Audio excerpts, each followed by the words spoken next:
Children of the Matrix by David Icke. Who are the children of the Matrix? We are. Life can take many forms. Look at the forms life can take on this planet alone. Here in this bush, there are insects you could easily mistake for rocks or for pieces of bark until one of them stings you, that is. Life does not have to consist of bipeds who move and breathe and smoke cigars as we do.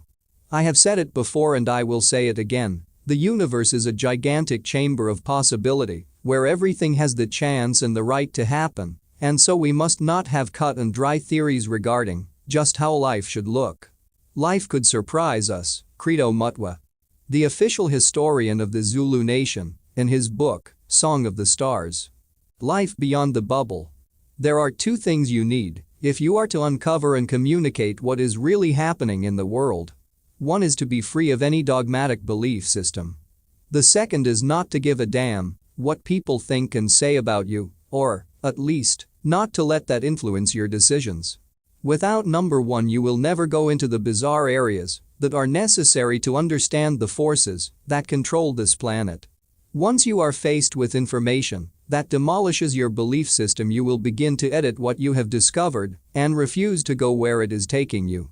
Without number two, you will never communicate what you have found because you will be terrified of the consequences for you from the reaction of your friends, family and the public in general. You are about to read a book by someone who will go wherever the information takes him and who, thanks to hard and extreme experience in the early 1990s, let go the concern for what other people might think of him. And so we are going to enter some apparently bizarre and outrageous areas of thought and documented evidence. If you have a belief system to defend, please don't waste your time and money. This is not for you. But, in truth, what you are going to hear is not outrageous at all. It just appears to be so because it is so different from the conditioned norm. Crazy and insane are words used throughout history to describe people and ideas that are simply different. And different does not mean wrong.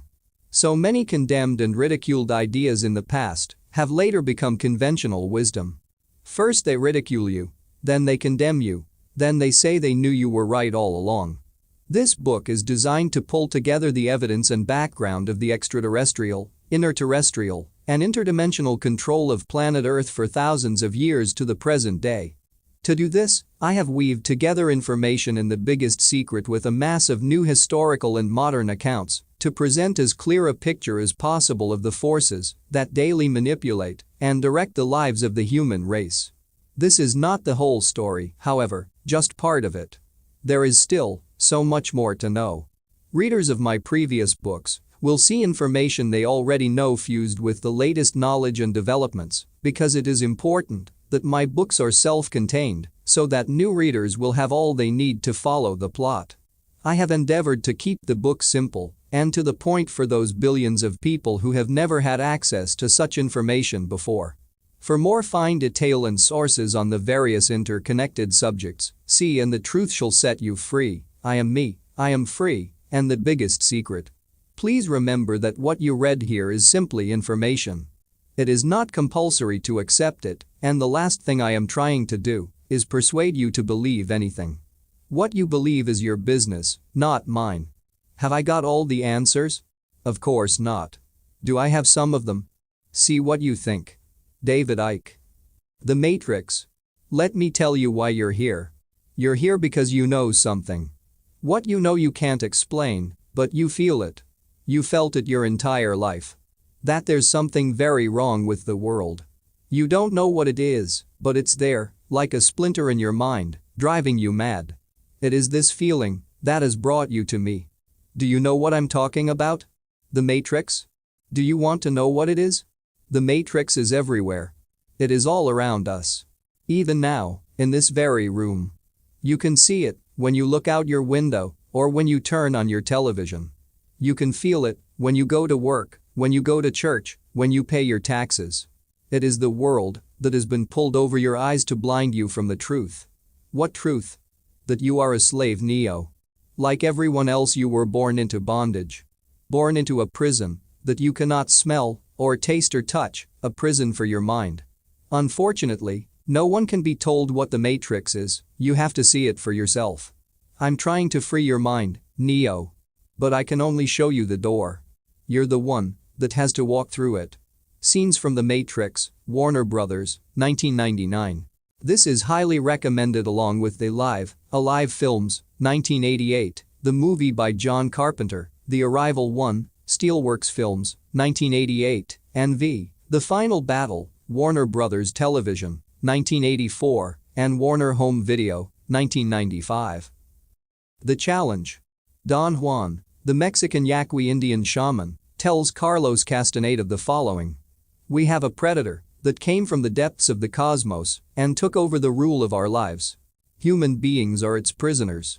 The predator is our lord and master. It has rendered us docile, helpless. If we want to protest, it suppresses our protest. If we want to act independently, it demands that we don't do so. I have been beating around the bush all this time, insinuating to you that something is holding us prisoner. Indeed, we are held prisoner. This was an energetic fact for the sorcerers of ancient Mexico. They took us over because we are food for them, and they squeeze us mercilessly because we are their sustenance. Just as we rear chickens in chicken coops, the predators rear us in human coops, human arrows.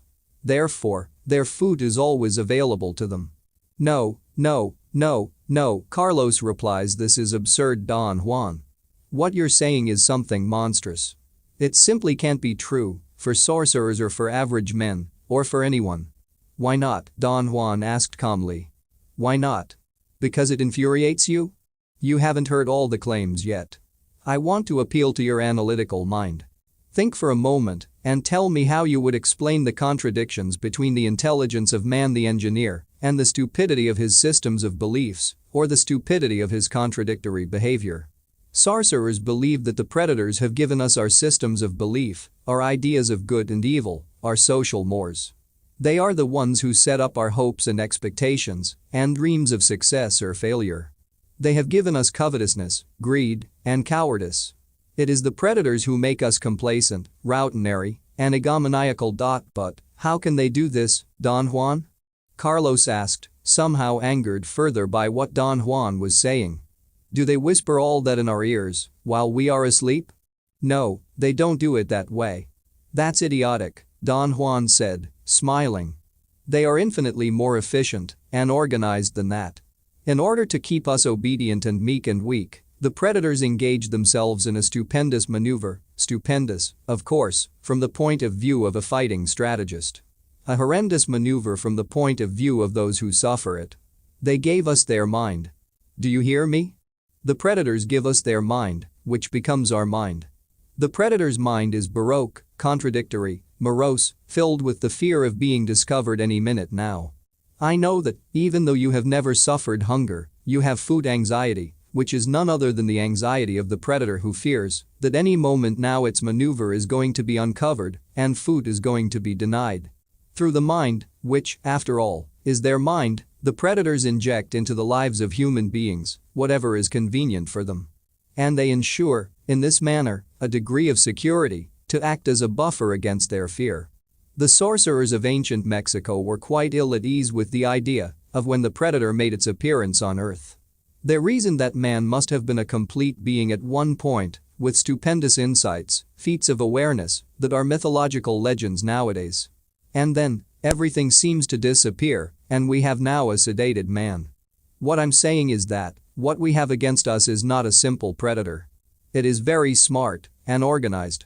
It follows a methodical system to render us useless.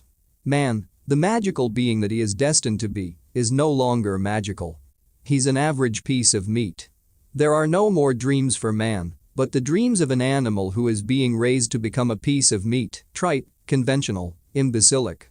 Castaneda, 1998. The plot. Many thousands of years ago, way back in prehistory, there was a highly developed civilization in the Pacific, which has become known as Lemuria, or Mu. These peoples and others also founded another great culture on a landmass in the Atlantic, which we know as Atlantis. The knowledge that created these advanced societies, the knowledge that built the fantastic and unexplainable ancient structures like the Great Pyramid and other amazing sites across the world, came from the stars extraterrestrials of many varieties. Some were tall blonde-haired, blue-eyed types, while others took a reptilian form. See picture section for artists' impressions of these beings. These and others came here from constellations like Orion, Draco, Andromeda, Lyra, and Bootes, and other locations like the Pleiades, Sirius, Vega, Zeta Reticuli, Arcturus, Aldebaran, and elsewhere. Australian Aborigines, African tribes, the Babylonians, and South American Indians are just some of the diverse peoples who claim ancient connections with such places. The Reptilians are a tall, mostly humanoid-type race, with snake-like eyes and skin, and they are connected to the classic Greys, with the big black eyes, which have become the very symbol of the Eastern time. Often these various extraterrestrial factions battled for supremacy in the legendary Wars of the Gods. These technologically advanced beings were believed to be gods by the human races because of the apparently miraculous feats they could achieve with their technology and flying craft. By the way, for those who find it impossible to conceive of intelligent life forms and humanoids taking a reptilian form, ponder on the words of the cosmologist Carl Sagan. There are more potential combinations of DNA, physical forms, than there are atoms in the universe. On that basis, given the fantastic diversity of the reptilian species on the Earth alone, it would be more amazing if there were not reptilians of a humanoid and intelligent variety. These gods interbred with each other, and the more primitive Earth people and these unions are recorded in endless ancient accounts. These were the sons of God who interbred with the daughters of men to seed the hybrid race, the Nephilim, as described in the Old Testament book of Genesis. The most important interbreeding was between the Reptilians and the blonde-haired, blue-eyed Nordic peoples, both of extraterrestrial origin, as an alliance was formed between factions of these races. The union produced what has been called the Aryan or noble race, the master race of the Nazis. This is the fusion of the Nordic and reptilian DNA, the genetic code that decides physical characteristics, and, as the ancient records confirm, it was these royal bloodlines, the reptilian Nordic hybrids, that were placed in the positions of ruling royal power in the thousands of years before known history. They were the kings and queens who claimed the divine right to rule because of their bloodline, the bloodline of the gods.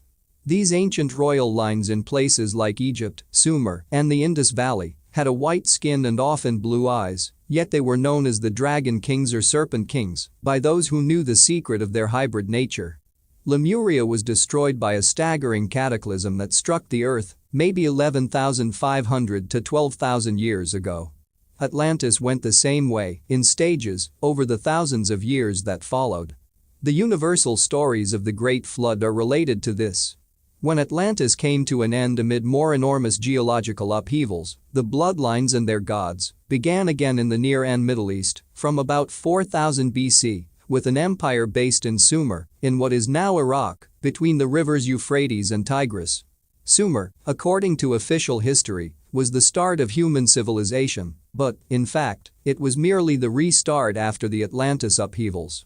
The seeding of extraterrestrial human bloodlines continued, and so did the policy of placing the purest of these hybrids, the reptilian Nordics, into the positions of royal and administrative power over the people in Sumer, Egypt, Babylon, the Indus Valley, and, as the Sumer Empire expanded, much further afield. Similar seeding went on in other parts of the world, like the Americas and China, but the Middle Eastern area was the most important to these extraterrestrial factions, at least at that time. These factions were dominated by the reptilian or serpent race. Over thousands of years these peoples expanded out of the Middle and Near East into Europe, and the royal bloodlines of Sumer, Egypt, etc., became the royal and aristocratic families of Britain, Ireland, and the countries of mainland Europe, especially France and Germany. Wherever they went, these royal lines interbred obsessively with each other through arranged marriages and secret breeding programs. We see the same with the ruling families of today, because they are seeking to perpetuate a particular genetic code, which can be quickly diluted by breeding outside of their hybrid circle. In the ancient world, one of the headquarters for the secret society network or Illuminati, through which these bloodlines manipulate humanity, was Babylon, also in the lands of Sumer. This Illuminati network then moved its headquarters to Rome, and during that time came the Roman Empire and the creation of the Roman Church, or institutionalized Christianity. The headquarters moved on into Northern Europe after the fall of the Roman Empire, and for a period was based in Amsterdam, the Netherlands. This was when the Dutch began to build their empire through the Dutch East India Company and they settled South Africa. In 1688, one of these hybrid bloodlines, William of Orange, invaded England from the Netherlands and took the British throne as William III in 1689. William ruled jointly with Queen Mary and alone after her death in 1694. From this time, the Illuminati moved their center of operations to London. What followed, of course, was the great and enormous British Empire. This vast expansion of the British and other European empires to all parts of the world exported these Nephilim hybrid bloodlines to every continent, including, most importantly today, to North America. When these European empires began to recede and collapse, especially in the 20th century, it appeared that these lands, like the Americas, Africa, and Australia, had won their independence. Instead, the Nephilim bloodlines and the Illuminati merely exchanged overt control for the far more effective covert control. While these empires apparently withdrew, they left out in those countries, including the United States, the bloodlines and the secret society network through which they operate. Ever since they have continued to control events in these former colonies as part of a long-planned agenda for the complete centralized control of the planet through a world government, central bank, currency, army, and a microchipped population connected to a global computer. This is the very governmental structure that is now staring us in the face. The bloodlines that control the world and our lives today are the same bloodlines that ruled Lemuria, Atlantis, Sumer Egypt, Babylon, the Roman Empire, and the British and European empires. They are the presidents of the United States, the prime ministers, the leading banking and business families, the media owners, and those who control the military. We have been ruled by the same interbreeding tribe of extraterrestrial or interterrestrial hybrids, the Nephilim, for thousands of years, and we are now facing a crucial time in their unfolding agenda, the time when we, the people, either bring this hidden dictatorship to an end or face a future, very shortly, in a global fascist state. That's the summary of what has happened and is happening. Now consider the detailed evidence. Chapter 1. To the prison born. There are none so enslaved as those who falsely believe they are free. Goethe. When a few people wish to control and direct a mass of humanity, there are certain key structures that have to be in place. These are the same, whether you are seeking to manipulate an individual, family, tribe, town, country, continent, or planet. First, you have to set the norms, what is considered right and wrong, possible or impossible, sane or insane, good and bad. Most of the people will follow those norms without question because of the Ba-Ba mentality, which has prevailed within the collective human mind for at least thousands of years. Second, you have to make life very unpleasant for those few who challenge your imposed norms. The most effective way to do this is to make it, in effect, a crime to be different. So those who beat to a different drum or voice a different view, version of truth and lifestyle, stand out like a black sheep in the human herd. You have already conditioned that herd to accept your norms as reality, and so, in their arrogance and ignorance, they then ridicule or condemn those with a different spin on life. This pressurizes them to conform and serves as a warning for those others in the herd who are also thinking of breaking away. There is a Japanese saying that goes, "Don't be a nail that stands out above the rest, because that's the first one to get hit." This creates a situation fundamental to the few controlling the many, in which the masses police themselves and keep each other in line. The sheep become the sheepdog for the rest of the herd. It is like a prisoner trying to escape, while the rest of his cellmates rush to stop him. If that happened, we would say the prisoners were crazy. How could they do that? But humans are doing precisely this to each other every day by demanding that everyone conform to the norms to which they blindly conform. This is nothing less than psychological fascism, the thought police with agents in every home, everywhere.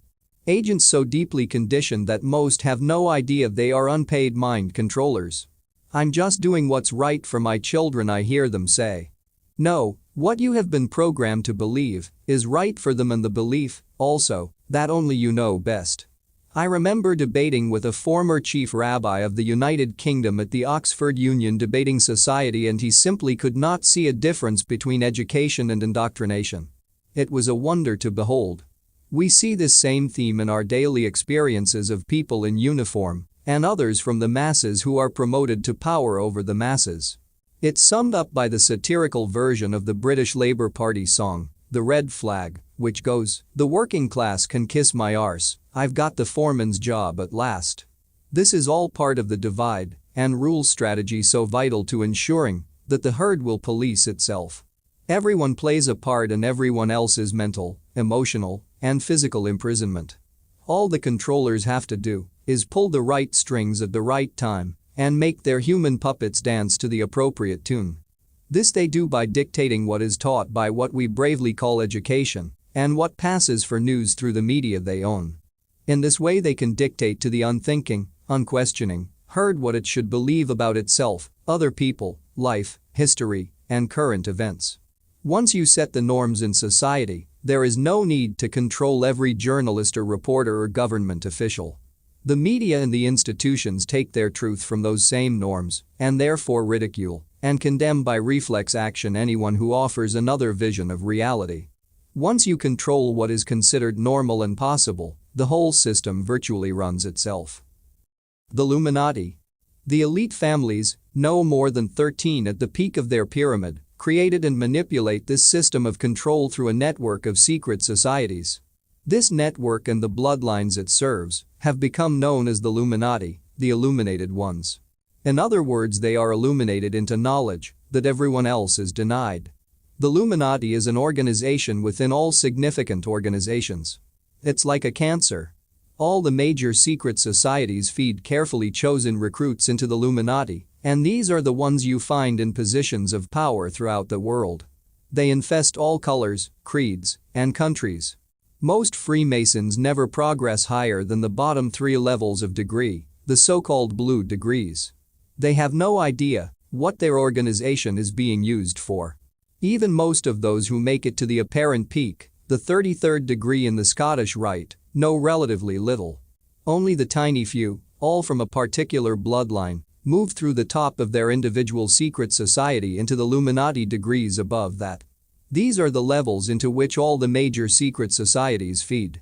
Yet at least 95% of their members have no idea that these levels exist, never mind who is in them. The bloodlines. The Illuminati bloodlines are all genetically connected through hybrid DNA, a genetic fusion caused by the interbreeding of a reptilian race with humanity and the Nordic extraterrestrial race. This interbreeding began hundreds of thousands of years ago and continues to the present day. If you are hearing this for the first time, I know how bizarre and crazy it sounds to the conditioned view of reality. But you will see in the pages that follow the scale of the evidence to support this apparently ridiculous story and how it explains a stream of ancient and modern mysteries. So many things that later turn out to be true appear at first hearing to be impossible and insane. That's because people only hear the opening line and don't read on to see the detailed evidence to support it. When people first suggested the earth was round, they were called crazy because it was thought that those living on the bottom would have fallen off. The critics dismissed the idea at this point and walked away convinced that the earth had to be flat. Yet when you introduce the law of gravity, what seems at first to be crazy suddenly becomes far more credible. So it is with the truth that a non-human race is controlling and manipulating humanity through hybrid bloodlines, the same bloodlines that have been placed in positions of power since ancient times. The supporting evidence is there, if only people are prepared to open their minds, as you will see in this book and my others. It is these reptilian Illuminati bloodlines, manifesting as political leaders and administrators of government, that introduce the laws that will best serve their plan to keep humanity in ongoing servitude. These laws, which the masses have no say in creating, are then enforced by members of those same masses, soldiers, policemen, security guards, and so on. These guys, and many women today, are just system fodder. They are not encouraged to think for themselves, and it would not be good for promotion if they did. They are paid to do as they are told, carry out orders, and administer the letter of the law of the elite families. My father used to say that rules and regulations were for the guidance of the intelligent and the blind obedience of the idiot. But how many of those in the peaked caps administer the law in a sensible, every case on its merits, think for yourself manner? A mere fraction. And often they are far from popular with those higher up the ladder. Soldiers don't ask for justification for blowing away men, women, and children they have never met and know nothing about. They don't question their superiors about why they have to commit genocide. They just do it because they are told to do it, and those doing the telling are themselves carrying out orders from those above them. In the end, all roads of command lead ever upwards to the 13 family bloodlines and their offshoots that are orchestrating an agenda to take over the planet. That agenda demands a world government, central bank, currency, and army, underpinned by a microchipped population connected to a global computer network. A ridiculous conspiracy theory? Oh really? Well, have another look around you, and you'll see that this is happening today, now. The sheeple. The self-policing of the human herd goes far deeper than people in uniform or administrators of government. It starts with conditioned parents who impose their conditioning on their children and pressure them to follow their religious, political, economic, and cultural norms. There is no more extreme example than those who insist their offspring succumb to arranged marriages because of the rules of their ludicrous religion, or the children of Jehovah's Witnesses who have been denied life-saving blood transfusions because their brain-dead parents insist on conducting every aspect of their lives according to the contradictory dictates of a book purveying stories of pure fantasy.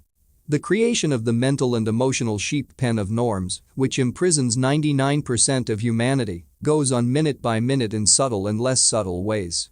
There are children of Christian, Jewish, Muslim, or Hindu parents who don't accept the religion but still follow it because they don't want to upset their family. Then there is the almost universal fear of what people think of us if we speak a different version of reality or live a different kind of life. Note that the fear for those who wish to break out of the sheep pen is not the fear of what the elite families, the Illuminati or illuminated ones, will think of them.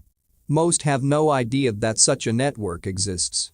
No, the fear is for what their mother or father will think, or their friends and workmates, the very people who are conditioned by the system to stay in the pen.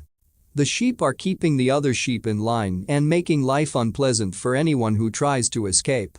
It is so easy for a small group of interbreeding family bloodlines to control the lives, in other words the minds of billions, once the key institutions of information are in place, as they have been for thousands of years in their various forms. There are not enough of these manipulators and their stooges to control the population physically, and so they have had to create a structure in which humans control themselves through mental and emotional imposition. Once you have the herd mentality policing itself, there is a third phase in this entrapment of human consciousness. You create factions within the herd and set them to war with each other. This is done by creating different belief systems, which are not different at all, and bringing them into conflict. These belief systems are known as religions, political parties, economic theories, countries, cultures, and isms of endless variety. These beliefs are perceived as opposites when, as I pointed out in my book, I am me, I am free, they are opposums. The vision of reality and possibility within the pen is so limited that it contains no opposites. So the elite have to create the perception of them to manufacture the divisions that allow them to divide and rule. I mean, what is the difference between a Christian bishop, Jewish rabbi, Muslim or Hindu priest, or a follower of Buddha, imposing their beliefs on their children and others? There is none, because while the belief they seek to indoctrinate may be slightly different, often very slightly, the overall theme is exactly the same: the imposition of one person's belief on another. Look at the opposums in politics. The far left, as symbolized by Joseph Stalin in Russia, introduced centralized control, military dictatorship, and concentration camps. The opposite of that was the far right, as symbolized by Adolf Hitler. What was he into? Centralized control, military dictatorship, and concentration camps. Yet these two opposums were set at war with each other amid propaganda that claimed they were opposites. The only difference between the Soviet Union and the so-called West during the Cold War was that the Soviet Union was openly controlled by the few, and the West was secretly controlled by the few. And, when you get to the capstone of the pyramid, you find they were the same few controlling both sides. The same force operating through Wall Street and the City of London funded all sides in the two world wars, and that's provable, see, and the truth shall set you free. So let us summarize the scam. A. You need to first imprison the human mind with a rigid belief and a fundamentally limited sense of reality, the sheep pen. It doesn't much matter what these beliefs may be, so long as they are rigid and discourage free thought and open-minded questions. Christianity, Judaism, Islam, Hinduism, and all the rest each make their contribution to human servitude while apparently claiming different truths. B. You encourage those who follow these rigid beliefs to impose them on others and make life very difficult and unpleasant for anyone who does not conform. C. You bring these beliefs into conflict, so ensuring the divide and rule you so desperately need for control by the few. While the masses are so busy fighting each other and seeking to impose their beliefs and views on each other, they don't see that the Illuminati have strings attached to all of them. Humans are like moths buzzing around a light, so mesmerized by their religious belief, the football scores, the latest row on a soap opera, or the price of friggin' beer, that they fail to notice the preparations being made to smash them on the arse with a swatter. Pyramids within pyramids. The Illuminati have created a pyramid structure throughout society that allows them to operate a global agenda that only a relative handful of people know exists. It is like those Russian dolls with one doll inside another, with the biggest one encompassing all of them. The Illuminati replaced the dolls with pyramids, figure 1. Every organization today is a pyramid. The few at the top know what the organization is really about and what it is trying to achieve. The further you go down the pyramid, the more people work for the organization, but the less they know about its real agenda. They are only aware of the individual job they do every day. They have no idea how their contribution connects with that of other employees in other areas of the company. They are compartmentalized from that knowledge and told only what they need to know to do their work. These smaller pyramids, like the local branch of a bank, fit into bigger and bigger pyramids until eventually you have the pyramid that encompasses all the banks. It is the same with the transnational corporations, political parties, secret societies, media empires, and the military. If you go high enough, all the transnational corporations, like the oil cartel, major political parties, secret societies, media empires, and the military, via NATO, for instance, are controlled by the same pyramids and the same people who sit at the top of all the pyramids. In the end, there is a global pyramid that encompasses all the others, the biggest doll if you like. At the top of this, you will find the most elite of the Illuminati, the purest of their bloodlines. In this way, they can coordinate through apparently unconnected, even opposing areas of society, the same policies. This is how they have created the explosion of centralization in every area of life: government, finance, business, media, military. It is not by accident or natural occurrence. It is by coldly calculated design. Jim Shaw, a former 33rd degree Freemason, exposes the craft in his book, The Deadly Deception, Huntington House Incorporated, Lafayette, Louisiana, 1988. He describes how Freemasonry is based on the same compartmentalized pyramids. At the bottom are the 3 degrees known as the blue degrees, and the vast majority of Freemasons never progress beyond that through either the 33 degrees of the Scottish Rite or the 10 degrees of the York Rite. Even at the 33rd degree of Freemasonry, you still don't know the real secrets unless you are one of the chosen few. Bloodline. Shaw says he was surprised when a fellow 33rd degree Mason said that they had told him he was going higher, and the guy left the temple by a different door. 1. There is, officially, no higher than the 33rd degree. But, of course there is. The top levels of the secret societies are only the top of their pyramid. They are also encompassed by a bigger pyramid, which includes all the secret societies, and they feed their chosen bloodline initiates into the unofficial Illuminati degrees, where the real action and the real secrets are. But even at that level, the knowledge is still compartmentalized. So you have this vast web of secret societies with millions of members worldwide who think they know what they are involved in, but, in truth, only a tiny few have any idea of what is going on and who, ultimately, is calling the shots. Albert Pike, who died in 1891, was one of the most preeminent figures in world Freemasonry. Among his titles were Sovereign Grand Commander of the Supreme Council of the 33rd Degree and Supreme Pontiff of Universal Freemasonry. In his book, Morals and Dogma, written for higher degree Freemasons, he reveals the way the lower levels are misled. The blue degrees are but the outer court or portico of the temple. Part of the symbols are displayed there to the initiate, but he is intentionally misled by false interpretations. It is not intended that he shall understand them, but it is intended that he shall imagine that he understands them. Their true implication is reserved for adepts, the princes of Masonry. Exactly. Jim Shaw says that there are two kinds of Freemason. One just sits through the meetings and doesn't make much effort to understand the ritual, and the other does all the work, but only keeps to the ritual and memorizes or reads the words without understanding what they really mean. That's correct, but there is a third kind, the very few who know the truth of who really controls Freemasonry and what the rituals and initiations are really designed to achieve. Shaw also confirms from his own experience how the Freemasons manipulate their own into whatever positions they choose. At work, his department director, a fellow Freemason, advised him to apply for a particular job. Shaw felt he was underqualified for the post and would fail the test paper. 3. Only through the urging of his Freemason boss did he apply.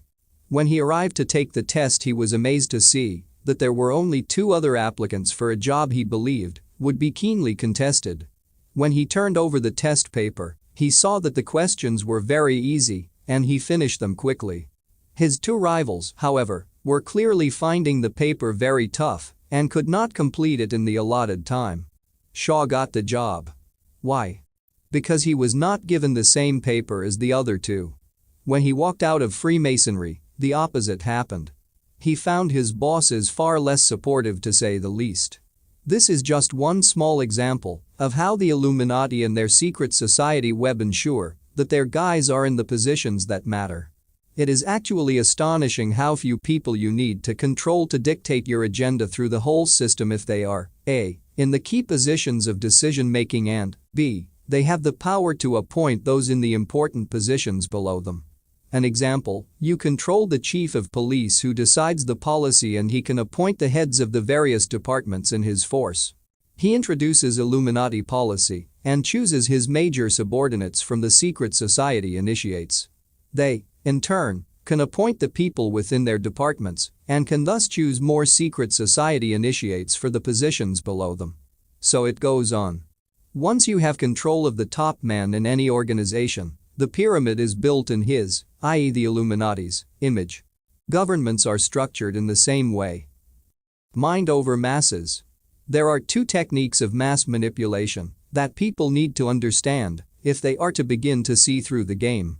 One I call problem-reaction-solution, and the other I term the stepping stones approach. These have been used for thousands of years to advance the agenda and, together with fear, they remain the 2 most effective weapons of the Illuminati. The first technique works like this. You know that if you openly propose to remove basic freedoms, start a war, or centralize power, there will be a public reaction against it. So you use problem-reaction-solution. At stage 1 you create a problem. It could be a country attacking another, a government or economic collapse, or a terrorist bomb. Anything, in fact, that the public will think requires a solution.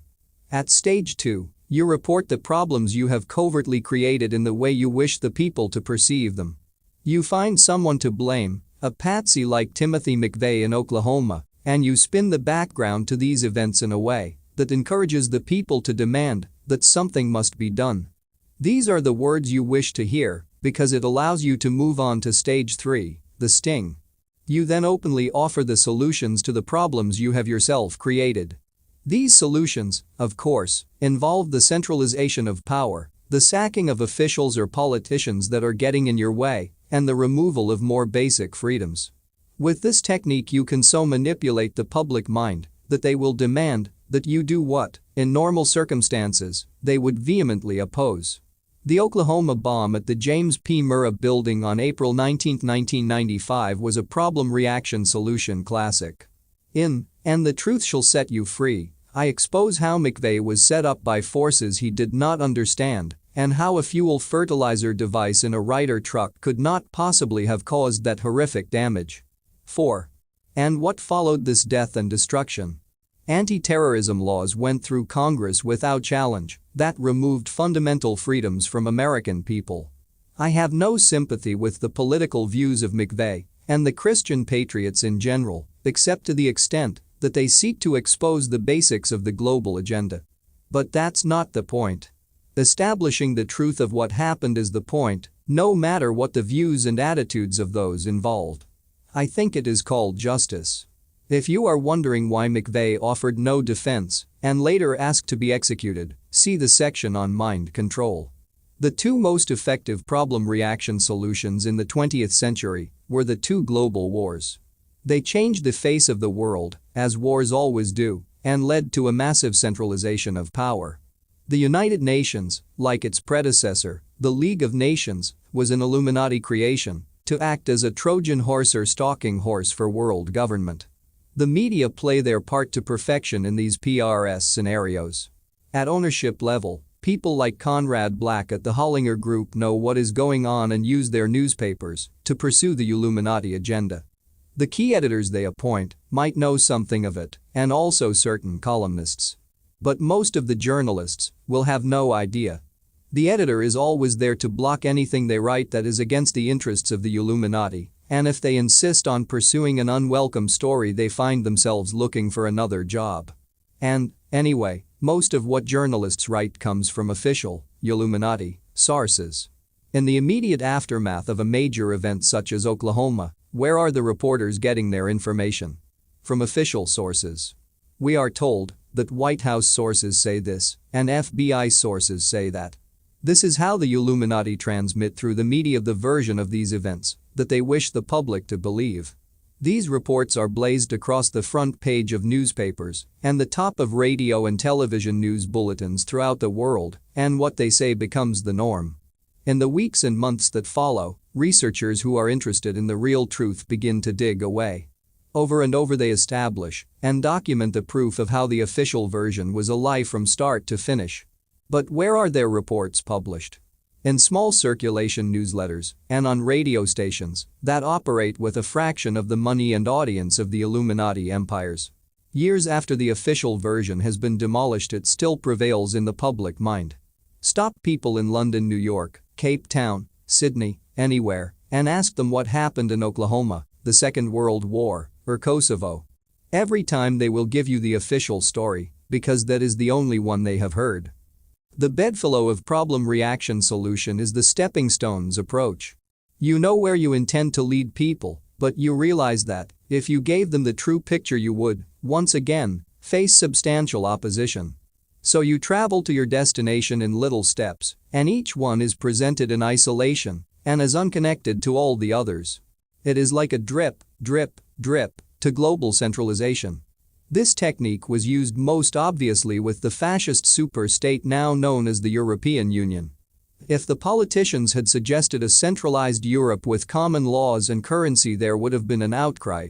People would have said they had been fighting Hitler to stop just such a European dictatorship, and there was no way they were accepting another. To overcome this, the Illuminati offered a free trade area and even used the problem of their manipulated world wars to encourage more cooperation between the countries of Europe.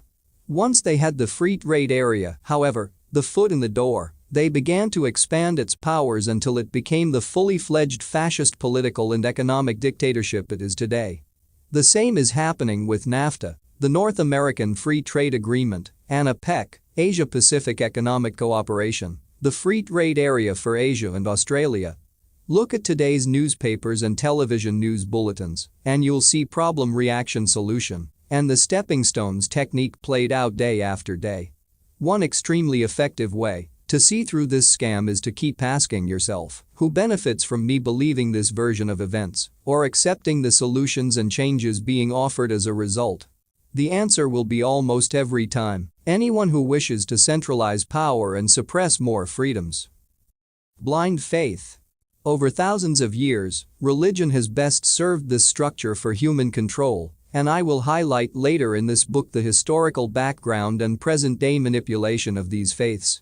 But, in short, they have created rigid belief systems that should never be questioned, imposed those beliefs through fear, indoctrination, isolation, and the mass genocide of non-believers, and fought each other for dominance of the human mind, thus producing an orgasm of opportunity for the Illuminati to divide and rule for millennia.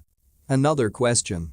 Is it more likely that an Illuminati which has its origins in the ancient past, long before these religions were created, just happened to get lucky when such a perfect vehicle for human control independently emerged? Or is it rather more probable that these institutions of human enslavement were purposely created by these very same Illuminati to advance their agenda? But religion is not the conspiracy, and nor are economics, politics, and all the rest. They are part of a vast web of interconnected manipulation designed to persuade the masses to put themselves in prison and throw away the key. The Illuminati work through every belief system, religious, political, economic, racial, and cultural, and through every side in the major debates. The reason is simple: if you want to know the outcome of a game before the game has even started, you need to control all sides. The manager of a football team cannot dictate the result if he only controls one side. If, however, he is managing both sides, he can decide the result before a ball is kicked. So it is with the Illuminati, the hidden hand behind the events that affect our lives and our world every day. But, by the end of this book, if you are open-minded enough to complete it, the hand will be hidden no more. The truth is not only out there. A lot of it is right here. Chapter 2. Designer History. Who controls the past, controls the future. Who controls the present, controls the past. George Orwell, 1984. History is the lie commonly agreed upon. Voltaire. To know where you are and where you are going, it helps enormously to know where you have come from. Indeed, it is essential. The fix we have today on who we are and the nature of reality has been based to a very large extent on our belief in what has happened in the past. So if you want to manipulate people's sense of self and reality today, it is vital to rewrite what we hilariously call history. For example, if official history tells you from cradle to grave that the Second World War was fought between the good guys and bad guys, the Allies fighting for freedom and the fascists seeking a global dictatorship, you do not open your eyes to see the endless provable evidence that both sides were funded and controlled by the same people operating through Wall Street and the City of London. The story of Jesus is another outstanding case, probably the best. The Christian religion is based entirely on belief in the historical, literal, existence of a Jewish man who was born to a virgin mother, performed countless miracles, died on a cross to save us all, disappeared from his tomb after 3 days, and then ascended to heaven to be with his dad. Over the best part of 2,000 years, billions of lives on this planet have been controlled, limited, manipulated and directed by a belief that the Jesus story actually happened. Still today, vast swathes of humanity are obsessed with, and their every action based upon, this fairy tale being historically accurate. Just one story about one man has had that staggering scale of human consequence, ancient and modern. And yet, as we shall see, the Gospels are nonsense if taken literally, with no historical foundation whatsoever. They are merely the most exploited versions of a symbolic, not literal, story that you find all over the world in all its detail thousands of years before the name Jesus was first mentioned. A little quiz. Who am I talking about here? He was born on December 25 to a virgin mother, he was called a savior, the only begotten Son, and died to save humanity. He was crucified on a Friday, Black Friday, and his blood was spilled to redeem the earth. He suffered death with nails and stakes. He was the Father and Son combined in an earthly body. He was put in a tomb, went down into the underworld, but 3 days later, on March 25, his body was found to be gone from the tomb, and he was resurrected as the Most High God. His body was symbolized as bread and eaten by those who worshipped him. Jesus, yes. No, no. All of this was said about the Savior Son of God called Attis, who was worshipped by the Phrygians, one of the oldest races in Asia Minor, now Turkey, well over 1,000 years before the manufacture of Jesus. It is just one of countless symbolic deities of whom the same story was told millennia before Christianity. Others are accepted to have been myths and not to have literally existed. But not Jesus. While Christians laugh at those pagan tales and condemn them as evil, they ask the rest of the world to believe, indeed have insisted on pain of torture and death, that their version of the same story is somehow literally true, while all the others are not. Yeah, right. To understand how the repeat of an ancient, endlessly recurring story could be transformed into the prison religion called Christianity, and to see the source of global control today, we have to research our ancient origins. When we do that with an open mind and without preconceived dogma, a very different human history emerges. One that is not taught in the schools and universities of the world or revealed through the mainstream media. It is a story that not only makes sense of the past, but opens your eyes to the staggering scale of manipulation today and the ancient background and ancestry of those involved. Contrary to conditioned belief, life on Earth has not evolved from a primitive past to the technological cutting edge of today. Many thousands of years ago, as detailed in streams of ancient accounts across the world, there was great technological knowledge on this planet and a global society controlled by races of beings, which humans came to know as gods. It is a minefield to decipher which of these gods were flesh and blood real, and which were symbolic of the sun, moon, planets, natural cycles, and so on. Most were the latter, but there is substantial evidence to confirm that some of them, particularly the further back you go, were walking, talking entities who had, by human standards at the time, amazing knowledge of the solar system, the stars, the universal cycles, the effect of the sun, moon and other planets and star systems on the Earth and its people, and technological understanding of such immensity that they were able to build the pyramids and other stunning structures all over the world that we would struggle to build even today. Just consider the scale we are talking here with the Giza pyramids alone. The Great Pyramid, which is nearly 500 feet high, consists of 6.5 million tons of stone and around 2.5 million individual blocks. Some weigh 70 tons, and in the other pyramids and walls are stones of 200, even 468 tons, and they are so perfectly cut and fitted together you could not get a piece of paper between them. There is enough stone in the Great Pyramid alone to build 30 Empire State Buildings, and enough stone on the Giza site to build a wall around the entire border of France some 3 meters high and 1 meter thick. Some of these gigantic stones at Giza and numerous temple sites were apparently taken from quarries hundreds of miles away. And we are told that primitive people did this? Oh, do come on. At Baalbek in the Lebanon are structures thousands of years old, which include 3 enormous chunks of stone known as the trilithon, each weighing more than 800 tons. These had to be moved at least a third of a mile, and one of them placed 20 feet up in a wall. Another piece of stone nearby is 1,000 tons, which, apparently, is the weight of 3 jumbo jets. We are asked to believe again that a primitive people did this. In Peru, you have ancient temples and other sites built with stones weighing 440 tons, and at Tiahuanaco in Peru blocks weighing 100 tons are connected by metal clamps. This site is dated at some 11,000 years ago. On the Nazca Plain in Peru there are the massive and astonishing Nazca lines. These are fantastic depictions of birds, insects, and animals created by scoring away the top surface to reveal the white rock underneath. The images are made with one continuous line, and some were only seen in their entirety after 1939, when people began to fly over the region, because they can only be seen in full from 1,000 to 2,000 feet.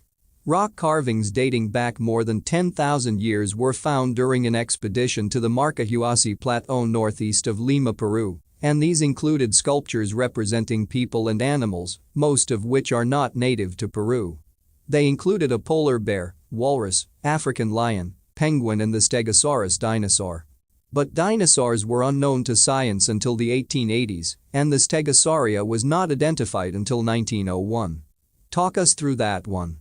As other books and television documentaries in recent years have shown, these amazing structures, temples, stone circles, and standing stones, were not only lined up precisely with certain star systems, they were aligned just as precisely in relationship to each other all over the planet, and the building techniques and designs were often the same on different sides of the world. Why? Because the official version of history is baloney. There were not isolated, unconnected societies which developed alone if you go back far enough. There was a global society controlled by the gods and representatives of the gods, beings that were extremely advanced technologically compared with the mass of humanity at the time and, in many ways, ahead of our society today. Or, at least, ahead of the technology we are allowed to see in the public arena, anyway. A precisely machined and shaped cube of metal was found in the center of a block of coal in Austria in 1885, and, based on the age of that coal seam, it must have been made some 300,000 years ago. A piece of gold thread was found embedded in 8 feet of rock in Rutherford Mills, England, in 1844, and that rock was estimated to go back 60 million years. Electric batteries have been found in ancient Egyptian tombs, and a massive slab of green glass weighing many tons was found in Israel. The prehistoric bones of animals have been discovered with bullets in them. As the brilliant author and researcher of far ancient history, Colonel James Churchward, wrote, "Civilizations have been born and completed, and then forgotten again and again. There is nothing new under the sun. What is, has been. All that we learn and discover has existed before. Our inventions and discoveries are but reinventions, rediscoveries." The ancients across the world described a high-tech golden age of human society, although some of it, especially towards the end, was anything but golden. These stories say that this age was ended by high-tech war and a series of geological catastrophes that caused colossal earth changes through earthquakes, volcanic eruptions, magnetic pole shifts, and tidal waves on a scale we could not begin to imagine today. The biblical Great Flood is a symbolic story of one such event, but there appear from the biological and geological record to have been several from about 12,000 BC up to around 5,000 BC, perhaps even later. As you can see in The Biggest Secret and the excellent book, The Day the Earth Nearly Died, by D.S. Allen and J.B. Dallaire, Gateway Books, Bath, 1995, the geological and biological evidence is supported by the ancient accounts with the most incredible synchronicity. Everywhere the ancients recorded the effects of these events. Professor James Demio writes in his book, Saharasia, Hidden Mysteries Texas, 2000, of vast changes in the Middle East in this same window of time. A massive climate change shook the ancient world when approximately 6,000 years ago vast areas of lush grassland and forest in the Old World began to quickly dry out and convert into harsh desert. The vast Sahara Desert, Arabian Desert, and the giant deserts of the Middle East and Central Asia simply did not exist prior to about 4000 BC. The upheavals of the ancient world destroyed the advanced global society or Golden Age that existed before, and this is recorded in the stories of Atlantis and Lemuria, Mu. Humanity had to start all over again. If you believe that is far-fetched, think about today's society. It may be advanced on one level with power grids and computer systems and all the rest. Such technology can perform apparently miraculous feats, like typing a letter onto this computer and having it read by someone on the other side of the world seconds later. But what would happen to this technological society if we were faced now with a global catastrophe that devastated the planet? Within seconds, we would be sitting in the technological Stone Age. It would be a primitive, everyone for themselves, find your own food, shelter and warmth, free for all. And as time and generations passed, the memory of the technological world we have today would fade ever more rapidly and only be preserved in stories and myths which would, more and more, be seen as wild tales and figments of the imagination. Most people would deny such a world ever existed because it would be so at odds with their daily experience. We would have the same "we can't do it so it can't be done" mentality that laughed at the very idea we could fly to the moon. The history in that post-cataclysmic society would only begin with the records left by humanity once they had re-advanced to a certain level. Only then would they write or symbolize accounts of their history, and this would be based on stories passed verbally through the earlier generations. Such a point could take hundreds, even thousands, of years after the global geological destruction. So it was after the cataclysms of our ancient past. Conventional history says that the cradle of civilization was Sumer, in the land between the rivers Tigris and Euphrates in what we now call Iraq and once known as Mesopotamia, between two rivers. The Sumerian period is estimated to have spanned the millennia between 4000 and 2000 BC. Historians say that other, independent, civilizations of great advancement also suddenly appeared in the same period in Egypt and the Indus Valley in what is now the Indian continent. But they are wrong on both counts, I would suggest. Sumer was not the start of what is called civilized society on this planet. It was the most significant one to emerge after the catastrophe that destroyed the global society of the Golden Age, Atlantis and Lemuria, Mu. Sumer was not the beginning, it was the start over again which was to become the center of another virtually global empire. Indeed, Sumer, Babylon, Egypt, and the Indus Valley civilizations had actually begun tens of thousands of years before history records them. After the cataclysms, these advanced cultures in Egypt and the Indus Valley, which suddenly and unexplainably manifested at a very high level of development, were not independent of Sumer, as the historians claim. They were part of the same Sumer Empire and ruled by the same leader. The structure of administration, the foundation of law, building techniques, and so many other features of what we call modern society can be traced back to this ancient race that founded Sumer. Or more to the point, to those ruling bloodlines and gods that held the knowledge going back into prehistory. These advanced ancient post-deluge societies appeared with tremendous speed. Professor W. B. Emery writes in Archaic Egypt, Penguin Books, England, 1961, at a period approximately 3,400 years BC, a great change took place in Egypt, and the country passed rapidly from a state of advanced Neolithic culture with a complex tribal character to two well-organized monarchies, one comprising the Delta area and the other the Nile Valley proper. At the same time, the art of writing appears. Monumental architecture and the arts and crafts developed to an astonishing degree, and all the evidence points to the existence of a well-organized, even luxurious civilization. All this was achieved within a comparatively short period of time, for there appears to be little or no background to these fundamental developments in writing and architecture. The question still to be answered is whether the incredible feats of building like the pyramids originate before the great cataclysms, which destroyed the legendary Golden Age, in other words, maybe upwards of 10,000 years ago and far longer, or were they built by the Sumer Empire which emerged when the world had again reached an advanced level of society after the upheavals. I have no doubt that it was a mixture of both.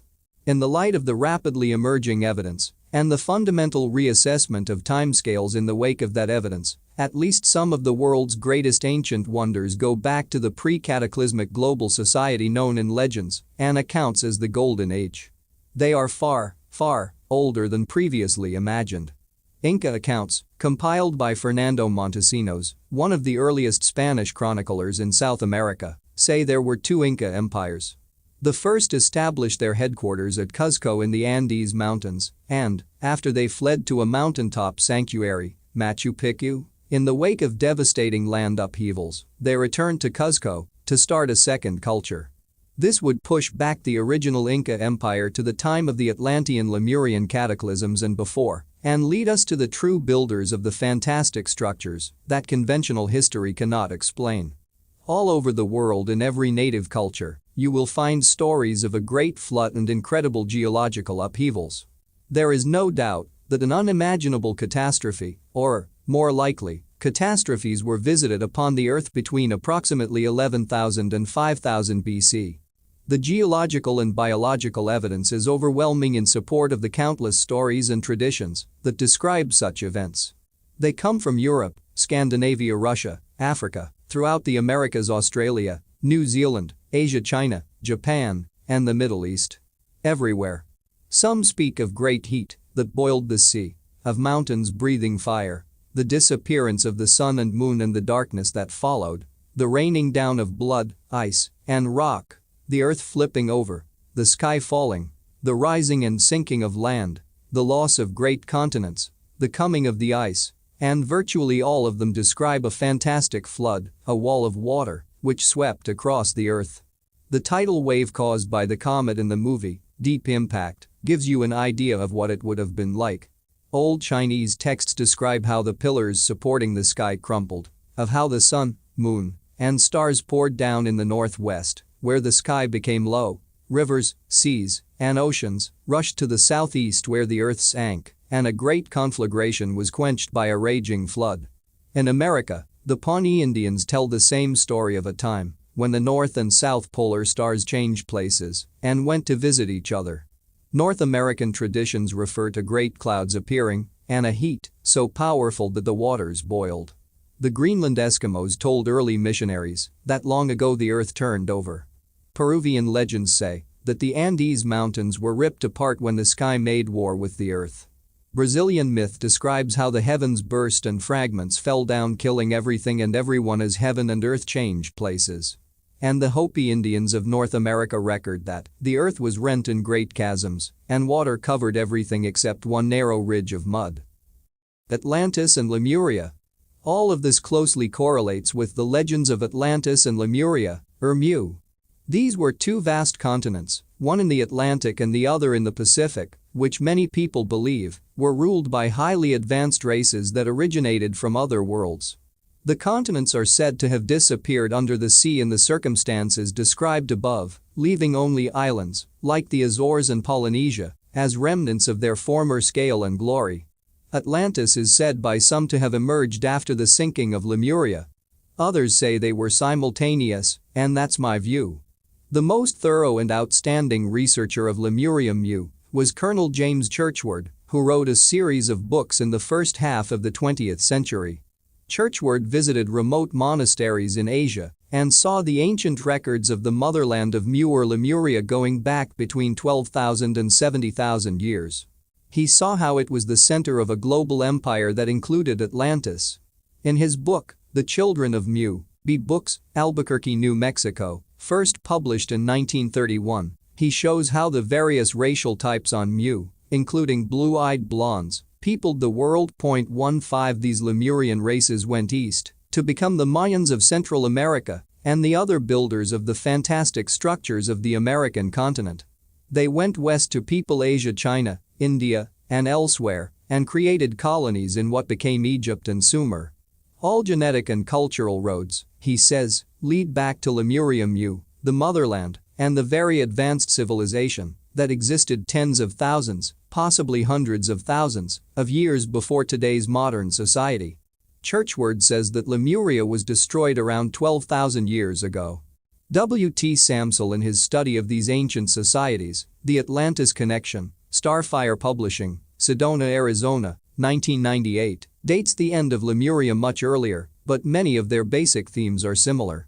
Samsel's book is based on channeled information. Creation consists of an infinite number of wavelengths, or frequencies, and the world we perceive with our physical senses is merely one tiny fraction of the frequencies that exist. Just as we cannot see the radio and television frequencies sharing the same space as our bodies at this moment, so we cannot see with our limited physical senses the other frequencies and wavelengths of creation that also occupy the same space that we do. I will go into greater detail about this later, because it is crucial to understanding how we are controlled and how we can break free. But to channel is to tune our consciousness to some of these other wavelengths and access the knowledge and information that exists there. Samsel claims to be in contact with an entity formerly incarnate in Atlantis that now communicates from one of these other frequencies. Most channeled information, in my experience, is either nonsense or extremely limited, but many of Samsel's themes are supported by geological and biological record. He believes that it was about 100,000 years ago that the first examples of modern human forms appeared on the island of Lemuria in what is now the Pacific Ocean. These were intended to be perfected vehicles, he says. As they began to explore the earth, they seeded the land that is known as Atlantis, which is said to have been in the Atlantic on the geologically unstable mid-Atlantic ridge. Samsel says that early Atlanteans were a dark-skinned people, not unlike the Native Americans. He believes the Native American people are directly descended from Lemurians and Atlanteans who settled in the Americas before the first great cataclysm some 48,000 years ago, and Native American legends support this theme. His view is that in those earlier days of Atlantis and Lemuria the people lived under the law of one, the understanding that everything is the same energy expressing itself in different forms. The law of one is the knowledge that everything is connected to everything else, and ultimately all is an expression of the same whole or energy. Scientists call this the unified field theory. This is a common theme of Atlantean myths and legends, a civilization that began with positive intent and in harmony with the natural laws, but was taken over by forces that transformed it into a very dark place indeed. Samsel suggests that the war between the gods in ancient mythology was a war between extraterrestrial races over the question of intervention or non-intervention in Earth affairs. He says that midway through the early Atlantean age, extraterrestrials with a human-like appearance, very tall, light-haired, light-skinned, albino-like people, made contact with the Atlanteans. They began to manipulate Atlantean society, he says, and interbreed with humans to change the DNA and create hybrid bloodlines that became the royal lineage of kings and queens. I would include Lemuria in this same story also. The technology and physical appearance of these extraterrestrials led the Atlanteans Lemurians to see them as gods. Intermarrying with these beings to produce light-skinned offspring with godlike features became the goal of many Atlanteans, Samsel writes, and these crossbreeds became the dominant force. They took over the government, economics, education, religion, and communications. Sound familiar? Samsel says that the kings of the white royal lineage ruled Atlantis, and what he calls the sons of Belial controlled the Temple of the Sun, their religious hierarchy and ritual network. Today this Atlantean Temple of the Sun is known as the Illuminati. During this period, many Atlanteans of the red race migrated west to the Americas, which were then geographically different to what we see today. Samsel goes on, the age of the Atlantic Empire would prove to be a free-for-all for the sons of Belial and the followers of the Temple of the Sun. The dominant white tribe came to rule all aspects of Atlantean society. They disregarded the law of one, placed their faith in technology, and were driven by greed and the lust for power. The arms of the Atlantic Empire came to stretch nearly worldwide. The Americas and Africa, the European countries, the Middle East, India and Tibet came under the control of the empire. The one temple was divided and ineffective, the Sun Temple flourished and the sons of Belial prospered. During that time, one-law priests were leading migrations of the red race west to the Americas and east to Africa. They sought to preserve the law of one, and so they built new circles in the far lands. Samsel says that the second great cataclysm brought an end to Atlantis. He believes that they used their super weapons against what we now call China, and they tried to utilize the earth as a great conductor through which to direct at their adversaries using the vast crystal, which is a common theme in Atlantean stories. But, he says, the earth hurled the force back upon them and the final, disastrous, cataclysm was triggered. Samsel claims that the white race is the force behind global control. Throughout the history of the earth and mankind, it has been the white tribe that has consistently exhibited the characteristics of their ancestral heritage. It is these who openly display many of the characteristics of otherworldly or alien beings. They have embraced technology above spirituality and have manipulated spirituality to achieve their own ends. They traditionally display a little regard for the earth, nature or other species of living creatures. Throughout recorded history they have sought domination over all others and over the earth itself. They have been highly programmed and conditioned to be exclusive, aggressive and dominating. Presently, these lead humanity towards the New World Order, consciously or unconsciously carrying out the agenda of the Illuminati, hence, the extraterrestrial manipulators. The themes of Samsel's research are supported by my own, although we differ in detail. My own view is that what he calls the sons of Belial are what I call the reptilian bloodlines, the result of interbreeding between the white or Nordic race and a reptilian people. In the end, however, it's the theme that really matters in understanding the basic background to the world today. The tussle between the Atlantean advocates of the law of one and the opposing Temple of the Sun is highly significant. The Temple of the Sun has been the religion of the Illuminati from Atlantis Lemuria right through to the present time. In fact, today's world is the new Atlantis, a mirror of the obsession with technological dominance that led to the destruction of the first Atlantean civilization. Put simply, the law of one sees everything as connected, part of the same unified whole, and the Temple of the Sun represents the desire to present everything as unconnected and isolated from everything else. One seeks to unite, the other to divide, and, therefore, rule. You will see this theme throughout the book as I tell the story of how the Illuminati The Atlantean sons of Belial, or whatever you would like to call them, have sought to build the new Atlantis ever since the cataclysmic events that destroyed the original version. Atlantis was described by Plato, 427–347 BC, the ancient Greek philosopher. He was also a high initiate of the secret society, Mystery School Network. To this day, this secret network has passed on advanced knowledge to the chosen few while denying that privilege to the mass of the people. Official history dismisses Plato's contention that such a continent existed, but there is vast geological support for such claims. The Azores, which some believe were part of Atlantis, lie on the mid-Atlantic ridge, a fracture line that encircles the planet. This line continues for a distance of 40,000 miles. The mid-Atlantic ridge is one of the foremost areas for earthquakes and volcanoes. Four vast tectonic plates, the Eurasian, African, North American, and Caribbean, all meet and collide in this region, making it very unstable geologically.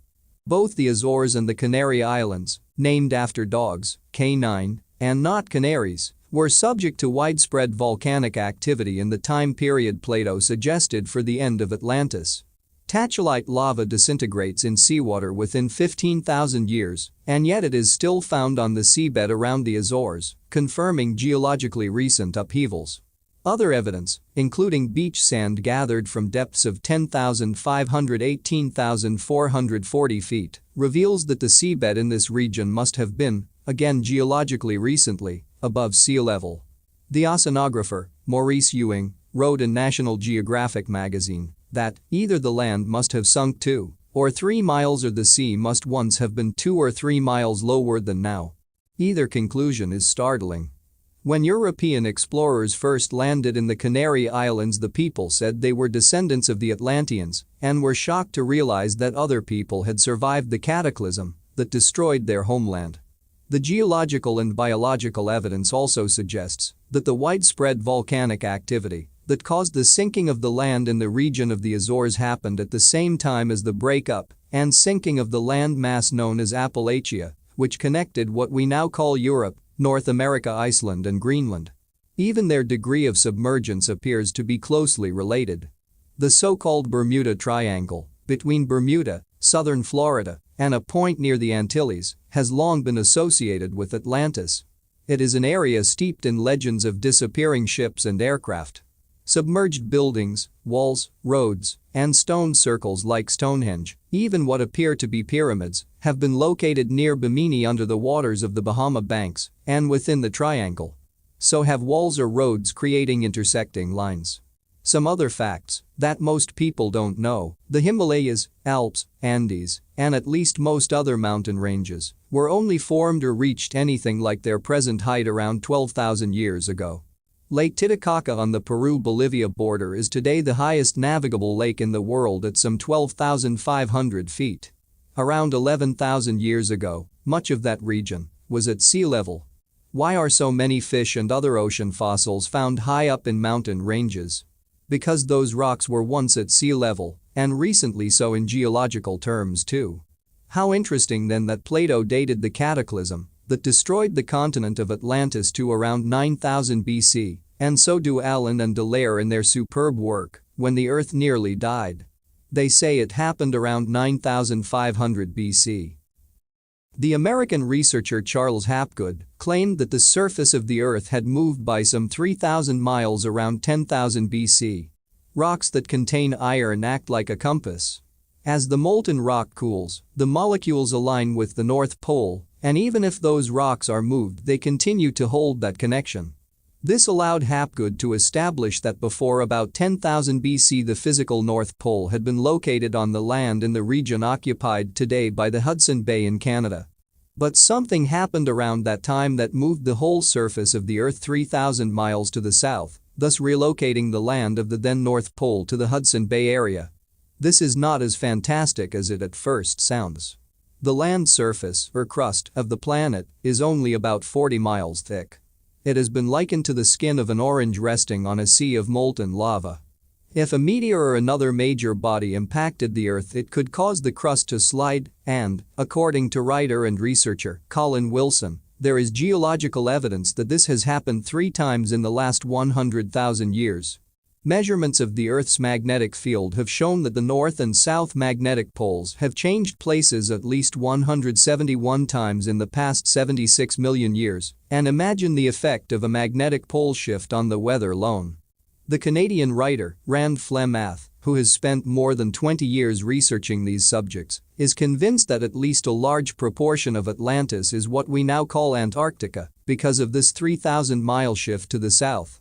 Hapgood, following up the work of Captain Arlington H. Mullery, studied hundreds of maps found in the Library of Congress in Washington, D.C., which proved that the world was mapped thousands of years ago with great accuracy. One, made by Orontius Phineas in 1531, shows Antarctica with running rivers and ice-free mountains. The famous map, drawn by the Turkish sailor, Piri Reis, in 1513, and found at the palace of the Sultan of Constantinople in 1929, charts the South American coast with great accuracy and part of the coast of Antarctica, before it was covered with ice 2 miles thick some 7,000 years ago. Yet Antarctica was not discovered officially until Captain Cook arrived there in 1773, and it was not explored in detail until the 1950s. Some of the mountain ranges in the Piri Reis map were not even found until 1952. Rice said that he compiled his map from 20 older ones. Flemath has also found astonishing evidence to support the existence of a highly advanced society thousands of years ago. He found that if you draw a line of longitude through the Great Pyramid at Giza, it crosses more land than anywhere else on the planet, and this supports the ancient Egyptian belief that the pyramid was the center of the earth. Flemath then realized that if the Great Pyramid is taken to be the center of the 0-degree meridian, the longitude and latitude locations of the world's sacred sites fit together in neat geometrical patterns. They appeared as a grid system, very much like the blocks in the street plans of U.S. cities. He found he could predict where a sacred site would be purely from this system. This geometrical perfection is not the case if you take the present Greenwich Observatory in London to be the 0-degree central point. It throws the whole system out. Greenwich was chosen by a committee only in 1884 despite protests by one prominent member, the Astronomer Royal of Scotland, Charles Piazzi Smith, that the 0-degree meridian should run through the Great Pyramid. Flemath has further established that some 50 sacred sites in Mexico are aligned to a North Pole located in the Hudson Bay area, as it was before the cataclysm. Even those built since the upheavals have been placed on older sites that aligned with the old North Pole. The same is true of Rosslyn Chapel near Edinburgh in Scotland. This is an Illuminati holy grail full of their ancient symbolism and built by the St. Clair Sinclair family, one of the foremost of the Illuminati bloodlines and one of the founding forces behind the Knights Templar secret society. Charles Hapgood, incidentally, had a meeting arranged with President Kennedy to discuss a project to find Atlantis, but Kennedy died in Dallas a few days before their appointment. Hapgood also told Rand Flemath that he was going to produce evidence in his next book of an advanced civilization on Earth 100,000 years ago. But Hapgood died soon afterwards and the book was never written. James Churchward, however, produces such evidence in his books, and he tells how he saw maps of South America and elsewhere in those remote Asian monasteries, going back tens of thousands of years. This evidence supports the view that the continent known as Mu or Lemuria now rests on the bed of the Pacific. The Polynesian tribes and other related peoples retain many legends of their sunken land of origin, and Easter Island natives in the Pacific claim their land was once part of a continent destroyed by cataclysm. A Chinese text found in a Buddhist cave called Dunhuang in western China in 1900 included fragments of a map that featured an island continent in the Pacific.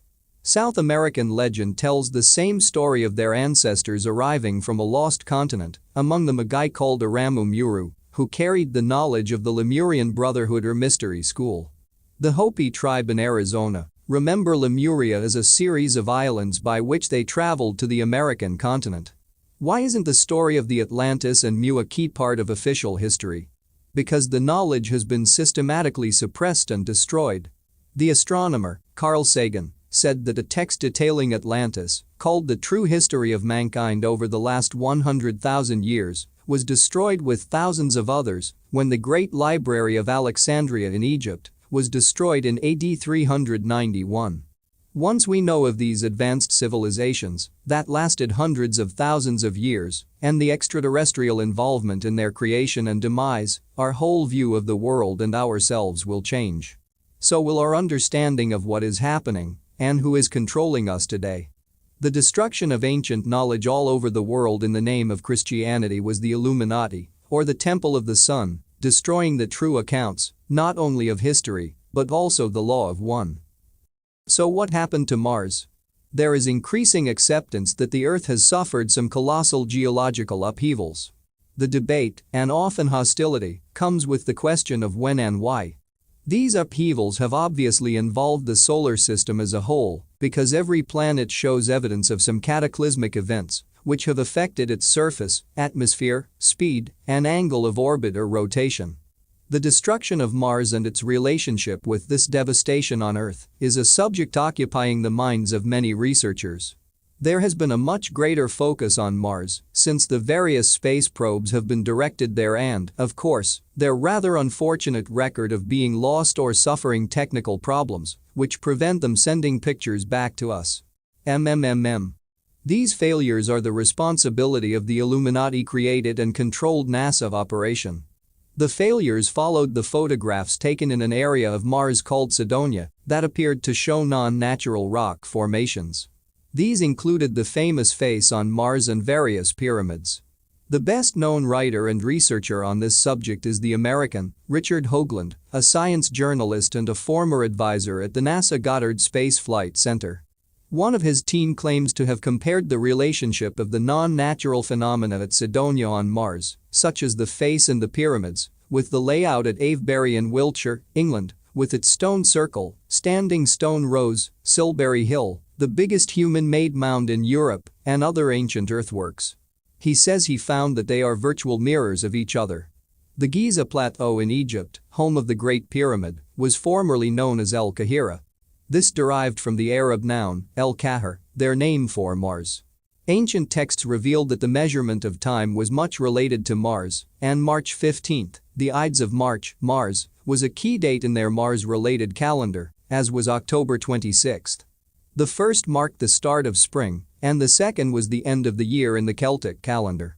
The name Camelot in the symbolic King Arthur stories apparently means Martian city or city of Mars. Of course, as we know, a connection between Mars and human society is impossible because Mars was destroyed millions of years ago. But was it? We only think it was because that's what the official version tells us, and over, when you look at the basis for such scientific fact, you often find it is merely an assumption or an opinion, and not a provable fact at all. Just one example of this was confirmed by Dr. Frank Drake, the former chairman of the Cornell University Astronomy Department, when he said, "We used to think of the universe as nothing more than abundant fields of stars arranged in galaxies, but we underestimated the variety and quantity of matter in space by a factor of about 1 trillion. Which means that we were about as wrong as we could be." But until they accepted they were wrong in the face of the evidence, they taught their monumental error as scientific fact.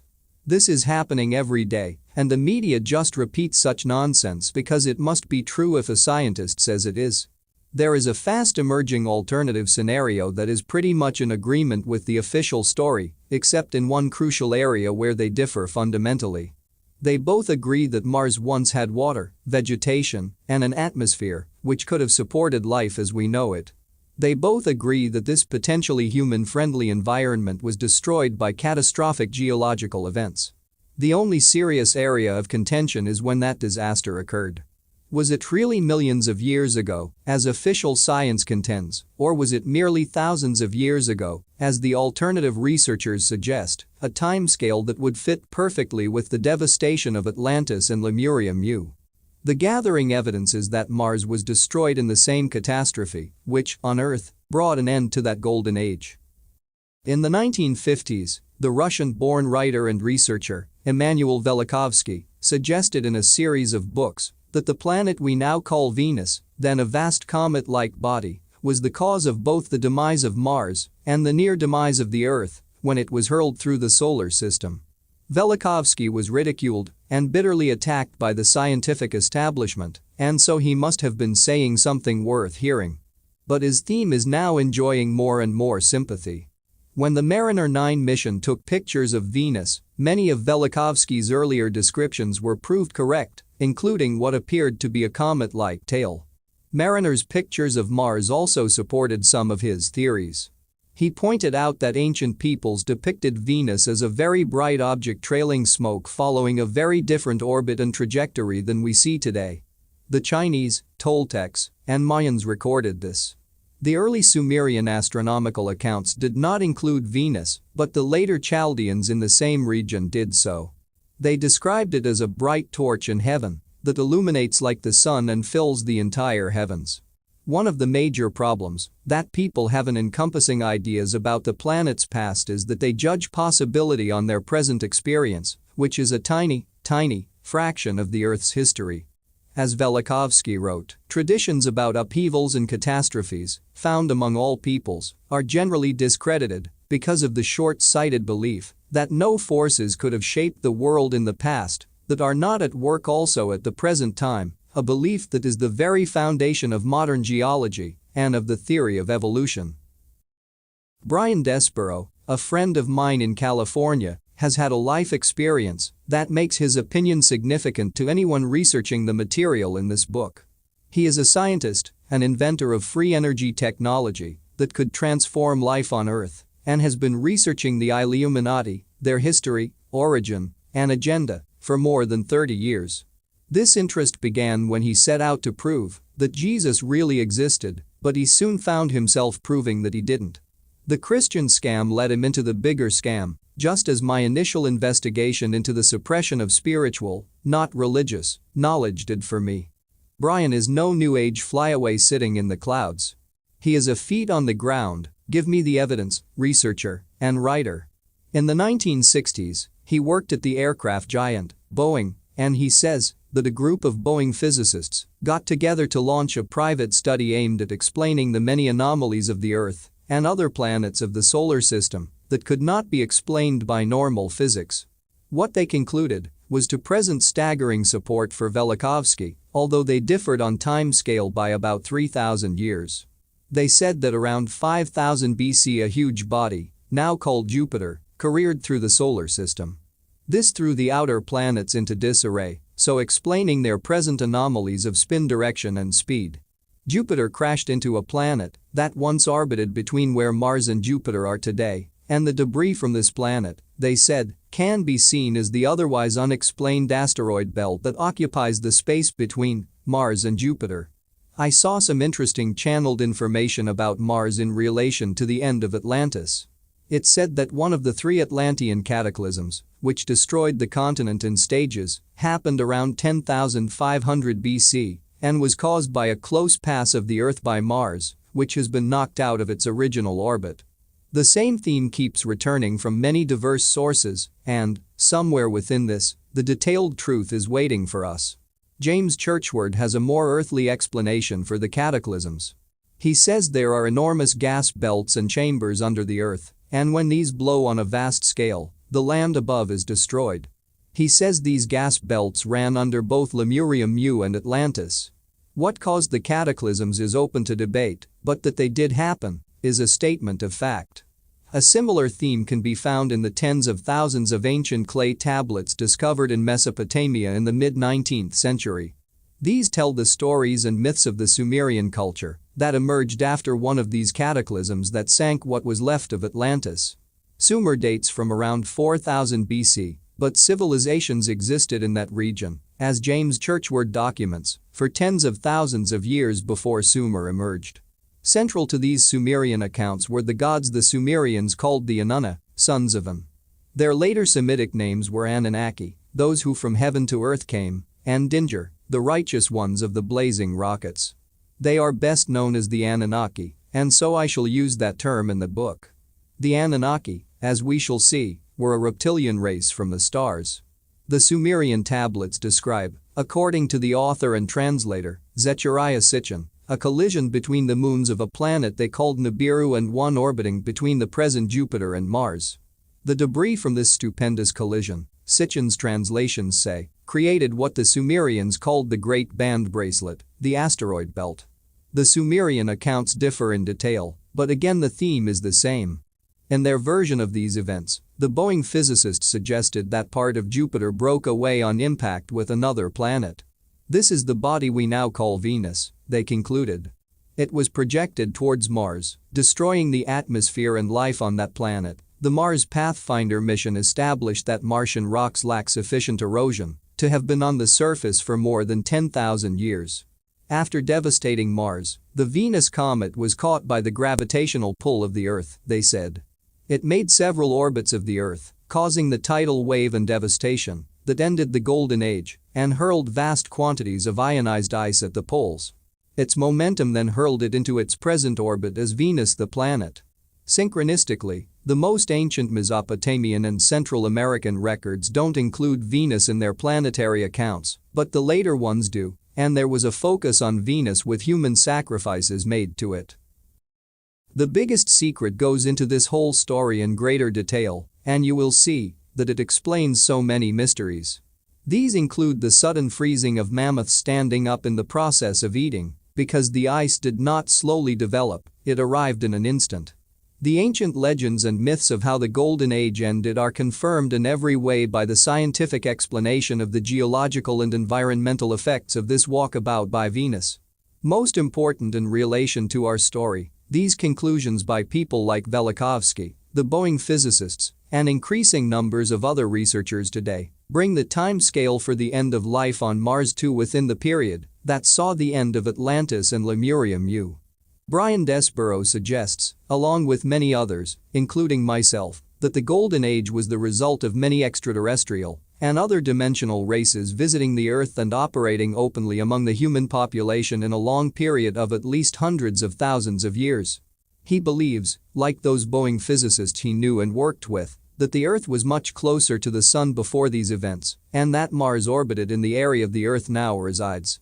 Two independent scientists, Dr. C. J. Hyman and C. William Kinsman, suggested that the Earth once followed the present orbit of Venus and that Mars was located in the present Earth orbit.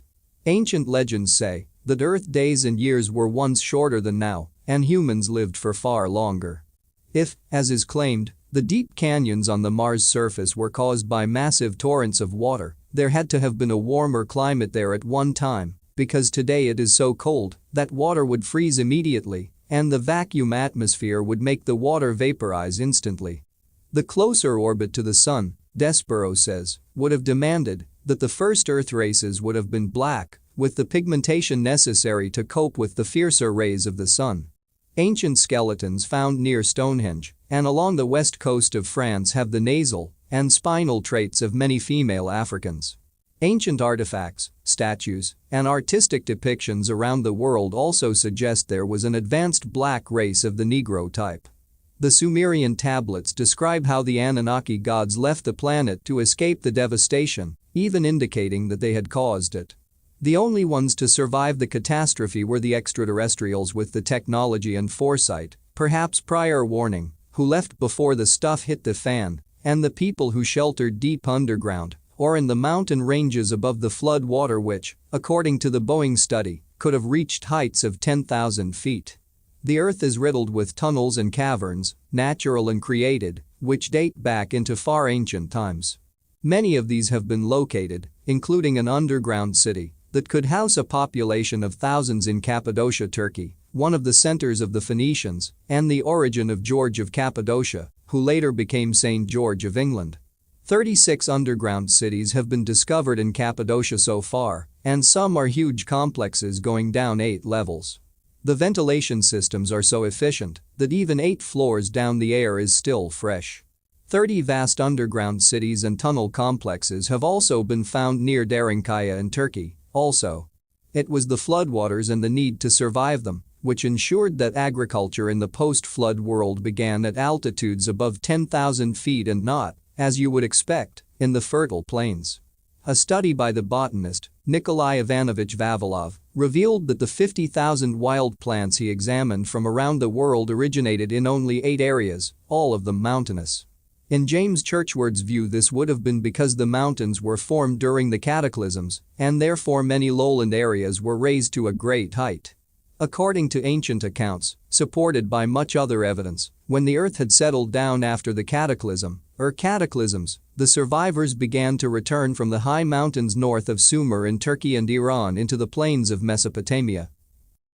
It was in the Turkish mountains, on Mount Ararat, that the symbolic Noah's Ark came to rest when the waters receded, the Bible claims. The Sumerian tablets also relate how the Anunnaki gods returned to rebuild and restore their devastated heartlands, and the civilization that emerged from this is known to history as Sumer. I think, however, that many parts of the Sumerian tablets are actually referring to events on Lemuria and Atlantis. Some researchers suggest that remains of the Anunnaki's pre-flood cities can be found today under the Persian Gulf, which became much wider and deeper after the upheavals. Depending on the location and the effects of the devastation, some of the great structures of the Golden Age survived and can be seen to this day. These could be anything from tens to hundreds of thousands of years old. Other famous sites and structures were built or rebuilt by the Sumerians from around 6,000 years ago. My feeling at the moment is that Stonehenge and Avebury were among the latter, but not necessarily the pyramids of the Giza Plateau, and certainly not some of the breathtaking structures of South America. They definitely appear to be Golden Age. You can read far more detailed evidence of these cataclysmic events in The Biggest Secret and When the Earth Nearly Died, together with a list of other books. Focusing on this subject, Velikovsky's books are listed in the bibliography.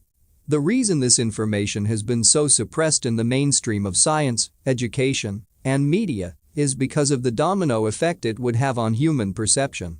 Have you seen those world record attempts for knocking down the most dominoes? They line them up so that by pushing down the first one they fall on each other and all of them go down. The system of control, the matrix as I call it, is like that. The Illuminati have to work furiously to keep every domino in their agenda from falling, because when one goes they all start to go. The control of what we call history is one of their most crucial of these dominoes. If we knew that there had been a highly developed technological society thousands of years ago, which came to an end with fantastic geological upheavals, we would see the world in a very different light. The whole official version of human evolution would crumble. We would ask who those people were? Where did they come from? Where did they get their knowledge and technology? Suddenly the mysteries of Egypt and Sumer, and the staggering structures left us by the ancients, would be far less mysterious. And if Egypt and Sumer were founded with this same advanced knowledge, it means that some of those pre-cataclysmic peoples must have survived. So what has happened to their knowledge for thousands of years, and what happened to their bloodlines? Once you allow a hole in your dike, the flood begins to pour through. This is why the Illuminati, through their vehicles of religion, and, more latterly, science, have made a prime focus the suppression of all knowledge and information that would reveal the true story of human history. Once we see that, the mist begins to clear. Chapter 3. Ruled by Gods. Condemnation without investigation is the height of ignorance. Albert Einstein. The ancient legends and accounts say that the highly advanced cultures of Atlantis and Lemuria were inspired by the knowledge brought by extraterrestrial races from many parts of the galaxy and other dimensions of the universe. When we open our minds to the suppressed knowledge, we understand that the world we think we live in is only one frequency range of existence. As I mentioned earlier, creation consists of infinite dimensions of life vibrating at different speeds. Think of the frequencies of the countless radio and television stations broadcasting to your area now. They are all sharing the same space that your body is occupying. You can't see them, and they can't see each other because they are vibrating to a different frequency. When you move the dial from one radio station to another, the first station does not suddenly stop broadcasting because you are no longer listening. It goes on broadcasting, existing, just as before. The only difference is that you are no longer tuned to its frequency. All the infinite frequencies of life and existence in all creation are sharing the same space. Most people call these different frequency ranges dimensions, and that's fine, because people know what they mean. More accurately, they are densities, because the slower that energy vibrates, the more dense and solid it appears. The faster it vibrates, the more ethereal and non-physical it seems to be. Eventually it is vibrating so quickly that it leaves the frequency range, the density, of our physical senses and we cease to see it. The frequency range we can see I will call the third density or third dimension. At the moment we are tuned to this frequency, the range of our physical senses, and so we can see it and touch it. When we die we leave this frequency range and our physical body and we continue our eternal journey elsewhere on another density or dimension. Our consciousness, the thinking, feeling us, is eternal. In the end all frequencies and all expressions of life are the same energy. We are each other. This is the law of one that the Illuminati Temple of the Sun has sought for thousands of years to suppress. Some extraterrestrial and other dimensional beings know how to change their frequency so they can move between densities, appearing and disappearing as they move frequency, much like a radio dial. This is why people have reported seeing entities disappear before their eyes. They have not, in fact, disappeared at all. They have left the frequency range that person can access. It's the same with UFOs. We are not alone. The three main physical forms from constellations, planets, and stars like Orion, Sirius, the Pleiades, Mars, and the others I have mentioned, appear to have been the white race or the blue-eyed blondes, a reptilian race of various expressions, and the so-called greys of modern UFO folklore, see picture section.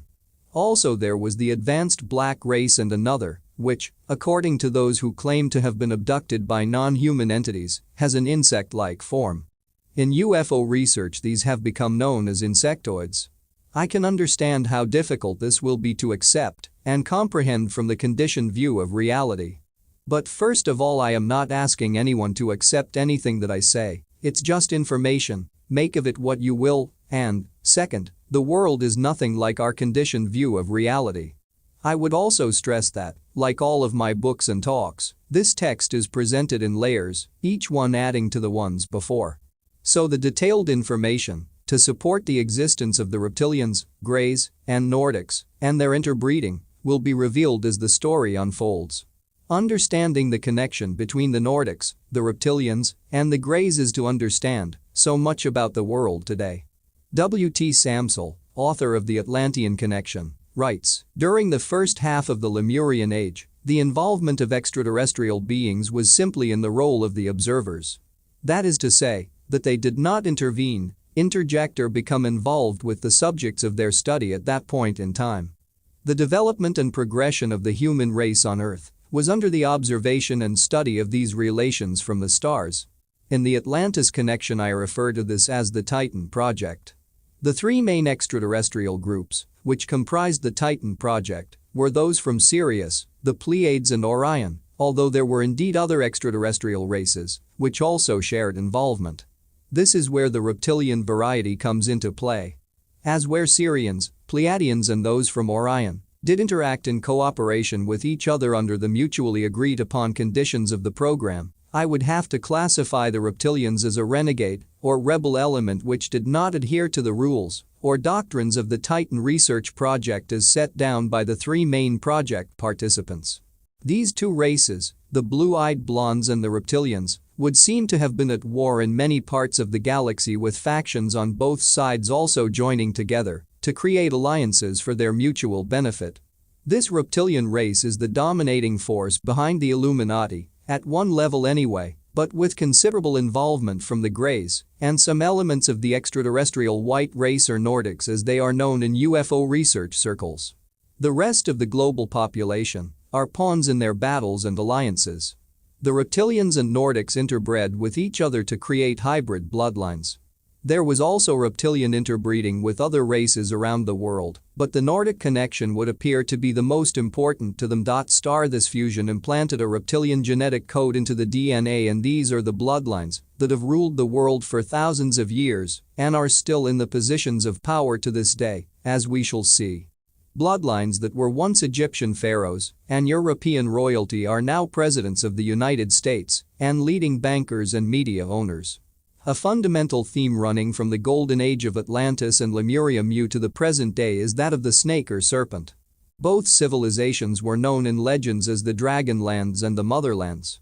The Greeks called Atlantis Hespera, a name for Venus, and they said it was guarded by a dragon. Native American records call Atlantis Itzamana, which means Dragon Land or the Old Red Land. The Algonquins use the name Pan for the Atlantean continent, a name also given to the goat god of the Greeks. Pan was originally a dragon or goat god of the Atlanteans, some records of the early Egyptians and Greeks suggest. The very name, Mu, pronounced Mu, is close to the Polynesian name for dragon. An Indian Tamil text, Silappatikaran, describes a lost continent in the Pacific and Indian Ocean it calls Kumari Nadu or Kumari Kandam, which means the dragon land of the immortal serpents. You cannot be serious. These technologically advanced extraterrestrial and other dimensional beings created mystery schools and a secret society network in Atlantis and Lemuria to pass on levels of their knowledge to chosen initiates. Legends claim that a race came to the Earth from Sirius, the dog star and brightest in the sky, which is some 8.7 light-years from here. The term dog star comes from its position in the constellation of Canis Major, and it is also known as Orion's dog. The legends and accounts say that the beings from Sirius brought an infusion of highly advanced knowledge to Atlantis and Lemuria Mu and founded the Atlantean Mystery School. According to Robert Temple in the Sirius Mystery, Destiny Books Vermont, USA, 1998, the Dogon tribe in Mali, Africa, claim that beings from Sirius visited their ancestors and gave them knowledge of the universe. He says that they describe the Syrians as amphibious and serpent-featured, a recurring theme as you will see. Temple suggests that the Anunnaki of the Sumerian tablets could be these beings from Sirius. He further proposes that the body of the Sphinx is that of a dog and not a lion, thus symbolizing the dog star, Sirius, and some researchers also suggest that the face of the Sphinx is that of a woman, not a pharaoh. The Egyptians certainly depicted their lion bodies very differently to that of the Sphinx, and the dog is a common symbol in ancient mythology. In fact, ancient Egyptians revered the dog and their dog symbol was a code for Sirius. The Sirius system was symbolized as feminine, and so a dog's body with a woman's face would make sense, although there is still a case for it to be a lion, also. Sirius is connected with the color red because it looks red when it appears over the horizon. Red is the color used for Sirius in ritual and symbolism. For a long period of its existence, the Sphinx was colored red. It was an obvious conclusion that this could relate symbolically to Mars, the red planet, but in the face of the other evidence, Sirius is perhaps more likely. The Queen's shaft in the Great Pyramid was designed to point to Sirius, according to modern researchers. Robert Temple presents a wealth of interconnecting evidence to support his belief that an amphibious race from Sirius came to the Earth in far ancient times and brought with them the knowledge that founded those advanced civilizations. The Sirius system is also depicted as a snake or serpent in a Greek representation in the Louvre Museum in Paris. Temple's research began when he heard that the Dogon people in Mali, northwest Africa, had told French researchers in 1931 some remarkable information about the Sirius system. According to these researchers, the Dogon also knew about all the planets of the solar system out to Pluto and of moons that have only recently been confirmed. They said that a star orbited Sirius, and it was so heavy all the people of the world could not lift it. At the time, the star they were talking about, now called Sirius B, was not yet discovered by scientists. The Dogon are claimed to have said that it took about 50 years to orbit Sirius A and that it was infinitely tiny. We now know this is true. Sirius B is a dwarf star and fantastically heavy. The story goes that they said there was a third star which also orbits Sirius A and takes 50 years to complete a circuit. Again, this was undiscovered at the time, but its existence was confirmed by astronomers in 1995, and it is known as Sirius C. The Illuminati symbolism of three, the Trinity, appears to be related, at least in part, to these three stars of the Sirius system. The constant reference to the number 50 in ancient myth could relate to these 50-year orbits, Temple suggests, and they also symbolized Sirius B and C as the twins using their combined orbit periods of 100 years as a code for them, he says. Certainly there is endless reference to twin symbolism throughout the ancient world. The Dogon call Sirius B, Digitaria, and Sirius C, Sargon, or the female star. They also call it the sun of women or star of women. To them, the most important star is Sirius B, which, they rightly said, was invisible to the eye. Still today their religious rituals and rites are based on the cycles of the Sirius system. The dog star, Sirius, or Sirius A, has 2.5 times the mass of our own sun and is 35.5 times brighter. When you consider that our sun contains 99% of the mass of this solar system, Sirius is some baby. Sirius B contains 1.053 times the mass of our sun.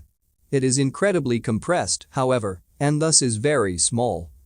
A focus on Sirius can be found at the heart of most ancient societies and secret societies. The heat in the summer months was believed to be, in part, caused by Sirius, and so they became known as dog days. The Egyptian calendar was regulated by the movement of Sirius, Sothis to the Greeks, and the Sothic calendar was founded on the rising of Sirius 1 minute before the sun, the so-called heliacal rising in the summer. The number 23 was important to the Dogons, as it was to the Egyptians and the Babylonians.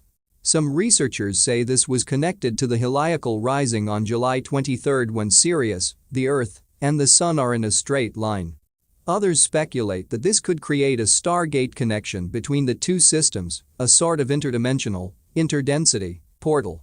This moment was the beginning of the calendar for the new year in many cultures. It is said that the eyes of the Sphinx, the dog, line up with the exact period on the horizon, where Sirius rises on July 23, and that the pyramids are also lined up to that point on the horizon.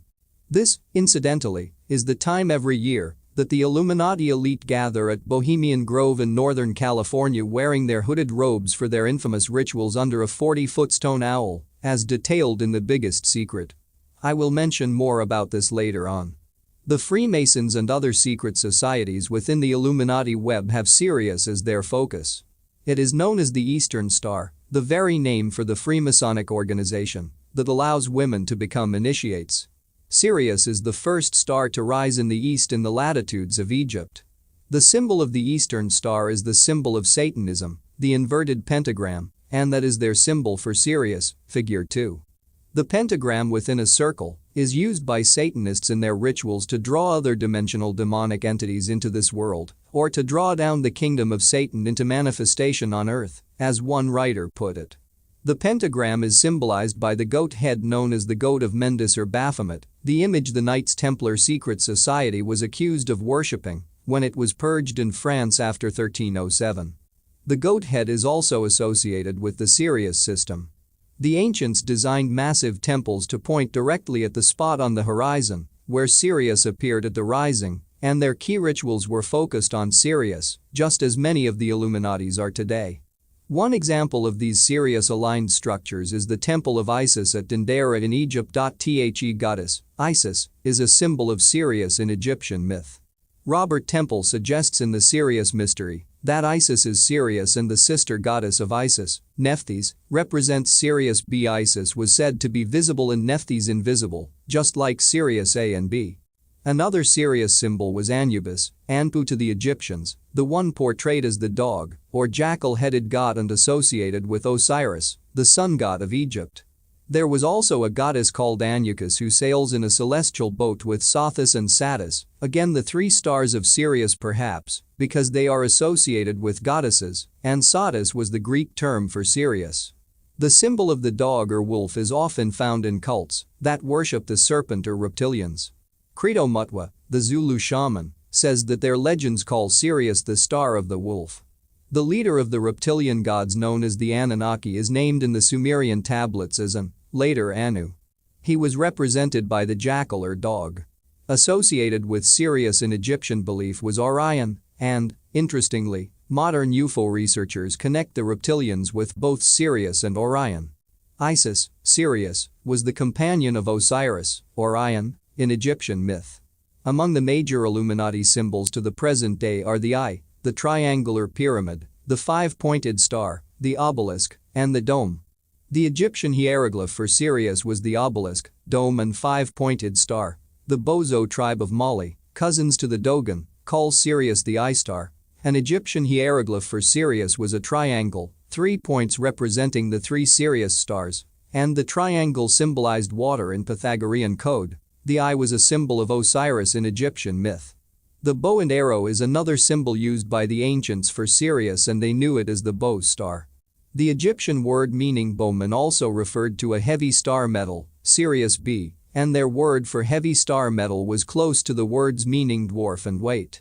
The Sumerian account called the Epic of Gilgamesh tells of a star that is so heavy it cannot be lifted, Sirius B. This star was associated with Anu, the leader of the Anunnaki. The chief Egyptian god, Osiris, was also called An. In Sumerian accounts, An, the jackal dog-headed god, had a daughter, the goddess Bau, the goddess of the dog.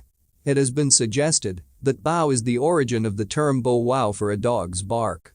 It certainly bears no resemblance to the sound a dog makes. In the Sumerian epic, Gilgamesh is given 50 companions, which could be symbolic of the 50 years it takes for Sirius B to orbit Sirius. What's for sure, the ancients perceived Sirius and Sirius B as very important to their lives. The Dogon are said to call these amphibious beings from Sirius the Namo, or masters of the water. The accounts of this extraterrestrial race are widely supported by ancient reports. The Sumerians claimed that strange beings from the sea founded their civilization. The historian, Alexander Polyhistor, born 105 BC, wrote that these beings were amphibious and were happier to go back to the sea at night. They are described as semi-demons, half-human, half-not human, and animals endowed with reason. Other legends say that they were superhuman in their knowledge and their length of life. They were the immortals and returned to the gods in a ship, taking with them examples of the earth's fauna. Interestingly, the Dogon calls Sirius the land of the fish and the pure earth, and the day the Namo landed on our earth is known as the Day of the Fish. The Babylonian priest Berossus wrote that the origin of humans in Babylonian belief could be traced to the fish god Ons, who was known as Dagon to the Philistines. What they said about Ons, the Sumerians said about Enki, one of the key leaders of their reptilian Anunnaki. Enki was symbolized as closely connected with water, and it was said that he rode in a ship that could go under the water or fly in the sky. He was described as a giant who had scales like a fish or reptile. In the Babylonian legend, Ons was one of the Anadoti, the repulsive ones, who had the heads and legs of men, but the body and tail of a fish. This is the origin of the mermaid stories, no doubt. The Greek gods known as the Old Men of the Sea were depicted as mermen. It was said that, if you fought with them, they changed shape, and the legendary founders of Athens, Cecrops and his son, were said to be half-human half-serpent amphibians. The Greek god, Typhon, was another half-man half-serpent figure with mythological connections to Sirius, and both Isis and Osiris were portrayed with fish or serpent tails in some effigies. Poseidon of the Greeks and Neptune of the Romans were symbols of the same theme. The Anunnaki, Anadoti, seem to be very connected to water, and their bloodlines use code names to this day that often relate to being of the water. The major bloodline families appear to locate either in very hot regions like Texas, Arizona, Nevada, and California, or, more often, in cold damp places where there is lots of water. The Netherlands is a major center for them, and that is one of the dampest countries in the world, with much of it reclaimed from the sea. Also, the cold and damp castles and palaces of the aristocracy in Europe are their preferred habitat. The recurrence of Anu, as in the Anunnaki, Anan or Anu, their leader, is a common theme in ancient mythology. We have Anubis and Anukus, and in the ancient Sanskrit language the word Anupa means a watery country. The ancient legends and beliefs suggest that the Sirius system is very watery with dense vegetation, perfect for amphibians and the reptilian species. Chinese traditions claim that their civilization was founded by an amphibious being called Fuxi or Fuxi in 3322 BC. One description says he had a serpent's body and a man's head, and he is said to have begun the repopulation of the world after the deluge with an incestuous interbreeding with a character called Nu Gua, who is also described as half-human, half-serpent. Another ancient Chinese figure was Gong Gong, who was a horned monster with the body of a serpent. This sounds very much like Set of the Egyptians and Ogo in the myths of the Dogon. Other amphibious entities in Chinese tradition are Emperor Yu, U relates to reptiles, and his father Gun, a name relating to fish, and Chinese drawings of their historical mythological characters are similar to those drawn by the Dogon. Today there are streams of reports across the world of people seeing UFOs flying in and out of seas and lakes, not least at Lake Titicaca in Peru, Bolivia, the highest navigable lake on Earth. The respected UFO researcher, Timothy Good, gives many examples of this phenomenon in his book, Unearthly Disclosure, Century, United Kingdom, 2000. He calls these craft USOs, or unidentified submergible objects, and includes the accounts of witnesses who have seen them around the world, especially in places like Lake Cote, Costa Rica, and the mountainous El Yunque rainforest in Puerto Rico. The Dogon described the arrival of the Namo in an ark that sounds very much like a spacecraft. Robert Temple says the Dogon indicate that the Namo landed in the region of Egypt and described the tremendous noise and vibration when the ark landed, causing a whirlwind of dust. They say of the Namo, a term they also use in the singular, he is like a flame that went out when he touched the earth. Dogon legend says the ship, or ark, landed on 3 legs, Temple writes. A larger craft hovered in the atmosphere. The Namo said that some of their number would be called the disruptors and one would die on the cross, the Dogon legends apparently say. Peruvian creation myths tell of a great disk that came out of the sky and landed on an island called the Island of the Sun. This is a place I have visited twice on the Bolivian side of Lake Titicaca. During the Great Deluge, the top of this island was the first piece of land to emerge as the water receded, they say. There are skeptics who seek to discredit the stories of the Dogon, the Namo, and their tales of Sirius. They say the French researchers who first published the information had simply invented everything. But Credo Mutwa, the Zulu shaman and that nation's official historian, says that his people have the same traditions. He says they call Sirius the star of the wolf and their ancient accounts say that a sea-dwelling fish people from Sirius came to the earth. They also speak of a gigantic war on Sirius in which the fish people drove out those who we now know as humans. Credo further confirms that the stories attributed to the Dogon are not the only ancient records of the Sirius system.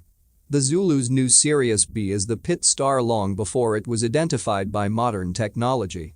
Credo wrote in his book, Song of the Stars, Station Hill Openings, Barrytown, New York, 1996, not only among the Zulu, but the Dogon, and many widespread African tribes, there are stories of the Namo, who resemble the king of the water people in our legend. They are said to be intelligent beings who have visited the earth several times.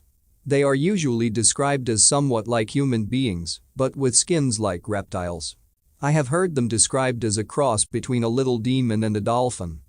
The translations of the Sumerian tablets by Zecharia Sitchin claim that the Anunnaki came from a planet called Nibiru, which, he says, has a vast elliptical orbit that takes it way out beyond Pluto and back between Mars and Jupiter every 3,600 years.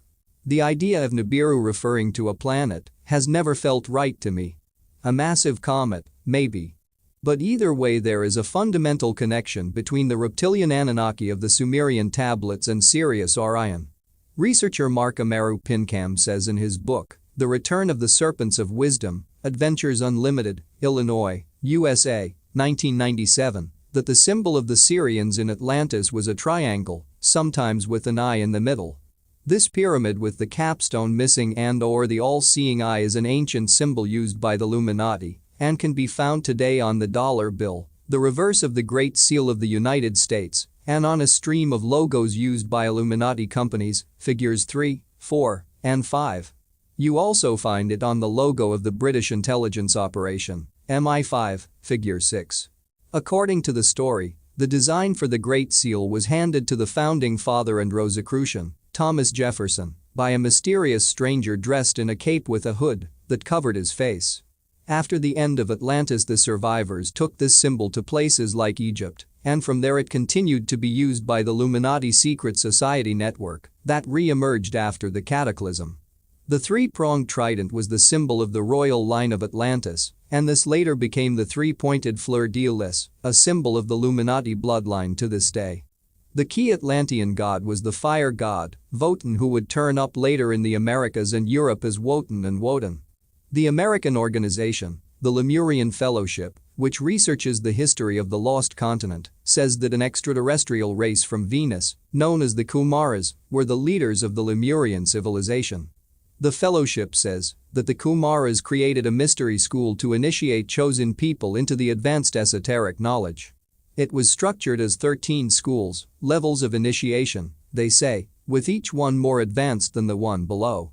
This is the classic structure of secret societies throughout history.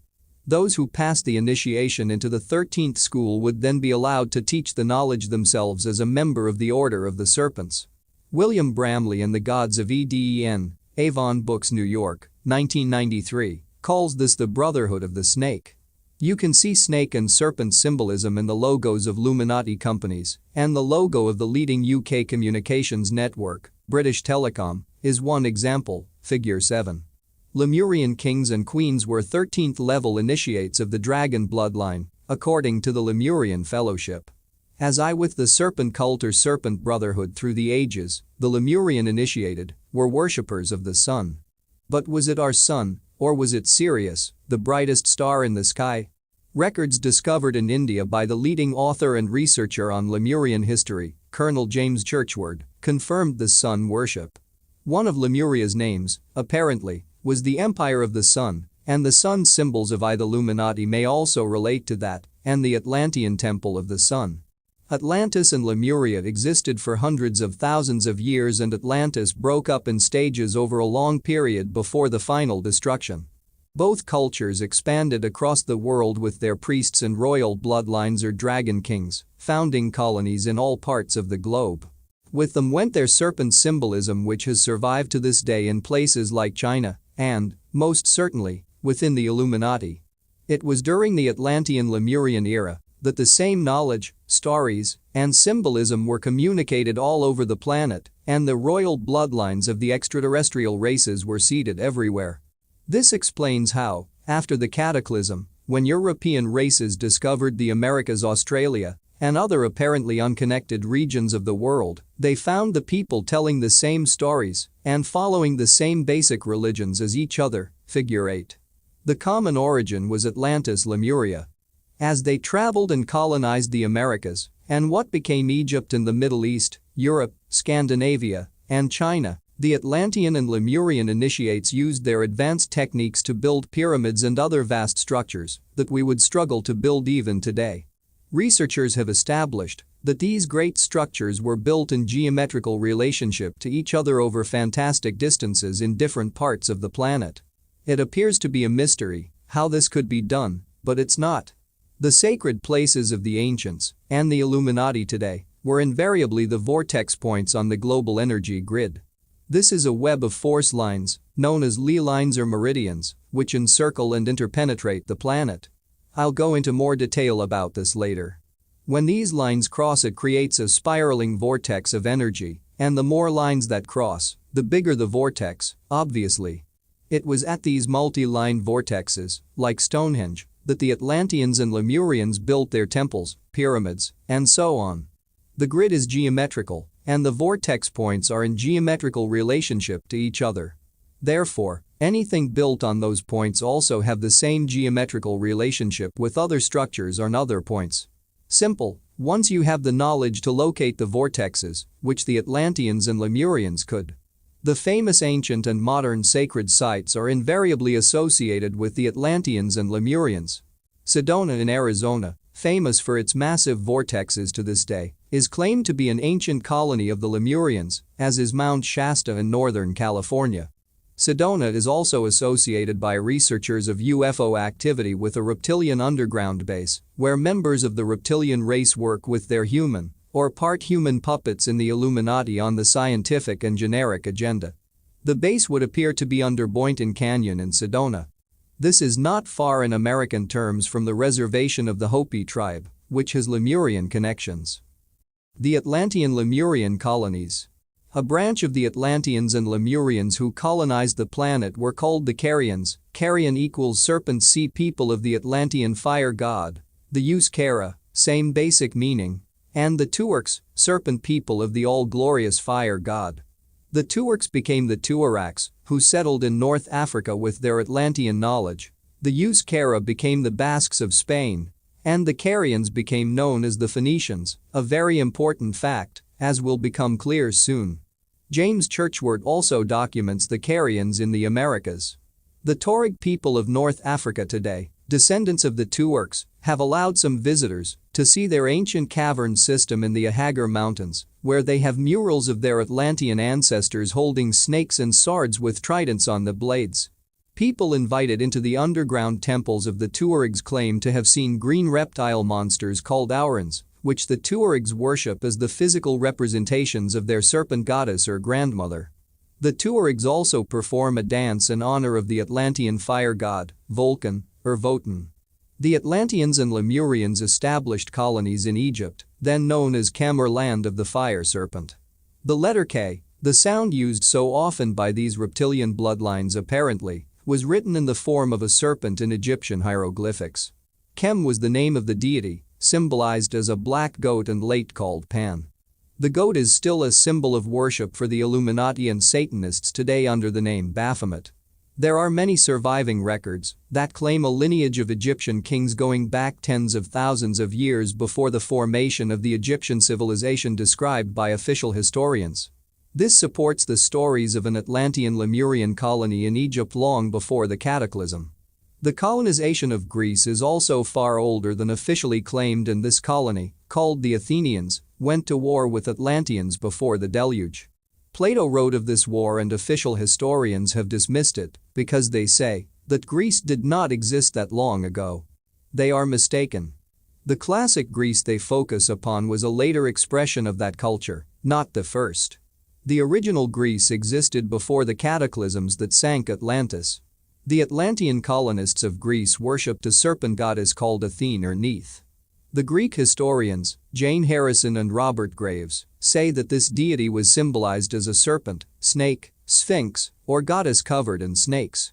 There are some people, myself among them, who believe that the face on the sphinx on the Giza plateau is a woman and not a man as officially claimed. Wherever the reptilian bloodlines have located, the worship of a serpent goddess has always been the center of their rituals under names like Athene, Barati, Isis, Semiramis, El, Artemis, Diana, and Hecate. Other Atlantean Lemurian colonists were known as the Pelasgians, peoples of the sea, the Danans, and the female Amazons. The Pelasgians worshipped the serpent moon goddess Dana, later Diana, Artemis, and the Atlantean goat god called Pan. They first landed on the Peloponnese in Greece and settled in Arcadia, according to ancient Greek records. Arcadia has always been a sacred place to the Illuminati bloodlines and was apparently a name for Atlantis. The Danans left Atlantis to settle in Asia Minor, now Turkey, Greece, and the islands of the Aegean. They are claimed by some authors to descend from the Old Testament tribe of Dan, but so much in the Bible is symbolic rather than literal or downright untrue. The name Danans derived from their serpent moon goddess, Dana or Diana. The Danans made the headquarters of their serpent-worshipping culture on the island of Rhodes, a name that originates from a Syrian word for serpent. Rhodes was the home of the Danan brotherhood of initiates and magicians known as the Telchines. The Greek historian, Diodorus, said these initiates had the ability to heal, change the weather, and shape-shift into any form.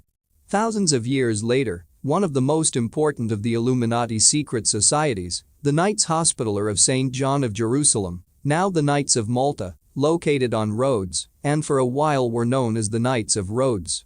Ultimately, they came from the same source as the Knights Templar. The name Rhodes, which is connected to the German Rot, meaning red, as with Rothschild, Red Shield, became a code name for the bloodlines. Red equals serious? These guys don't choose their locations or their names by accident. Malta, too, was an important center by 3500 BC and the home of a major mystery school. Under Malta is a vast network of tunnels and megalithic temples where secret rituals took place and still do. Malta's original name was Leto, named after Mother Leto, the serpent goddess. The Knights Templar secret society was formed in the late 11th century to protect the reptilian bloodline or La Serpent Rouge, the red serpent or serpent blood, together with their associated order, the highly secretive Priory of Sion. The goals of the Knights Templar and the Illuminati were, and are, to place these serpent bloodlines in all positions of power worldwide and thus form a reptilian, centrally controlled, fascist state. We are now getting very close to that. The Danans also settled on Cyprus, later controlled by the Knights Templar, and in ancient times it was known as La Dan or the Isle of Dan. The name of the Isle of Man in the Irish Sea, a place so important to the Druids, has the same origin, no doubt. The Taurus Mountains in Turkey, the Balearic Islands, and Syria, Sirius, were among other Danan settlements, and they traveled from Atlantis to Britain, where they became known as Tuatha De Danann, or the people of the sea. These carried the Anunnaki reptilian bloodlines. The female Amazons were another branch of the Atlanteans and Lemurians, and myths say they came from a paradise called Hesperides or Hespera, a name for Atlantis. They too followed the goddess Athena or Neith and venerated her symbol, the double-headed axe. They founded shrines to the serpent goddess in many places, including the famous center for Diana worship at Ephesus and other locations along the Turkish coast. The Canaanites also descended from Atlantis Lemuria. Mark Amaru Pincam describes the migration of Atlanteans to Canaan in the return of the serpents of wisdom. One branch of these Atlantides were the Tyrrhenians, the people after whom the present Tyrrhenian Sea is named. The Tyrrhenians eventually split in half to become the Etruscans and the Carians or Phoenicians, a tribe which eventually migrated to Canaan, pronounced Canaan with the K sound of the serpents, a territory on the Asia Minor coast, which can be translated as the land of the fire serpent. Running for cover. As these colonies and settlements were established, the serpent bloodlines from Atlantis and Lemuria were placed into the positions of ruling royal power, just as they had been, at least in the latter stages, before those continents sank. These are the same bloodlines that run the world today. Just before each of the cataclysms, many Atlantean and Lemurian royal bloodlines and initiates fled to other parts of the world, heading mostly for high places to escape the impending flood. Atlanteans went to Britain, one of their colonies, to Europe, Scandinavia, North Africa, the mountains of Turkey and Iraq, and the Americas. All along the American continent are the ancient legends and accounts of highly advanced beings, the founders of their culture, arriving with great knowledge from the sunken land in the Atlantic. On the western seaboard of the Americas and in Asia, they talk of similar advanced gods arriving from a sunken continent in the Pacific. Polynesians claim that survivors from this lost continent traveled to India before returning to the remnants of their homeland, the Pacific Islands, and becoming the Polynesians. James Churchward says that these peoples also settled in Egypt via India. Chinese legend talks of a continent in the same area called Morigasima, which sank amid cataclysm, but its king, PT1, escaped to mainland China and continued his bloodline there. This happened a number of times as Lemuria and Atlantis fell to cataclysmic events. I will focus from here on what happened after the stage-by-stage destruction of Atlantis in the period from around 10,000 BC to 5000 BC. When the Earth settled down after the incredible upheavals, the survivors from Atlantis and Lemuria began to recolonize the planet. And one of their key centers became known as Sumer, the cradle of civilization, in the eyes of official history. This was the restarting of civilization after the cataclysm. Sir Lawrence Gardner is the current front man of the ancient Imperial Royal Dragon Court and Order, which was originally created in Egypt about 2000 BC to support the agenda of the so-called Dragon Kings or reptilian bloodlines. Gardner says that Sumer in the Old Irish language means dragon. He writes, it is also reckoned that the subsequent culture of the region, phonetically called Sumerian, pronounced Shumerian, was actually Sidmurian, Shemurian. In fact, the case for this is now considerable, since the early ring lords of Scythia, the Tuatha De Danann king tribe, were actually called the Sumer. Another researcher, Frans Kamp in the Netherlands, tells me that Sumer means land of the dragon in the language of the Scandinavian Vikings. The founders of Sumer were the same reptilian Anunnaki who had controlled Atlantis in its latter stages and led it to destruction. Their obsession with technology and control by machine, so characteristic of the final era of Atlantis, can be seen in the world today. There is a reason for that: the Anunnaki are still in control. One theme of the Atlantean and Lemurian legends is that, especially in the latter stages, there emerged a very dark force that took over the mystery schools and the seats of power and used their advanced knowledge in the most horrendous and malevolent ways. They manipulated people's minds and caused mayhem with the misuse of esoteric magic, the manipulation of energy. Massive conflicts erupted, and some accounts suggest that even the cataclysm itself could have been caused by the way they imbalanced the Earth's energy field.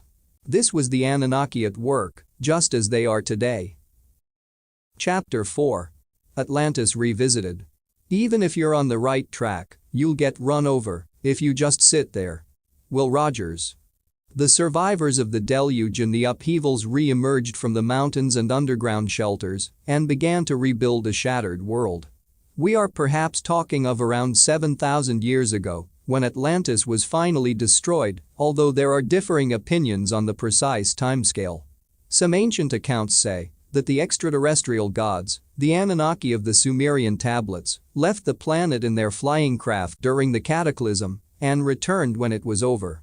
Wherever the surviving bloodlines and descendants of the mystery school initiates of Atlantis and Lemuria resettled, advanced civilizations began to reappear. Egypt, China and the Indus Valley in India were among them, but the most significant became known as Sumer between the Euphrates and Tigris rivers in what we now call Iraq, Figure 9.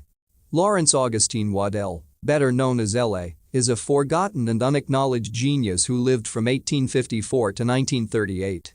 He was a Scot who graduated from the University of Glasgow with the highest honours and went on to be Professor of Chemistry and Pathology at the Calcutta Medical College in India.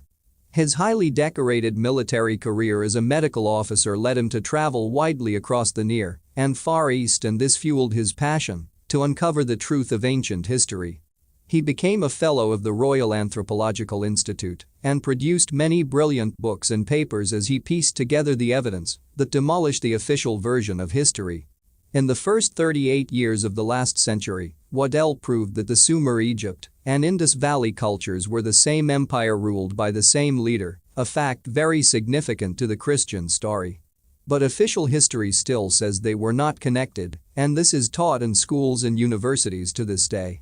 Waddell proved that this Sumer empire was also established in the British Isles and Ireland and introduced the same religious and cultural themes there.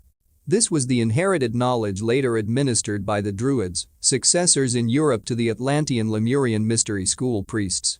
These rulers of the Sumer Empire, he established, were what I am calling in this book the White Nordic race, the blue-eyed blondes. What Waddell did not realize, of course, is that these bloodlines were of extraterrestrial origin and that their ruling bloodlines had interbred with a reptilian race to produce hybrid DNA. This is why these outwardly white bloodlines were symbolized by terms like the Dragon Kings. I know this all sounds fantastic, but stay with me and you will see the evidence to support this apparently bizarre suggestion. South to Sumer. At least many strands of this Nordic race traveled to Sumer from the far north, where we now have Scandinavia and northern Europe. These were the Norse people who came down into France to establish Normandy and became the Normans, Norse, North, men who invaded Britain with William the Conqueror at the time of the Battle of Hastings in 1066. These regions of Scandinavia and Europe were colonies of the former Lemurian Atlantean Empire. With the cataclysms came the ice sheets, and those who survived fled south to what is now France, the Netherlands, Holland, Belgium, and on down to the Mediterranean, the Middle and Near East, and India. Frans Kamp is a Dutchman I met while researching this book, and we spent 2 days together in the south of the Netherlands swapping information. He has been investigating the reptilian story full-time since he realized that his wife of more than 12 years was a reptilian hybrid. I'll explain more about this later. After their divorce, his experiences with her and his desire to understand what was going on fired his passion to unlock the secrets. When I met him, he was writing a book of his own, detailing his findings. Frans soon realized that to understand the world today, you have to research human history. You can't have one without the other. His research, particularly that of the Nordic peoples, led him to see that the white race of Sumer, or at least a significant part of it, had moved down from northern Europe after the upheavals. He says they came from locations called Friesland, Skansa, and Tula, which could be today's Greenland, he thinks. Certainly there is an Illuminati interest in Greenland that does not make sense when viewed simply from the perspective of a vast island covered in snow and ice. One of the key secret societies behind the German Nazis was called the Thule Society after Ultima Thule, one of the alleged origins of the master race in the far north of the world. This Aryan master race was said to be blonde-haired and blue-eyed. Frans Kamp says that the name Holland, a big region of the Netherlands, came from Halland in Scandinavia as those peoples moved south and settled new lands.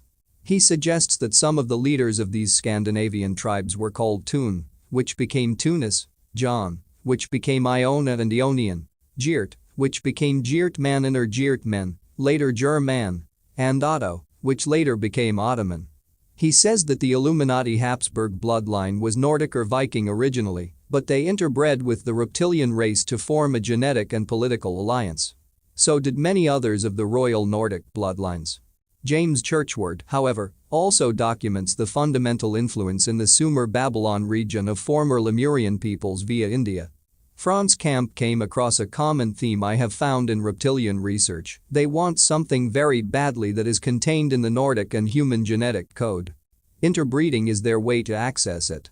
The blonde-haired, blue-eyed race and its connection to the reptilians is crucial to understanding both past and present, or, at least, what we call past and present.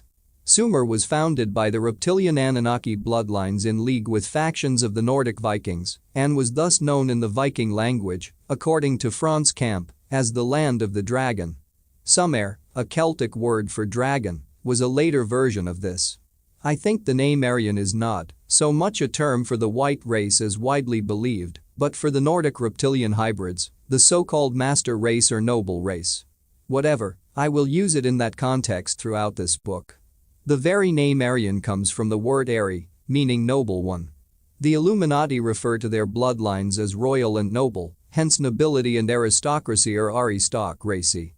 The name Sumerian is, therefore, very appropriate. The Sumer Empire. L. A. Waddell's brilliant research really begins with the foundation of Sumer around 4000 BC. He was an expert in Sumerian and Egyptian hieroglyphics and the Sanskrit language of the Indus Valley.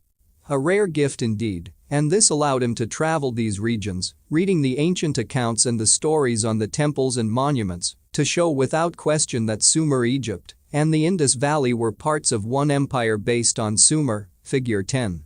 It should be emphasized, however, that before the cataclysm a high civilization had existed for tens of thousands of years in India as a colony of Lemuria, and that Egypt, another Lemurian Atlantean colony, also went back long before the Sumer Empire. Sumer, too, had Lemurian Atlantean origins. Waddell's work is documented in detail in his book, Egyptian Civilization, Its Sumerian Origin and Real Chronology, available from Hidden Mysteries through the David Icke website. He discovered from the timelines and the descriptions of the leaders and their genealogy that the rulers of these three cultures were the same people under different names. It is the different names that have obscured the truth to a large extent. Historians have taken different names to mean different people. Not true. The endless gods in the various cultures also turn out to be different names for the same deities. Once you understand this, wading into the past becomes a lot less complicated. The advantage that Waddell had over conventional Egyptologists and historians, apart from an open mind, was that he could read Sumerian and could therefore decipher inscriptions in Egypt, which they could not understand. He could see that early Egyptian hieroglyphics were those used by their ruling culture in Sumer. It was only later that they evolved into an Egyptian system developed more locally. It is the latter that Egyptologists have been decoding. The earlier Sumerian hieroglyphics in Egypt flummoxed them. But not Waddell. Here is one example of how he proved his point. One of the best-known kings of Sumer is called King Sargon. The Sumerians recorded that he had a son, who later became emperor, called Manus.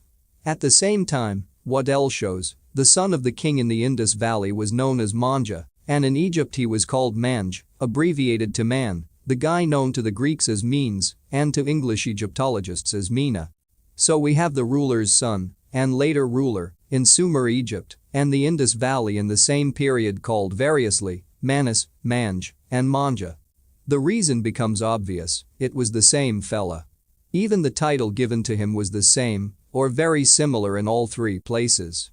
In Egypt he was known as Manj the warrior, in Sumer he was Manus the warrior, and in the Indus Valley he was called Manja the shooter. His father, Sargon the Great, is a Semitic name for the Sumerian Mesopotamian emperor, King Jin, Gani, or Guni. He was called in the later Babylonian texts the king of the four quarters of the world because they knew Babylon was also a Mesopotamian culture, that the Sumerian Empire was enormous. The Incas of South America used this term four quarters also. In the Indian epics, Sargon's son, Manja, was called the royal eye of Gupta and of the four ends of the earth when he became emperor. In the Indus Valley clay seal records, Sargon and Manja Ramines also called themselves and their dynasty Gut or Goth to the Romans, and used the titles Bar or Par, which means pharaoh, according to Waddell. Gut or Got became God, a term used by the later Goths. All non-Latin languages in Europe are derived from the Gothic, including English, and the ancient Swedish language is still called Sueo-Gothic. The former name for Denmark was Gothland, and a derivative was Jutland. Gothic architecture, so beloved of the bloodlines and the Illuminati, comes from the same source and the horned headgear worn by the kings and leaders of European tribes and kingdoms, but these symbols, styles, and customs go much further back to Atlantis and Lemuria.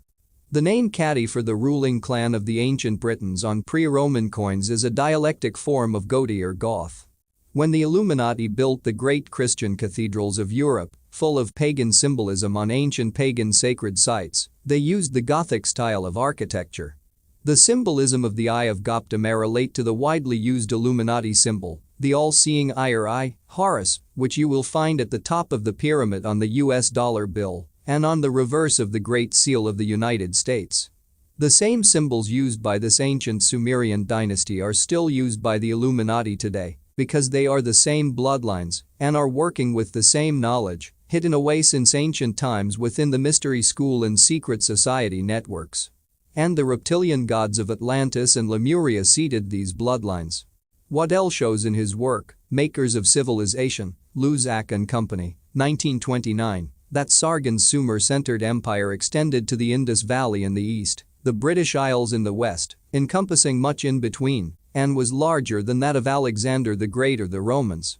The Sumer Empire included much of the world, and it is from this same knowledge and information source that all the religions have emerged, the continuation of the knowledge and bloodlines of Atlantis and Lemuria. They may interpret this base information slightly differently and emphasize different strands, but the core from which they have come is the same: the Atlantean, Lemurian, and Sumer empires and their belief system, not least its focus on the worship of the sun. Where did Christianity, Judaism, Islam, Hinduism, Buddhism, and others like Zoroastrianism, etc., all emerge from?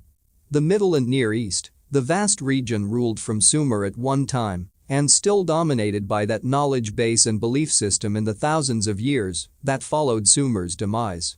The Sumerian story of King Sargon is a classic case. They said that his mother floated him in a basket of rushes on the river, and he was found by a member of the Sumerian royal family who brought him up as their own. The Hebrews, or rather their manipulating priests, the Levites, later stole this ancient story from the Sumerian accounts and used it in the fable of their invented character known as Moses. The Old Testament is founded on Sumerian accounts, edited and rewritten as required, to create a manufactured history and religion called Judaism. The New Testament is based on symbolic stories repeated over and over in the thousands of years before its creation and based on the Sumerian and Golden Age religion of sun worship. The New Testament texts, in turn, created a manufactured religion and history called Christianity. Two prison religions and two make-believe histories for the price of one book. What more do you want? Great deal. Sold by the billion. King Sargon was a major sun worshipper, and these rulers of the Sumer Empire were given the title, Son of the Sun, as they were in Lemuria. Could this mean a son of Sirius? Or even Lemuria? To the Sumerians, like the Lemurians and Atlanteans, the sun was a symbol of God, and from this title Son of the Sun later came the idea of a son of God. Sumerian emperors were also often known as the One Lord. The Sumer rule of Egypt in the Indus Valley. The early official history of the Sumer satellite state called Egypt is largely based on king lists compiled by an Egyptian priest known as Manetho in the 3rd century BC for the Great Library of Alexandria. But this library was destroyed in AD 391 in the campaign to rewrite history, and only fragments of Manetho's lists have been retained in the works of classic writers. Waddell shows that Manetho's work, if indeed those writers have preserved it accurately, is fundamentally flawed and cannot be sustained in the light of the evidence. Yet so much of the early Egyptian history taught in the schools and universities is based on this very same flawed information. The span of the great Egyptian culture is broken up into distinct periods of kingdoms and ruling dynasties. King Sargon ruled Egypt from his Sumer base within the pre-dynastic period around 2700 BC. The right to rule in the Sumer Empire, again like Lemuria and Atlantis, was by bloodline, a fact fundamental to understanding how the world is controlled and who by today. The Egyptian inscriptions detailed here were discovered by Waddell to have been written in Sumerian hieroglyphics, not the much later Egyptian version with which Egyptologists are familiar. Sargon's grandfather, Ketan to conventional history, was known as Taku or Teki in the early Sumerian-style Egyptian hieroglyphs, as Tuk in the old Sumerian king lists, and as Vraitaka or Draitaka in the Indian king lists. These are slightly different spellings for the same person who ruled all three. Sargon's father, Ro to Egyptologists, was known in Sumerian Egyptian hieroglyphics as Purujin, in the old Sumerian king lists he was Burujina, in Indus Valley seals as Buru or Puru, and in the Indian king lists as Puru. Inscriptions relating to King Sargon himself were discovered in one of the oldest tombs at Abydos in Upper Egypt, and Waddell established that the script used was early Sumerian. It was the same as the script he saw in Sumerian seals of the same Sargon period found in the Indus Valley. King Sargon, in this early Sumerian script, was known under his personal name of Jin-Ukus or Jin-Yukusi in Egypt, thus relating to his title King Jin or Guni, and the variant, Gani, in Mesopotamian inscriptions, particularly in Babylonian. The title Ukus or Yukusi in Egypt means that he was a descendant of the first Sumerian king, Yukusi of Ukku, meaning Sunhawk City, and also the first Aryan, hybrid, king in the Indian epics and their holy books, the Vedas, which use the solar title of Ikshwaku or Yukusi of Ukku. All these kings of the Sumer Empire were given solar titles because of the obsession and emphasis on the worship of the sun and the symbolism of the sun as god. Indeed, it is extremely likely that Horus or Heru, the Egyptian son of God and a mirror of the much later Jesus, came from the Sumerian word hu or ha, meaning hawk. The hawk or sun hawk was a Sumerian symbol for the sun, as we see above in Sargon's very title. The Heru of the Pygmy people, Hulkin of the Indians, Helios of the Greeks, and Herki of the Akkadian Chaldeans of Mesopotamia probably come from the same source and all relate to a sun god of the Horus mold. In the same way, the Mayans of Central America had a god called Hurakan, and the Tibetans had the deity, Haruka, which later evolved into the Heracles and Hercules of the Greeks, a society that was founded on the Sumerian, Atlantean knowledge and beliefs. Hercules fought a shape-shifting river god called Achelous. The word hurricane can be traced to the same storm god symbolism, as the writer and researcher, Acharya, points out in her superb work, The Christ Conspiracy, Adventures Unlimited, Kempton, Illinois, 1999. I know all this gets a bit complicated, but what I am summarizing here is just some of the fantastic wealth of evidence that can be found in great detail in Waddell's work and elsewhere, that Sumer was the center of a vast empire that created, controlled, and instilled its belief systems into other great civilizations, which, the official historians tell us, were not connected. But it is clear that they were. More than that, they were ruled by one bloodline dynasty, the same dynasty, as I have established, that runs our world today. The expansion of this empire out of the Near and Middle East can be shown in the story of King Sargon's successor as priest king of the Sumerian Empire. This was his son, known variously as Manus, Manja, Manj, Mina, Manash or Minash, and to the Greeks as Menes. As the latter is the most used name, that is the one I will use here. The Minan expansion. Menes was the first Egyptian pharaoh of the first dynasty, which followed the so-called pre-dynastic period between 3000 and 2000 BC. His Egyptian inscriptions, written in Sumerian, are in agreement with the accounts of his life in Sumer and the Indus Valley. He was the governor of the Indus Valley colony, where the first in line to the Sumerian throne ruled as crown prince awaiting the succession. They were known, according to surviving records, as under-king companions, written as Shag-man, Shab-man, and, interestingly, Shah-man. But Menes led a revolt against his father, Sargon, and took control of Egypt, declaring it independent of Sumer. As a result, Sargon disinherited him, and the succession went to his younger brother. But Menes succeeded after a decade or so when his brother died, probably with Menes' help. This story is told in the Indian epic chronicles and other accounts. Menes ruled Sumer after the death of his brother, and this empire included another advanced culture that, again, the official historians tell us was independent of Sumer Egypt and the Indus Valley. This was the civilization on the island of Crete known as the Minan, figure 11 overleaf. The start of this advanced society is officially estimated at about 2600 BC, the same period, surprise, as that of Sumer, and it was said to have been founded by people from Asia Minor, now Turkey, which was part of the Sumer Empire of the Aryan race. Minan place names have been found all over the Mediterranean, from Sicily to the Syrian coast, including Cyprus. The Minan culture was the immediate inspiration for the classic Greek period, and the alleged founder of the Minan dynasty was King Minos, the hero of the later Greeks. But King Minos was in fact the same Menes, Manj, Manas, etc., the emperor of the Sumerian Empire and son of King Sargon.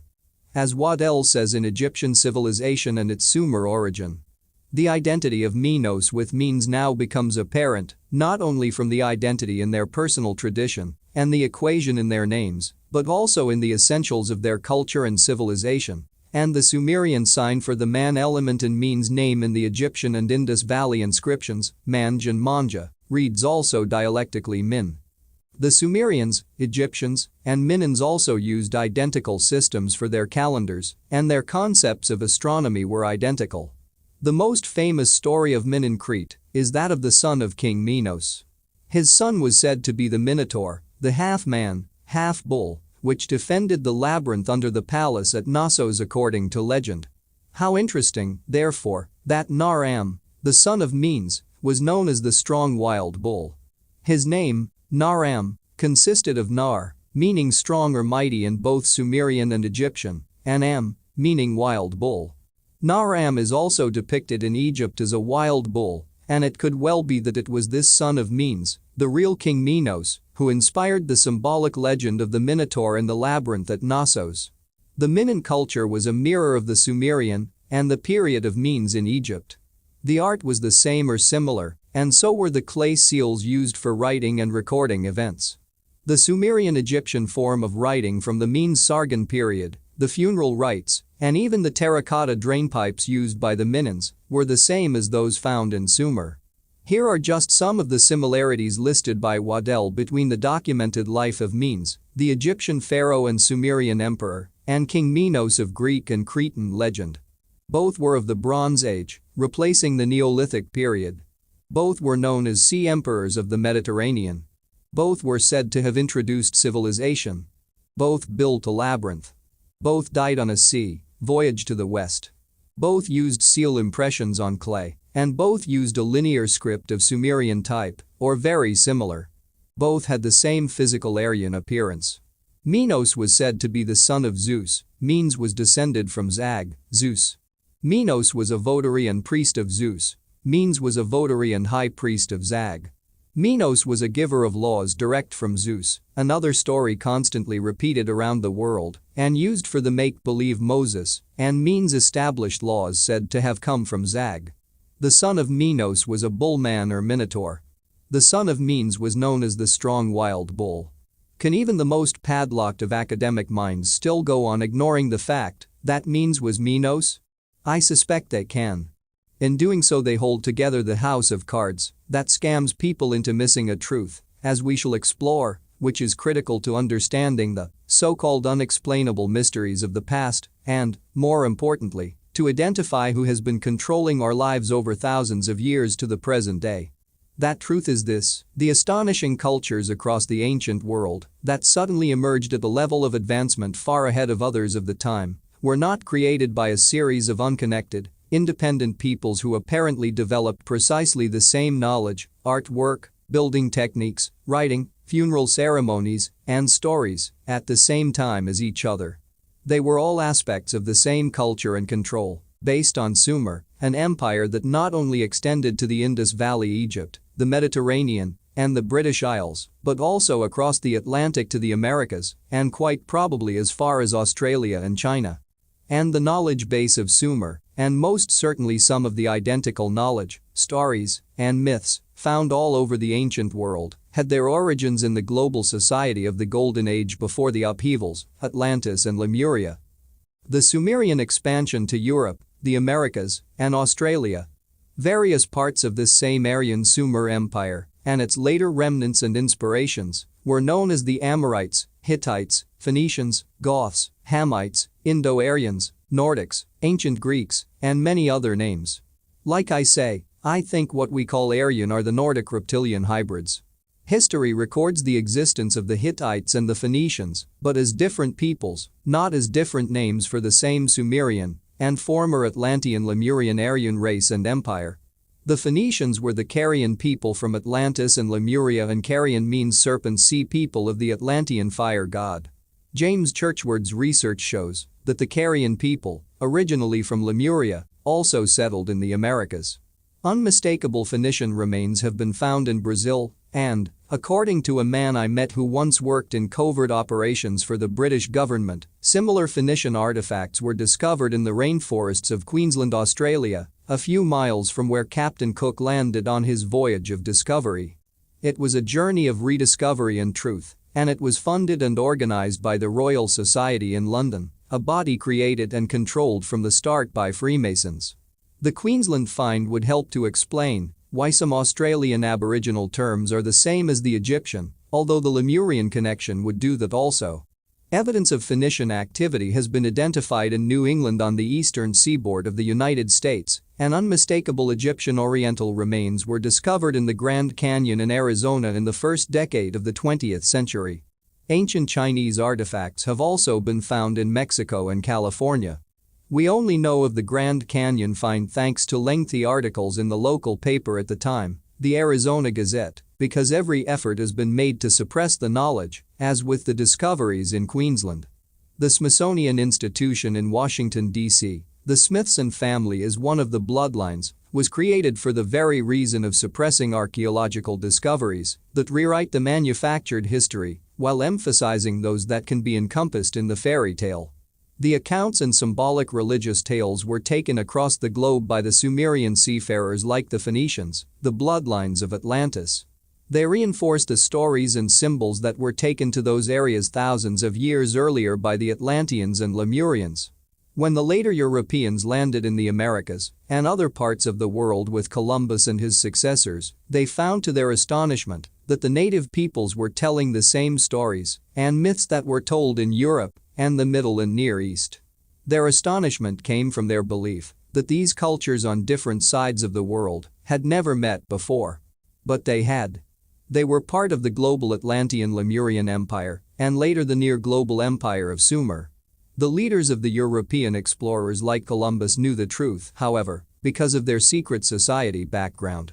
The corresponding stories and customs on both sides of the Atlantic included the virgin birth, crucifixion, circumcision, and the Great Flood. The similarities were so striking, the Christian priests sought to keep this knowledge quiet for fear of undermining their unique religion. The key Central American deity, Quetzalcoatl, was Jesus under another name long before the Christian religion waded ashore with Columbus and Cortez. Quetzalcoatl was born to a virgin mother, fasted for 40 days, was tempted by their version of Satan, and left promising to return in a second coming. Indeed, when Cortez, the Spanish architect of native genocide, landed there in the years after Columbus, he was treated as a god because, with his European features, he was considered to be the return of Quetzalcoatl. Something similar happened in Africa when the white Europeans arrived and the native people believed they were the return of the Nordic extraterrestrial beings of then legends. Cortez was obviously aware of the Quetzalcoatl story because he landed near the point the legend said the deity would return, and he wore a plumed hat in line with Quetzalcoatl's title of the plumed serpent. Cortez even arrived in 1519, the time the native people believed that Quetzalcoatl would come back. Just one example of how easy it is to manipulate people through their beliefs. The travels of the Aryan Sumerians and their earlier Golden Age ancestors also account for the mystery of the countless legends in the Americas of the white gods who came from the sea bringing great knowledge and civilization. There was once a race of white men in Central South America who wore beards and looked like Phoenicians. The Central American culture with its incredible ancient cities and pyramids, attributed to the Maya people in the Yucatan, is one such example of this ancient interaction. The step pyramids of the Yucatan, which in fact go back way before the Maya who inherited them, are so similar to the classic ziggurats built for the gods of Sumer. There are great similarities in art and language between the two, as there are between Central American religion and language and that of the Hindus and the Middle Near Eastern Semites. The mother goddess, Maya, has the same name in the Maya culture as she does in India, and there are Mayan remains at an ancient Egyptian site I have visited not far from Giza. James Churchward shows in The Children of Mu that all these Maya peoples around the world originated in Lemuria Mu, hence the common connections. Also, the legendary founder of the Maya culture, called Wotan or Wotan, is the name of the Atlantean fire god and also the god of the Teutonic peoples of Germany and Scandinavia. He was one of the gods of the Nazis and they were created by the Teutonic Knights Network, Illuminati, in Germany. The Teutonic Knights were formed in the same period and operated in the same Holy Land region as the Knights Templar and the Knights of Malta, and they work to the same basic agenda right to this day. That part of the Sumerian Empire known as the Phoenicians, with their base in the Middle East and what we now call Turkey, particularly Cappadocia, were very much involved in establishing Sumerian control of the British Isles. Under other names these peoples were known as the Hittites and the Goths. Once again L.A. Waddell has established that the Phoenicians were not a Semitic race as claimed by official historians, but another name for the Aryan race based on Sumer in the post-Atlantis period. Examinations of Phoenician tombs have revealed that they were of the long-headed Aryan type, as are depictions of the pharaohs and royal families in Egypt. This is also why the Egyptians and other cultures portrayed many of their gods, like Osiris, with white skin and blue eyes. That's what the ruling race looked like. The twist was that their royal and noble bloodlines had interbred with the reptilian Anunnaki. The very name, Iran, another part of the Sumer Empire, comes from the word Ariana or Aran, which means land of the Aryas or Aryans. There is still a race of white, often blue-eyed, people in Kurdistan. The Sumerian Phoenicians arrive in Britain and Ireland. The Phoenicians, Sumerian Empire, had landed in the British Isles by at least 3000 BC, figure 12 overleaf. This corresponds with the period when, it is claimed, the great stone circles like Stonehenge and Avebury were built with the same astonishing precision that you find with the Giza pyramids and other breathtaking structures across the Sumerian and former Atlantean Lemurian Empire. Whoever designed Stonehenge must have had a very advanced knowledge of mathematics and astronomy. Geoffrey of Monmouth, the 12th century historian, wrote in Histories of the Kings of Britain that the builders of the original Stonehenge were giants from North Africa. The Aryans of Sumer and Egypt were a tall people because they came from the very tall Nordics and the Reptilians, which are almost always described as very tall. This fits with the emerging themes of this book, and certainly the official version of Stonehenge is utterly ludicrous. As John A. Keel points out in Our Haunted Planet, Fawcett Publications, USA, 1971. We are also asked to believe that they pushed and hauled these monstrous stones for 240 miles up and down hills, across rivers, through forests and soupy bogs on sledges and wooden rollers. Plainly the whole thing is quite absurd. And, of course, Stonehenge is just one of hundreds of stone circles and standing stones erected in Britain in this same period. We do have to be careful here as dates are increasingly, and often dramatically, reassessed. The Sumerians were heading back to where the pre-cataclysmic Atlanteans once had a major colony, and some of these famous structures of the British Isles and elsewhere may have already been in place long before they returned. Either of these explanations, the Atlantean builders or the Sumerian Empire, would account for where the knowledge came from to align them so exactly to the cycles of the sun, moon, and star systems, as well as in relationship to each other via the geometrical energy grid. Waddell explains in his book, The Phoenician Origins of Britons, Scots and Anglo-Saxons, Christian Book Club, California, 1924, how he found Sumerian markings on one of the stones at Stonehenge and on other stones around the British Isles, including some in Scotland. Professor Alexander Thorne, Emeritus Professor of Engineering Science at Oxford University from 1945 to 1961, discovered that the builders of Stonehenge knew of Pythagorean geometric and mathematical principles thousands of years before Pythagoras was born. The same was true of those who built the Giza pyramids. Now we can see why. The Greek genius Pythagoras, which means I am the python or I am the serpent, and all the famous Greek mathematicians, philosophers, scientists, doctors, and so on, inherited their knowledge through the highly secretive mystery schools from the Sumerians, Minoans, and Egyptians, who were all the same peoples in reality. And they, in turn, inherited from Atlantis and Lemuria. History becomes much simpler once this sequence is understood. The Sumerian elite and their Golden Age ancestors also had the knowledge of how to throw a magnetic field around an object and disconnect it from the laws of gravity. They could make it weightless. Such a skill makes it so much easier to move and place vast stones for these mystery structures like Stonehenge and the pyramids. The serpent grid. I cannot stress enough the importance to these ancient peoples of the global energy grid, and especially the major vortex points where many of the energy lines cross. This energy was often symbolized as a serpent. The more esoteric researchers who acknowledge the vast symbolism and references to serpent bloodlines, serpent knowledge, and serpent people say these were merely codes relating to this earth energy grid, known as dragon lines or Lee lines, hence so many British place names end in Lee. The association of serpent symbolism with this universal energy and its most powerful centers is clear to see. But, at the same time, the evidence that there is a controlling force taking a reptilian form is so overwhelming that there is no way that the constant references to serpent or dragon bloodlines can be dismissed as simply code for this energy or knowledge of the grid. And what a coincidence that we have all the legends and accounts of a serpent race bringing and teaching knowledge about this grid, and the energy of that very grid becomes associated with the serpent. No connection? As I said earlier, these Lee lines connect to form a web or grid of magnetic energy, the universal life force, which flows along these lines that surround and interpenetrate the planet. The human body has a similar system, and the ancient Chinese healing art known as acupuncture works with the Lee lines, dragon lines, or meridians of the physical body. That's why they insert hair-like needles. They are balancing the flow of energy. The ancients, including the Atlanteans, Lemurians, and the peoples of the Sumer Empire, used standing stones like acupuncture needles for the earth. They declared these major vortex centers to be sacred, and these are the locations of the standing stone circles, pyramids and ancient earthworks all over the world, figure 13.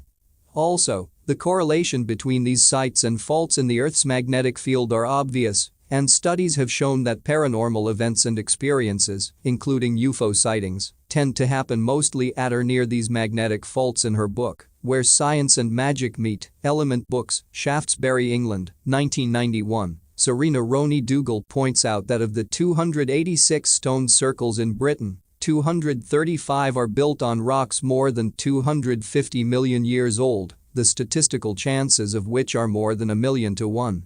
Robert Graves, the poet and writer on mythology and mysticism, said, "There are some sacred places made so by the radiation created by magnetic ores. My village, for example, is a kind of natural amphitheater enclosed by mountains containing iron ore, which makes a magnetic field. Most holy places in the world holy not by some accident, like a hero dying or being born, there are of this sort. Delphi was a heavily charged holy place. Delphi in Greece was the center for the oracle, a psychic woman or channel, who connected her consciousness with other dimensional entities and spoke their words. They knew that the sites of magnetic faults act as doorways to these other dimensions or densities and allow both interdimensional communication and travel to happen more easily. Satanists use these same locations around the world in their rituals, designed to manifest other dimensional demonic entities. The Roman Church insisted that its churches and cathedrals be built on former pagan sites because these were the interdimensional doorways, gateways, or portals. Again, this is why Satanists seek to use Christian churches for their rituals. They want to access the energy in the vortexes on which the churches were placed. Freemasonic and other secret society temples are located on these points. The ancient Atlantean, Lemurian, Sumerian knowledge has been passed on through this covert network while being systematically suppressed among the people. Religion has condemned it as evil, and science has dismissed it as nonsense. And the source of both religion and science is the same Illuminati network. Surprised? It is claimed by historians that British Druids built the stone circles, but they confuse using them with building them. Groups use them today for rituals, but no one is suggesting that these groups built them. Archaeologists find Druidic remains on these sites and assume they created them. They do the same with the later Mayans of Central America and the Incas of South America. The later Druidic religion and knowledge was brought by the Atlanteans originally and reinforced by the Sumerians with their great understanding of astronomy, astrology, sacred geometry, mathematics, and the Leline system or energy grid. Both sources also knew of the cycle called precession, in which the Earth's wobble slowly moves the planet on its axis, so it faces different star systems or astrological houses over thousands of years. It takes 2,160 years to cross one symbolic house and 25,920 years to complete the cycle of 12. We are, some believe, completing one of these great cycles now, and they are always periods of enormous change, it is said. Once again, these ancient Sumerians, Atlanteans, and Lemurians, under various names, built their temples and sacred buildings in relation to, or in acknowledgement of, their knowledge of precession. Suppressing the grid. I have a rather controversial view, makes a change of at least some pyramids, stone circles, and earthworks placed on the vortexes. From the start of my conscious journey in 1990, I have had a bad feeling about many of these constructions. New Agers see them as sacred places and go to the stone circles and pyramids for their ceremonies and so on. But just because the vortex points are power centers on the global grid, it doesn't mean that the structures built at these places by the bloodlines have been designed and located with humanity's best interests at heart. I am not talking about all of them here, but I don't feel good myself about the Giza site or Stonehenge, among others. These locations are incredible centers of energy, and yet when we go there we feel a fraction of their true power, because the structures built on them are often suppressing that power. My own feeling is that they were part of a network designed to close down the true potential of the grid and disconnect the human energy field from the cosmic one. Every planet and star has an energy grid, and these connect with each other in a vast cosmic web. We in turn connect with this network through our human energy grid, the meridian system on which acupuncture is based. If you can disconnect the human energy field from the planetary and cosmic grid, you put people in a disconnected vibrational prison. Still today, the Illuminati place structures like nuclear power stations and motorway, freeway, intersections on the vortex points for the same reason. A busy road has been built through the center of the massive Avebury Stone Circle, vortex, in Wiltshire, England. It is like throwing a spanner into an electrical system. It throws it into chaos. I'm not saying that these places are negative in themselves. They are just energy. I am talking of the structures built upon them to manipulate the flow of that energy. I think people miss the point that you can program stones, with their quartz crystal content, and obelisks etc., to do a positive or negative job for you in these places. I think that many have been put there to disrupt and suppress. Just my view.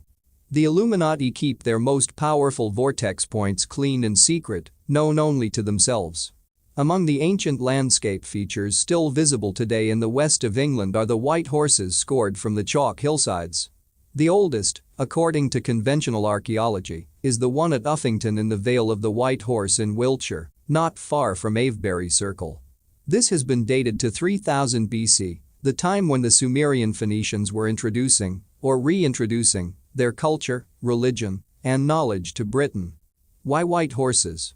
The basic religion of the Sumerian Phoenicians was the worship of the sun, and the white horse was one of their symbols for the sun. This white horse symbolism is also the source of the references to stories about white horses in relation to the Christian Jesus and Hindu Krishna. Jesus and Krishna are symbols for the sun with their origin in the Sumerian sun religion and its stories and symbols. Neither really existed.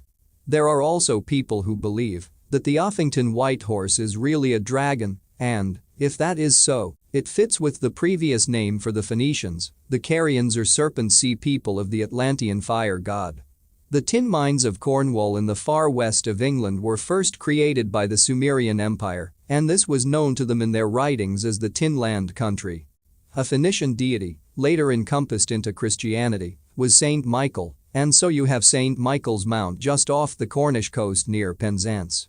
The tin ships operated from here, and there are many other references to Saint Michael in that region. Other Phoenician Sumerian deities were Saint George of Cappadocia in Turkey, who defeated the dragon and became the patron saint of England, Berit, a male deity, who became Britain, and Barati, the female, who became the British heroine, Britannia, when these deities were brought to these islands by the Sumerian Empire, figure 14. According to Sir Lawrence Gardner, the spokesman of the ancient imperial court of the Royal Dragon and Order, Berit Anna, Great Mother of the Firestone, symbolized the wife of Anu, the chief of the Sumerian reptilian gods called the Anunnaki. Names very similar to Berit and Barati can be found in the Indian holy books, the Vedas, because these accounts were inspired by the same Sumerian, Aryan, and Atlantean Lemurian sources. The later Romans, another empire based on the Sumerian Atlantean knowledge and bloodlines, knew Barati as fortune, a reference to Barati's legend as the goddess of fortune. They symbolized and described her in the same way the Phoenicians did with Barati and the British do with Britannia. The Egyptians had a goddess called Brith, goddess of the waters, another version of Barati, and the Minans, Sumerian Egyptians, on Crete knew her as Brito Martis, who, in turn, is associated with the goddess Diana or Artemis, other versions of the same theme. All this information is one solution to the mystery of why all the major symbols of the British Isles came from the Middle and Near East. For instance, the flags of England, Cross of St. George Scotland, Cross of St. Andrew Ireland, Cross of St. Patrick, as well as the ensigns of Scandinavia, were all carried as standards of victory by the Phoenicians. The evidence of the Aryan-Sumerian connection to Ireland emphasizes the point. According to Arbois de Juvainville, the author of the work, Cours de littérature celtique, the Irish were known as Egyptians in the Middle Ages. Saint Patrick, of whom no literal evidence has been found, is claimed by some to be an Irish name for the Egyptian deity, Ptah, who was introduced to Ireland by Egyptian members of the Sumerian Empire. It is said of Saint Patrick that he removed all the snakes from Ireland. Here are just some of the connections between North Africa and the Emerald Isle, Ireland. The distinctive round towers in Ireland are of Phoenician origin, and the Irish harp and Scottish bagpipes came from North Africa, as did the name of the classic Irish symbol, the shamrock. Any three-leaf plant in Egypt is known as a shamrock. The rosary beads, such a symbol of the Roman Catholic Church, created by the Sumerian-inspired Romans and based on sun worship, are from the Middle East and still used by the Egyptians. The word nun is Egyptian and their garb is Middle Eastern. The old Irish sailing craft called a pucan was designed in North Africa, where it was used on the River Nile. Old Irish books employ the same styles as those found in Egypt, and even the colors used in the Irish Book of Kells and Book of Durrow are from Middle Eastern insects and plants. The famous ancient mound at Newgrange, north of Dublin, has a narrow passageway of some 62 feet that perfectly aligns with the sun as it rises on the winter solstice. It is so precise that at the solstice sunrise, its golden light shines directly through this narrow passage to illuminate the chamber deep in the center of the mound. Again, the present dating of Newgrange and other ancient Irish standing stones and earthworks fits the period when the Sumerian Empire arrived, and the dual spiral images found at Newgrange are identical to those found at other centers of the Sumer Lemurian Atlantean empires, like Malta. The entrances to many other great structures within that empire are the same as that at Newgrange, including the one at the Minan Palace of Minos, Menes, on Crete. It becomes clear why I have noticed on my many visits to Ireland that so many of their old place names have a Middle and Near Eastern feel about them. Indeed, as researchers have shown, the Old Irish languages, like Gaelic, are remarkably similar to those found in North Africa. The reason is simple. They have the same base origin.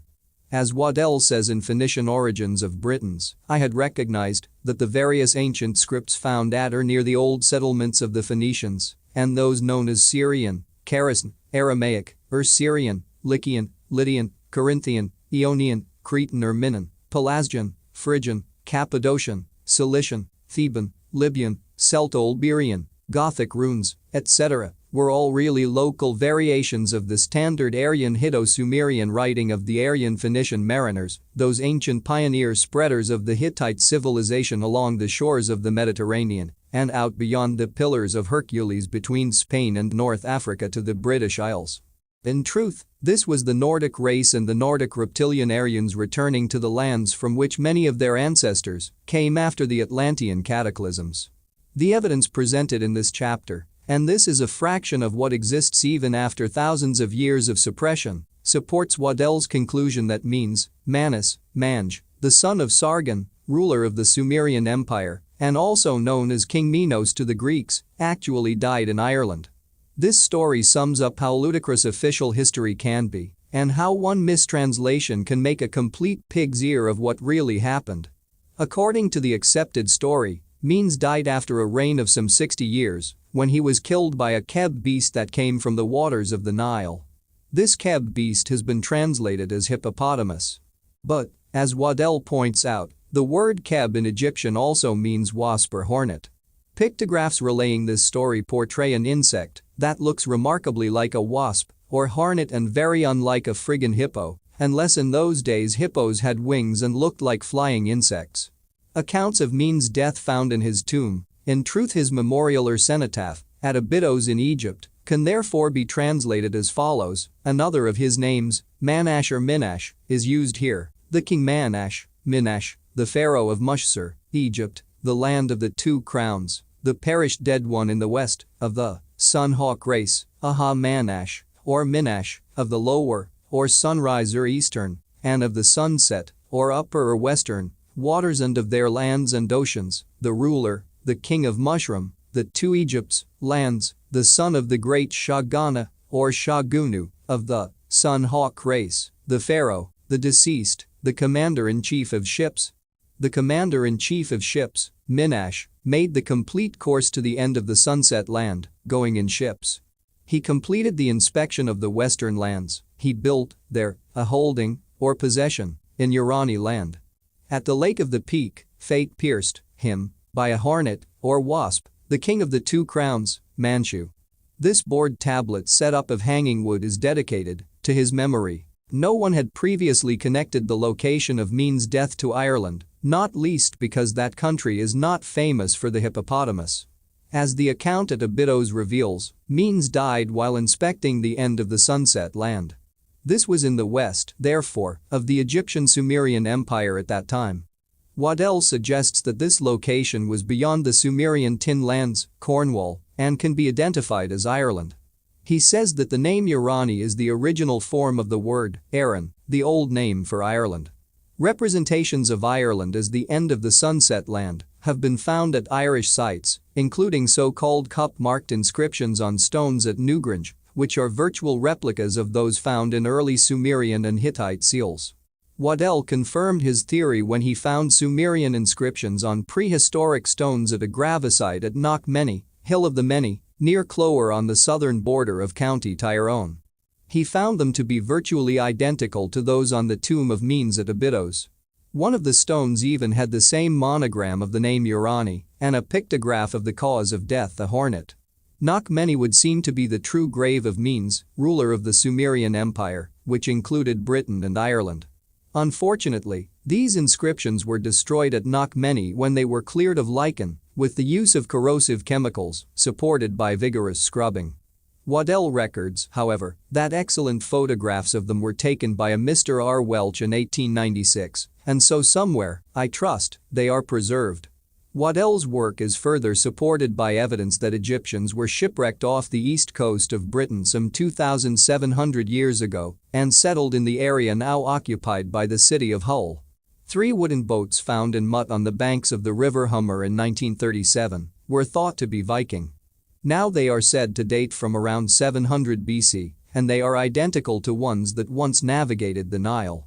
I can understand the confusion with the Vikings, however, because the Scandinavian Nordics traveled south to Egypt and Sumer after Atlantis, and there would be many similarities and mutual origins. The Egyptologist, Lorraine Evans, also says in her book, Kingdom of the Ark, Simon & Schuster, London, 2000, that the ancient Egyptians established a colony in Ireland 3,500 years ago, after landing in County Kerry.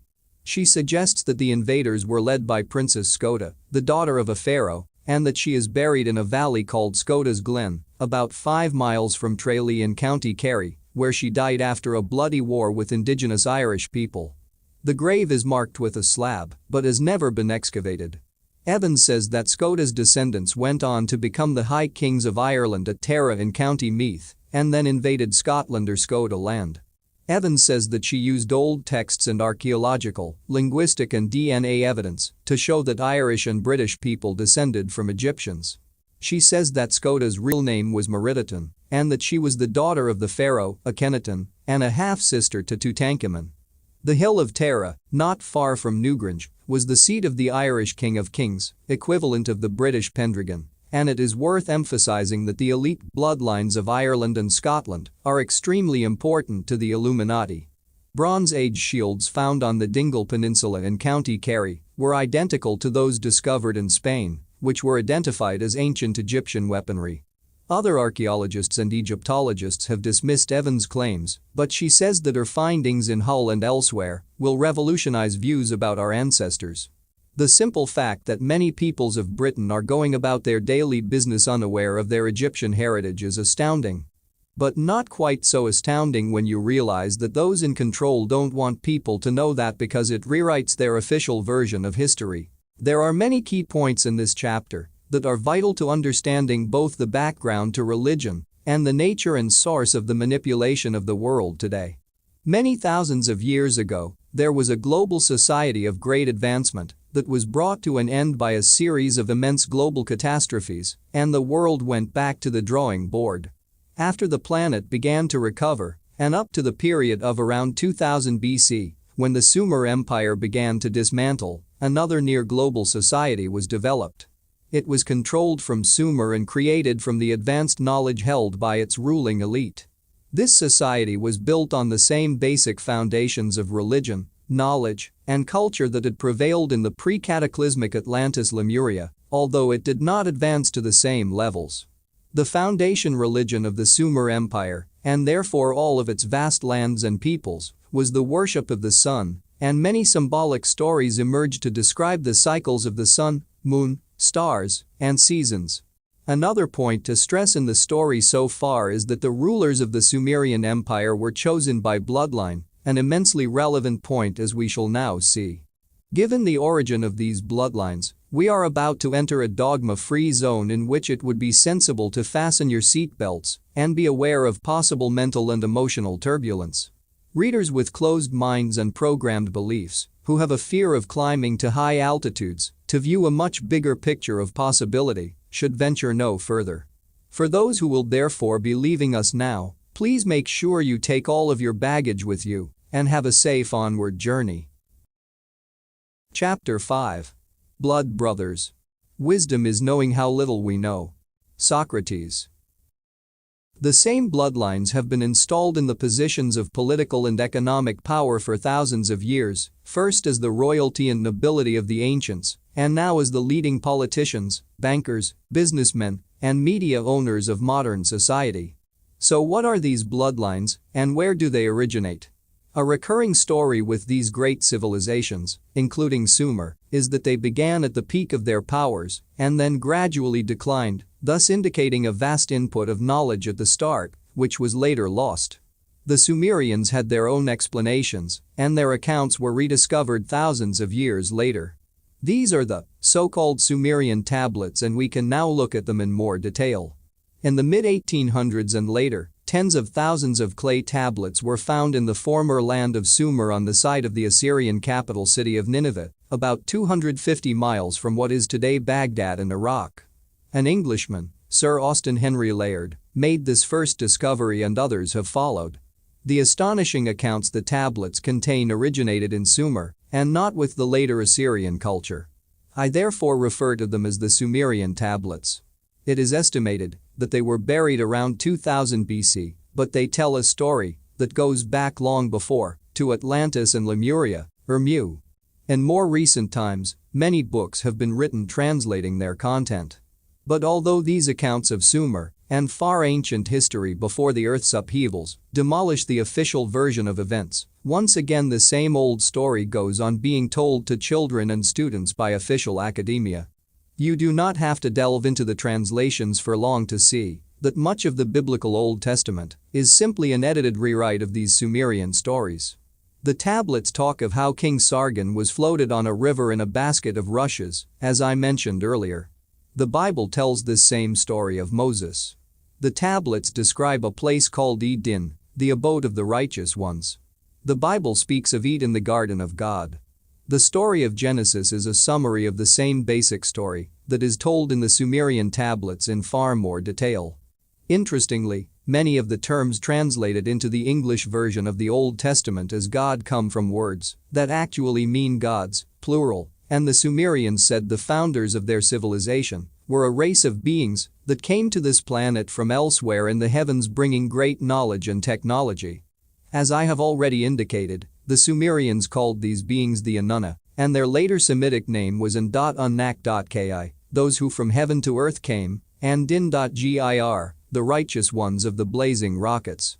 Anunna means sons of An, later Anu. Another likely origin for sons of God is the reptilian Anunnaki interbred with the Nordics and Earth peoples.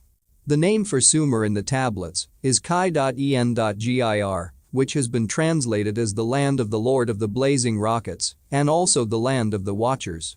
The term Watchers is often used to describe ancient gods. The Egyptian name for their gods, the Neteru, translates literally as Watchers.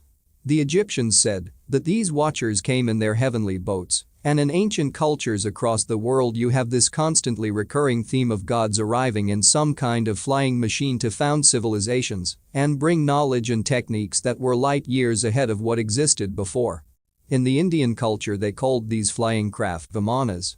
There were several designs of these craft. Some were cigar-shaped, while others were described as double-decked with a dome and porthole windows. Both types are regularly described in UFO sightings today. The ancient Indian texts describe anti-gravity technology of the type used in flying saucers.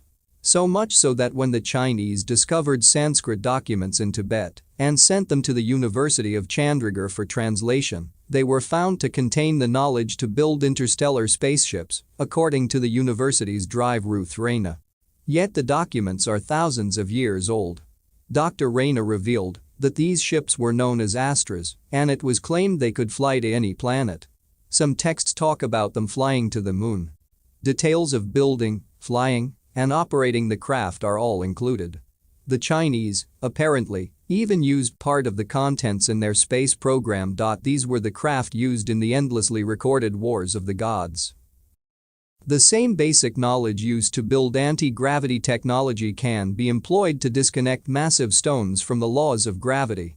Arab legends say that the astonishing blocks of stone at Baalbek in the Lebanon were laid together by a tribe of giants after the deluge. In the same way, British legends tell of giants coming from Africa to build Stonehenge. Was the golden age of Lemuria Atlantis before the cataclysms created by knowledge brought from the stars and/or even other dimensions of existence far in advance of where the Earth was at the time?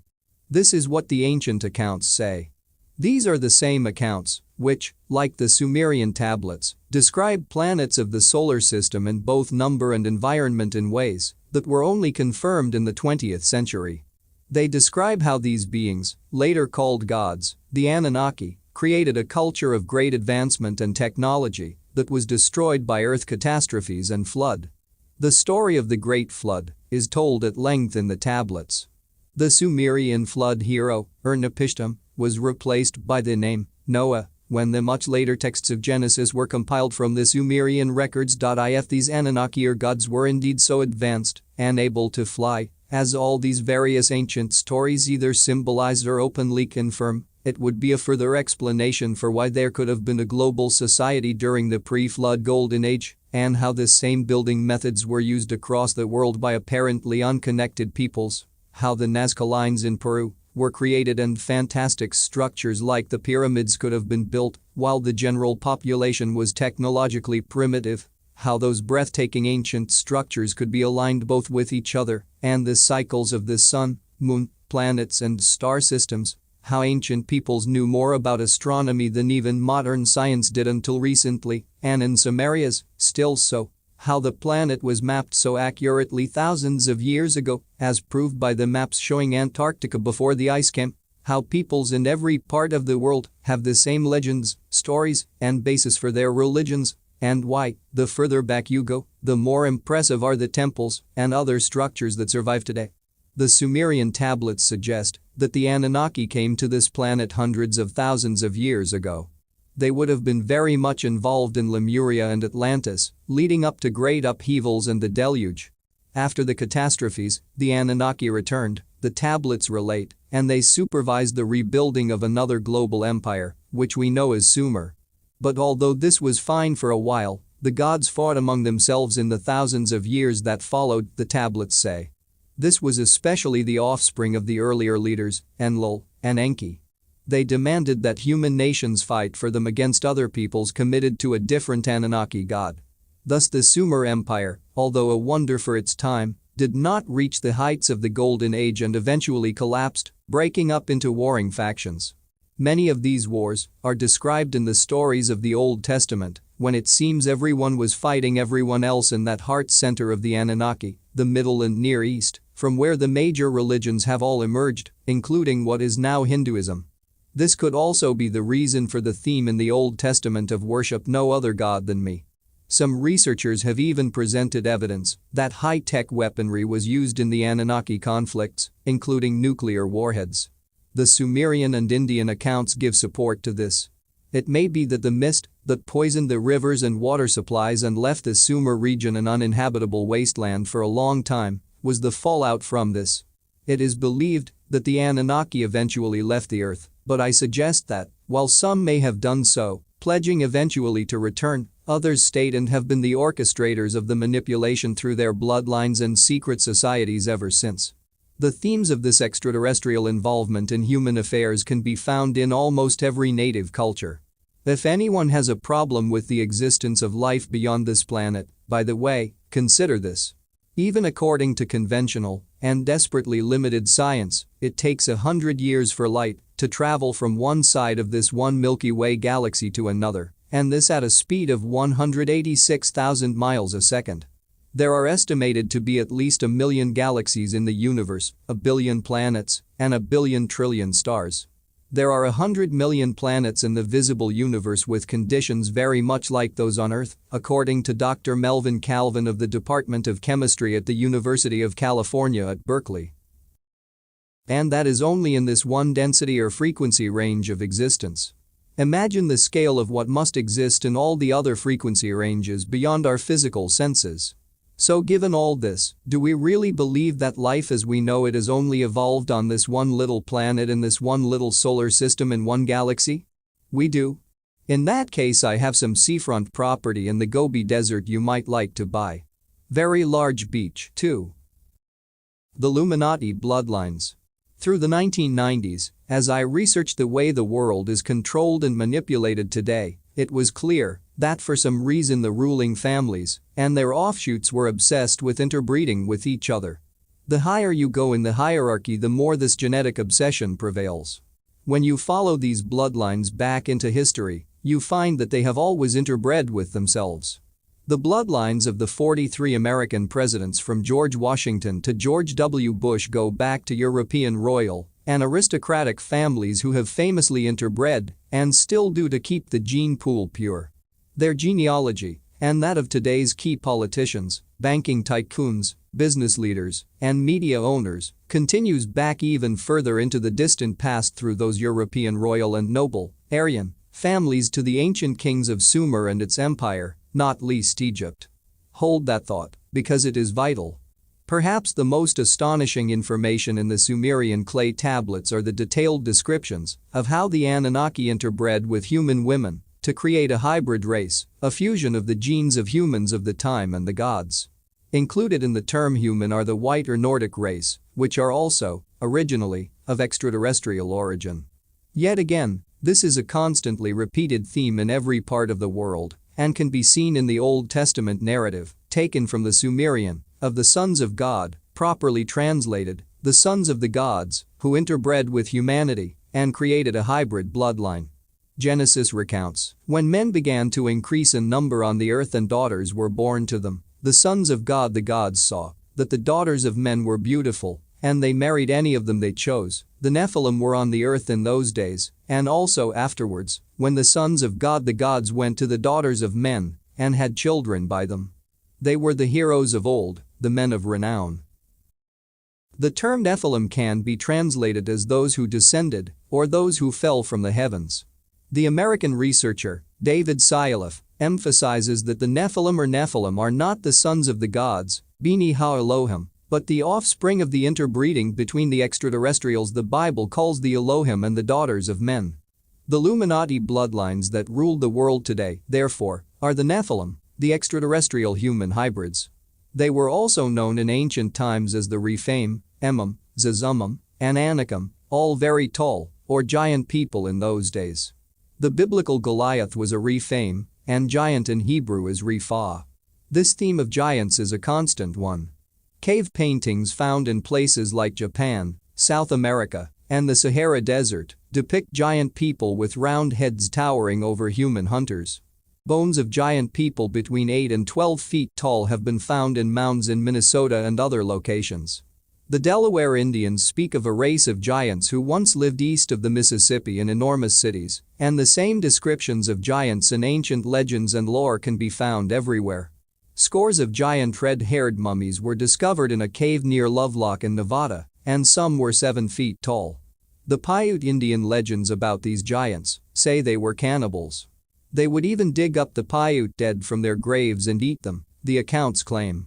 Stories of Atlantis include tales of red-haired giants who acted like vampires, and the giant Nephilim were associated with cannibalism and blood drinking, just like the Illuminati bloodlines are today. Most accounts say that these giants were unfriendly, even hostile, to the rest of the population. Often associated with these giants are strange craft that sound very much like the flying saucers of modern UFO accounts. Genesis tells us that the sons of the gods married the daughters of men before the flood, as well as afterwards, and Numbers calls the Nephilim the sons of Anak, or descendants of the Anakim, Anunnaki. Hero worship. According to Zacharias Sitchin, who has written many books on the Sumerian tablets, the term men of renown in the Genesis passage should read, from its Sumerian origin, men of the sky vehicles. This puts rather a different complexion on the whole story and makes a great deal more sense of it. The reference to heroes of old is also relevant. The word hero comes from the Egyptian term, Heru, which, according to researcher Wallace Budge, was applied to the king as a representative of the sun god on earth. The precise meaning was a human being who was neither a god nor a demon. The term has the inference of a crossbreed race. The writer Homer, 8th to 9th century BC, wrote that the heroes were exalted above the race of common men. The poet, Pindar, 518–438 BC, a very relevant name for readers of The Biggest Secret, used the term, hero Heru, to describe a race between gods and men. At this moment I have the song playing in my head that goes search for the hero inside yourself. It is extremely likely that Horus or Heru, the Egyptian son of God and a mirror of the much later Jesus, came from the term Heru, which means the sun god's representative on earth, the hybrid or Aryan race. There is also the Sumerian word, Hu-or-Ha, meaning hawk, and the hawk or sun hawk was a Sumerian symbol for the sun. The term Nibiru or Nibiru, The alleged home planet of the Anunnaki according to the tablets is derived from the word found in Egypt, Neb-Heru, according to researcher and author Robert Temple. He says that Neb-Heru is clearly described in the Sumerian, Enuma Elish, as a star and not a planet. Again, could the Sirius sun or dog star be the true Nibiru? Maybe, maybe not. Horus, the son of god of Egyptian myth, was strongly associated with Sirius, as in Heru September or Horus of the dog star. One depiction of Horus was as Heru Amiyu, a hawk-headed crocodile with a tail ending as a dog's head. He was also portrayed with a jackal or dog-wolf head, as was Anu, the royal leader of the Anunnaki. Heru equals hero equals hybrid bloodline, and these heroes may be ruling the earth, at least in part, on behalf of the Sirius gods. Another definition of the term, hero, is a man sacrificed to Hera, which is again related to Heru Horus, etc. Biblical scholars and the dictatorships that control Judaism and Christianity have always avoided an explanation of that Nephilim passage in Genesis because it is so difficult to encompass the contents into the party line. But, hey, they tell us that this is the literal word of God and he's not going to make a cock-up, is he? It's very clear. Some sort of beings, the sons of the gods, came down and produced children with earth women, and those children were therefore a hybrid race, the Nephilim. It's official. God said. Over to you, Vicar. Or Rabbi. Talk us through that one. Flavius Josephus, the 1st century writer and historian, did offer a comment on this Genesis reference to the interbreeding between gods and human women, for many angels of God accompanied with women and begat sons that proved unjust and despisers of all that was good, on account of the confidence they had in their own strength. For the tradition is that these men did what resembled the acts of those whom the Grecians call giants. The term angel, which simply means messenger, became associated with these non-human entities that interbred with humans. The Sumerian tablets go much further than Genesis in explaining this interbreeding. They describe how the Anunnaki systematically set out to create a slave race, later called Homo sapiens, to serve their agenda and how they began this quest, amid much trial and error, using what we call today test tube methods. This is described in the tablets, and they tell of how the sperm of Anunnaki males was used to fertilize human eggs before they were transplanted to Anunnaki females to be birthed. All this appears to have first happened hundreds of thousands of years ago, but has continued ever since on various scales. I think many of the stories mentioned in the tablets refer to events in Lemuria and Atlantis. All this makes more understandable the countless stories told today by people claiming to have been abducted by non-human entities that forced them to have sex or took their eggs. The babies that result often disappear in early pregnancy with no medical explanation. Of course, there are many abduction experiences that are simply invented or have other, more earthly, explanations, but to dismiss them all, given their number and often consistency of detail, would be just as ridiculous as believing every word of every one. The Sumerian tablets tell of how the original breeding program was headed by the chief scientist of the Anunnaki, called Enki, or Lord of the Earth, Kai equals Earth, and their expert in medicine, Ninkarsag, also known as Ninti. Lady Life, Mesopotamian depictions portray her holding a horseshoe-shaped tool used at that time to cut the umbilical cord. Another name later given to her was Mami, from which came Mama and Mother. Mama or Ma as a term for mother can be found in various languages all over the world. Ninkarsag would later be symbolized in part by the stream of mother goddess deities, with names like Queen Semiramis, Isis, Bharati, Artemis, Diana, and the biblical Mary. These were also used to symbolize the feminine principle as goddesses of the moon or waters, which are considered feminine in balance to the masculine sun. There are often two distinct camps in these areas of research. There are those who believe that these deities were only symbolic of astronomical and esoteric principles, and those who say they were originally flesh and blood, extraterrestrial gods or goddesses. My own view is that sometimes, not always by any means, it is a combination of the two, as some changed over thousands of years from literal descriptions of Anunnaki leaders to symbolic of astronomical and esoteric themes. After many failures and some horrendous creations, Enki and Ninkarsag produced a human hybrid that the Sumerians called Alu.Lu, one who has been mixed, which appears to be the biblical Adam. This was the splicing together of the DNA of the reptilian Anunnaki with that of the human form known as Homo erectus.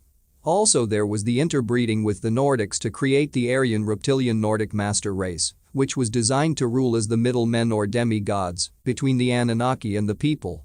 What the Bible calls Adam, the first man, is likely to be symbolic of the atom, a genetic stream, not an individual. The biblical Eve was supposed to have been created from a rib of Adam, according to Genesis, but the word from which rib derived was the Sumerian t, which means both rib and life. To be created from the life or life essence of the Adamic race makes rather more sense than a rib. In the same way, the dust from the ground from which the Bible claims that Adam was created really translates as that which is life from the Sumerian term t.it. As I detail in The Biggest Secret, many investigations into human origins, using the DNA of people from different cultures, colors, and races, all point to a single source in Africa around 200,000 to 300,000 years ago. This is in line with the claims of the Sumerian tablets. Appropriately, the Sumerian name for humans was Lu, which has the root meaning of worker or servant, and also implies a domesticated animal, like a sheep. Look around you. Does that not describe the nature of human life today and for a long time past? My own research leads me to think that claims that the Anunnaki created the human form as we know it all over the world are seriously exaggerated. I think there were many examples of interbreeding between humanity and the gods of various origins and races, and not just the Anunnaki. It was more that the Anunnaki created DNA streams or bloodlines to suit their agenda, and they have continued to infuse their DNA into human bloodstreams. They rewire the DNA to close down humanity's interdimensional communication and telepathic powers. This puts us in a vibrational prison in which we can perceive only the very narrow frequency range accessed by our physical senses. The suppression of our telepathic powers is symbolized in ancient accounts all over the world as the gods dividing human peoples by giving them different languages. I will discuss this further a little later. Official history says that certain human forms died out to be followed by new ones, and thus Neanderthal man was followed by Cro-Magnon man, and then Homo sapiens or modern man. And yet archaeologists working in the Middle East discovered evidence to show that all these physical forms existed during the same period. The missing link that would connect them and explain the sudden and dramatic changes and appearance of their physical forms has never been found because the establishment of academia would rather stay ignorant than utter the E-word extraterrestrial. The themes of the Sumerian tablets are supported by Credo Mutwa, one of only 2 surviving Sanusis left in southern Africa. A Sanusi is the peak of the African shamanistic stream. Credo is 79, and the other Sanusi, his aunt, is in her 90s.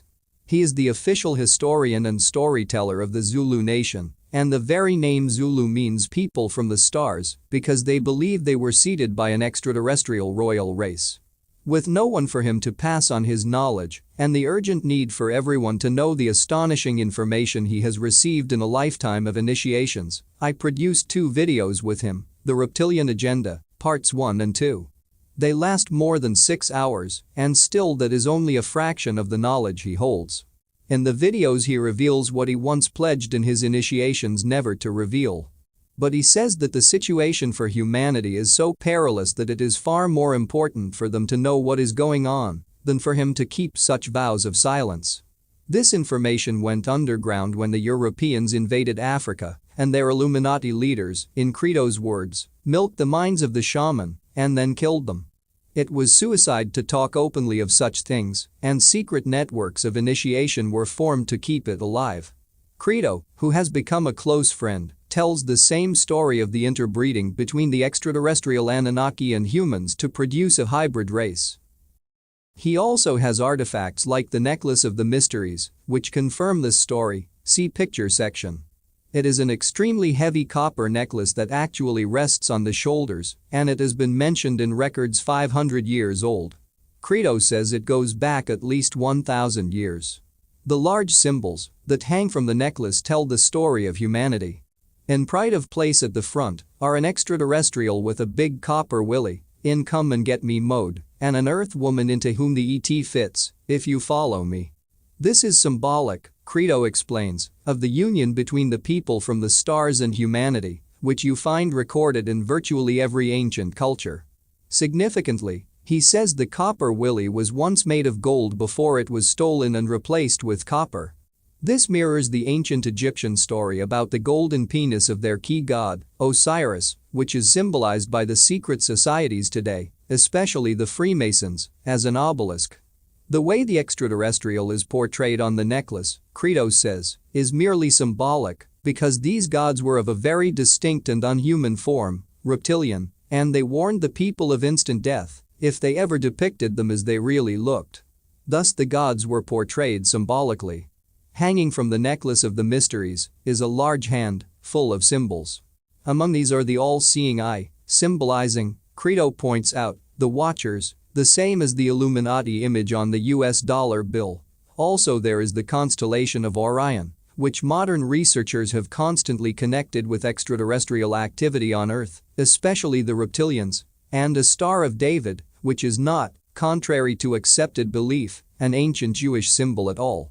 As some Jewish historians have stated, it is a far ancient symbol found all over the world and only became associated with the Jewish faith when the banking and Illuminati bloodline dynasty, the Rothschilds, began to use it in the 18th century. A researcher who saw the symbols on the necklace at one of my talks also saw the connections with the star, Sirius, from which, according to ancient accounts, a reptilian race came to the Earth. He wrote, "I noticed that the South African shaman necklace with the carved hand had a picture of Orion on it. Orion's belt points to the binary star Sirius. On the carved hand, the belt of Orion points directly to the eye in the center, suggesting a link between the occult and Sirius. Indeed, throughout the history of occultism, Sirius has been seen as very important. Indeed, it was a most sacred location throughout the ancient world. It is the star card in tarot, the silver star of Aleister Crowley's A. Organization. Crowley was a Satanist, the star to which the Queen's shaft in the Great Pyramid points, and the star from which the Dogon of Mali say their alien visitors the Namo came from. The necklace of the mysteries includes a very clear flying saucer which, the legend says, the extraterrestrials flew from their giant mothership to land on the Earth. They say the mothership continued to orbit, and it was to there that the leaders sheltered during the upheavals. In France, cave paintings dated to between 10,000 and 30,000 years ago include oval and disc-shaped objects standing on tripod legs with ladders coming down from them. A drawing carved in a cliff at Fergania in Central Asia had a man who appeared to be wearing an airtight helmet with some mechanical device on his back. It was dated to 7000 BC. Whatever the origin and nature of flying saucers and other such craft, they have been seen and recorded for thousands of years. The genetic obsession. The Anunnaki leader called Enki, the lord of the earth and chief scientist, was not the top man in the Anunnaki mission to this planet, the Sumerian tablets say. He was the eldest son of the Anunnaki's overall Mr. Big, and Anu, who made only rare visits to the earth, we are told by translations. But Enki's younger half-brother Enlil was made commander of the mission because his mother was considered more genetically pure than the female with whom Anu conceived Enki.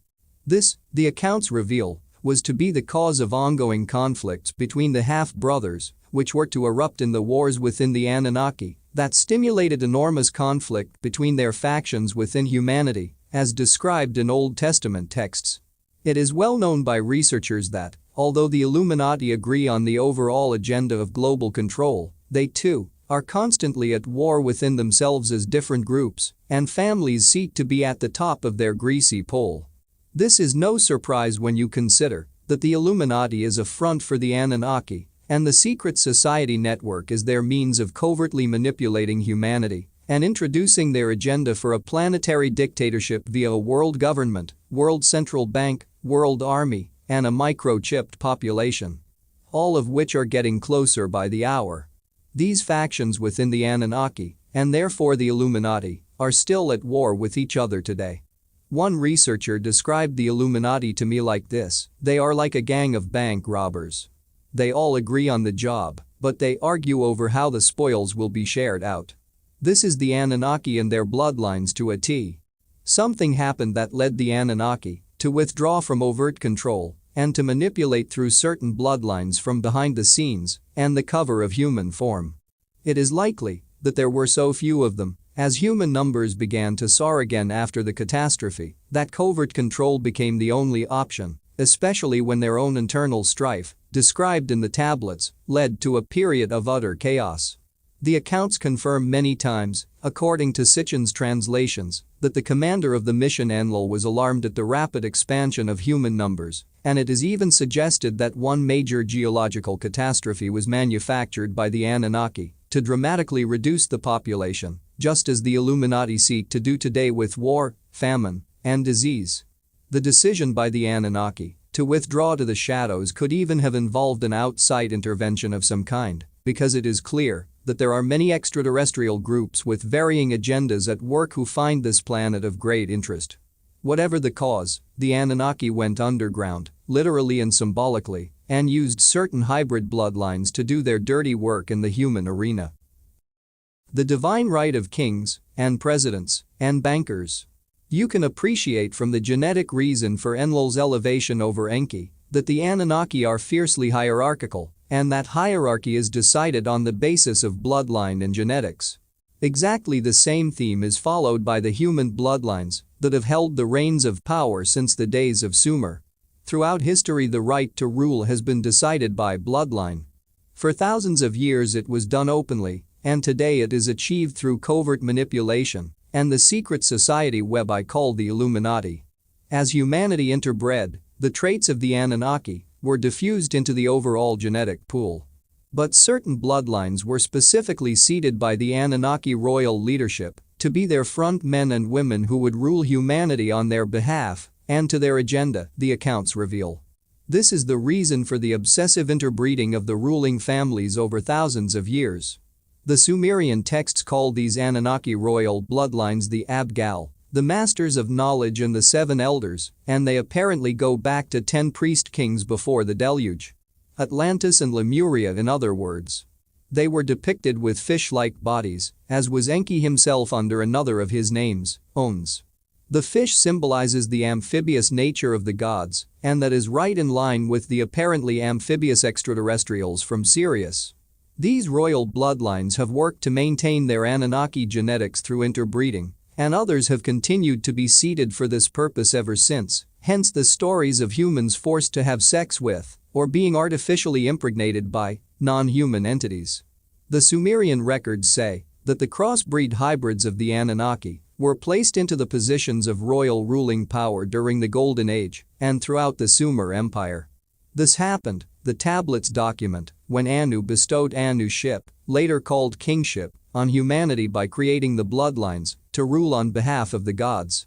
Kingship is really kinship, bloodline.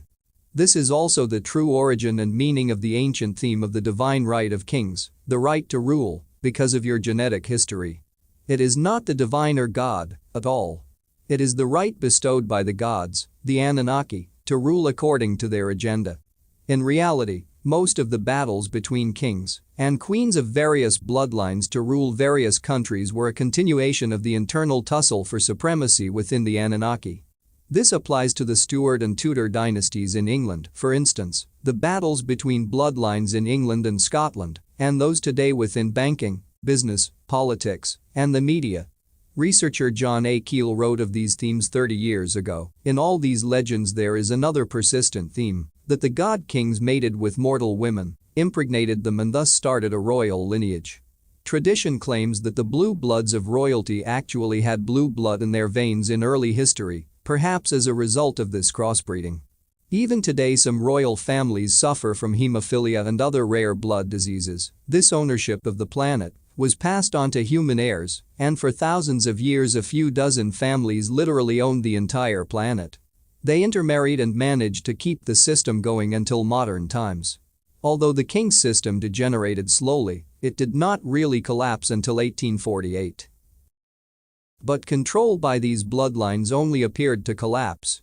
They just moved from overt power through royal rule to covert control through politics, banking, business, and media. In Appendix I at the back of this book, you will see just some of the famous rulers and influences on the world over thousands of years who come from the same bloodline, starting with the rulers of Sumer, Egypt, Babylon, and Greece. These were all part of, or the successors to, the Sumer Empire, and based on that same knowledge, culture, and bloodline hierarchy of the gods. As we follow this bloodline through the millennia, we find that all 43 presidents of the United States to George W. Bush, the royal families of England, including the House of Windsor, and those responsible for the creation and imposition of Christianity and other religions, like the Jehovah's Witnesses and the Mormons. Of those 43 U.S. presidents since the first in 1789, some 34 are connected genetically to Charlemagne, the most famous monarch of what we now call France, and a major figure in the Illuminati and its bloodlines. In the last weeks of the farcical year 2000 presidential election campaign, that blue blood Bible of royal and aristocratic genealogy, Burke's Peerage, confirmed the themes I am highlighting here. 4 years earlier, when Bill Clinton faced Bob Dole, Burke's Peerage said that the candidate with the most European royal genes had won every single presidential election in U.S. history. Clinton and George W. Bush have since continued that unbroken sequence. In a Reuters report of October 17, 2000, Burke's Peerage confirmed that both George W. Bush and opponent Al Gore were of royal descent, with Bush the bluer of the two. Purely by knowing his bloodline and watching the behind-the-scenes developments, I was able to predict 3 years before the 2000 election that George W. Bush would be the next president of the United States. Bush is closely related to every European monarch on and off the throne, including the King of Albania, and has kinship with every member of Britain's royal family, the report said. He is a 13th cousin of Britain's, seriously Reptilian, Queen Mother, and her daughter Queen Elizabeth, and is a 13th cousin once removed of the heir to the throne, Prince Charles. Bush has a direct descent from Henry III and from Henry VI's sister Mary Tudor, who was also the wife of Louis XI of France. He is further descended from Charles II of England. Harold Brooks Baker, publishing director of Burke's Peerage, said, "It is now clear that Mr. Gore and Mr. Bush have an unusually large number of royal and noble descents. Only unusual if you don't know the story." He added, "In point of fact, never in the history of the United States have two presidential candidates been as well endowed with royal alliances." Brooks Baker said there had always been a significant royalty factor in those who aspired to the White House, with Presidents George Washington, Thomas Jefferson, Franklin, and Theodore Roosevelt, and Ronald Reagan, among others, all boasting blue blood links. He said that Al Gore, a cousin of former President Richard Nixon, was a descendant of Edward I and has direct links to the Holy Roman Empire through emperors Louis II, Charles II and Louis I. This, therefore, makes him a direct descendant of Charlemagne, the 8th century emperor. 24 These Charlemagne links make Gore a cousin of George W. Bush. The Merovingian bloodline. Charlemagne, in turn, takes us into the Merovingian dynasty in France, which founded the city of Paris, and to whom all the royal families of Europe are related. Other highly influential figures of their time, like the founders of the Mormon religion Joseph Smith, Hiram Smith, and Brigham Young, are from this Merovingian line. There have been a number of best-selling books written over recent years about the Merovingian bloodline and the France-based Priory of Sion, a secret society through which this bloodline manipulates.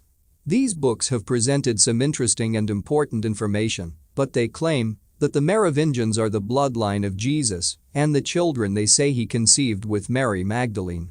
The story goes that she fled with them to southern France after the crucifixion. But there was no Jesus and there was no Mary Magdalene, a fact that will become obvious. How do two people who did not exist conceive children who became the Merovingian line? Beats me. This is a vitally important bloodline, yes, but not because of Jesus. The Merovingians are Anunnaki hybrids. It is one of their key bloodlines. Interestingly, Mag is apparently a code for the reptilian DNA passed on through the female line, and it appears to relate to Orion from what I understand. The Dan Winter website at www.danwinter.com has a lot of background information to the reptilian human genetics. The Merovingian bloodline is a constant theme in my research of the ruling families. It goes back to the ancient Middle and Near East during the Sumer Empire, and almost certainly even further to Atlantis and Lemuria.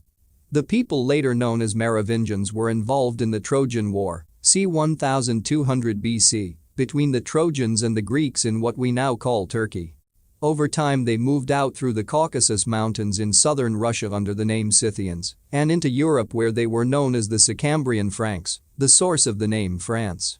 They were named after Cambra, their tribal queen of the late 4th century, and Francio, their founder, who claimed to have been descended from Noah of the biblical Great Flood.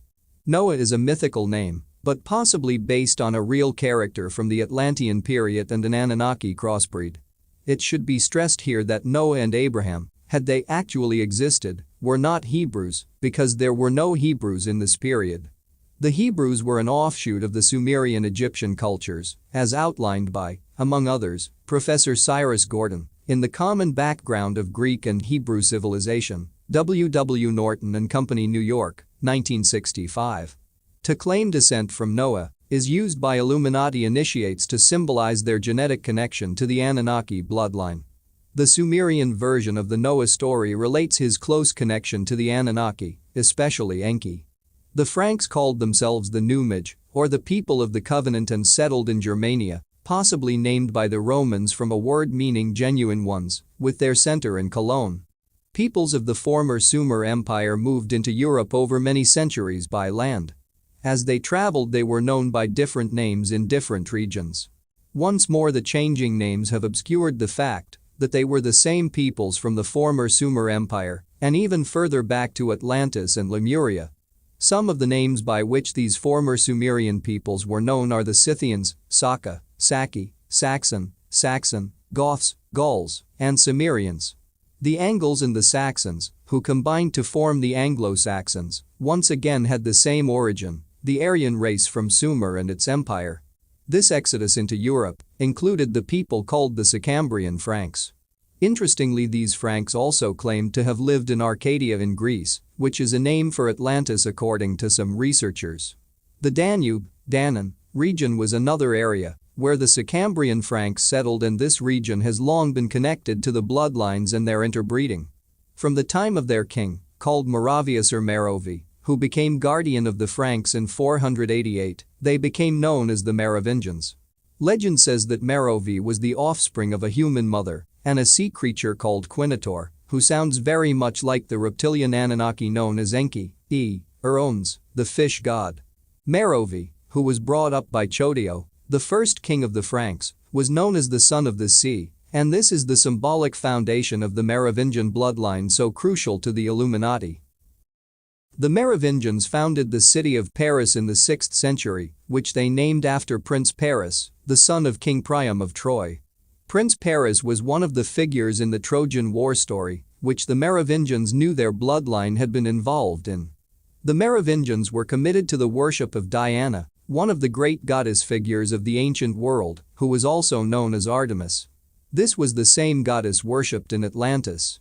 The city of Troy, in Asia Minor, now Turkey, is in the same region as Ephesus, a place I have visited, which was the center of Artemis, Diana, worship.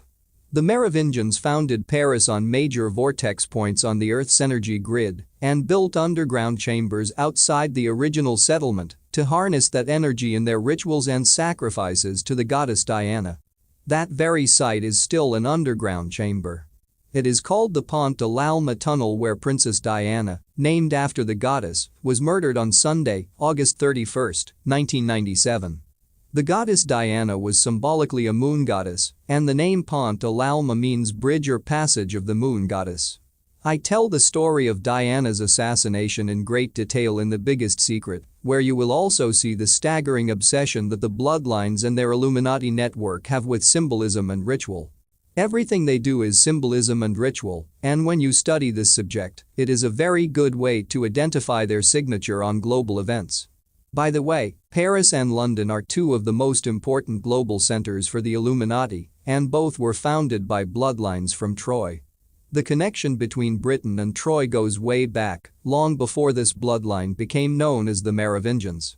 It was a royal Trojan called Brutus, a relative of Helen of Troy, who sailed west to Britain after the fall of Troy and founded a city called Car Troia or New Troy in around 1103 BC. This later became known as Lugdunum, and today it is called London. This story was told by the 12th century chronicler, Geoffrey of Monmouth, and confirmed by the research of L. A. Waddell, as outlined in his books. Offshoots of the Merovingian line left northern France and Belgium for Scotland in the 12th century to become famous Scottish aristocratic families, some of whom were Princess Diana's ancestors.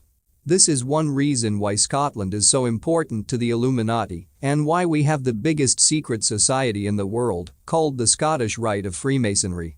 The House of Windsor, who were most certainly involved in the ritual murder of Diana, descend from the Merovingians. The three-pointed fleur-de-lis, formerly the trident of Atlantis and Lemuria, became the symbol of the Merovingian bloodline, and so you see it used profusely by British royalty on official buildings, like a gate at the White House, and in churches, figure 15. The bee is also a Merovingian symbol, and this was associated with Artemis, see picture section, and many other goddesses, including Queen Semiramis in Babylon, who is symbolized by the Illuminati as a dove. Thus the dove is another theme of British royalty's ritual ironmongery, sacred scepters. The reptilian bloodline is supposed to carry secret esoteric and magical powers, what the Nazis called the Vriller serpent power, and the Merovingians were known as sorcerer kings because of these abilities. Some of the more amazing of these powers we shall discuss later. Keep the seat belt on for that one. These guys and gals don't interbreed because they fancy each other. There is a greater purpose, and one on which their whole plan depends. The Windsors wanted Diana's genes for their own purposes because she carried a strong DNA connection to the Nordics, and the reptilian hybrids need to infuse their bloodlines with that from time to time, and therefore you have their obsession with blonde-haired, blue-eyed people. Once the offspring were born of Diana's union with Prince Charles, she was surplus to requirements and ritually removed. Christine Fitzgerald, her closest confidant on esoteric matters for 9 years, told me that Diana called herself the Windsor's brood mare because she had realized the game. Now with Diana gone, and having fulfilled his bloodline duty, Prince Charles can be seen openly with the woman he was secretly with throughout his marriage, Camilla Parker Bowles. The Rothschild bloodline. The Merovingians were supposed to have died out, but in reality only the name disappeared, until recently, and not the bloodline. The genetics continued with the king of the Franks called Charles, more famously known as Charlemagne, to whom 34 of the 43 US presidents, and so many other key figures are related. He vastly extended the Frankish domains and ruled as Emperor of the West in the Papal Empire created and controlled by the bloodlines descending from the Roman Empire. These in turn descended from the royal lines of the Sumer Empire, who descended from Atlanteans, Lemurians and the interbreeding of the Nordics with the reptilian Anunnaki. Another of the key names in Illuminati genealogy is Alexander the Great, an ancestor of Charlemagne and all the major Illuminati families today, see Appendix I. Alexander carried the strongly Nordic DNA and descended from the Viking peoples who settled the Mediterranean and the Aegean after the Atlantean cataclysms. Alexander ruled Troy at one stage and, before he died in Babylon in 323 BC at the age of 33, his army had seized control of a vast region once ruled from Sumer. This included Egypt, Mesopotamia, and into India. He founded the city of Alexandria in Egypt. He was known as the Serpent's Son and Alexandria was the city of the Serpent's Son. Once again we see the recurring theme. The legend goes that Alexander's real father was the serpent god, Ammon, and this mirrors the story of Mero V, founder of the Merovingian dynasty. Throughout history, the reptilians have perpetuated their purest bloodlines by marrying as closely as possible to their own genetics. It is vital to remember that these bloodlines do not just breed through their official partners. They have stunning numbers of children out of wedlock. These offspring are then brought up with names that are different to the major Illuminati families like Rockefeller and Rothschild. So when one of these children, called Clinton, Roosevelt, or whoever, enters a position of power, the people do not relate them to the Illuminati families because they have a different name. But, and I can't emphasize this enough, they are the same bloodline. This is how they hide the tribe, the Anunnaki genetic network. Philip Eugene de Rothschild, who now lives in America, claims to be an unofficial offspring of Felipe de Rothschild of the French Rothschilds and worked within the Illuminati satanic network for most of his life. I give more detail about his background later. Philip told me that the key Nephilim bloodline is connected to a figure called Aeneas, the alleged head of the Roman Empire through his descendants, Romulus and Remus. The latter are code names for the bloodline and not real people, and that may be the same with Aeneas. The names Noah and King David are also used as codes for the bloodline, but they did not exist in the way they are depicted and portrayed. The legends of Aeneas fit with the codes and themes of the Illuminati bloodlines, including his association with Troy. Aeneas is said to have been born in Troy, the city so sacred to the Merovingians and the Knights Templar.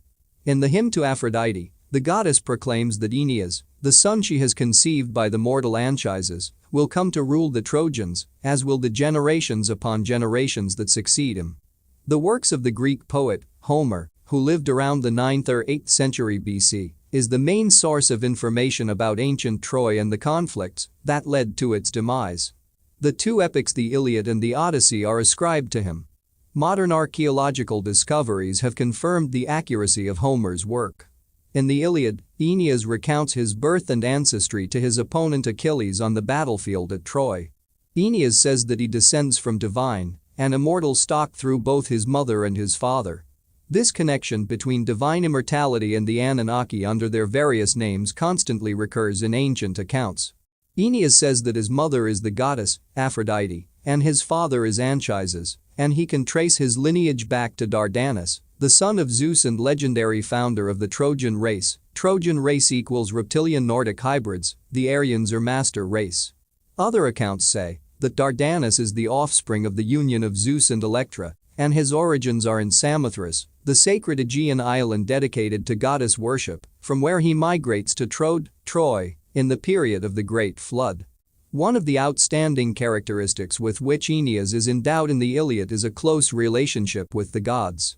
The legends of Aeneas are peppered with references and codes about his genealogical relationship to the gods, and so it is no surprise that he plays such an important part in the codes and symbolism of the Illuminati bloodlines today. Philip Eugene de Rothschild told me that this Aeneas bloodline became what he called the Rothsburg dynasty, the union of the Bauer Rothschilds, same family, different name, and the Battenbergs. This is the Merovingian bloodline, and also the line of the Habsburgs, the leading family in the Holy Roman Empire for hundreds of years. This was the medieval state that embraced most of Central Europe and Italy from 962 to 1806. The Dutch researcher Frans Kamp suggests that the Habsburgs were Nordics who interbred with the Reptilians in the ancient past. They were also connected to the Reptilian House of Lorraine. Philip Eugene says that this Rothsburg bloodline is known within the Illuminati as the gens. This is a Latin word meaning race, tribe, or male line of descent and comes from the term gignere, to beget. The late Lord Louis Mountbatten, a famous member of the British royal family, and his nephew, Prince Philip, are Battenbergs and Illuminati Satanists. This is why Lord Mountbatten became governor of the Isle of Wight off the south coast of England, an extremely important center for the Illuminati and its Satanists because of its position on the Earth energy grid. More about that in due course. It was Lord Mountbatten who arranged the marriage between Prince Philip and Queen Elizabeth II, after which the royal line of the UK became known as Windsor Mountbatten. Both the Windsors and the Mountbattens are German bloodlines formerly known as the House of Saxe-Coburg-Gotha and the Battenbergs. They anglicized their names during the First World War against Germany for public relations reasons, but both of these families supported the Nazis, and Prince Philip was sent to a school in Germany run by the Nazi youth program, and the truth shall set you free and the biggest secret. Philip Eugene, the Rothschild offspring, says of this Aeneas bloodline, apparently Aeneas embodies all the various bloodlines that must trace their lineage back through Charlemagne, because in him is embodied the confluence of the lineage of both David, Jewish, and Alexander the Great, Aryan. It is the modern-day representatives of these Roman gens or European monarchs that make up the ruling aristocracy of the revived Roman Empire. These royal families maintain their pedigree through endogamy, interfamilial marriages. The first prototype of the Antichrist, the purest bloodline, was Nimrod, founder of Babylon. The historical and seminal nexus of this last Roman Empire is Charlemagne and his descendants, people like Prince Philip Mountbatten, Rex Julius Alexander Battenberg, who is one of the ruling heads of the Julian gens. The Keepers of the Secrets. The Priory of Sion, an elite secret society created in the 12th century to serve the Merovingian bloodline or La Serpent Rouge, the Serpent Blood, was very closely connected to the Knights Templar who were, incidentally, officially formed at the French city of Troyes, named by the Sicambrian Franks, Merovingians, after their former home in Troy. The Priory of Sion and the Knights Templar have had their feuds and breakups over the centuries, but, as with similar conflicts from time to time with the Knights of Malta, these were battles for supremacy within the bloodlines, not between the bloodlines and an outside force. Missing this point, I feel, has led so many researchers off the trail. They all have the same basic agenda of global control by the Anunnaki, but they each want to be top dog. The same is true with the Rothschilds and the Rockefellers, two major expressions of the bloodline today. At the top level, the Priory of Sion, Knights Templar, Knights of Malta, Teutonic Knights, Rosicrucians, Freemasons, and a long list of others, are the same organization, the all-encompassing network I call the Illuminati. This is not to be confused with a group called the Bavarian Illuminati, officially formed on May 1, a major ritual day, 1776. The Bavarian Illuminati is a strand in the web, not the web itself. Any other point to emphasize as we close this chapter is the constantly recurring theme in this story of the Caucasus Mountains in southern Russia. From the early days of my research, this region has appeared again and again in relation to the bloodlines, particularly the Aryan race. Of course, the white race is known in North America as Caucasian. A Swedish contact had a long relationship with Russia's leading UFO expert, whom she later discovered had Secret Service connections. She said that he had spoken of the Caucasus Mountains as an interdimensional portal or gateway through which other dimensional beings could enter this frequency range we call the physical world. This region was also a place where bloodlines from the Middle and Near East intermingled and no doubt interbred with those from the Far East and Northern Russia. Robert Temple highlights in The Serious Mystery the importance of the Colchis people at the foot of the Caucasus Mountains and relates them, with persuasive evidence, to the Greek myth of Jason and the Argonauts, a story which, as he points out, contains many symbolic codes for Sirius. In the myth, Jason steals the golden fleece from the king of Colchis. It is in this region that the Georgian people live their extraordinarily long lives by today's standards, and not far to the south is Mount Ararat, the place where the biblical Noah's Ark was supposed to have come symbolically to rest. The Greek historian, Herodotus, said that the people of Colchis, a dark race, were of Egyptian descent, and he was told that they were men from the army of the pharaoh, Sesostris, whom, scholars believe, was another name for Ramses II. This guy appears in the Illuminati bloodline that includes the Rothschilds, Rockefellers, Bushes, and the British royal family, etc. The themes summarized here are supported by stories, legends, and accounts across the world, not only in the Sumerian tablets. Renegade insiders and former insiders of the Illuminati have also confirmed to me that humanity is indeed controlled by a tribe of interbreeding bloodlines that go back to the time of the Sumer Empire, Atlantis and Lemuria, where they were seeded by a non-human source. Chapter 6, The Unholy Alliance. Anyone who thinks they know it all is just confirming they do not. David Icke. Lemuria and Atlantis was a time of widespread extraterrestrial and interdimensional activity on the planet, and many Earth races were seeded in that period of hundreds of thousands of years. This was the source of the incredible and magnificent diversity of the human physical form, and there are endless bloodlines among us. Not just those of the Anunnaki reptilians. From what I gather from my research and insider information, there has been a long battle in many parts of the galaxy between the blonde-haired, blue-eyed Nordics of Lyra, the Pleiades, Aldebaran and elsewhere, and factions of a reptilian race based in the constellations of Draco and Orion and within the Sirius network. It is possible that at least some of the reptilians originated on the Earth and were driven out or, literally, forced underground at some point by the Nordics. This is not to say that all of these peoples are involved, only that significant groups of them are. This battle on Earth is symbolized by stories such as the Phoenician St. George defeating the dragon and St. Patrick removing the snakes from Ireland. But there was also crossbreeding between the serpent race and the Nordics, which created the hybrid bloodlines that overwhelmingly became the ruling bloodlines of the Aryan dynasties. Brinsley Laportrench says in his book, The sky people that the crossbreeding between the serpent race and the white race began on Mars before it was destroyed by cataclysm. Arizona Wilder, a victim of the Illuminati mind control projects and a conductor of their sacrificial rituals, told me that during her training she was told that the Reptilians and the Nordics fought on Mars and crossbreeding took place there before they moved to Earth. She says that the Reptilians have followed the Nordics around the galaxy for eons because the blood of blonde-haired, blue-eyed people is very important to them. As I said earlier, modern UFO research has suggested that 3 extraterrestrial groups fundamentally involved with life on this planet are the Nordics, Reptilians, and Greys, with an insectoid-type race also involved somewhere in this. It has been further suggested that the Reptilians control the Greys, who are also a reptilian form as we shall see, and that these groups have an alliance with a faction of the tall, blonde Nordics, so named because of their likeness to the Scandinavian race. Though much taller, whatever you may think about the extraterrestrial connection, one thing is for sure. The ruling bloodlines of Sumer and its empire were very tall, Aryan types, with blonde hair and blue eyes. And throughout that same empire there was veneration of serpent gods. Is that really just coincidence? The Nordic connection.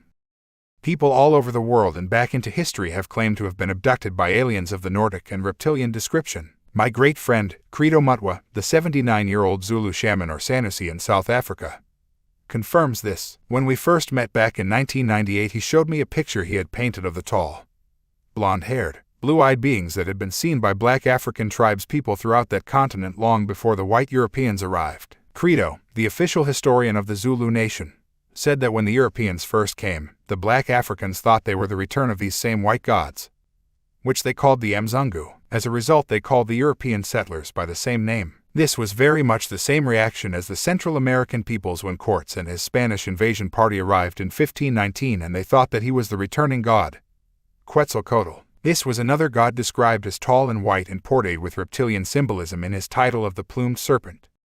An American woman told me of an experience her father had in the early 1970s that strongly related to an extraterrestrial or other dimensional white race. They lived in Turkey at the time where he worked at a listening post for American military intelligence. He came home one night in a terrible state. When asked what was wrong, he just mumbled, "The world is not like we think it is." Although he rarely drank, he asked for a scotch, and then another. As he relaxed, he told his daughter of a communication he had taken that day from the pilot of a plane that was stationed at the Turkish base. The pilot reported that he was flying near the North Pole when suddenly his engine stopped and all the electrical systems switched off. The plane then gently lowered itself vertically to the ground, and to his disbelief a mountaintop opened up and the plane came to rest inside. What he saw was a scene straight from James Bond. He got out of the plane wondering what the hell was going on, and he was met by tall, blonde-haired people with pearl-colored skin and bluish-purple eyes that appeared to be electrically charged somehow, like laser eyes. The beings in the mountain all wore long white gowns with a Maltese cross medallion on a chain,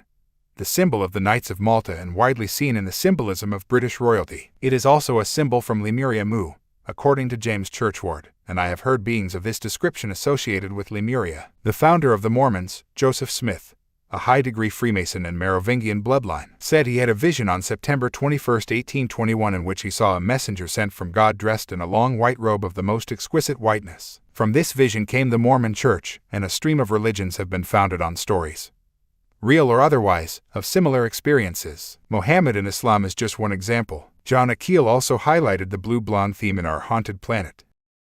According to the traditions of many isolated peoples, the first great emperors in Asia were god kings who came down from the sky, displayed amazing superhuman abilities, and took over. There was a veritable worldwide epidemic of these god kings between 5000 and 1000 BC.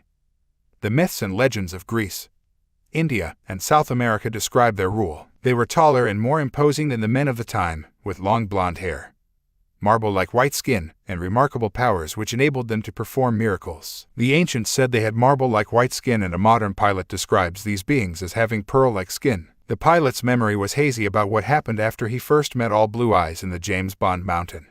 But he remembered walking into a room and seeing a group of these beings sitting around a conference table. Eventually, he was taken back to his plane, and as it rose from the mountain his engines and electronics restarted. There are many modern reports of such beings living within mountains, including Mount Shasta in California, where it is said that Lemurians fled before the cataclysms. Now look at how the ancient Book of Enoch describes the Watchers. And there appeared to me 2 men, very tall, such as I have never seen on earth, and their faces shone like the sun, and their eyes were like burning lamps. Their hands were brighter than snow. Some ancient gods were also called the Shining Ones. A theme of modern extraterrestrial research, and the reports of abductees, is that the Pleiades star system, the so-called Seven Sisters, is peopled by a blonde, blue-eyed race, and once again a reverence for the Pleiades can be found throughout the Sumer Empire and beyond. The Pleiades, in fact, is a grouping of some 200 stars and not just the 7 with which it is associated. Some suggest that Alcyone, the brightest star of the Pleiades, is the pivotal center of this part of the galaxy around which our sun and solar system orbit. Cherokee and Maya legend in North and Central America and the Greek historians Apollodorus and Diodorus are among those who refer to Pleiadians visiting Atlantis. The Greeks said that Pleiadians had mated with Poseidon, a king of Atlantis, and the offspring populated that society. Diodorus said that 2 of the 7 symbolic sisters of the Pleiades, Selone and Alcyone, had laid with the most renowned heroes and gods and thus became the first ancestors of the larger portion of the race of human beings. Nordic reptilian interbreeding. The Lyra constellation is widely associated in UFO research and the stories of abductees with a blonde-haired, blue-eyed race. Aldebaran, a giant red star with a diameter about 40 times that of the Sun, is another Nordic-related location, not least within the secret society network of the Nazis. It is in the constellation of Taurus and one of the brightest stars in the northern hemisphere. Many abductees tell of loving experiences with tall, blonde beings claiming to come from the Pleiades, as they do with some reptilian experiences, and it is important to stress here, and to keep in mind throughout this book, that I am not suggesting for a moment that all of these Nordics or reptilians have a malevolent agenda for humanity, only that some factions of them do. These genetic streams appear to be vast and populate many parts of the galaxy, and so, as with humanity, some will have a positive agenda, some will be neutral, and others will desire to control. Researcher Franz Kamp believes that the more positively motivated Nordic extraterrestrials fled from Atlantis to the Himalayas and have operated from there ever since. Certainly there are many legends in that region of the world of tall, blue-eyed, blonde-haired supermen, living under the ground or within mountains, very much along the lines of that American pilot's experience. Many of these entities may not even be of our density or dimension. As I've outlined, creation consists of infinite dimensions of life vibrating at different speeds. Some beings know how to change their frequency range and dip between these dimensions, appearing and disappearing as they move between frequencies, much like a radio dial. This is why people have reported seeing entities disappear before their eyes. They have not, in fact, disappeared at all. They have left the frequency range that person can access. Credo Mutwa told me that the African accounts of the Nordic Mzungu say they hold some type of metal ball that seems to be related to their ability to appear and disappear at will. Time as we measure it is also an illusion that imprisons our minds. I know how hard it is to comprehend this, but past, present, and future are all happening together, and thus some of the extraterrestrial visitors, by moving through the frequencies in which these various stages of time are unfolding, can literally come back from the future, or the future in relation to where we are now. Time travel is no myth, it's just that the elite don't tell us about it. There are people who suggest that in fact Atlantis and Lemuria were not third density realities, but fourth density, and that, as a result of what happened, the frequency fell and everything became denser. Maybe the fall of man, they say, was the fall of the frequency of the planet from the fourth to the third density as a result of the fantastic events that destroyed Mars and almost destroyed the Earth. There are so many maybes and possibilities once you free your mind from the prisons of conditioned reality. The reptilian connection. The most prominent theme in this cocktail of extraterrestrial or interdimensional races, in relation to human control, appears to be a faction of the reptilian species. Many abductees who claim to have been kidnapped by non-human entities have indicated that there is a connection between the reptilians, Greys, and Nordics. They suggest that these types of entities are collaborating on the same agenda. Others have said that the reptilians were seen masquerading as Nordics by using some type of hypnotic or holographic field to deceive abductees. One minute they look like blue-eyed blondes, the next they are reptilians. Once you can change form, or manipulate the way the observer perceives that form, who the hell knows what is what and who is who? The Anunnaki of the Sumerian tablets were from the reptilian race, as widely confirmed when you read the ancient accounts. The Sumerian tablet dating back to around 3500 BC leaves us in no doubt as it describes the arrival of the Anunnaki. The reptiles verily descend. In Hebrew myth, the biblical Nephilim, the sons of the gods, are called Oim, which means devastators or serpents. The Anunnaki interbreed with earth races, but especially the Nordics and their offspring, to create bloodlines through which they can manipulate the world while appearing to be human. Even academics like Dr. Arthur David Horn, former professor of biological anthropology at Colorado State University at Fort Collins, has concluded that humanity was seeded by an extraterrestrial race and that the Anunnaki were reptilian. He, too, believes that these same reptilians have controlled the world for thousands of years, as he explains in his book, Humanity's Extraterrestrial Origins A. And L. Horn, P.O. Box 1632, Mount Shasta, California, 1994. The reptilians, or this manipulating faction of them anyway, have an undeveloped emotional level, along the lines of a crocodile or lizard. They don't feel, in the same way as mammals. They have a sharp mind in an intellectual sense, and that makes them very efficient in creating and using technology. The computer is a very good example of the reptilian mind at work. It operates very efficiently up to a point, but it does not have emotion and is therefore limited in its possibilities. It is the same with these reptilian manipulators. They cannot evolve without developing emotionally, and they want the DNA of those who have that dimension of self. For some reason, the Nordics' genetic code is most important to them. Also, without the balance of emotion, the reptilian mind can do the most horrendous atrocities to others without feeling any compassion for their victims. This is how the Illuminati can manipulate wars that kill and maim tens of millions while being emotionally detached from the consequences for others of their actions. The same with scientists who carry out appalling experiments on live animals while feeling nothing for the suffering of their specimen. It's the reptilian mind. Franz Camp, the Dutch researcher, began his journey of discovery after his marriage to a reptoid hybrid woman ended after 12.5 years. His conclusions about the reptilian Nordic connection mirror the themes of my own. The humanoid originates from extraterrestrials from the region of Lyra. But the Pleiades and Aldebaran are in the game, too. They had original human form in another density. They were peaceful and had blue eyes and white, blondish hair. By mixing up their DNA with the reptoids, as naive as they were, the humanoids' character changed and they got reptoid qualities of character. This was the fall of the human. It is a natural thing. It happens to this very day. But the former ancestors of humans knew. They forbid having sex with other entities or species. Without controlling the breeding process, the reptoids know the humanoid will prevail. Don't forget, reptoids are afraid of humans. Very afraid. They feel, the very little they do feel, inferior to humans. The reptoids are desperate. They are losing. The Third World War, if it comes, shall be a DNA war because the reptoids want human DNA. We can see the DNA genetic code agenda very clearly today with the cloning explosion and the way human genes are now being openly manipulated like never before, at least in known history. Human cloning has been going on in the underground bases for decades. When researchers said this some years ago, people just laughed. They have stopped laughing now because it is in their face.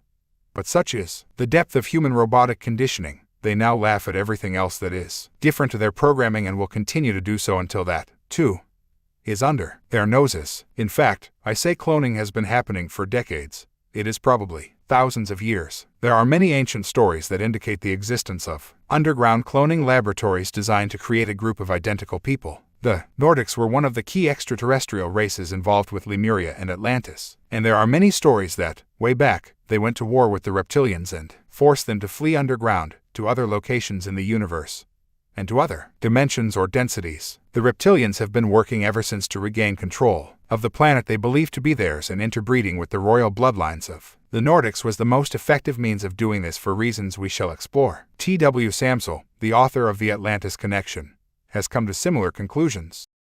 When the gods began to physically interbreed with the Atlantean people, we see the introduction of the royal lineage, the royal bloodlines that were put into positions of power and rulership over the Atlantean people so long ago. Those of the royal bloodline were looked upon as gods by the general population of Atlantis of the time. These ruled Atlantis until the event of the First Great Cataclysm, which brought the Lemurian Early Atlantic Age to a close. That the reptilian influence over humanity in this area took place in a similar manner at roughly the same point in time or shortly thereafter, is likely to be the case. The human race has been influenced and controlled since approximately 70,000 years BCE or midway through the Lemurian Early Atlantic Age. This involved several extraterrestrial groups and should not be attributed to a single group in and of itself. There were the three main participants in the Direct Contact program who initiated this type of manipulation, and others that the reptilians performed a similar research for their own purposes and even infiltrated the Federation's Project Security most likely did take place. My own feeling, however, is that the closer we have come to the present day, the more the reptilians have become the dominant force in this manipulation. Through their interbreeding programs, they infiltrated the bloodlines of the Nordics and covertly changed their DNA and became their royalty. I found direct references to this theme in the Indian works, like the Book of Design, one of the oldest of Sanskrit accounts, and the epics, Mahabharata and the Ramayana. The Book of Design tells of how a reptilian race it calls the Sarpa or Great Dragons came from the skies to bring civilization to the world. The deluge that ended the Golden Age, it says, wiped out a race of giants, but the serpent gods survived and returned to rule. They are described as having the face of a human, but the tail of a dragon. Their leader was called the Great Dragon, and this is the origin of Pendragon, the title of the King of Kings in ancient Britain. The Illuminati's Ku Klux Klan, created by that infamous Freemasonic god in America, Albert Pike, still uses the term Grand Dragon today. The Indian Hindu name for the Anunnaki hybrids was the Nagas, and they were also known as the Dravidians, so close to the branch Davidians who died at Waco and the Dacius. James Churchward's research says the Nagas came from Lemuria, like the Namo from Sirius in the Anecdote of Babylonian legend. The Nagas were said to have a close connection to water and entered their underground centers through wells, lakes, and rivers. The same was true in China of the Lung Wang or Dragon Kings, who were described as part human, part serpent. The Nagas were described as offspring from the interbreeding of humans with the serpent gods. At first it seems this union happened with a dark race, the black, Negro-like, earth people I mentioned earlier, because the hybrids were described as dark-skinned with a flat nose. This sounds very much like the faces depicted at ancient sites in South and Central America. However, the two Indian epics also refer to how the reptilian Nagas intermingled with the white peoples, and although their relationship was often one of conflict and distrust, the two interbred, the epics report, to produce a reptilian mammal hybrid that became the Aryan kings. These are the divine royal bloodlines or demigods, and they are the same bloodlines that ruled the Sumer Empire and to whom those in power today are related. In Media, now Turkey, the Iranians knew the kings as Mar, which means snake in Persian. They were called the Dragon Dynasty of Media, or descendants of the dragon. In the late 19th century, Colonel James Churchward, an ardent researcher into the existence of Mu or Lemuria, was shown some ancient tablets in the secret vault of a monastery in northern India. They told the story of how the Nakals or Nagamayas from the continent of Lemuria Mu had traveled to India via Burma to establish a colony there. Churchward put the texts together in years of painstaking work and revealed how they described the destruction of Mu, the motherland, and how the Nagamayas or Nagas had traveled to India. The Vedic scholar David Frawley explains how the ancient Hindu holy books, the Vedas, reveal that the earliest royal bloodlines of India, the priest kings, descend from the Brigas who arrived from a place across the sea. The Brigas were an order of adepts initiated into the ancient knowledge. Frawley says in his book, Gods, Sages, and Kings, Vedic Secrets of Ancient Civilization, that the monarchs of these bloodlines included the serpent king Nahusha. They expanded into the 5 tribes that populated a large part of the Indian population. James Churchward wrote a number of superb books on the civilization of Mu, and he says the Nagas also populated China,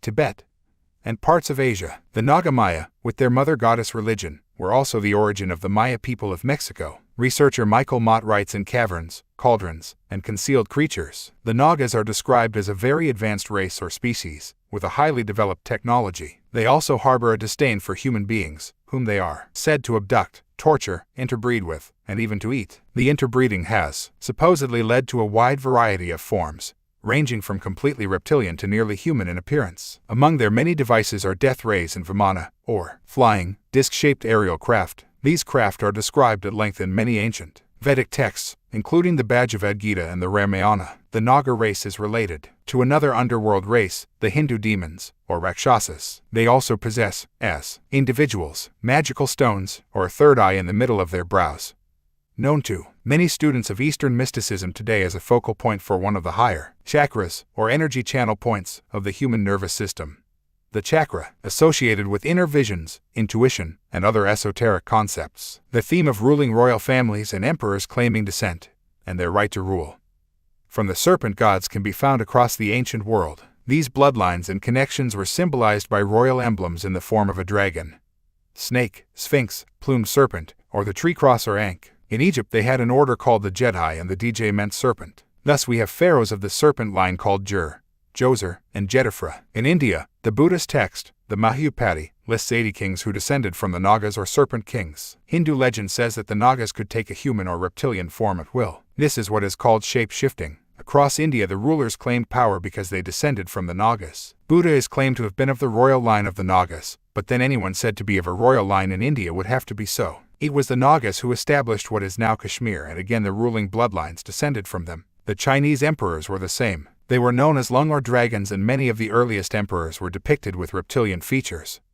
Very much like the Nagas. One of them, called Huang Tai, was said to have been born with a dragon-like countenance. It was claimed that he was conceived by a ray of golden light that entered his mother's womb from the Big Dipper constellation. The Big Dipper includes the star Alpha Draconis, the star of Set in Egypt. Alpha Draconis is an alleged base of the Draco-reptilian royalty. One Chinese legend says that when he died, Huang Tai transformed into an etheric dragon and flew to the realm of the immortals. The priest kings of the Peruvian Incas were symbolized by the snake, and they wore bracelets and anklets in the image of a snake. The earliest of the royal bloodlines of Central America claimed genetic descent from the serpent gods, Quetzalcoatl and Itzamna. In the Mycenaean age in Greece, the kings were, in the words of author Jane Harrison, regarded as being in some sense a snake. Cecrops, the first Mycenaean king of Athens, was depicted as a human with a serpent tail. Another, Erechtheus, who founded the Eleusinian mystery school, was worshipped as a live snake after his death, and, according to legend, King Cadmus shape-shifted into a live snake when he died. The symbolism of the serpent lineage of the ancient royal bloodlines can be found on every continent. Iran is another example. The Arab poet Ferdowsi, in his Shahnameh or Book of Kings, the legendary history of Iran completed in AD 1010,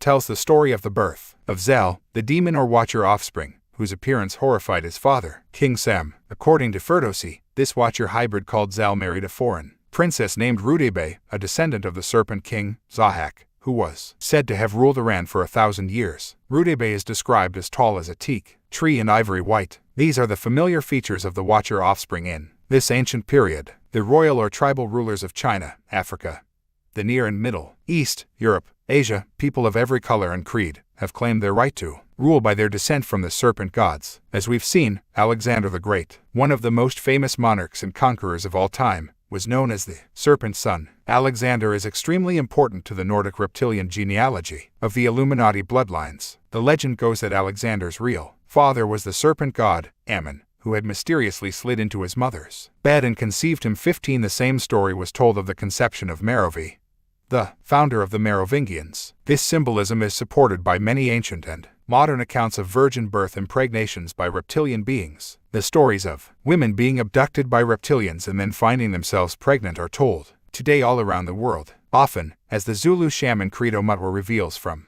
the experience of African women, the baby disappears from the womb during the pregnancy. The Anunnaki interbred with all genetic streams, and those were the people who ruled by right of their bloodline in their particular countries and communities. So while the people believed they were being ruled by their own race, they were ruled by the same tribe. The hybrid reptilian mammals ruled them all. Exactly the same continues to happen today with these hybrids in control of the white peoples and the Arab, Asian, Jewish, Chinese, Central and South American nations, and so on. I mentioned earlier that being descended from Noah is a code for the Illuminati bloodlines, and when you scan the ancient books and texts you find some strange references to his birth. An Ethiopian text, the Kebra Nagast, is thousands of years old, and it describes the enormous size of the babies produced from the sexual union of human women and the gods. It tells of how the daughters of Cain, with whom the angels had conceived, were unable to bring forth their children and they died. It describes how some of the babies had to be delivered through cesarean birth. Having split open the bellies of their mothers, they came forth from their navels. Another story relates to Noah, the Semitic name for the Sumerian flood hero, Utnapishtim. The ancient Hebrew text, the Book of Noah and its derivative, the Book of Enoch, refers to the birth of Noah, and sections also appear in the Dead Sea Scrolls, found in Israel in 1947. The scrolls are connected with the Essene community in Palestine 2,000 years ago. Noah is the son of Lamech, and he is described as unlike a human being and more like the children of the angels in heaven. And we know who they were. Lamech questions his wife about the father of Noah. Behold, I thought then within my heart that conception was to the watchers and the holy ones ... and to the Nephilim ... and my heart was troubled within me because of this child. Lamech's child, Noah, was white-skinned and blonde-haired with eyes that made the whole house shine like the sun. The highest level of the reptilian royalty are known among UFO researchers and a number of abductees as the Draco, after their home base in the Draco constellation. These entities are described as being albino, white, and they project something akin to a laser-type beam from their eyes, just like the pearl-skinned chaps in the James Bond mountain. Enlil was the leader of the Anunnaki on Earth, according to the Sumerian tablets, and they refer to him as the splendid serpent of the shining eyes. This is a common description of the hybrid babies in these times, and I have heard the same story told today. Also, As I said earlier, Frans Kamp, a Dutch music teacher turned full-time researcher, was married to a woman he later realized was a reptoid hybrid. He told me that he experienced the shining eyes of his former wife. One evening we had a disagreement. She didn't get what she wanted and got very mad. She smashed the door to go away to her own apartment. I followed her outside. At that moment it was already dark. I saw her walking to her car and she grabbed the car door, and then it happened. Her eyes lit up. There came light out of her eyes. She went into the car and her eyes shone over the bonnet and even on the ground next to the car. I looked at it, astonished, but strange. It wasn't a shock, more a confirmation, and I thought so. You see, according to the book of Genesis, Noah got seriously drunk on wine and collapsed in his tent. Ham, his son, walked in and saw his father naked. He told his 2 brothers before finding a cover for his father, and when Noah found out, he launched into a rage and put a curse on Ham and his son Canaan. Could the big deal here be that Ham saw something about Noah's body that indicated he was a child of the gods? It appears that some of the hybrids this far back in history still had clear reptilian features, especially some sort of scaly skin on the chest. In the Hindu classic, the Mahabharata, a demigod hybrid called Kama was born from the union between an earth woman and the sun god, Surya. The child is described as being clad in a coat of armor, like a divine being. By the time of Noah, just before the final Atlantis cataclysm, humans were rebelling against the control of the Anunnaki Nephilim, and those of the hybrid bloodline were seriously unpopular. They were said to wear the badge of shame, which could have been a patch of reptilian skin, particularly on the chest. The Anunnaki gods began to hide their true nature for the same reason and operated behind the cover of the human reptilian priesthood, who were the only people allowed to approach God.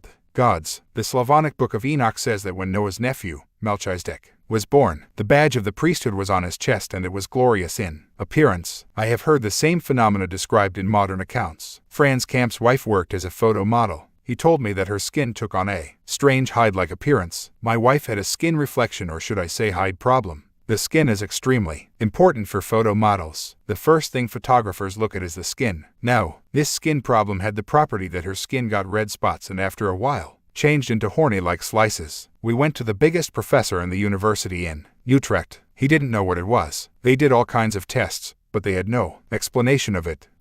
According to ancient texts, Noah said that the people must not know about the child Melchizedek, because they would kill him if they saw his strange appearance. The badge of the priesthood was the same as the divine right to rule. It was code for the reptilian bloodlines. The priesthood of Melchizedek became one of the most famous and powerful, and today the highest level of the hierarchy of the Mormon Church is called the Melchizedek priesthood. The Mormon Church is a 100% owned subsidiary of the Illuminati Reptilians, and the Mormon Temple in Salt Lake City, Utah, sits atop an underground reptilian base, say military insiders. The Mormon Church is a front for widespread satanic activity and rituals among its ruling elite. Although the vast majority of Mormons have no idea that this is going on, they are just the sheep controlled by forces they do not understand. And who started the Mormons? Joseph Smith, Hiram Smith, and Brigham Young. They were all high-degree Freemasons and from the Merovingian bloodline. This theme of reptilian-human hybrids can be seen in the story of Adam and Eve. In the Garden of Eden, and to the earlier Sumerians, the abode of the righteous ones. In Jewish lore, Eve, who was tempted by the serpent, of course, was the ancestral mother of the Nephilim and associated with the Hebrew words meaning life and snake. Satan is described in the Old Testament and the Hebrew Torah as the old serpent or dragon, and he was said to be the ruler of the Nephilim who fled within the earth after losing a cosmic battle for supremacy. The Hebrew name for Eve's tempter is Nahash, which besides its translation as serpent also reads, he who knows secrets, another theme of the reptilian gods. Enoch, like Noah, was said to walk with the gods, and the ancient book of Enoch says that a watcher who revealed secrets to humans was called Gadriel. This is a fallen angel who has been identified with the serpent who tempted Eve, and he is a blueprint for a number of later deities who took knowledge often symbolized as fire, illumination from the gods, and gave it to humans. Adam and Eve. As I've suggested, the biblical Adam and Eve were probably not individuals, but hybrid genetic streams, as in the Adam and the Eve. At first the interbreeding produced a very reptilian offspring. Thus God made man in his image. This is where the otherwise unexplainable reference in the Bible to let us make man in our image comes from. In this period, as confirmed in the Sumerian descriptions, the Adam and the Eve were cloned and could not reproduce. This caused problems for the Anunnaki because they could not create enough worker slaves for the agenda they had planned for the earth. Eventually the human slaves were given the ability to procreate, and this involved an infusion of far more mammalian genes, according to Ra Boule in his excellent and highly Recommended book, Flying Serpents and Dragons, Mankind's Reptilian Past. The book, Tree, USA, 1997. This change from clone to procreator is presented symbolically in the Garden of Eden story, with Eve being condemned to suffer the pains of childbirth. Sex between their creations was the forbidden fruit symbolized in the Eden story, Boule suggests. The god responsible for this development was Icke. He was the serpent in the garden tempting Eve, and he was later to become extremely unpopular with the rest of the Anunnaki leadership because of the explosion in the human population that followed, the Sumerian tablets tell us. Incidentally, Enki, the expert in advanced science and medicine, was symbolized as two serpents intertwining around a staff that could well symbolize the reptilian DNA. We call this the caduceus, and it is the symbol of today's medical profession. No accident. This evolution from outwardly reptilian to outwardly mammalian is described in the ancient Hebrew work, the Haggadah, a compendium of Hebrew oral traditions going way back. It says, before their bodies had been overlaid with a horny skin and enveloped with a cloud of glory, no sooner had they violated the command given them that the cloud of glory and the horny skin dropped from them, and they stood there in their nakedness and ashamed. This fits with the legends which say that before the fall, people, or man, had skin as bright as daylight and covered his body like a luminous garment. This later disappeared, but there were remnants of it among the hybrids at the time of Noah and the deluge. Still today, some people involved in government genetic experimentation tell me they have developed patches of reptilian skin. It was with the infusion of mammalian genes that the lifespans began to fall from thousands of years, claimed in the records of the pre-deluge era, down to hundreds at the time of Noah, with the reptilian appearance continuing to fade. The reptilian gods have always been associated with enormous lifespans, and the serpent was a Sumerian and Egyptian symbol of immortality. They are not immortal in physical form. It just seems like that to those who live much shorter physical lifespans. Another early figure of significance would seem to be a guy known as Jared, the father of Enoch, and the first of the patriarchs who did not marry his sister in the line with Anunnaki's recorded custom of producing children with their sisters and children for genetic reasons. It was during the period of Jared, way back in the Golden Age, that the Nephilim, the so-called sons of the gods, also angels of the Lord in other versions, appeared on the scene to marry human women. Today, in the United States, there is apparently an organization called the Sons of Jared who pledge an implacable war against descendants of the Watchers who as notorious pharaohs, kings and dictators, have throughout history dominated mankind. Their publication, The Jaredite Advocate, condemns the Watchers as being like super gangsters, a celestial mafia ruling the world. The Anunnaki have been protected from exposure all this time by the middle men they have placed between themselves and humanity. I call this the hybrid priesthood. In ancient times, the hierarchy of the priesthood were the only ones allowed to see God. The Levite priesthood of the Hebrews is just one example of how only the priests were allowed to approach the deity. As outlined in the Hebrew Torah, according to various descriptions, even most of the Sumerian priests never looked the gods in the face. The priests controlled all the administration of the state on behalf of the unseen gods. What was Yahweh Jehovah always saying? He must not be seen, ... You cannot see my face, for man may not see me and live. This was possibly one reason for the ban on the making of graven images of the gods. Yahweh Jehovah has also been associated with a reptilian in some versions. The Sumerian tablets describe how their cities were overlooked by a large stepped pyramid or ziggurat close to the temple and palace. At the top of the ziggurat, the tablets reveal, was the Holy of Holies, or Chela, where the gods lived. Here the humans chosen by their genetics were brought to have sex with the Anunnaki royalty and produce the bloodlines that became the kings, queens, and leaders of all sections of society. The same situation that we have today. The ziggurats were often referred to as mountains, and this led to some of the gods being called so and so of the mountain. The layout of the ziggurat symbolized so perfectly the pyramid structure of our society, in which the few at the top administer the global prison that the Anunnaki have created to control us. This is the structure through which their very existence is kept secret. Today's hybrid priesthood can be found throughout politics, business, banking, the media, and, especially, in the highest ranks of the secret society network, as there are not many of these reptilians and their purest bloodlines compared with the human population. They have had to work and manipulate to introduce a structure of society in which the key decisions are made by fewer and fewer people, as power is continually centralized and humanity is manipulated to police itself and keep each other in a mental and emotional prison. The reptilians appear to take three expressions. There are physical beings who live mostly within the earth, physical beings that come from the stars, and non-physical beings, the real center of power, which exist on other frequencies and use their hybrid bloodlines to manipulate unseen. The reptilians have worked this scam in many parts of the galaxy. It would seem it all sounds utterly bizarre and ludicrous. I understand that reaction, and yes, it is bizarre. From a conditioned perspective, unfortunately, it is not ludicrous. If only it was. The Las Vegas-based John Rhodes, a longtime researcher into the reptilian phenomenon, summarizes his conclusions like this. From their underground bases, the reptilian military ETs, a network of human-reptilian crossbreed infiltrates within various levels of the surface culture's military-industrial complexes, government bodies, UFO, paranormal groups, religious and fraternal orders, etc. These crossbreeds, some unaware of their reptilian genetic mind control instructions, act out their subversive roles as reptilian agents, setting the stage of a reptilian-led invasion. That last comment remains to be seen, but you will see revealed here the stream of evidence to show that the basis of what John Rhodes suggests is true. I had a strange meeting with him in Las Vegas, and his family background apparently connects into the CIA airline during the Vietnam War, Air America. I am wary of his agenda, to be honest, but his themes, as quoted, are supported by endless evidence. The fairy folk. The tales of underground worlds inhabited by fairies, elves, goblins, demons, dragons, and other non-human communities abound in folklore across the world, and they were often known as the Shining Ones.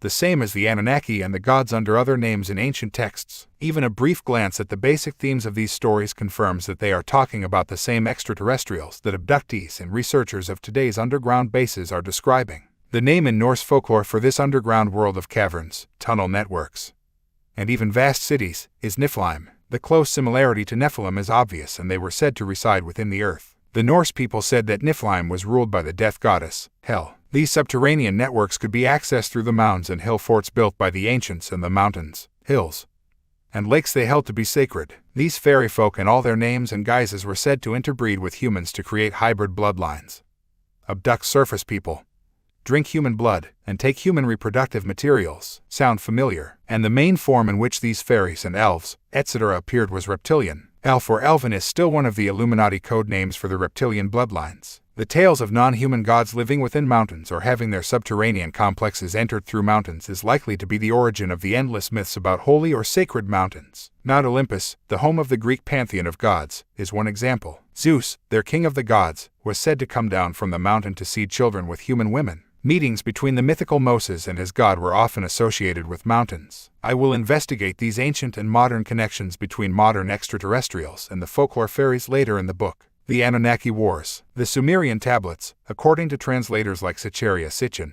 tell of wars between Anunnaki factions. The tablets say that the Anunnaki leadership, like Enlil and Enki, eventually gave much greater power to their children, who were assigned different parts of the world to rule and develop. Nannar, the eldest son of Enlil, ruled Mesopotamia, Palestine, Jordan, and Syria from the city of Ur. We are told the crescent moon was his symbol, and this was inherited by Islam. Nannar was known as Sin in the Semitic language, and it is from this name of a reptilian god that we get Sinai and the Christian term sinner or to sin. The Christian cross was the symbol of Utu, the Shining One, and known to the Semites as Shamash. He was the grandson of Enlil and son of Sin, the tablets tell us. Shamash ruled the Lebanon, then a place of enormous forests, and his capital was Beth Shamash, house of Shamash, which we know better as Baalbek. This is where a fantastic structure can be found to this day with its giant stones weighing more than 3 jumbo jets. Enlil's younger son was given control of Anatolia, now Turkey. This was Ishkur, or he of the mountain land, and he became the god of the Nordic Aryan Hittites. The Old Testament calls him Adad and the Hadad. Ra. Boule believes this is also the Hebrew god, Yahweh, Yahweh or Jehovah. The daughter of Sin, known as Inanna or Ishtar, was a warrior goddess deity of many lands under different titles. Ishtar's symbol was the lion and also the Pleiades and Venus. Together with Sin and Ishkur, she became part of another ancient trinity of gods under many different names. Sin was the father, Ishkur the son, and Ishtar the female. From Ishkur and Ishtar, we get the New Age myth of the Ashtar command.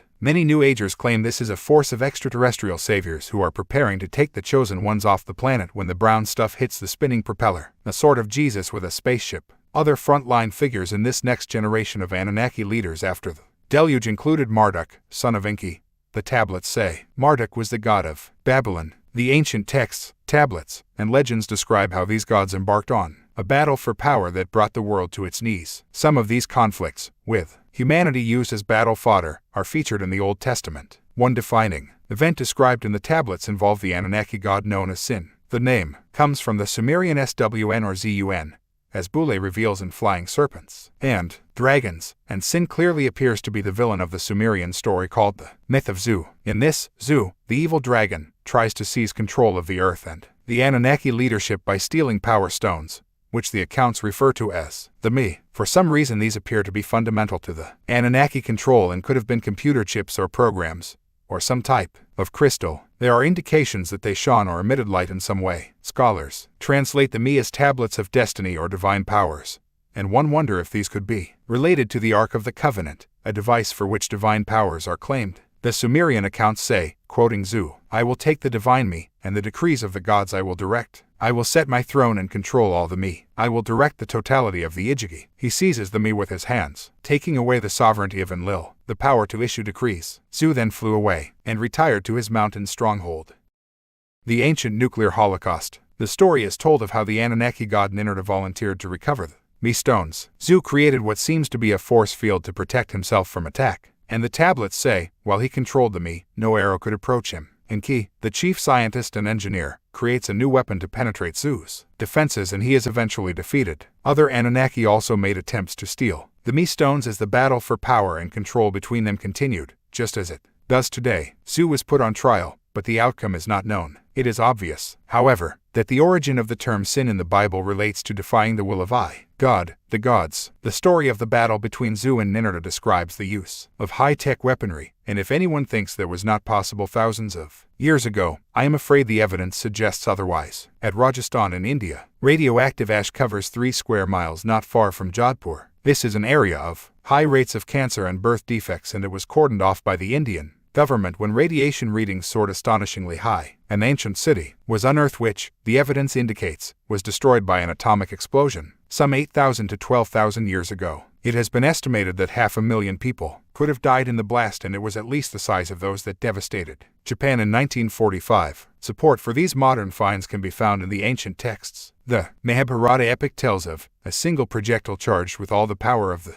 universe. An incandescent column of smoke and flame as bright as 10,000 suns rose in all its splendor. It was an unknown weapon, an iron thunderbolt, a gigantic messenger of death which reduced to ashes an entire race. It talks of corpses burned so badly they could not be identified, how their hair and nails fell out, pottery broke without cause, and birds turned white. Within hours foodstuffs were contaminated. Is it the description of a nuclear explosion or what? This and a very long list of other texts, like the Ramayana, describe a horrific war between the Indian peoples and the Atlanteans. They fought in the sky using the flying vehicles they call Vimanas, while the Atlanteans used their Velaxy. The Indian accounts even describe a battle between them on the moon, and this supports the claims of people like Arizona Wilder, a mind-controlled slave who worked for the higher levels of the Illuminati. She claims that the Reptilians and the blonde-haired, blue-eyed Nordics fought ancient battles on the moon and Mars, as well as the Earth. All this happened during the pre-cataclysmic Atlantean, Lemurian Golden Age, and this underpins the stories of how the once great and mighty Atlantis came to an end amid high-tech war and catastrophe. But when the Anunnaki returned after the upheavals, the same mentality returned with them, and the evidence shows that there were more nuclear holocausts. Archaeological discoveries in the Indus Valley show that cities were built there in the period between 3500 and 3000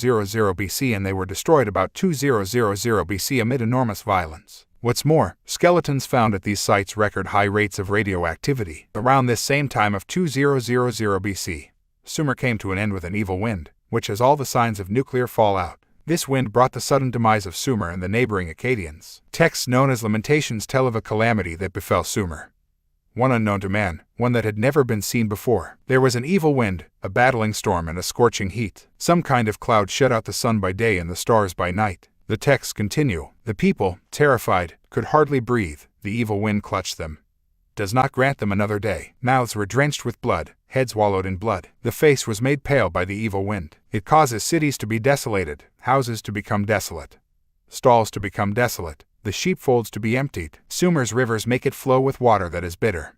Its cultivated fields grow weeds, its pastures grow withering plants. Even the gods had to evacuate these lands, we are told, and all the Sumerian cities were affected in the same way at the same time. Just as the nuclear devastation in the Indus Valley corresponds with the time period of this poisonous evil wind in Sumer.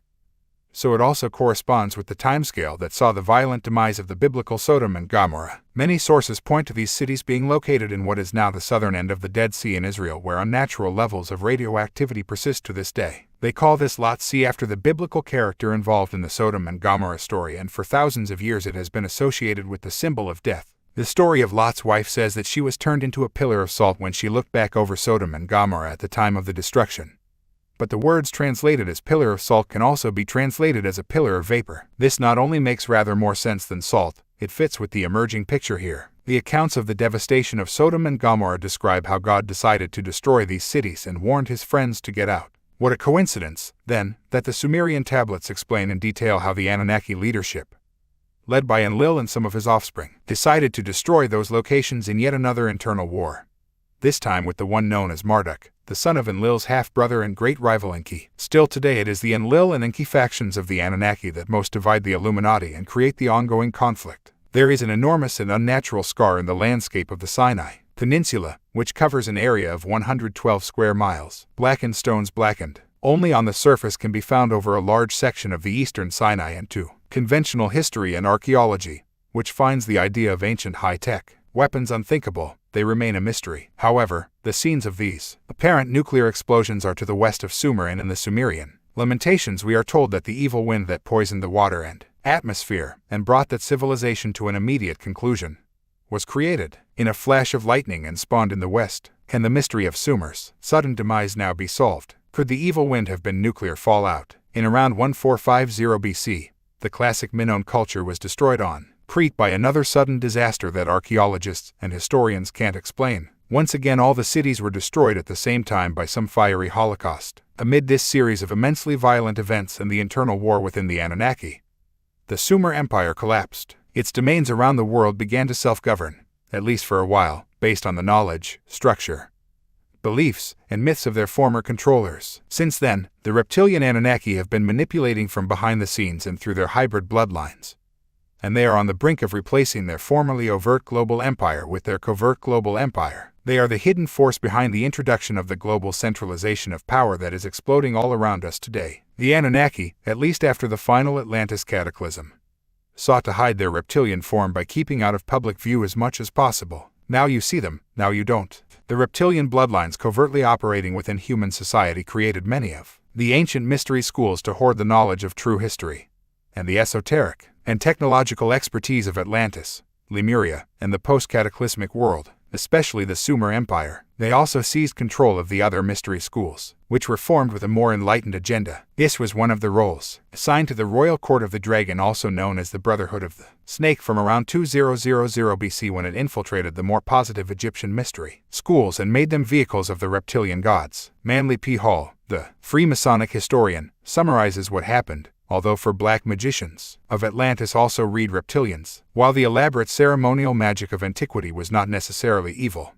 there arose from its perversion several false schools of sorcery, or black magic, in Egypt. The black magicians of Atlantis continued to exercise their superhuman powers until they had completely undermined and corrupted the morals of the primitive mysteries. They usurped the position formerly occupied by the initiates and seized the reins of spiritual government. Thus black magic dictated the state religion and paralyzed the intellectual and spiritual activities of the individual by demanding his complete and unhesitating acquiescence in the dogma formulated by the priestcraft. The pharaoh became a puppet in the hands of the Scarlet Council, a committee of arch-sorcerers elevated to power by the priesthood. This is exactly what happened in the latter era of Atlantis and what happens today with the puppet politicians placed in power by those behind the scenes, the Illuminati, who dictate their actions and agenda. Those who will not do as they are told are assassinated, brought down by scandal, fall to ill health, or are subjected to a media campaign of abuse that persuades the people to remove them. In the Sumer Empire you had the reptilian gods dictating to their priesthood, who dictated to the administrators of finance and state. The same structure remains. The hidden Anunnaki dictate to their priesthood, the initiates and bloodlines of the Illuminati, who dictate to the administration of finance and state. Their agenda is to create a global version of that structure.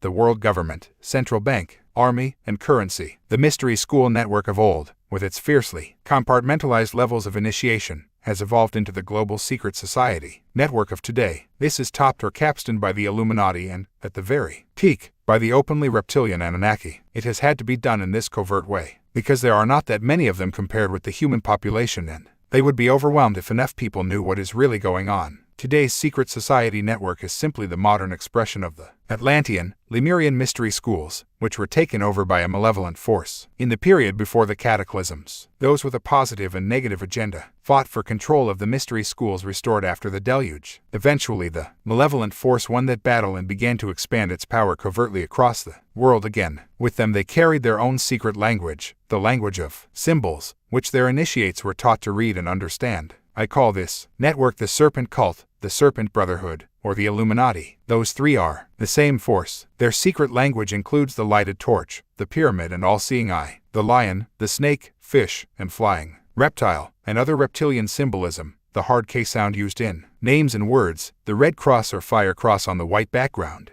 and the Trinity, symbolized as the trident and later the fleur-de-lis and other three-pointed forms. The reptilian Illuminati know that the balanced fusion of male and female energy create a third and immensely powerful force, and this is one reason for their obsession with the Trinity. New Agers and others talk about the need to balance male and female, and they are right. But we lose the plot if we don't understand that there are different levels of this fusion. You can fuse the negative aspects of both energies to create a malevolent third force, or you can balance the higher frequencies of male and female, so creating a positive third force. The world around us is, in fact, the manifestation of the negative balance and interaction of these energies. We are led to believe this is a male-dominated world, but that is only on the surface. Behind the scenes it is really controlled by the negative expression of female energy. The extreme male energy is out there in front of our eyes in the three-dimensional world. It is macho men with guns and uniforms, the leaders of the major banks, corporations, media empires, and the military. But they are put into power, the wars created, and the agenda advanced by the extreme negative aspects of the female energy, covert, behind-the-scenes manipulation.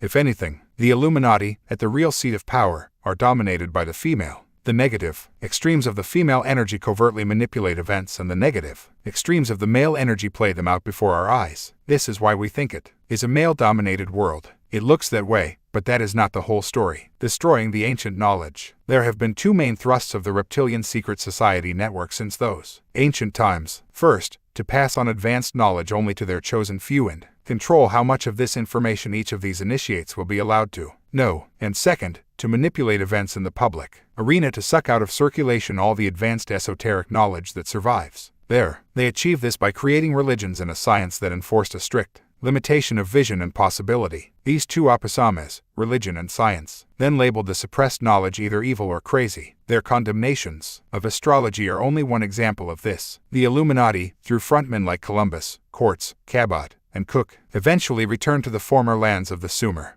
Atlantean, Lemurian empires. There, in the name of Christianity, they systematically destroyed as much of the ancient knowledge as they could. This was achieved mostly by genocide, especially of the holders of the knowledge, like the shaman. As Credo Mutwa said of the African experience, they milked the minds of the shaman and then killed them, find out what they know and then make sure they can tell no one else. This is the reason why Credo's information about the reptilian Chitauri has been out of public circulation for so long. It was vital for the Anunnaki Illuminati to destroy or marginalize the cultures of the Native Americans, Central and South Americans, Black Africans, the Australian Aborigines, and the pagan religion in general. This is what they did, of course, as even conventional history records, but it never tells you the real reason why or who was really behind it. By replacing these native cultures with imposed Christianity, Judaism, Islam, Hinduism, and all the rest, they could either crush the true knowledge with rigid dogma or imprison it in a gruesome hierarchical structure of genetic superiority, as with the Hindu caste system. The interconnections of the Illuminati web can be seen in the story of Christopher Columbus. He sailed to the Americas in 1492 knowing basically where he was going because his father-in-law was a sea captain close to Prince Henry the Navigator, the Grand Master of a secret society called the Knights of Christ in Portugal. The Knights of Christ were another name for the Knights Templar who fled France for Portugal and Scotland after a purge against them in 1307. Through this secret society underground, Columbus had access to the ancient maps that charted the Americas. It is known that he had strange maps when he set out for India. Columbus was a secret society initiate and, according to the American Freemasonic historian Manly P. Hall, he was connected to the same secret network in Genoa, Italy, as the man later known as John Cabot. 5 years after Columbus landed in the Americas, Cabot sailed from the Templar port of Bristol, England, to discover what we now call North America. They could do this because they had access through the secret societies to the maps drawn by the Sumerian seafarers, and even further back to Atlantis and Lemuria. Many ancient maps have been discovered that confirm beyond question that the world was charted thousands of years ago, but this is suppressed from the accounts of mainstream history. As I mentioned earlier, Piri Reis, an admiral in the Turkish Ottoman Navy, produced a map in 1513 detailing what the land mass looks like under Antarctica. Modern surveys have confirmed that the map is extremely and unexplainably accurate. But, of course, it is explainable. As he said himself, he drew the map from far earlier ones he had seen, maps compiled before Antarctica was covered in ice. Reis drew his map just 21 years after Columbus set sail. Columbus, like Cabot and the later Captain Cook, had access to the same source material that Reis did, and more. All three were given maps and funding by the bloodlines in their network. Captain Cook was backed by the Freemasonic Royal Society in London, for instance, and Columbus was sponsored by King Ferdinand and Queen Isabella of the land we now call Spain, and the infamous Illuminati bloodline in Venice. The de Medici family, they all go back genetically to the kings of Sumer and beyond to Atlantis and Lemuria. Another key bloodline in the Illuminati to this day is the House of Lorraine in France. They employed Columbus, too, and there was another famous figure of history who worked for both the House of Lorraine and the de Medici family, Nostradamus. Mitchell de Notre Dame or Michael of Our Lady had phenomenal esoteric and healing knowledge for his time because he was connected to the bloodlines that held, and still hold, the ancient knowledge from Sumer, Atlantis and Lemuria in their secret society web while systematically removing it from public circulation. So we are looking at an unbroken theme and scheme through history of the same bloodlines and their secret society network controlling events in line with a specific agenda of global control by the reptilians. They have expanded their power out of the Near and Middle East by sea and land over the centuries. They became the leaders in royalty, politics and finance, wherever they went. Then came a key period when they could begin to go global once again, when William of Orange, one of the bloodlines, crossed the English Channel from Holland in 1688. He was manipulated onto the throne of England to rule jointly with Queen Mary. This was the symbolic coming together of the bloodlines that had made their way into Europe by land with those that were taken to the British Isles long before by the Sumer Empire and even those who had survived the Atlantean cataclysms in Britain. William's invasion came ashore close to the same spot where Brutus landed, around 1103 BC with his Trojans to found his new Troy or London. Very conveniently 2 decades before William's arrival, London had been devastated by fire, the Great Fire of London in 1666, and this allowed a whole new city to be built by high initiates of the Illuminati. These included, most notably, Sir Christopher Wren, who designed St. Paul's Cathedral at the top of Ludgate Hill. St. Paul's was built on an ancient site of worship to the goddess Diana, and this where Princess Diana was married to Prince Charles. Incidentally, Wren's title of Sir, an honor awarded to this day by the Queen and the British government, often for services rendered, comes from an ancient reptilian snake goddess called Sir and relates to one of the Anunnaki. The new city of London was built after the fire in the knowledge that it was to become a major global center for the Illuminati bloodlines. So it was after the arrival of William of Orange, who became William III,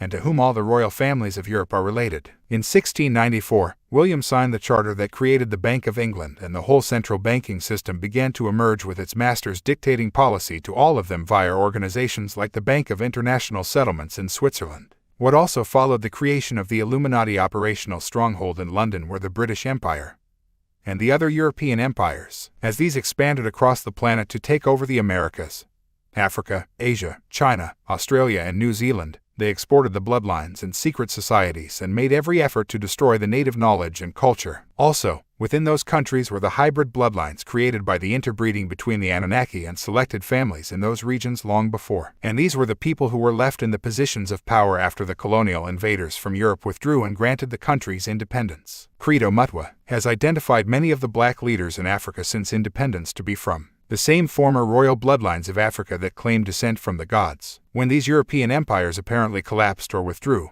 this only happened on the surface, not in the fundamentals of control. There are 2 forms of dictatorship, one that which you can see, the overt tyrannies like communism and fascism, and the covert dictatorship, which you cannot see because it operates in the strictest secrecy. It grows like a hidden cancer, eating into the positions of power in every area of society. The obvious, open forms of dictatorship have a finite life, because eventually there will be a rebellion against control you can see, touch, and taste. There is an identifiable target on which to focus. However, covert dictatorship, control from behind the scenes, can go on forever until it is exposed because people do not rebel against not being free when they think they are. When the British and European empires appeared to unravel, these powers were only exchanging overt control for covert. While they appeared to give independence to their colonies, the bloodlines and their secret society networks remained intact within those countries, and they have continued to control them ever since. But, because no one knows this and the people see a president or prime minister of their own color or nation, it is assumed that the country is free and self-governing. I document in the biggest secret how the United States of America has never been free of control from London to this day, and that the federal level of U.S. government is a private corporation controlled from Europe. The President of the United States is merely this corporation's temporary chief executive, the same role as the president of the former Virginia Company, which was formed in 1604 by the British Crown and aristocratic bloodlines to steal North America in the first place. And, extraordinary story, but true, at least 50 of the 56 signatories to the American Declaration of Independence were Freemasons, and only one was known not to be. When the Grand Master Freemason, George Washington, became the first president, he nominated 11 Supreme Court justices, at least 6 of which were confirmed Freemasons. The same story has continued ever since. The inauguration of Washington in 1789 was a Freemasonic ceremony in which he swore the oath on a Freemasonic Bible. In January 2001, President George W. Bush took the oath using that same Bible, as did his father more than a decade earlier. It is the property of the New York Lodge, according to news reports. Washington, who commanded the American colonial armies against the British Crown, was a Knight of the Order of the Garter, one of the most elite Illuminati networks headed by the British Crown. It seems to be a staggering contradiction, but when you know the scam, it makes perfect sense. See the biggest secret for the detailed background to the American War of Independence. There is no better example of the point I am making here than South Africa. During the period of apartheid, it was an open dictatorship by the few of the many. As a result, there was a clear target, and so internal and external rebellion led to the removal of that regime. Along came the first black president, Nelson Mandela. He is probably a nice man, but a powerless puppet in truth. And since then, Thabo Mbeki has replaced him. Black people now have a vote, and so South Africa is free. Yippee. Oh really? The Illuminati global structure can be likened to a compartmentalized pyramid or a spider's web. The operational spider at the center is in Europe, with London, Paris, Brussels, and Berlin the key cities. From Europe, the agenda is dictated down the line to what I call the bloodline branch managers in the various countries of the world. These bloodline managers, like the Rockefellers in the United States and the Bronfmans in Canada, have a network of other bloodline families around them that control the politics, finance, business, media, and military, etc. in their particular country or domain within the web, much as the Anunnaki gods were given different regions to rule in line with the centrally dictated agenda, and just as the gods fought with each other and tried to muscle in on another's patch, so these Illuminati branch managers do today. Hence the infighting and conflict between them. It is the manager's job to orchestrate the events and policies of their country to follow the demands of the centrally controlled agenda. This is how the same events and policies can be introduced everywhere, often at the same time. Now, South Africa is free, yes. The bloodline branch managers of South Africa are the Oppenheimer family and their network. Under the open dictatorship of apartheid, they controlled some 80% of the country's stock market, owned the gold and diamond mines on which the economy depends, and controlled the media through their various frontmen. Today, since the election of Mandela and Mbeki, apartheid dictatorship has been replaced by freedom. I know this is true, I heard it on the news. Under this freedom, the Oppenheimer family and its networks continue to control some 80% of the South African stock market, own the diamond and gold mines on which the economy depends, and control the media through their frontmen, not least an Irishman friend of Robert Mugabe and Henry Kissinger, called Tony O'Reilly. Isn't freedom just wonderful? And this has happened everywhere as the same forces have remained in control since the illusion of independence. But look at the South African experience. Under the overt dictatorship with apartheid, there was widespread rebellion inside and outside the country. But now, under covert dictatorship, silence, everyone thinks South Africa is now free and independent. So you see that the hidden hand method is by far the most effective way of controlling people and dictating events. This exchange of overt for covert control has happened on every continent, and this is how the Anunnaki and their hybrid bloodlines manipulate the world today. Chapter 7. Serving the Dragon, the Past. Great spirits have always experienced violent opposition from mediocre minds. Albert Einstein. The ancient world abounds with stories of the serpent or dragon race and royal kings, queens, and emperors who claim their right to rule through their descent from the serpent gods. The Sumerian accounts tell of flying serpents and dragons breathing fire, symbolic of their aerial craft, and how the kings of Sumer, going back long before the deluge to some 240,000 BC, were changelings seated by the union of the gods and humans. Sargon the Great, that famous ruler of the Sumer Empire, claimed this genetic origin, and the very existence of kingship is reported very clearly to have been a gift of these gods. Equally clear is that they were reptilian gods, as in the reptiles verily descend, and there are many references by the Sumerians to their gods as fiery, winged serpents. The term Ushumgal, often used to describe Enki, translates as flying, fiery serpent, which would perfectly describe a reptilian in a flying craft emitting a fiery exhaust. In fact, the word shum can relate to the term sky vehicle. There could be another origin for this fiery symbolism.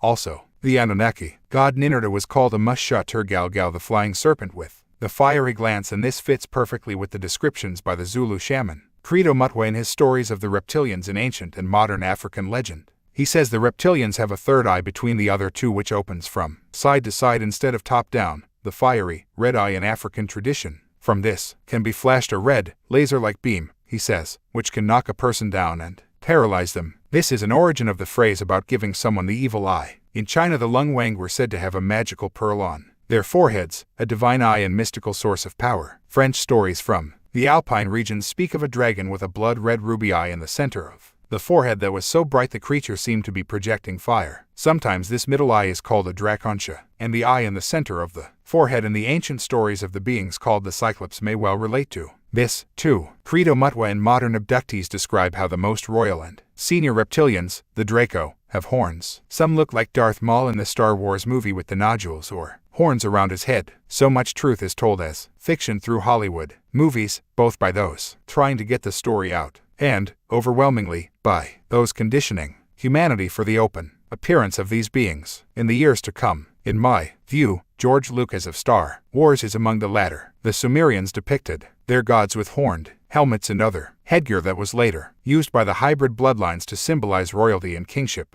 and from this came the symbol of the royal crown. Look at Darth Maul and you will perhaps see where the crown comes from. Credo Mutwa says on the Reptilian Agenda, Part 1, that he was amazed to see Darth Maul because of his likeness to the reptilians in ancient and modern African legend. The ram or goat's head, so widely used as a symbol of Satanism, is partly symbolic of the horned nature of the Anunnaki royalty that Satanism was created to serve. Ram is a word or syllable, meaning fire, and relates to the Atlantean god of fire, Vodun. From this we get pentagram, pyramid, Semiramis, Ramses, Rama, Ramtha, maybe even program or program, a word at the heart of the Illuminati strategy. The Dragon Kings, the kings of the succession in the reptilian bloodlines, were known as dragons. When many kingdoms joined together in battle, or as a group of kingdoms, they appointed a king of kings. These were known as the Great Dragon or Draco. The Celtic title of Pendragon, as another Pendragon, the father of King Arthur in the Grail stories, was a version of this. In the legends, the symbolic Arthur was a descendant of the dragons, and his helmet or helmet, named after a reptilian goddess called El, carried a dragon motif. The red dragon symbol of Wales comes from the claim by Merlin, Arthur's magician, that the red dragon symbolized the people of Britain. Merlin was described as only half human because he was the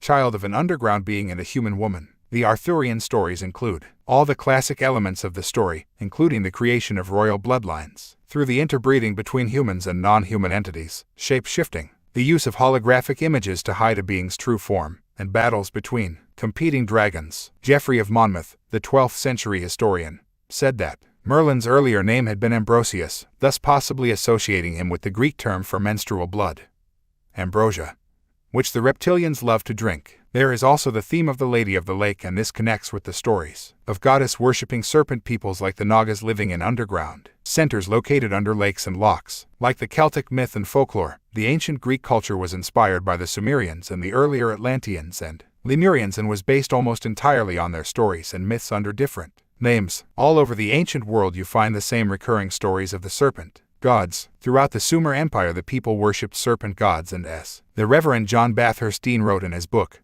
The Worship of the Serpent, one of the 5 builders of Thebes was named after the serpent god of the Phoenicians, Ophion. The first altar erected to Cyclops at Athens was to Ops, the serpent deity. The symbolic worship of the serpent was so common in Greece that Justin Martyr accuses the Greeks of introducing it into the mysteries of all their gods. The Hebrew serpents. I have mentioned that in Hebrew myth, the biblical Nephilim, the sons of the gods, are called Oim, which means devastators or serpents. Hebrew legends also describe the Eden serpent as a being who walked and talked like a human. The Hebrew book of ancient oral tradition, the Haggadah, speaks of this serpent as a creature with 2 legs that stood upright to the height of a camel. The Slavonic Apocalypse of Abraham says the serpent with Eve had hands, feet and wings.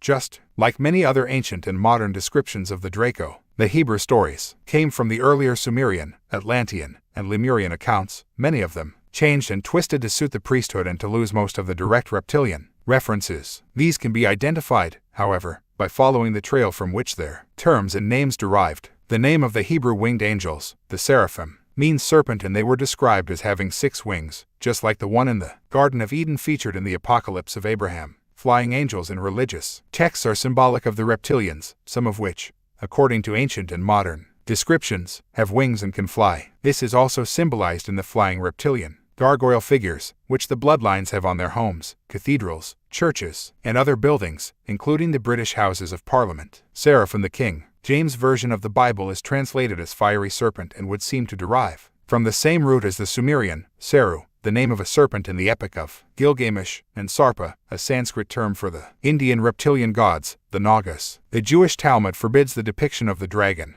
as it does the sun and the moon, both symbols of major Anunnaki figures. A fragment of the Hebrew Dead Sea Scrolls, translated by the Hebrew scholar Robert Eisenman, includes a description of a watcher known as Belial, an origin of the sun gods Bel and Baal. It calls him the Prince of Darkness and the King of Evil, and he is described as a being of terrible appearance, with a visage like a viper. The researcher and channeled W.T.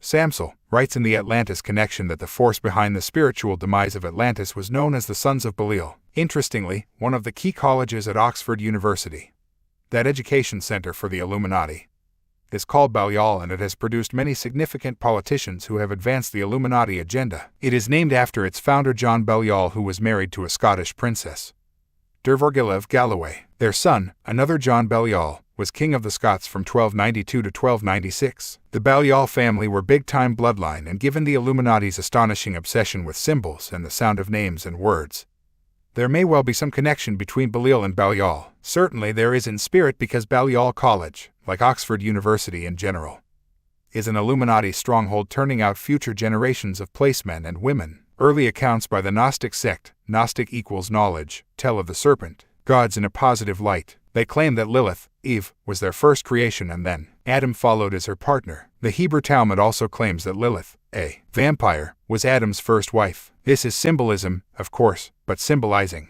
what? Lilith, also Lilibet and Elizabeth, is one of the code names for the bloodlines. On the female side to this day, she was known as Lil to the Sumerians and Lilitu in Babylon. Hebrew traditions say that Lilith rebelled against Adam and his God and fled to a cave after eating her own child. There she lived with the demons of the underground world and bred with them. She told Adam and Eve that she and her offspring would always abduct human children and take them to their subterranean world. The Roman Church savagely suppressed the Gnostics, not least because they did not believe that people needed a middleman between themselves and God. Went down very well with the Christian priests. That one, Hippolytus, an early Christian father and historian, wrote that many of the first Gnostics in North Africa were known as the Nosini or serpents, and they worshipped Nahastan, the golden or brazen serpent, the image of whom they displayed on wooden crosses. The Nosini, Nagas, later became known as the Ophites, a Greek term for serpent. The Greeks said that serpents were creatures of great knowledge, which spoke through their oracles, psychic channelers. In other words, communications from another dimension, or density. The story of Moses contains much serpent symbolism. Also, the Garden of Eden, Eden, Hedon.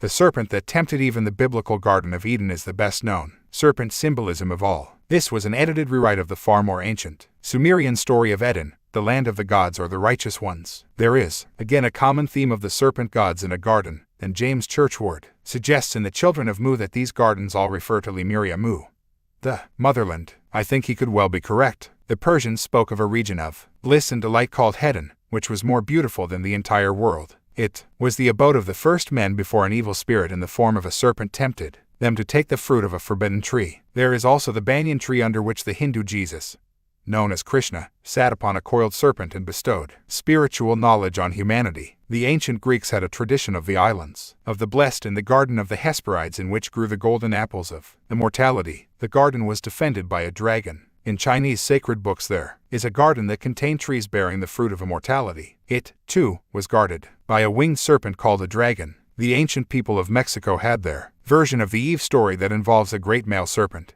and a Hindu legend tells of the sacred mountain of Meru, guarded by a dreadful dragon. This was said of so many ancient places. The belief in a serpent, or half reptile, half human, giving knowledge to humanity, is also a universal story. Asian serpents, the Indus Valley culture of the Sumer Empire and the Lemurians, and the Hindu religion and Indian mythology that emerged there, are full of references to the serpent gods and flying dragons who brought knowledge and fought with each other in the sky. They called them the Nagas, as we have seen, and they said they could take either reptilian or human form whenever they chose. The Nagas, who originated in Lemuria, seeded the royal families, we are told, and interbred with the white peoples. It was said that the Indian serpent goddess, Kadru, gave birth to all the Nagas or Cobra people and made them immortal by feeding them her lunar, menstrual blood. The theme of the serpent goddess or serpent queen is everywhere, as we shall see in detail later. And in figure 17, you can see the symbolism of serpent maidens in Indian art. The Indian epic, the Ramayana, tells the story of the serpent god called Ravan who went to Ceylon. Ravan was said to feed on humans and drink the blood of his enemies. Ceylon was a major center for the serpent race.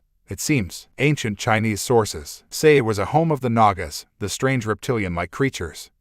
As they describe them, they are reported to have traded with the Chinese, but interestingly it is said that they never revealed themselves. They left their products and a price tag, but stayed out of sight until the Chinese traders had departed. The Nagas were reported to have a special weapon that paralyzed their enemies and drained their life force. Abductees have reported the same experience in modern times. Snake worship continues in India today, of course. Serpents of the Far East. The entire culture of China is based on the dragon and serpent race. Once again, here was a highly developed civilization thousands of years ago that was inspired by Lemurians and later influenced by the Sumer Empire. Even today their languages and writing are remarkably similar, as are their myths and stories. The Great Age of Chinese culture is reckoned to have begun around 2800 BC when the Sumer Empire was in full swing. Chinese history says that the first humans were created by an ancient goddess called Nukua, who was half dragon and half human. The Icke, a very ancient Chinese book, says that the dragons and humans once lived in peace and that they intermarried and interbred. Ancient Chinese emperors were described as dragon-faced and looking like the dragon gods. Japanese emperors claim descent from these same gods, and their ancient legends say those islands were populated by beings that came from the sky again. James Churchward connects the Japanese race to Lemuria Mu. There are countless Japanese legends about serpents and dragons, and their marriages and sexual encounters with humans that produced reptilian human offspring. Shape-shifting, serpent people would change into beautiful men and women, and lure human warriors and leaders into sexual encounters. Michael Mott, author of Caverns, Cauldrons, and Concealed Creatures, tells of one story involving a maiden called Mamoto who was seduced by a member of the serpent race. Mamoto never saw her dragon lover again, but she did give birth to a hybrid child, whom she called Akajai or Taro, or chapped son. This was due to the fact that his skin was cracked, creased, and scaled like that of a reptile. From here the ancient tale enters historic accounts for a direct descendant of Akajai or Yataro. As the son was known in manhood, was a member of the Genji clan named Saburo Agata, who took pride in the fact that he had scales on his body as had his ancestors before him. He was the grandson of Yataro V. Again, a prominent family line seems to have been the desired target of the original, and perhaps repeated, genetic exchange. While, in the East, the influx of dragon blood is seen as a thing of great pride. In the West, such things are covered with an elaborate coating of fable and mist, becoming fairy tales about serpent or frog princes. Western sentiment, at least on the surface, is against such liaisons, often for religious reasons but not always on this basis alone, as the subterraneans have a track record of cruelty, selfishness, and malice. The Chinese calendar zodiac, dating to 2500 BC, is symbolized by animals, all of which still exist, except for one, the dragon. Is it really likely that they would choose real, living creatures for all their signs, except for just one? Again we see the theme of reptilian bloodlines in China. The ancient Chinese believed that a dragon fathered the first dynasty of divine emperors, and subsequently emperors claimed their right to rule because they were descended from the serpent gods. Their thrones, boats, and beds were designed with dragon symbolism. Today there are many Chinese bloodlines in the Illuminati, particularly some strands of the Lie bloodline, as identified by author and researcher Fritz Springmeier in his book, Bloodlines of the Illuminati, Ambassador House, Colorado, USA.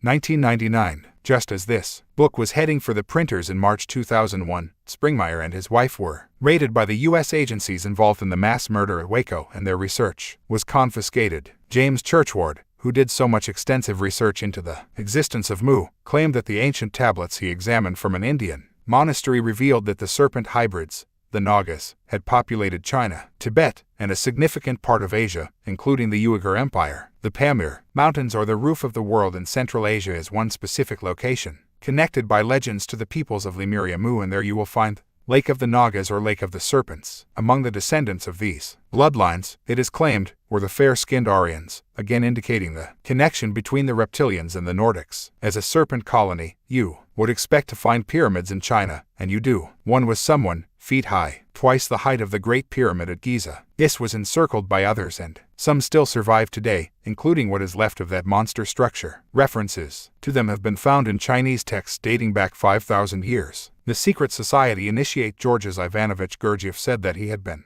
part of an unsuccessful expedition to find a lost city of the Uyghur Empire under the sands of the Gobi Desert. He said he was initiated into the Sun, Moon Brotherhood of Central Asia and was told that the founders of this brotherhood had come from Mars in ancient times. James Churchward says that the Uyghur Empire were former Lemurians. Later, a Russian archaeologist called Professor Kozlov found a tomb of ancient artifacts in the same area of the Gobi Desert. These included a painting of a ruler and his queen, and he estimated the work to be some 18,000 years old, at least. There was also an emblem of a circle with a cross, and at the center was a symbol similar to the Greek letter Mu. An expedition by the American Museum of Natural History in 1993 found a mysteriously large number of dinosaur fossils in the Gobi Desert. They found 40 to 50 dinosaur skeletons in around 3 hours in an area no bigger than a baseball field. Researcher and author Mark Amaru Pinkham writes in The Return of the Serpents of Wisdom that a race of extraterrestrials called the Kumaras established a mystery school on Lemuria, Mu, and later relocated their operation to Mongolia,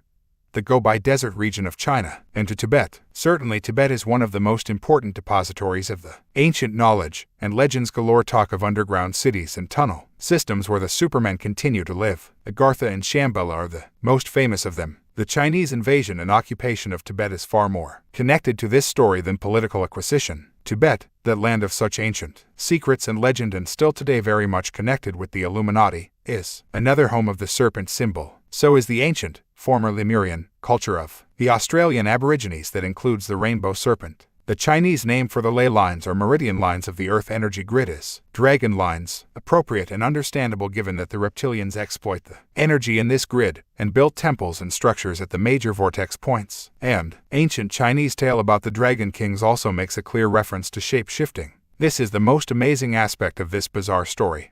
The way these reptilians can change their appearance or shape-shift between a human and reptilian form. Evidence for which I will present shortly. A character called Liu Yi, who wanted to marry a princess of the dragon race, was said to have seen the palace of the emperor change before his eyes and the quarters dissolve and then return to their original form. He saw the coils of dragon bodies, flashing wings, and dragon's eyes. The legend says that Liu Yi changed his earth form and became one of the dragon race that lived in the sky. With that, he became immortal. Serpents of the Americas. The story is the same in the Americas, with the serpent gods at the heart of the ancient myths and legends of North, South and Central America. The books of the Mayans called Chilimbalam say the first settlers of the Yucatan in Mexico were the Chains or people of the serpent. They were said to have come across the sea, led by a god figure called Itzemna, a name that apparently comes from the word Itzem, which translates as lizard or reptile. Itzemna, the sacred city of the god, therefore, means the place of the lizard or iguana house. Itzemna's symbol was the Tau cross, also known as the T-square in Freemasonry. Quetzalcoatl, the most famous Central American serpent god, also carried a Tau cross. This cross, like the Christian cross, refers to crossbreeding in Illuminati symbolism and not polarity union as is often claimed. While excavating in Central America near a place called Texcoco, the archaeologist William Niven discovered more than 20,000 tablets that included many symbols identical to those found on the Nakul tablets, which James Churchward had seen in India, and Churchward's tablets were connected to Lemuria, Mu, which was the origin of both these cultures. Itzamna was the Central American version of the creator god who breathed life into man, and yet another who was depicted as half human, half reptile. Quetzalcoatl, the feathered serpent, was the major deity of this culture, and he traveled, like all the others, in a flying boat. It is possible that Quetzalcoatl is another name for the Anunnaki, DNA wizard, and Ki. Aztec myth says that Quetzalcoatl created humans with help from the serpent woman, Cihuacotl, Ninharsag of the Anunnaki worked with. In Ki, according to the Sumerian tablets, there is serpent symbolism all over the ancient Central American sacred sites, and these were places of human sacrifice on a scale that beggars belief. Edward Thompson, the American archaeologist, was initiated into the Mayan Brotherhood of Xhtol, and he was told that the name of the ancient port city of Tamonchan in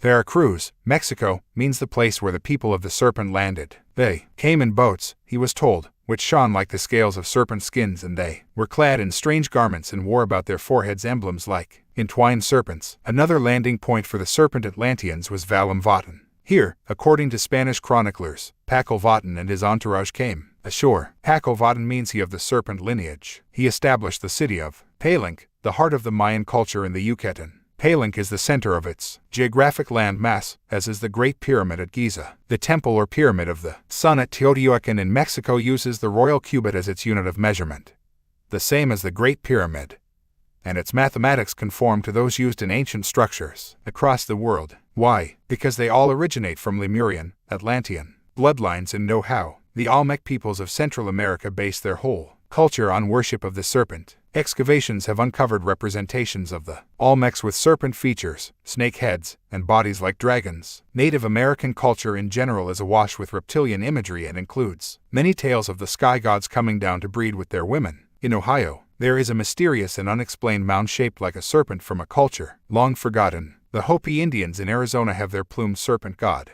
Bahalinkinga. They talk of an underground world they call Sipapuni, where they claim to have originated. They say that while they were within the earth they were fed by the ant people, and they refer to their ancestors as their snake brothers. These descriptions sound very much like beings described in Sumerian accounts. The most sacred of Hopi underground rituals is the snake dance. This is very much like the dance rituals performed by Mayans at places like Chichen Itza in the Yucatan, Mexico. The Hopis believe they share the same ancestors as the serpent-worshipping Chimu people of Peru.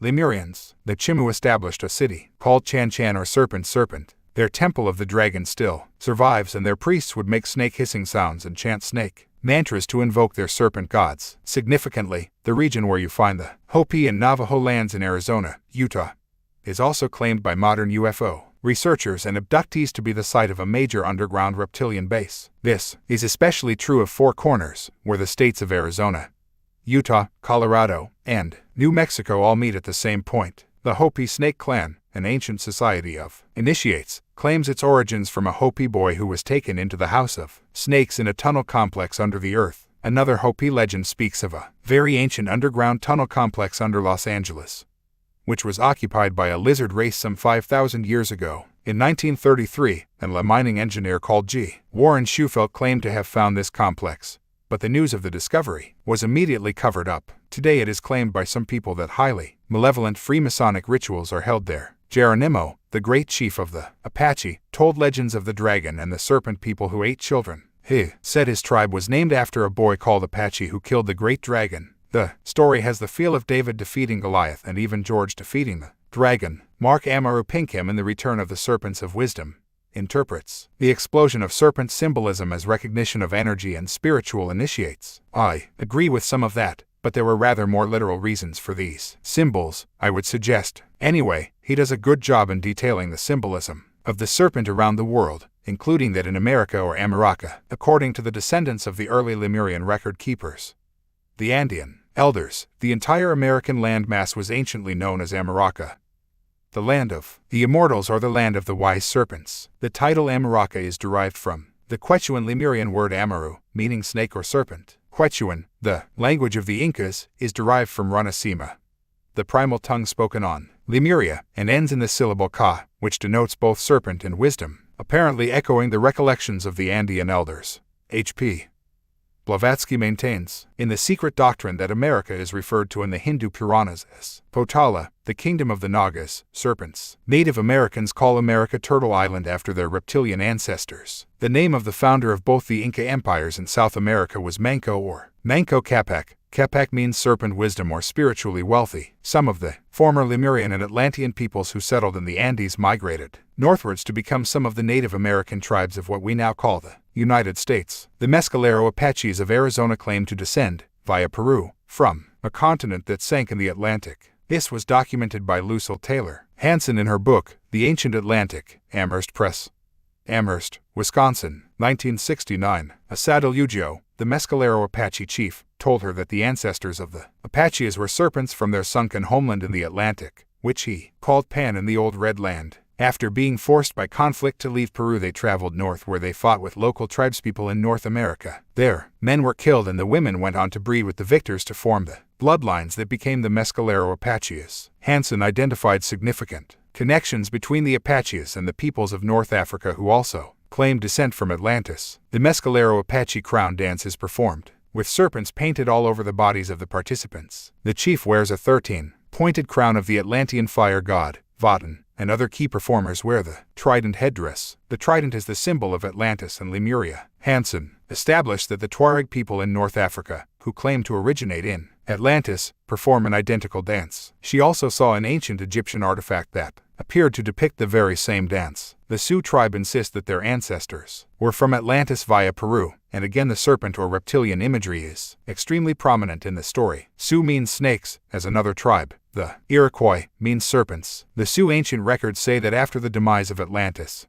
their ancestors, who they call the Turtles, traveled to the Caribbean islands from Carib, the Atlantean serpent people, and went on to South America before heading north. They say these turtle people became known as the Lakota and the Sioux or snakes. This story is apparently symbolized at the mysterious serpent mound in Ohio in which the turtle is depicted leading the snake. The original structure was vast, covering 14 acres and rising to 100 feet. The Lakota, Sioux and Peruvian native peoples share certain words in their language. A Sioux chief called Shooting Star said during a visit to Peru, "This is the land of our beginning, where we went from the old red land even before it sank, because this land is as old as the dragon land of the fire god," which was, of course, Atlantis. Other Native American tribes, many with the hard K sound in their names, say they descend from Atlanteans or Lemurians who fled directly to North America from the sunken lands. Oklahoma, a significant Illuminati center in the United States, means Sun People of the Red Land. Lucille Taylor Hanson collected Native America legends, which say that some tribes came from Atlantis under the leadership of the prince grandson of Votan III, who was alleged to be the last priest king of the Atlantean house of Votan. Hanson says that this grandson of the royal bloodline of Atlantis wrote a book called Proof That I Am a Serpent, which survived in circulation among the Native Americans until the time of the European invasion, when it disappeared. Prince Votan's arrival in North America was celebrated with an annual ceremony known as Thanksgiving, later stolen by the European pilgrims and still a major festival in the United States. A key area for Illuminati rituals and mind control projects is Mount Shasta in Northern California, and this is also at the center of many legends about serpents and Lemurians settling before and after the cataclysm. As with all of these former Atlantean and Lemurian peoples, they were obsessed with building structures on the vortex points. Some 40,000 stone circles, pyramids, and mounds were built in North America. Burning flames were often placed on the top of the mounds and they were never allowed to be extinguished. These were the symbol of the Great Spirit or Serpent, a continuation of the worship of the fire serpent of Atlantis. The most used symbol of the Illuminati today is the flame or lighted torch. It is known as the eternal flame, exactly the term used by the ancients. The Native American tribes formed secret societies or serpent clans like the Snake Clan and the Thunderbird clans. The Thunderbird is a version of the Chinese rain dragon. Many of their leading initiates were believed to be snakes in human form, which, symbolically, is what the key bloodlines are. Author Mark Amaru Pinkham writes of these clans. They were reputed to wield the lethal power of a live snake and display both the intimidating temperament and appearance of the unsavory beasts. As a sign of their viperous power, snake initiates would often adorn their body with snakeskins or snake tattoos and hang snake fangs from around their necks. They also conveyed poisonous snake venom within the medicine bag and or armed themselves with a serpent-embellished rattle, which would hiss eerily like a coiled snake when shaken. The tendency of such snake initiates was to be secretive, like a stealthy reptile, and some even developed a penchant for seeking out dark secluded dwellings or living nocturnally. Initiations into these clans include being covered, often bitten, by live snakes. Sometimes the rites involve cutting off a finger or other part of the body and feeding it to a snake. Don't say a thing. My eyes have just watered. The main deity of these snake clans is the great horned serpent. African serpents. Credo Mutwa, the official historian of the Zulu nation, has painted pictures from ancient and modern descriptions of these reptilian entities and describes the various levels of the fiercely imposed genetic hierarchy. The lower levels are the warriors, the poor bloody infantry as we say in Britain. They are ruled by the royal leaders, which have horns and tails, and at the very top are beings with a white, albino-like skin and not the greenish or brownish color of the others. Witnesses and abductees have reported seeing reptilian beings with albino-like skin, and these descriptions can also be found in ancient texts. In Africa, the reptilians are known as the Chitori or children of the serpent and children of the python. This is so close to the Central American term people of the serpent. Africa is another continent awash with the legend of the serpent race. 4. Anunnaki, Anatoti, Nagas, Dravidians, and so on. Read Chitori. Different names, same people. Credo Mutwa talks for hours on the video The Reptilian Agenda. Part 1, about the background and history of the Chitori, and he confirms the theme of shape-shifting and how the Chitori bloodlines can take either human or reptilian form. He describes how the Earth was once encircled by a canopy of water vapor, the firmament that was destroyed in a cataclysm. This water vapor protected the planet from the harsh effects of the sun, and the whole planet was moist and humid, and had a constant temperature. It was a place of enormous abundance and vast forests. This is a common description of the Golden Age, the Lemurian Garden of Eden. But, he says, that when the Chitori destroyed this canopy symbolized by the biblical 40 days and 40 nights of rain, the whole climate changed as the sun's rays baked once green and abundant lands like Egypt and began to form the deserts. Scientists agree that Egypt, now part of the Sahara Desert, was once a green and pleasant land. This could explain the water erosion found on the Sphinx. 2. Divide and rule the people. Credo continues, the Chitori scattered them across the earth and gave them different languages so they could not communicate with each other. This is another story repeated all over the world and not just in the Old Testament version of the Tower of Babel. That was a steal from many more ancient accounts. The Hopi say that when they came to the surface on the orders of Spider Woman, a mockingbird arrived to confuse their language and make the tribes talk in different tongues. Credo, repeating the information passed on to him in a lifetime of initiations into this underground knowledge, said that the Chitori reptilians interbred with all races to create the reptilian-mammalian hybrids, through which they rule. He said that in African culture a person's genealogy is very important and that the royal bloodlines of the kings of Black Africa claimed descent from the same gods as the white peoples and others across the world.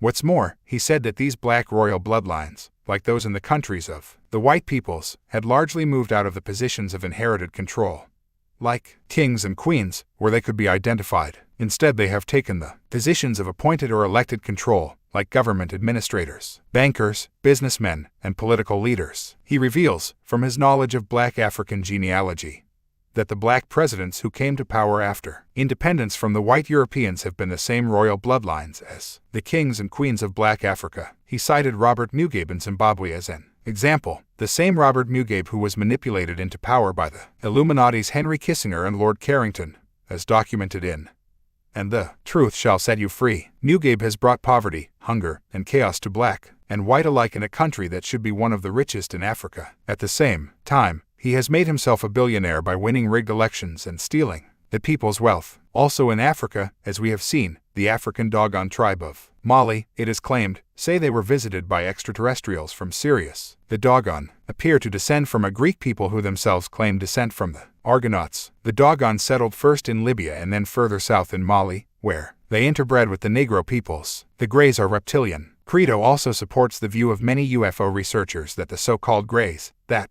best known of extraterrestrial beings, are lackeys for the reptilians. But he goes further than that. He says they are reptilian. The control and focus of the world is based on Europe and North America, and for far too long that has been the case in UFO research, too. This has blinded so many of those researchers to the staggering information available in the vast continents of Africa, South America and native Australia, while they are still arguing over whether gray aliens were found in Roswell, New Mexico, in 1947. Black African tribes people have been finding these grays in the bush for hundreds of years right up to the present day. Black Africans call them the Mantindane, the tormentors. Credo says that often when the grays die in the open, they are removed quickly by government agencies or their friends in flying craft. But occasionally dead greys have been found and removed by tribespeople, and he has witnessed them being taken apart and examined. He describes in the video, The Reptilian Agenda, Part 1, how he was once given part of a grey to eat without realizing what it was, and the consequences were amazing in the effect on his mind and body, good and not so good. I won't spoil the story in case you want to see the video because he tells it so brilliantly. He says that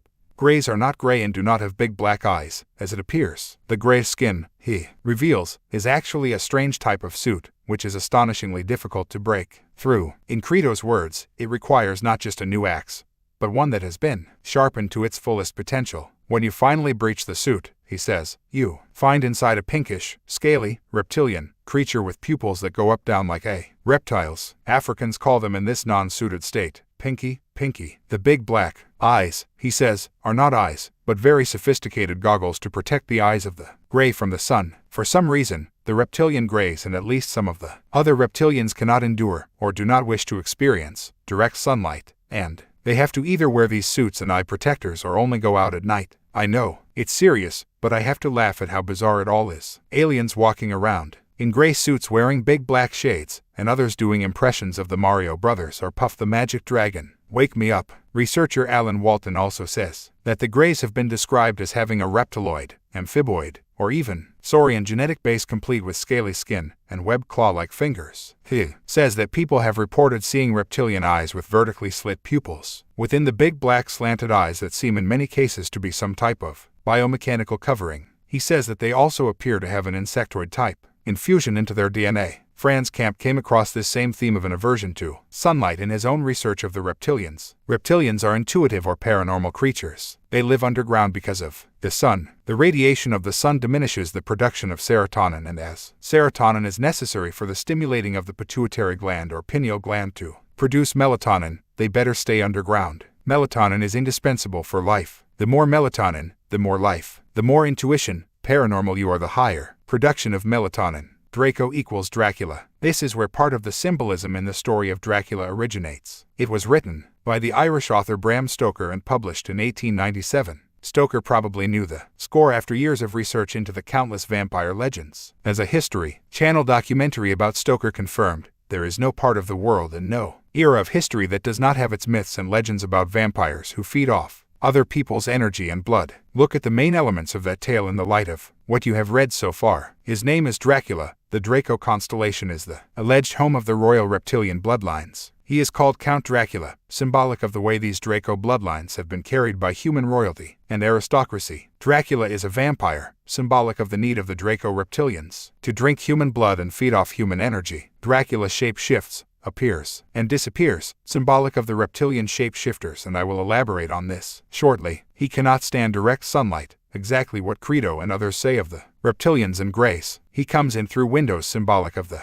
interdimensional portals through which reptilian entities enter our world. So many famous writers and artists were initiates or dogged researchers who told elements of the story through art and fiction. Stoker's character was largely based on a man called Dracula or Vlad the Impaler, the 15th century ruler of a country called Wallachia, not far from the Black Sea in what is now Romania. Rom equals reptilian bloodlines. This was the same region that was once called Transylvania, the home of the most famous vampire legends, and the Danube River Valley, which runs from Germany to Romania and into the Black Sea, is a name that comes up very often in the history of the bloodlines. Vlad the Impaler, or Dracula, slaughtered tens of thousands of people and impaled many of them on stakes. He would sit down to eat amid this forest of dead bodies, dipping his bread in their blood. He was a great guy to invite home for dinner, apparently. He usually had a horse attached to each of the victim's legs, and a sharpened stake was gradually forced into the body. The end of the stake was usually oiled, and care was taken that the stake not be too sharp.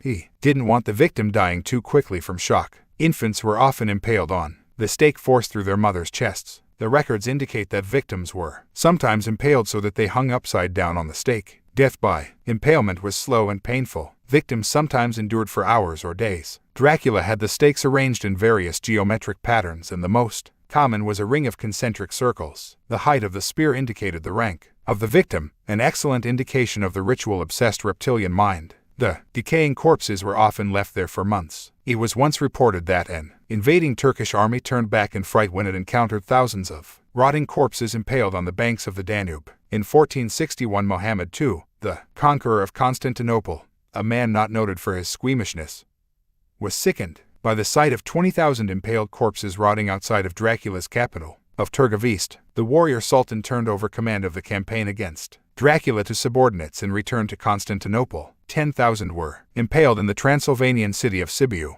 where Dracula had once lived. On St. Bartholomew's Day, 1459, Dracula had 30,000 merchants and others impaled in the Transylvanian city of Brasov. One of the most famous woodcuts of the period shows Dracula feasting amongst a forest of stakes and their grisly burdens outside Brasov while a nearby executioner cuts apart other victims. Impalement was Dracula's favorite technique, but by no means his only method of inflicting unimaginable horror. The list of tortures employed by this deeply sick man included nails in heads, cutting off limbs, blinding, strangulation, burning, cutting off noses and ears, mutilation of sexual organs, especially in the case of women, scalping, skinning, exposure to the elements or wild animals, and boiling alive. No one was immune to Dracula's attentions. His victims included women and children, peasants, and great lords, ambassadors from foreign powers and merchants. Vlad the Impaler was the son of Vlad Dracul, who was initiated into the ancient Order of the Dragon by the Holy Roman Emperor in 1431. Its emblem was a dragon, wings extended, hanging on a cross. Vlad too wore this emblem and his coinage bore the dragon symbol. All the members of the order had a dragon on their coat of arms, and he was nicknamed Dracul, the devil or the dragon. Son Vlad signed his name,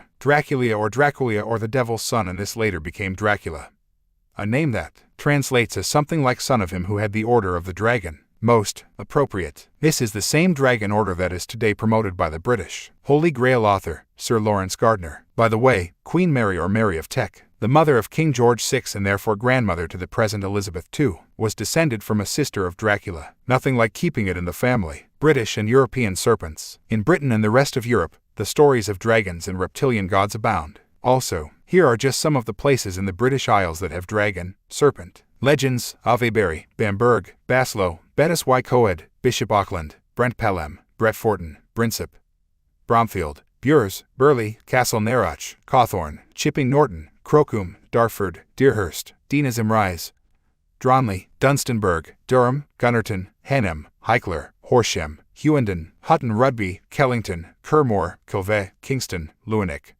Linton, Landalo, Graben, Linsinich, London, Longwitton, Ludham, Lyminster, Middlewich, Mordyford, Norton Fitzwarren, Norwich, Nunnington, Oxford, Penmanid, Penshaw, Renwick, Saffron Walden, St. Leonard's Forest, Shervidge Wood, Slingsby, Sockburn, Tanfield, Trull, Uffington, Wells, Westbury, Warncliffe, Wherwell, Wiveliscombe, Wormbridge, Wormingford, Wormhill, and Wormsill. Worm or worm means wingless dragon. All the legends of the dragons and serpents of the British Isles follow similar themes. The British Isles was an Atlantean, Lemurian colony before the deluge, and the bloodlines returned there as the Phoenicians, Egyptians, and other names.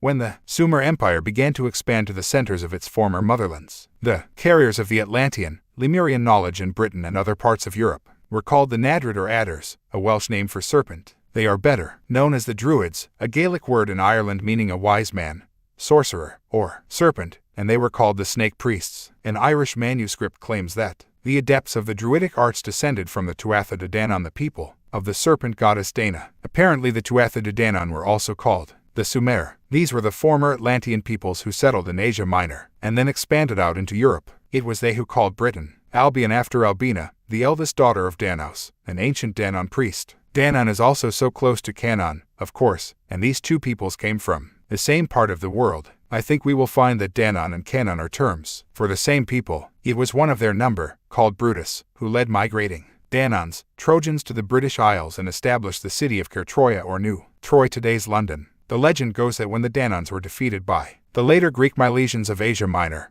the peace agreement involved the Dananns moving from the surface to live in an underground kingdom which could be accessed from hollow hills in Ireland. The Dananns were said to be a giant race of warriors who became smaller through generations of living within the earth. The same was said in Ireland of the Firbolgs, Fomorians, and Nemedians, who were also defeated and driven underground where, it is said, they lost their giant stature. This theme of giants forced underground where they dwindled in height can be found all over the world and Like the Danons, they are often described as having what I call the Nordic appearance. Another common story is that these people abducted surface humans and interbred with them. Michael Mott in his Hook, Caverns, Cauldrons, and Concealed Creatures also points out the close similarity of Tuatha and Tuat, the Egyptian name for the underworld, through which the pharaohs believed they would travel to immortality. The Druids, it is said, continued to use their Danon knowledge on the surface. After those peoples were forced underground, the highest level of the Druidic pyramid was the Archdruid. They were located on islands because land surrounded by water is a particularly powerful energy center, and if it also happens to host major vortex points on the energy grid, that power is increased immensely. Archdruids were based on the Isle of Man, home of an ancient Danon mystery school in the Irish Sea, the Isle of Anglesey off the North Wales coast,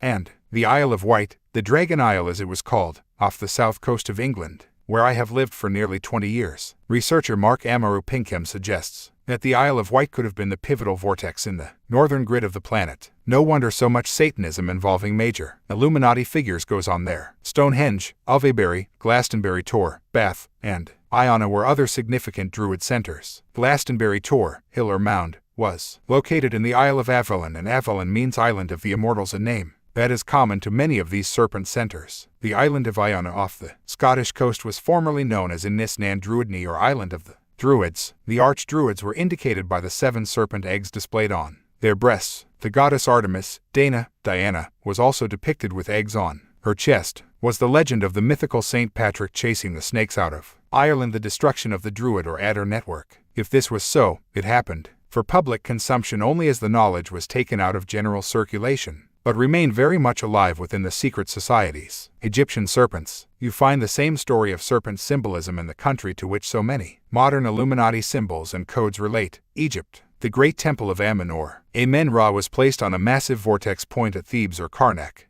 Amen or Amen is where the Christians get their term Amen. Under Thebes, Karnak are networks of tunnels known as the Serpent's Catacombs. As a result of the traveling Egyptians of the Sumer Empire, or the Nordics who traveled to the Sumer region, we also have Karnak in Brittany, France. There were once 10,000 standing stones here, arranged to form the image of a 7-mile serpent. Karnak means serpent hill. The ancient Egyptian accounts known as the pyramid texts speak of the serpent being both subterranean and celestial. Stories of flying serpents can be found in Egypt, as you would expect of an important colony of the Sumer Empire, and, once again, they symbolized immortality. Flying serpents were pictured taking the kings to the land of immortality in a star constellation in the heavens. One serpent symbol was the divine asp on the headgear of Egyptian kings, and they used the fat of the crocodile in their coronations. The great ancient Egyptian city of Alexandria was called City of the Serpent's son Alexander the Great, and there they worshipped the serpent god, Serapis. He was known as the sacred serpent or fire serpent, and from this comes the biblical seraphim, the serpents associated with YHVH or Yahweh,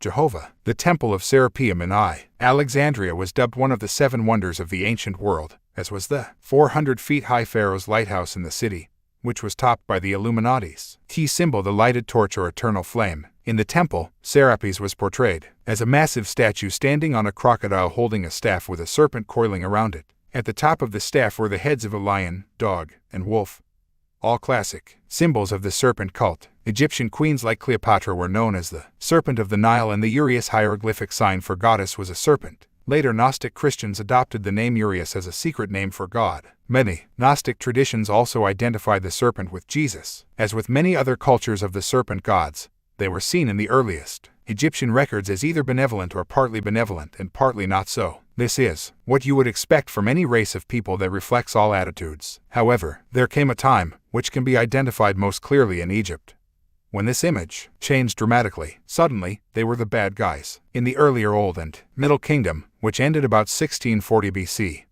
the serpent was given a good press, but starting with the New Kingdom it was all very different, especially from the 18th dynasty, starting about 1546 BC.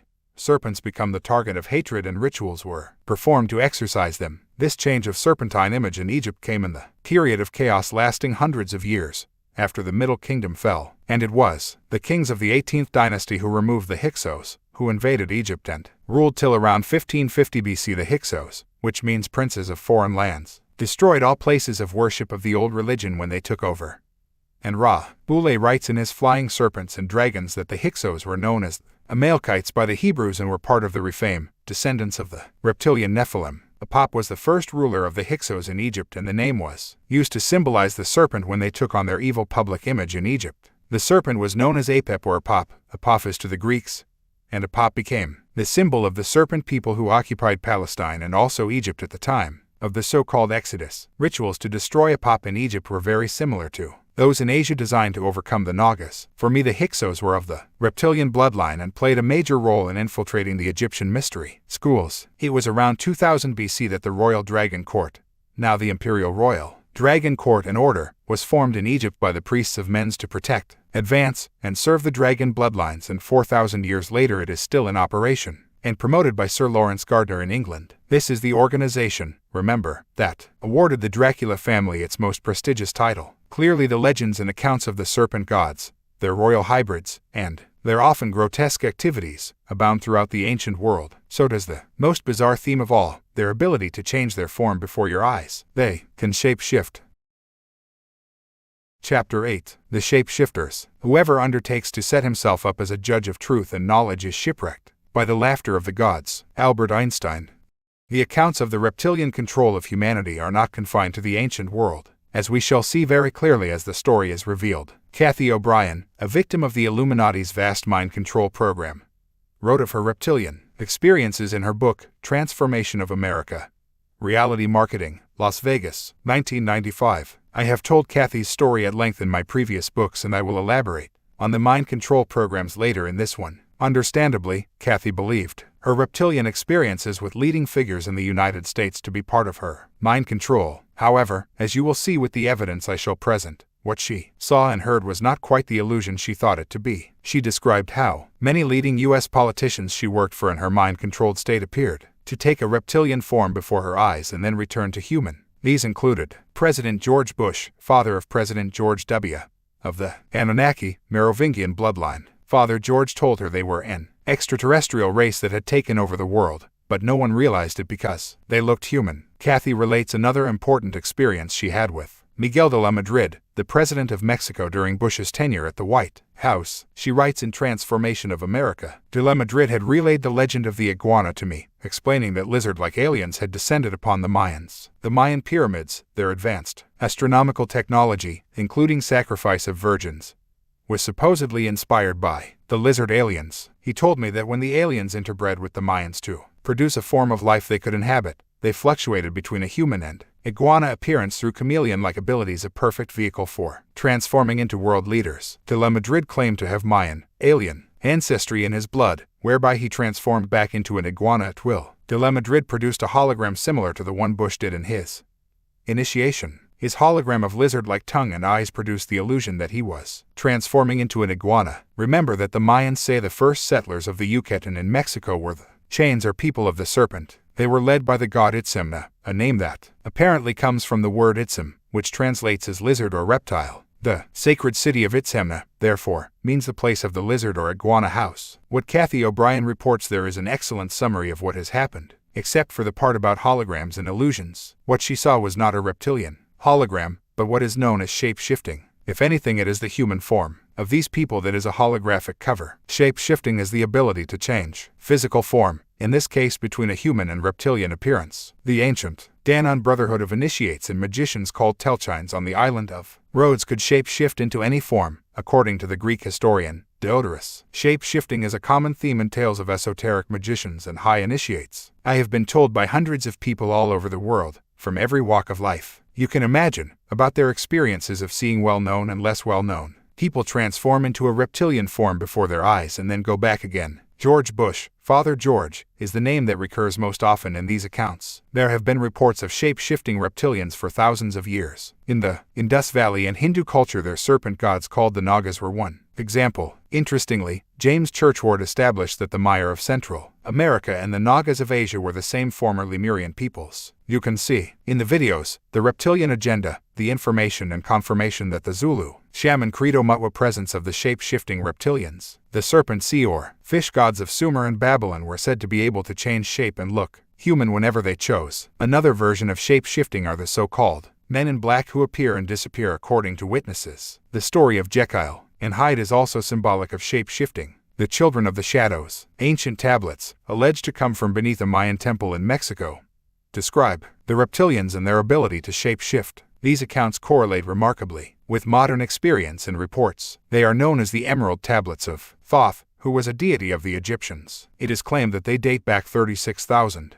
years and were written by Thoth, an Atlantean priest king who, it is said, founded a colony in Egypt. His tablets, the story goes, were taken to South America by Egyptian pyramid priests and eventually placed under a Mayan temple to the sun god in the Yucatan, Mexico. The translator of these tablets, who calls himself Doriel, claims to have recovered them and completed the translations in 1925, but only much later was he given permission for part of them to be published. He says, "You can read the whole tale and the content of the tablets on this website, crystallinks.com/emerald.html. There is also a book, The Emerald Tablets of Thoth the Atlantean." However, you don't have to accept all the details of that story to appreciate the synchronicity between what these tablets say and what is now being uncovered. The following is the relevant section in the tablets to the subjects we are discussing. Speak I of ancient Atlantis, speak of the days of the kingdom of shadows, speak of the coming of the children of shadows. Out of the great deep were they called by the wisdom of earth-man, called for the purpose of gaining great power. Far in the past before Atlantis existed, men there were who delved into darkness, using dark magic, calling up beings from the great deep below us. Forth came they. Into this cycle, formless were they, of another vibration,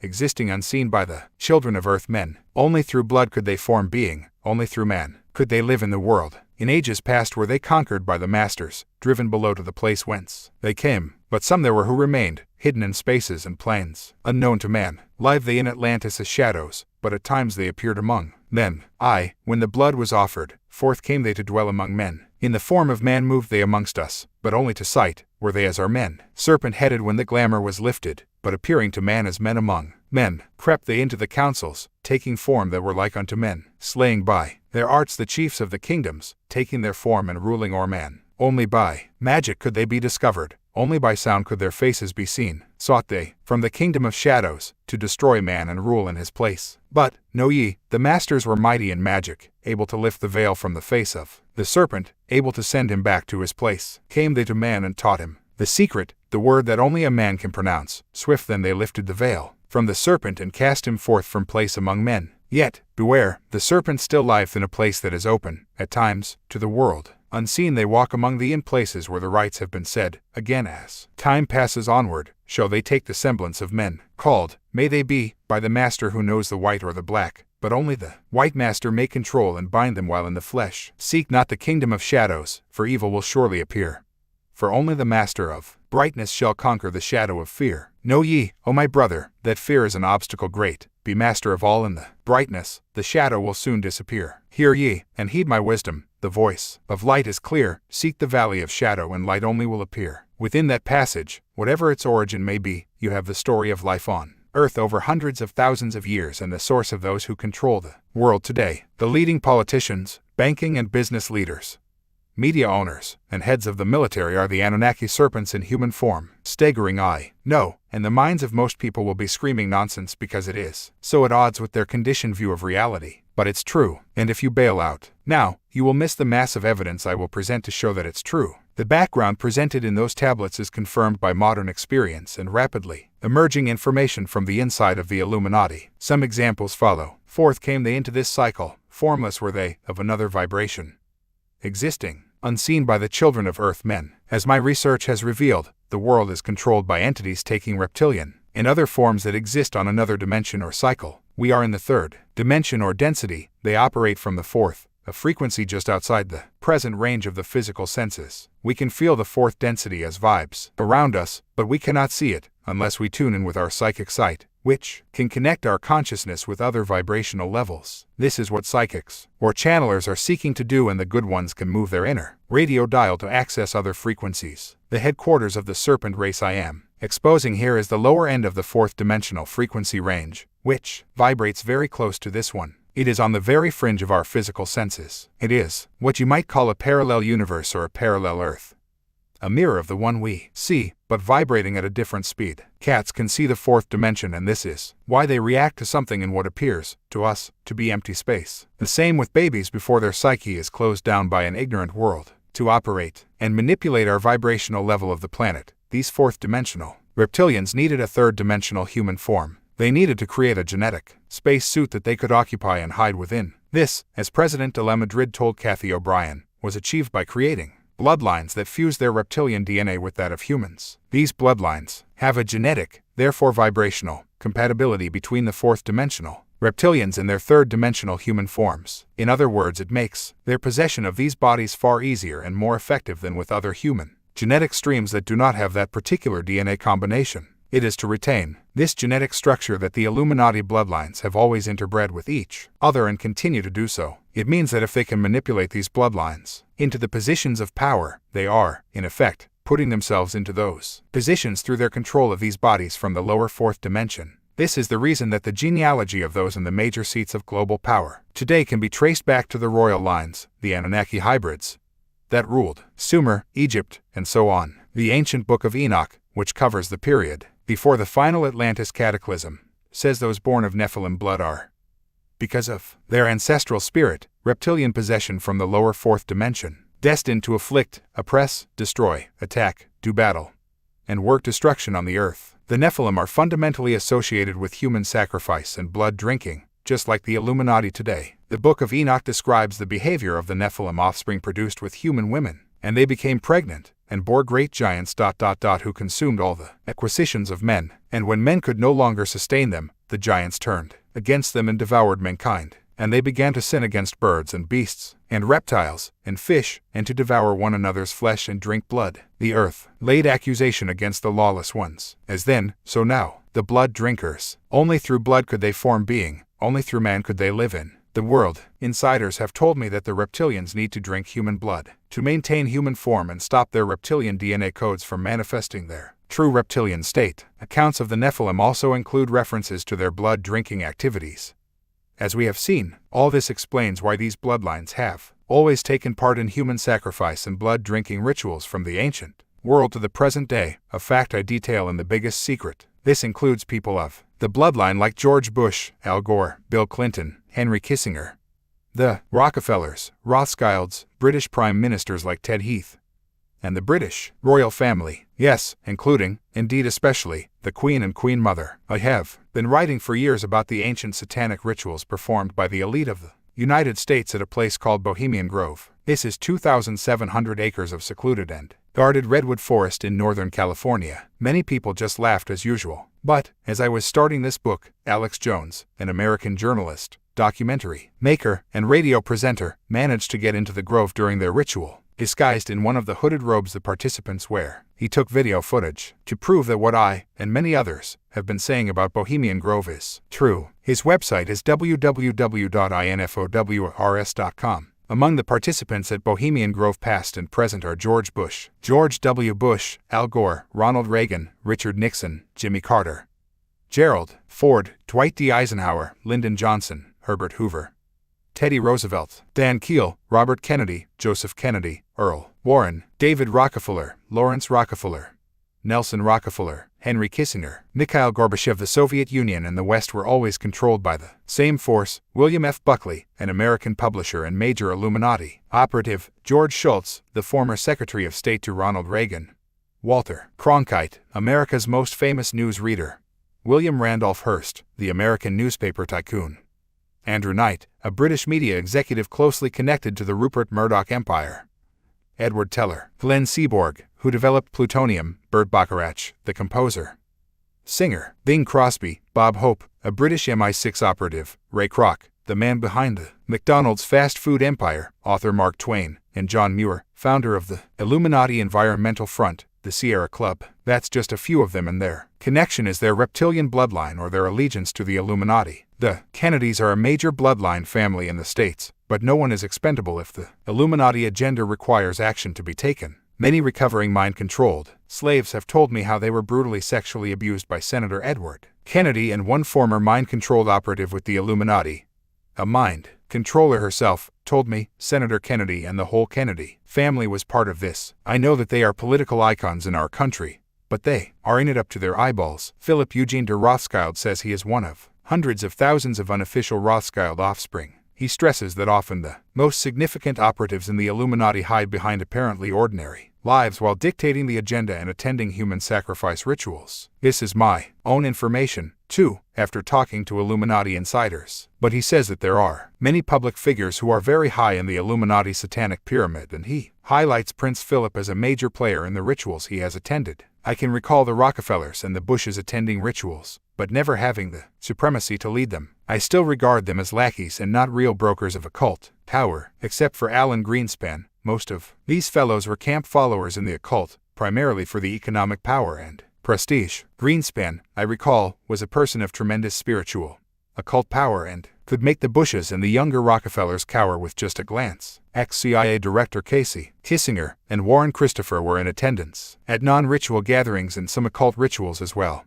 But well back in the gallery, at the forefront of the rituals were Prince Philip at the pinnacle. He stands, like most of the contemporary European monarchy, in the Charlemagne, Merovingian, Aenian bloodline, but he is its current head. I am certain that his maternal chromosomes are in the current Antichrist Nephilim. Prince Philip is the leading biological descendant of the reptilians, as you call them. Immediately below him are the males of my family line, like a court of ministers in charge of logistics and operations. The current monarchs of the Netherlands, Spain, and some of the old Austrian nobility are next in occult power and in the conspiracy. There is a lot of background to Prince Philip and the Windsors, and the biggest secret. Other information has come from the victims of the Illuminati mind control programs, like the one based at Montauk Point on Long Island, New York, which has been the subject of a number of publications. Mind-controlled slaves are widely used by the reptilians and their bloodlines to advance their agenda.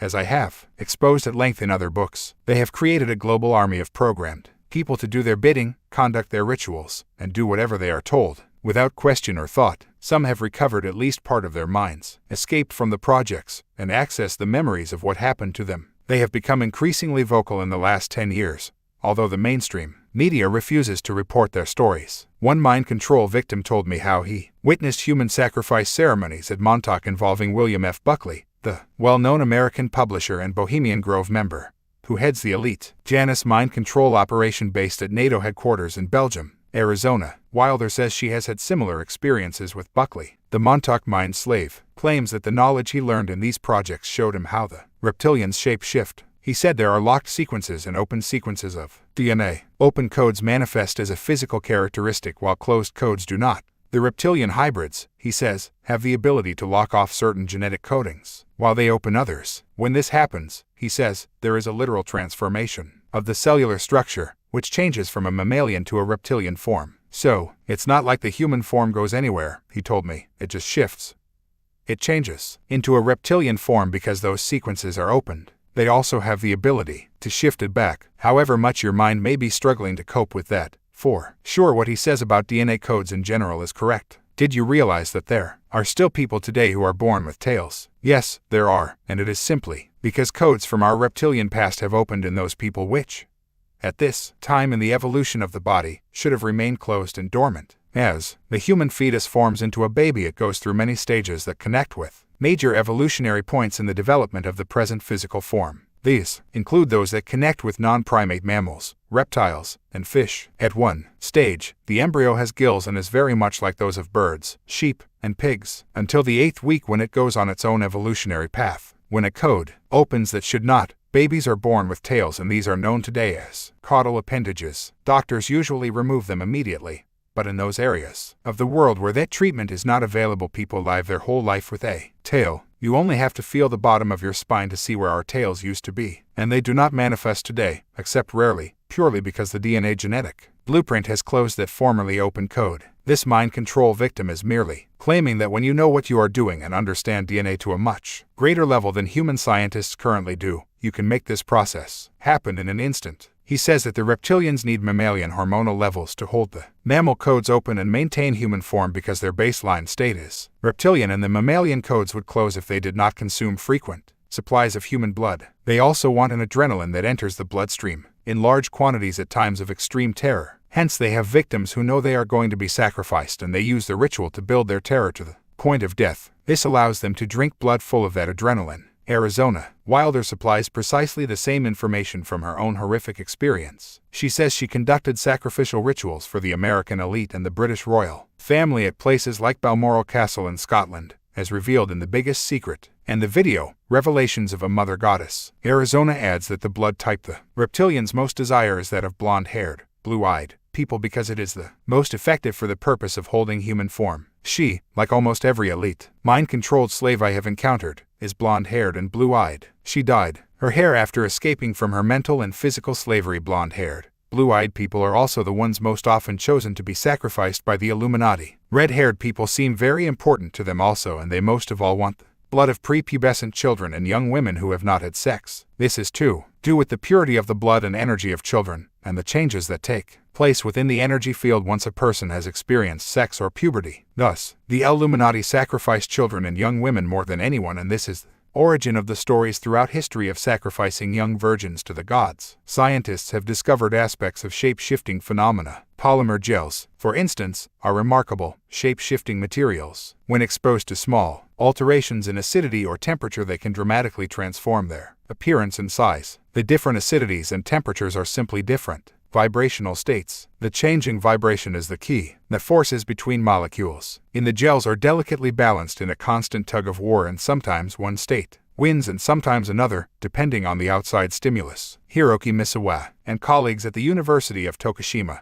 Japan, focused a laser beam at the center of a cylinder of polymer gel and found that within an instant, the rod's middle shrank in diameter, turning it into a dumbbell. When they shut the laser off, the middle snapped back to its original width. The transformation of the gels are entirely reversible, the same as human reptilian shape-shifting. Arizona says she saw members of the British royal family, the Windsors, shape-shift into reptiles many times. Princess Diana's close confidant Christine Fitzgerald told me that the Windsors wanted to interbreed with Diana's genes, blonde-haired, blue-eye, because they were in danger of becoming too reptilian in their DNA and would not have been able to maintain a human form for many more generations. You can see how different Prince William looks to the rest of them because he had an infusion of his mother's Nordic-dominated DNA. Christine Fitzgerald said that Diana's private name for the Windsors was the reptiles and the lizards, and she used to say in all seriousness they're not human. It was the reptilian bloodlines and their networks that killed the princess in a ritual murder on an ancient site of ritual to the goddess Diana, originally created by the reptilian Merovingians. This desperation for blood could well account for the mystery of cattle mutilations around the world, in which the animal is bled dry, and reports of the bloodsucking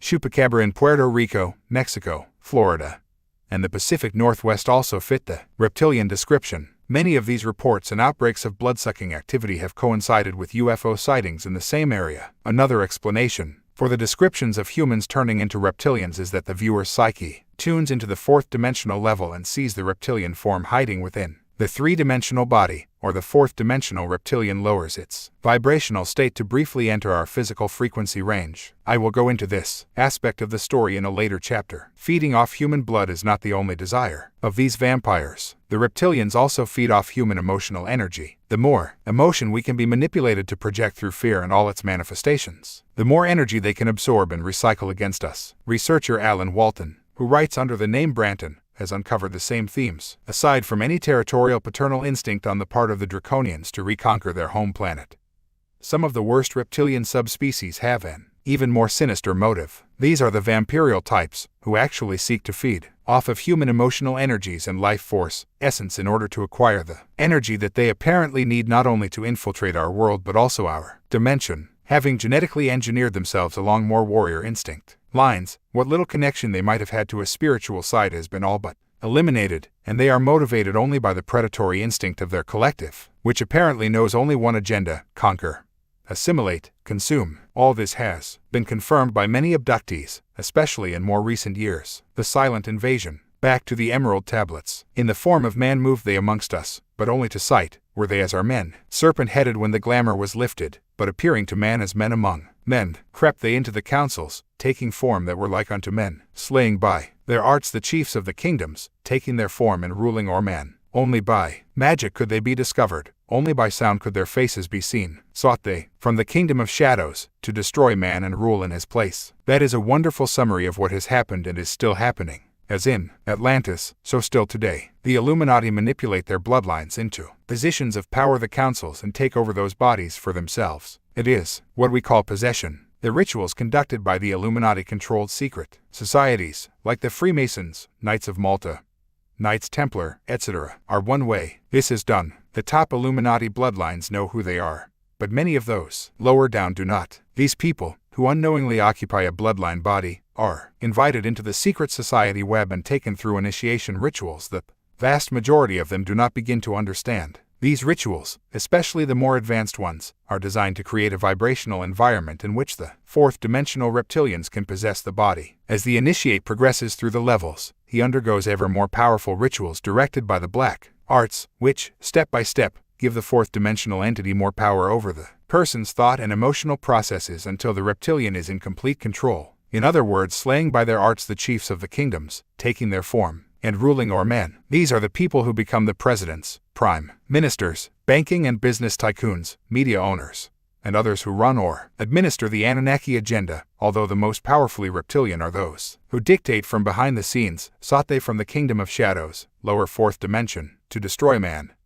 and rule in his place. Exactly, snake and sound. Only by magic could they be discovered, only by sound could their faces be seen. But, know ye, the masters were mighty in magic, able to lift the veil from the face of the serpent, able to send him back to his place. Came they to man and taught him the secret, the word that only a man can pronounce. Swift then they lifted the veil from the serpent and cast him forth from place among men. I have learned from a number of sources that the key to lifting this veil from the face of the serpent is a sound frequency that disrobes the illusion of human form to reveal their reptilian nature. It resonates a vibration that prevents them from holding their human codes open. This same theme can be found in the movie They Live, the creation of director John Carpenter. If you follow his movie-making career, it is obvious that this guy knows the score. They Live, which I thoroughly recommend to get a visual feel for what I am saying, is about an extraterrestrial race that takes over the planet while hiding in human form. They control in exactly the same way as the Illuminati, through secret societies and mind conditioning. In the end, the heroes of the movie reveal the scam when they break the vibrational sound frequency that is maintaining the illusion that those in power are human. Immediately that vibration is destroyed, the president and others in power and influence shift into their true form and the people can see who is really ruling them. They Live is available through the bookends section of my website. When we find the right sound frequency, the same will happen among those in power today. When it does, can I be wherever the Windsors are? Please seek not the kingdom of shadows, for evil will surely appear. For only the master of brightness shall conquer the shadow of fear. Know ye, O my brother, that fear is an obstacle great. Be master of all in the brightness. The shadow will soon disappear. Hear ye, and heed my wisdom. The voice of light is clear. Seek the valley of shadow, and light only will appear. Those who dabble in what has become known as the occult open themselves to manipulation by the lower fourth dimension, that home for many misguided, malevolent entities, and the origin of the legends and tales of demons and evil spirits. In fact, the word occult has been given an unfairly bad name. It merely means hidden, and the same knowledge can be used for good or ill. Again, vibrations are the key. If you use the occult knowledge with love in your heart, and with positive intent, you maintain a high vibration and so connect with that level of consciousness. If you use it without understanding, like those who play with Ouija boards, or with ill intent, you connect yourself with the vibrational range that this represents, the lower fourth dimension. The emphasis in the tablets on living without fear is also a vital point. As I have been saying in my books, videos, and talks for many years, the world is controlled by fear. The fear of what others think of us, fear of death, fear of being alone, fear of poverty, fear for our families and children, fear of war. The list is endless. The emotion of fear resonates to the frequency range of the lower fourth dimension, and so when we are consumed by fear, we are much easier for the entities on that dimension to influence and control. So the Illuminati continually create situations, structures, and events, like wars, designed to keep the people in fear of so many kinds. Also, when we generate fear, that energy can be absorbed by the fourth dimensional entities, resonating to the same frequency, and they use this increased power to recycle back against us in further control. Fear connects us to them and feeds them energy. In ages past were they conquered by the masters, driven below to the place whence they came, but some there were who remained, hidden in spaces and planes, unknown to man. Live they in Atlantis as shadows, but at times they appeared among men. When the blood was offered, forth came they to dwell among men. Out of the great deep were they called by the wisdom of earth man, called for the purpose of gaining great power. Some researchers suggest that this reptilian faction was banished from the earth in the far distant past by closing the interdimensional portals, which allowed them to move into this density very easily. These portals are points on the Earth's energy grid where the third and fourth dimensions can connect, and these are often the places held most sacred by the ancients. The portals are similar in theme, if not detail, to the one featured in the film Stargate, which, you may recall, was the story of an ancient Egyptian people controlled by high-tech, extraterrestrial gods. A theme of the Atlantis legends is that groups with the advanced knowledge began to use it malevolently, and it was then that they reopened the portals and allowed these fourth-dimensional beings to flood back into this reality. One major portal appears to be in the Caucasus Mountains in southern Russia, northern Turkey, a region that constantly comes up in my research. These important centers for the bloodlines and the Illuminati will also be connected to the underground settlements of their masters. Also, the Satanists and their rituals summon these lower, fourth-dimensional entities into their presence by creating the vibrational doorways that allow them to manifest. Words, colors, and symbols all vibrate. Energy, everything does, and the secret rituals use the combinations that have the required vibrational effect. This is why the Illuminati today conduct the same rituals to the same deities that the ancients did. They must do so because they include the necessary word-color-symbol combinations to unlock the vibrational door. Researcher Alan Walton writes, some claim that the Crowlyan rituals and Montauk projects have been very useful to them in tearing holes in the fabric of space-time that separates our dimension from theirs. I think that nuclear explosions since the 1950s have also had the effect of opening the stargates. As the Emerald Tablets say, yet, beware, the serpent still lieth in a place that is open, at times, to the world lower fourth dimension. Access through the stargates, unseen they walk among the in places where the rites have been said. Illuminati rituals to open the stargates, again as time passes onward, shall they take the semblance of men which they have. The depiction of the devil is very like the descriptions of the reptilian royalty known as the Draco, and in the biblical text the devil, Satan, is clearly said to have been reptilian. One example is this description in the book of Revelation of St. Michael, a Phoenician deity, defeating the dragon. The second paragraph here could easily be describing the sealing of the interdimensional portals through which the reptilians enter this dimension, the same theme you find in the Emerald Tablets. Or, just as easily, it could refer to the imprisonment of the serpent race within the earth. And the great dragon was cast down, the old serpent, he that is called the devil and Satan, the deceiver of the whole world. He was cast down to earth, and his angels were cast down with him. And he laid hold on the dragon, the old serpent, which is the devil and Satan, and bound him for 1,000 years, and cast him into the abyss, and shut it, and sealed it over him, that he should deceive the nations no more. There were, and are, physical reptilians and other entities also within the earth, as I outlined earlier, and this biblical passage could relate to the references in the Emerald Tablets to the reptilians being driven below to the place whence they came, and out of the great deep were they called. It is said of the Nephilim and the giant titans under their different names that they were banished into the earth and out of the sunlight. One mind-controlled survivor says he learned that the reptilians were the first to colonize the earth, and that is why they consider it theirs. Credo Mutwa, from the African accounts, says precisely the same, and I have heard this from many other sources. They suggest, along with other researchers, that another, more human group arrived and won a surface battle with the reptilians who went underground to escape. This is one origin of the symbolism in the ancient theme of hell and Satan being located underground. This more human group was the blue-eyed blondes. The mind control victim believes that this battle happened some 200,000 years ago. He adds, the original reptilians are coming back, they are here now, and the ones who remained on this planet developed their own little subculture, which went against what the overall plan was, and now they're afraid of their own people. There's a lot of scurrying around, if you want to call it that, to protect against the original population that's coming back, and there's going to be a gigantic battle on this planet in the next few years. I think there's going to be war, and the human-reptilian hybrids that are here are going to defend themselves against the originals, the true breds. These claims and the themes of the Emerald Tablets point yet again to an ancient conflict between reptilians and the Nordics from various locations in the galaxy. Morris Doriel, who claims to have found the Emerald Tablets, said that after a lecture in California he was approached by two blonde-haired, blue-eyed men who invited him to visit an underground city under Mount Shasta in northern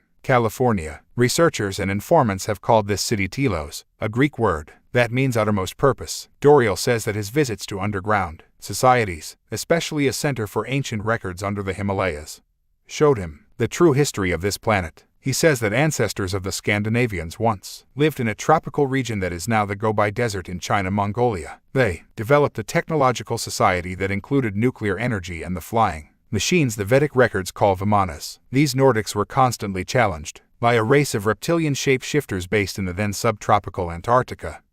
Doriel says he learned, "It is certainly true that the Pleiades, Nordics, and Orion, reptilians, are said in ancient texts to be, at least symbolically, associated with death and destruction on Earth. Antarctica is where, apparently, some Nazis fled after the war, and there are many tales of an underground base there." Doriel says he was shown how these chameleon reptilians infiltrated human societies in their battle for control of the planet. One way these shapeshifters were exposed, he says, is by a language test. It was discovered that the reptilians found it impossible to pronounce the word kin in Ijin. Go on, I bet you can't resist it. Doriel says that in a desperate effort to stop the reptilians, the Nordics launched a super weapon at Antarctica. He suggests that the enormous explosion shook the Earth and made it wobble on its axis. The poles shifted and fantastic, cataclysmic events ensued. Other reptilian colonies survived underground. One location, according to researcher Alan Walton, could have been the caverns of Katalas. Hindu tradition says this is a 7-leveled underground society, stretching from Benares in India to Lake Manasar or in Tibet.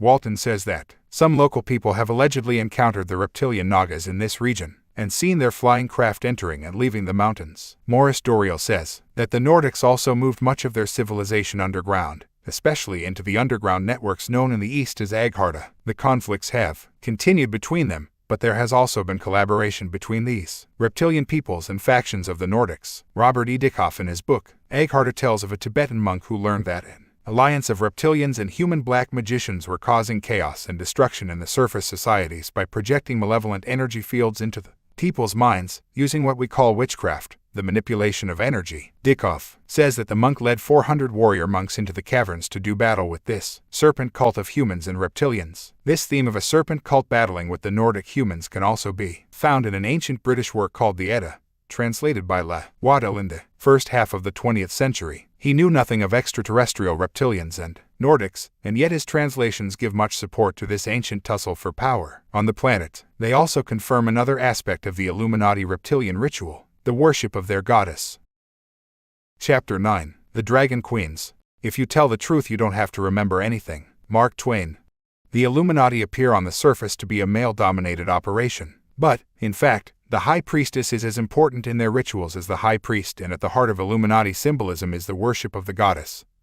The Serpent Goddess. The New Age movement wants a return of the goddess because it is equated with female energy and releasing women from suppression. On that level, so do I, but it is vital for New Agers and others to understand that this is not the goddess symbolism the Illuminati and their placemen talk about. They just want you to think it is. The Serpent Goddess is known under countless names around the world, including Diana, Artemis, Athene, Semiramis, Bharati, Britannia, Hecate, Re, Persephone, First Serpent, and so on. These same names have also been used to symbolize esoteric concepts like the phases of the moon and female energy. But at its foundation, this goddess worship of the Illuminati would seem to relate to the DNA transmitted through the female and possibly originating in the constellation of Orion. I have heard this DNA source symbolized in various cultures as the Dragon Queens, the Orion Queen or Queens, and the Snake Mother. From what I am told by insiders and serious researchers, the full-blown reptilian society has its own version of queen bees, which produce the eggs from which the bloodlines and their offshoots originate.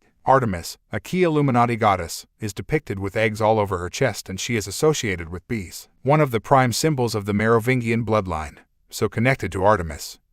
Diana worship is the bee in the hive. You also find this symbolism in Freemasonry. The reptilians and greys have been described over and over by abductees and experiences as having a kind of swarm or hive mentality, very much like bees, and they have worked to make the human race a mirror of that. Researcher Franz Camp also came across this theme of the bee queen as a herd. The memories of the herd, swarm, are transferred to them by the female, queen. A chemical substance, hormone pheromones, is required for this in the same way as melatonin is needed for more intuition.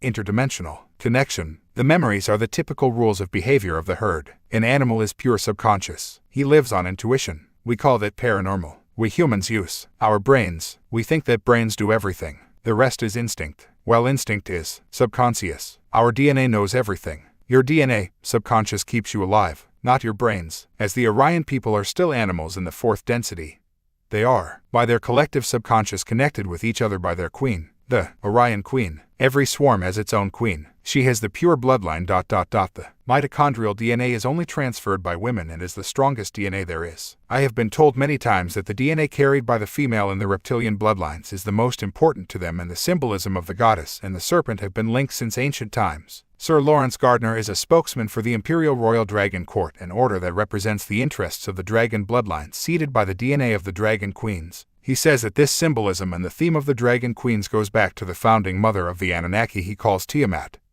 the sea dragon in Mesopotamian accounts. These queens, he suggests, were commonly represented as mermaids, and were often called ladies of the lake. Throughout the land settled by the former Atlantean Lemurian peoples you find the worship of the serpent goddess and her serpent son, who is often symbolized as a bull. James Churchward reveals from ancient tablets and artwork that Lemurians worshipped the goddess called Queen Mu, and that Lemuria, Mu was called the motherland. Around the Mediterranean the priest kings were known as the children of the serpent goddess. In this same region, temples and mystery schools were created in her name, most notably the Temple of Artemis, Diana at Ephesus in Turkey, one of the 7 wonders of the ancient world. Turkey, Greece, and the islands of Samothrace, Cyprus, and Crete were among the main centers of the goddess cult. Samothrace, the sacred isle, seems to have been the headquarters for this in the Mediterranean, Aegean region. Here the rites of the sisterhood of daughters of the goddess Hecate were performed. She was depicted with snake feet and snakes for hair. Dogs, the sacred animal to Hecate, were sacrificed to her in these rituals during the dark phase of the moon.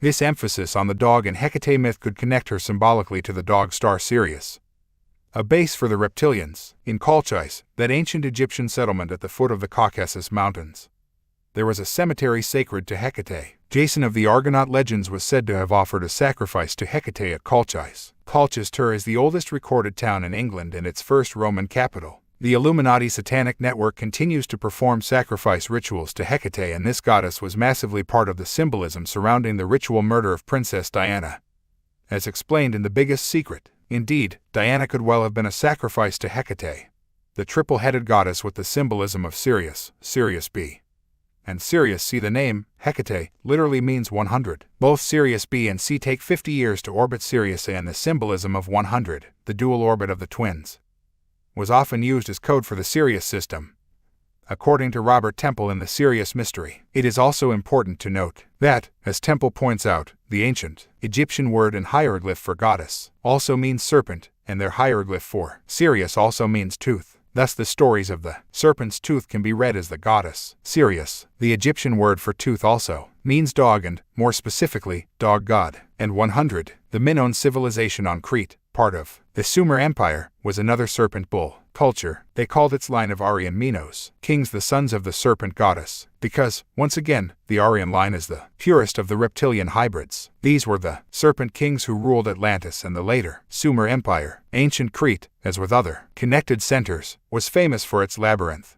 a word meaning house of the double axe or house of the serpent goddess. Greece was another serpent goddess culture. They called her Athene, and at Delphi, the oracles would speak the words of the serpent goddess, known there as Delphinia. The oracle would go into a trance state while staring into the eyes of a snake. She would also use cannabis and chew laurel leaves, the sacred herb of the goddess or Pythoness. The laurel leaves are used by the Illuminati in the symbol of Freemasonry and the logo of United Nations, in which they frame an earth broken into an esoterically significant 33 segments. Pythagoras, the famous Greek hero and mathematician, grew up in the mysteries of the serpent goddess cult, and his very name means I am the python or I am the serpent. DNA of the Dragon Queens. The author, Sir Lawrence Gardner, says that the ancient Imperial Royal Dragon Court in order can first be identified as the Dragon Court of Ancient Egypt under the patronage of the priest Prince Ankh-Fen Khonsu in about 2170 BC. It later became a pharaonic institution thanks to Queen Sopnefru, and operated as a sort of royal academy,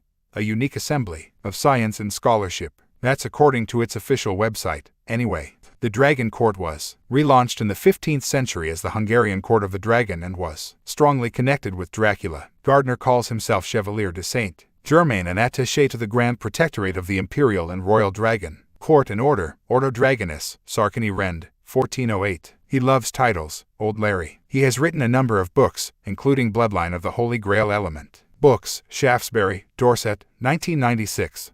In which he claims that the Merovingians and their offshoots, like the British House of Stuart, were seated by Jesus and Mary Magdalene. This is not the case, as we'll see, although there could be some symbolic truths in the theme of a Jesus and Mary bloodline. Gardner, in my view, knows far more than he is telling, although, if you read between the lines, he's already telling quite a lot. He has been given great prominence by the Australia-based Nexus magazine, which claims to expose how the world is manipulated. Gardner says that bloodlines, the Dragon Kings, were specially conceived by the Anunnaki to rule on their behalf. He says that they drank menstrual blood, known as starfire, but he doesn't mention the blood they drink from the victims of human sacrifice right to this day. The drinking of menstrual blood, symbolized as red meat or red wine, goes back to the dawn of history, and many ancient calendars were based on the moon menstrual cycle. The Greeks called it ambrosia, supernatural red wine of the goddess Hera, while in India it was soma, the food of the gods, and in Persia, Haoma. They believed the menstrual blood was sacred,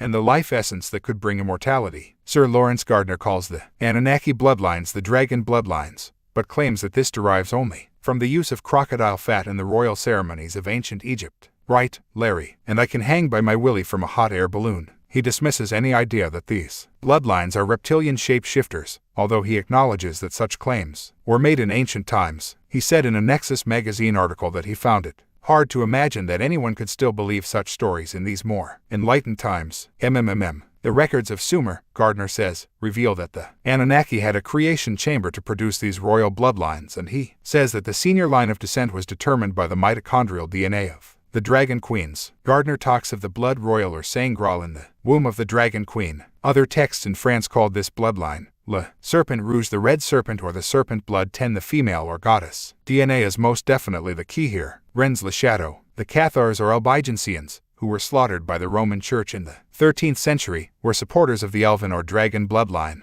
According to Gardner, a female elf was called an Alba, he says, and this is the inspiration for Albi, the main city of the Cathars or Albigensians, in their stronghold in the Languedoc region of southern France. Gens, as we saw earlier, relates to tribe and is used to this day as a code for the bloodlines. The Cathars appeared to be close to the Knights Templar, who also had a major presence in that same area around the mysterious mountaintop village of Rennes le Chateau. Could this mountain have been an inner earth entrance to a reptilian base? It certainly seems to be an interdimensional doorway. I have been all around there, and the whole area has a very strange vibe. The horrific slaughter of the Cathars by armies of Pope Innocent III in the Roman Church ended with the siege of their mountaintop fortress at Montségur in 1244. Gardner's contention is that the Roman Church destroyed the dragon succession when it removed the Merovingians from power in the 8th century and began to appoint its own monarchs, including Charlemagne, in what later became France. Gardner says that the Church also suppressed the female and worship of the goddess, Dragon Queen, with its male-dominated religion. I beg to differ. We shall see that while the Roman Church and Christianity in general is an outwardly male religion, it is secretly a continuation of pagan goddess worship. Also, the reptilian bloodlines constantly fight with each other for power, and the Roman Church, Charlemagne, and the Merovingians were different expressions of the same reptilian bloodlines battling with each other to be top dog, as usual. The British Edda, the story of a battle between the Nordics and a reptilian force for control of the planet, is told in some considerable detail in the Edda, the epic ancient British account of the events in Sumer and elsewhere, translated by La Wado. The emphasis by the serpent cult on the female is also confirmed. The Edda text was found in Iceland in the 12th century and was believed by scholars to be of Icelandic and Scandinavian origin. Waddell reveals in his book, British Edda, Christian Book Club, California, 1929, that it is actually written in Old Britain, a language closely linked to Old English, Anglo-Saxon, and Eastern Gothic, and Gothic came from the Sumerian, which came from Atlantis, Lemuria. The Edda is not of Icelandic origin, but British. It was taken to Iceland, it appears, by settlers from Scotland,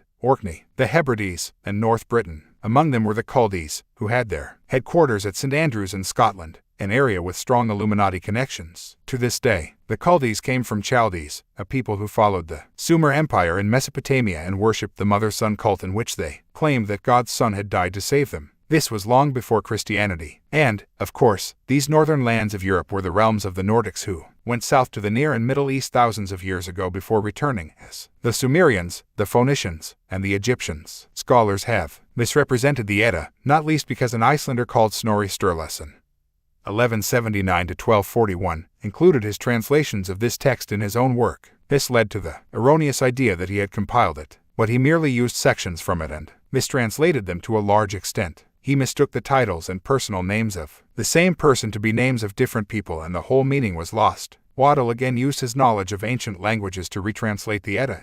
He says it tells the story of events in ancient Troy and Cappadocia, both now in Turkey and the Danube Valley in Europe. These events and their heroes and villains became foundations for myths and legends throughout the former Sumer Empire, and later entered the texts that became the Bible. You are going to be hit by a stream of names, symbols, and connections in this chapter. You might get a headache in the next few minutes, but understanding how different names and titles refer to the same people can unlock so many mysteries. The themes running through this chapter and the names, titles, and symbols I will introduce are the battle between the Nordics and the Reptilians or serpent cult, the interbreeding between the Nordic and Reptilian bloodlines, and the fundamental importance of the goddess to the Reptilians.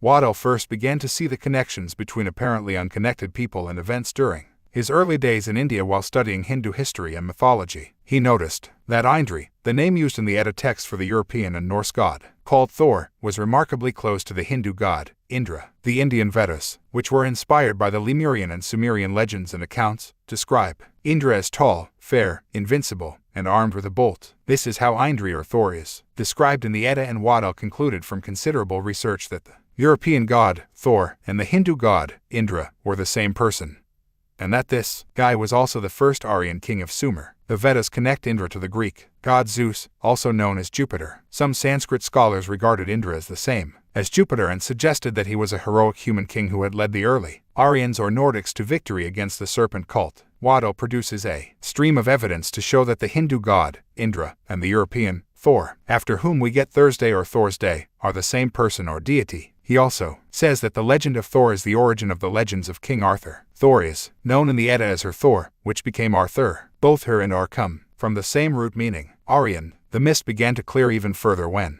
Waddell observed that the name of the first Aryan king of the Sumerians in ancient Mesopotamia had the name of Indara, Indur, Intur, or King Tur. This, Waddell says, later became Thor of Northern Europe and Prometheus of the Greeks. Indara was the traditional founder of civilization and was deified by the Sumerians. He was said to have defeated the demons and slayed the serpent dragon and the giants, and his Sumerian titles are identical in the Sumerian and the Edda, where he appears as Indri or Thor. Like Thor, Indara was also portrayed with a hammer by the Sumerians. The fairy story of Jack and the Beanstalk or Jack the Giant Slayer comes from the tales of Indara, Thor. A title for Thor in the Edda is Sig or Ig, which, in Sumerian and Cappadocian inscriptions, is spelt Zag or Zak. This is the origin of the modern name, Jack. Waddell writes of Indara. The Sumerian records regarding him date continuously back to the inscription on his sacred trophy bow, or Holy Grail by his great-grandson, about 3245 BC. They contain fairly full details of the personality and exploits of himself,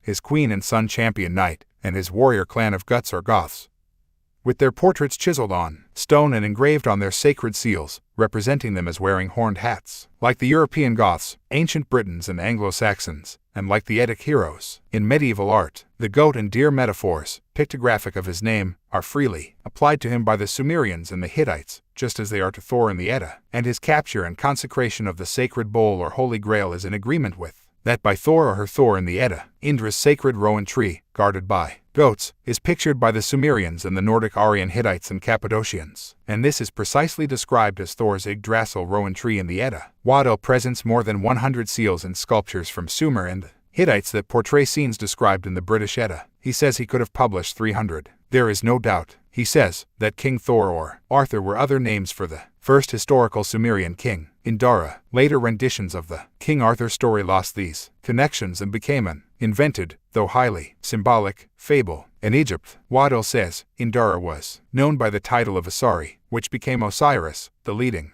deity in the Egyptian worship of the sun. Osiris was often depicted as a blue-eyed Aryan, just as Indara was. King Indara, Dur or Tur of Sumer, Indra of India, Thor or Indri or Anvara of the Edda, Osiris of Egypt, and the original version of King Arthur, are all the same person, Waddell contends. So, he says, is Dardanos, the first king of Troy in Homer's Iliad. Thor was known as Dan, and from this same root you get Danube and Denmark, the Danish spelling for Denmark. The name relates to the Danons, who originated in Atlantis. The British Israelite movement claims that the lost tribes of Israel, especially the tribe of Dan, moved out of the Middle East and settled in the British Isles and Europe. This, they claim, led to the names Danube and Denmark, and therefore makes the British, and their genetic kin, God's chosen people. They have, however, completely lost the plot, I would suggest. not least because they are obsessed with the idea that the Bible is accurate. It is not. The Edda says that Thor, Dan, and his Aryans went from Europe in the first place to settle in Turkey and Mesopotamia and found the civilization of Sumer. That is precisely what happened, as I indicated earlier. It also says that the Aryans of the Danube Valley were already well in advance of the rest of the world before they went down to Mesopotamia. The Danube Valley is very significant to the bloodlines. The Danube is the second longest river in Europe and runs from Germany through Romania, Dracula country, and into the Black Sea. The Edda says that Thor fought and defeated the serpent worshippers of Phrygia in Turkey, a word that comes from the Sumerian name, Firig or Pirig, and it means literally land of the lions. Thor is depicted on ancient carvings symbolically fighting and taming lions in this battle with the Phrygians, and so we have the symbolic Hebrew story of Daniel taming the lion. Thor was also Midas, the king who turned everything into gold with the Midas touch. His victory over the Phrygians was commemorated in those ancient lands in a monument known as Tomb of Midas, although it is not actually a tomb. On it are 9 enormous crosses of St. George, another name for Thor and Dara, and dates to about 1000 BC. The Red Cross, one of the common themes from Lemuria, Atlantis, through Sumer to the present day Illuminati, is the use of the Sun Cross as a symbol. This cross is the origin of the Christian cross with Jesus, as we shall see, symbolizing the sun at the center. The Sun Cross, or Red Cross, was found drawn in red pigment in the alleged tomb of the Sumerian Egyptian emperor, means, Waddell says. This is the same symbol that became the cross of St. George and later the flag of England after Sumerian Phoenicians settled there. The red sun cross is also the symbol of the Knights Templar secret society, which has played a major role in the story of the bloodlines over hundreds of years, and, of course, it is the logo of the Red Cross organization, which, as I outline in The Biggest Secret, is an Illuminati creation to allow them to manipulate within countries during wars and other events behind the cover of humanitarian aid. The vast majority of genuine Red Cross workers are not aware of this. The Red Cross was also flown on the ships of Christopher Columbus, an Illuminati frontman, whom historians still insist discovered the Americas. The Red Cross or Sun Cross was originally written as a T, and this became the T square of Freemasonry, or the Tau Cross. The splayed cross known as the Maltese Cross, so beloved of British royalty, was also found depicted in caves within this same Sumer Empire. This is today the symbol of the Knights of Malta,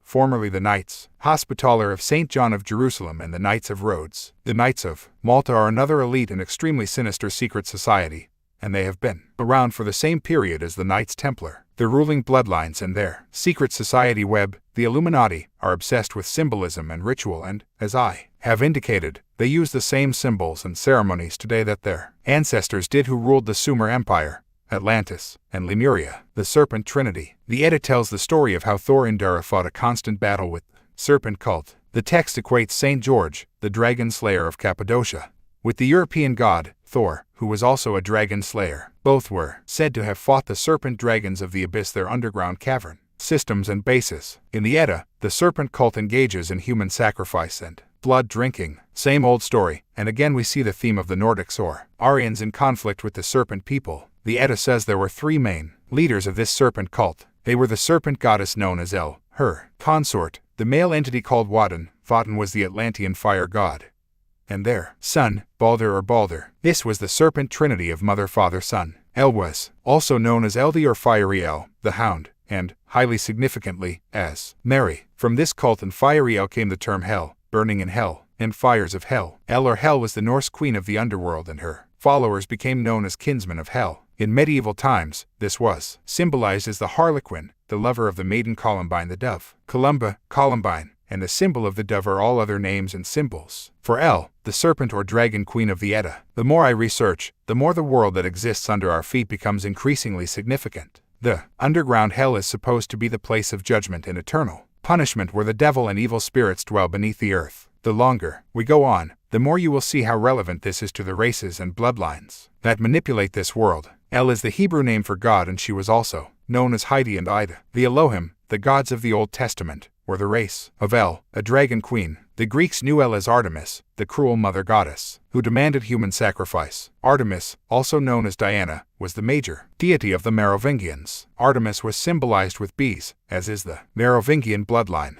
It is the same with other versions of the goddess like Demeter, the pure mother bee, and a symbol of Aphrodite was a golden honeycomb. Her priestess was given the name Melissa, or Queen Bee. The word honeymoon comes from this. It spanned a lunar month, normally in May, which was named after the Virgin Maya, another version of El. The honeymoon would include the menstrual period of the bride and the combination of menstrual blood, and honey was once thought to be the elixir of life. El is also the inspiration for the children's stories of Mother Hubbard or Mother Huber, as she was to the Babylonians. Mother Hubbard was distressed because she couldn't find a bone for her dog. A domesticated wolf, Mother Huber, also Tiamat, was described as the plague, the fearful dragon, the dragon which shines brightly, the female spirit, who devours with a serpent's mouth. The other members of the serpent trinity in the Edda, consort Woden and son Balder, were major gods of the reptilian-controlled Nazis. The Nazis were the creation of the Teutonic Knights network, Illuminati, in Germany, which has always been associated with the highly significant reptilian bloodline known as the Habsburgs. The Teutonic Knights operated in the same Holy Land in the same period as the Knights Templar and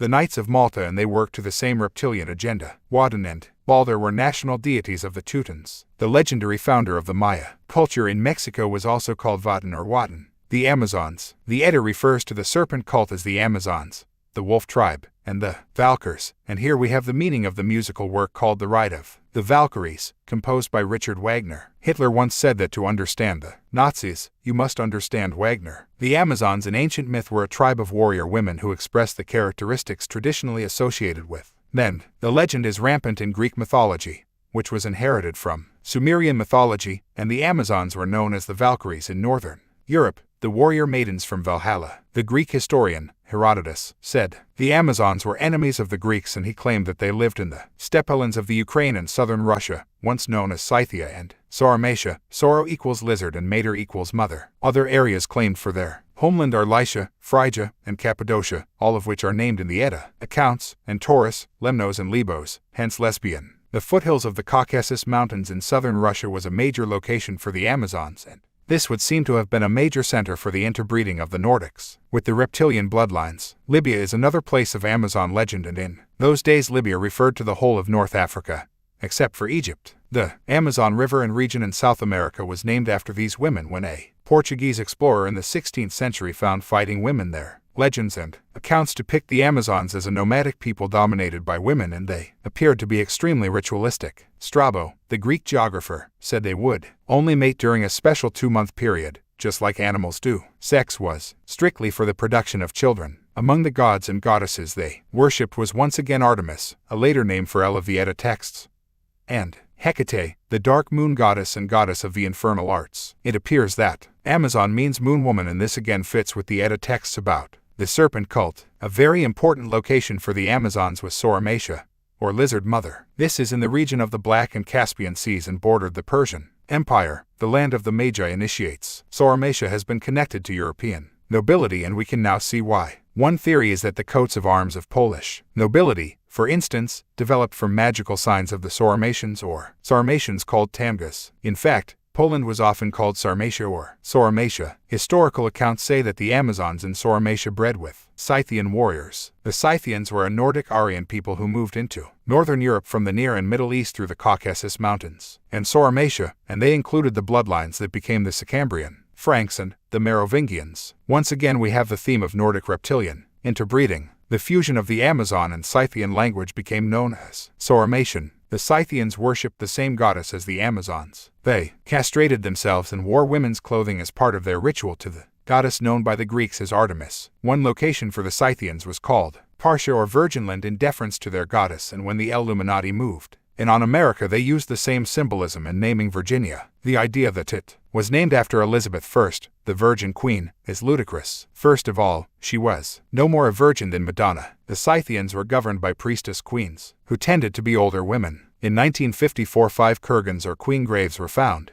in southern Russia at Pasarik. These priest queens performed sacrifices and caught the blood in sacred cauldrons, and went with the men into battle and cast spells for victory. This again fits with the Edda texts and is almost certainly the origin of the witches in Shakespeare's Macbeth. In the Celtic legends the cauldron is associated with the underground world and has been symbolically connected to the womb of the death goddess. Using this theme, children of the bloodlines come out of the cauldron, the womb of the women who carry royal blood, the reptilian DNA. The moon sickle used by the Scythians, the mythical weapon that castrated the gods, became known as the scythe and was associated with the grim Reaper. Yet again the grim Reaper refers to a goddess, Re, who was clothed in a garment of blood and devoured all of her offspring. The gods. She became the Celtic goddess Rhiannon. Era, the Celtic name for Ireland, comes from the name of the goddess Erin, a form of hero or Re. The Berber people of North Africa have been associated with the Amazons and still call themselves Amazigh. The Amazons included a tribe called the Nuri, who turned themselves into wolves. The term wolf tribe is associated with goddess worship or the she-wolf. This is probably a version of dog star worship, Sirius. Credo Mutwa says that the Zulu peoples have long called Sirius the star of the wolf, and their ancient accounts say that a sea-dwelling fish people from Sirius came to the earth. They looked pretty human, but had skin like a reptile, he says. Interestingly, the Edda reveals that the forebears of the Nordic peoples under the leadership of Thor and Dara were also members of the seafaring wolf tribe, and Irish tribe and Ossory were said to become wolf people while attending the Yuletide feast or ritual, and they devoured the flesh of cattle as wolves before regaining their human shape. This could all be symbolic, or it could be connected to the phenomena of the werewolf, which, according to some former Satanists,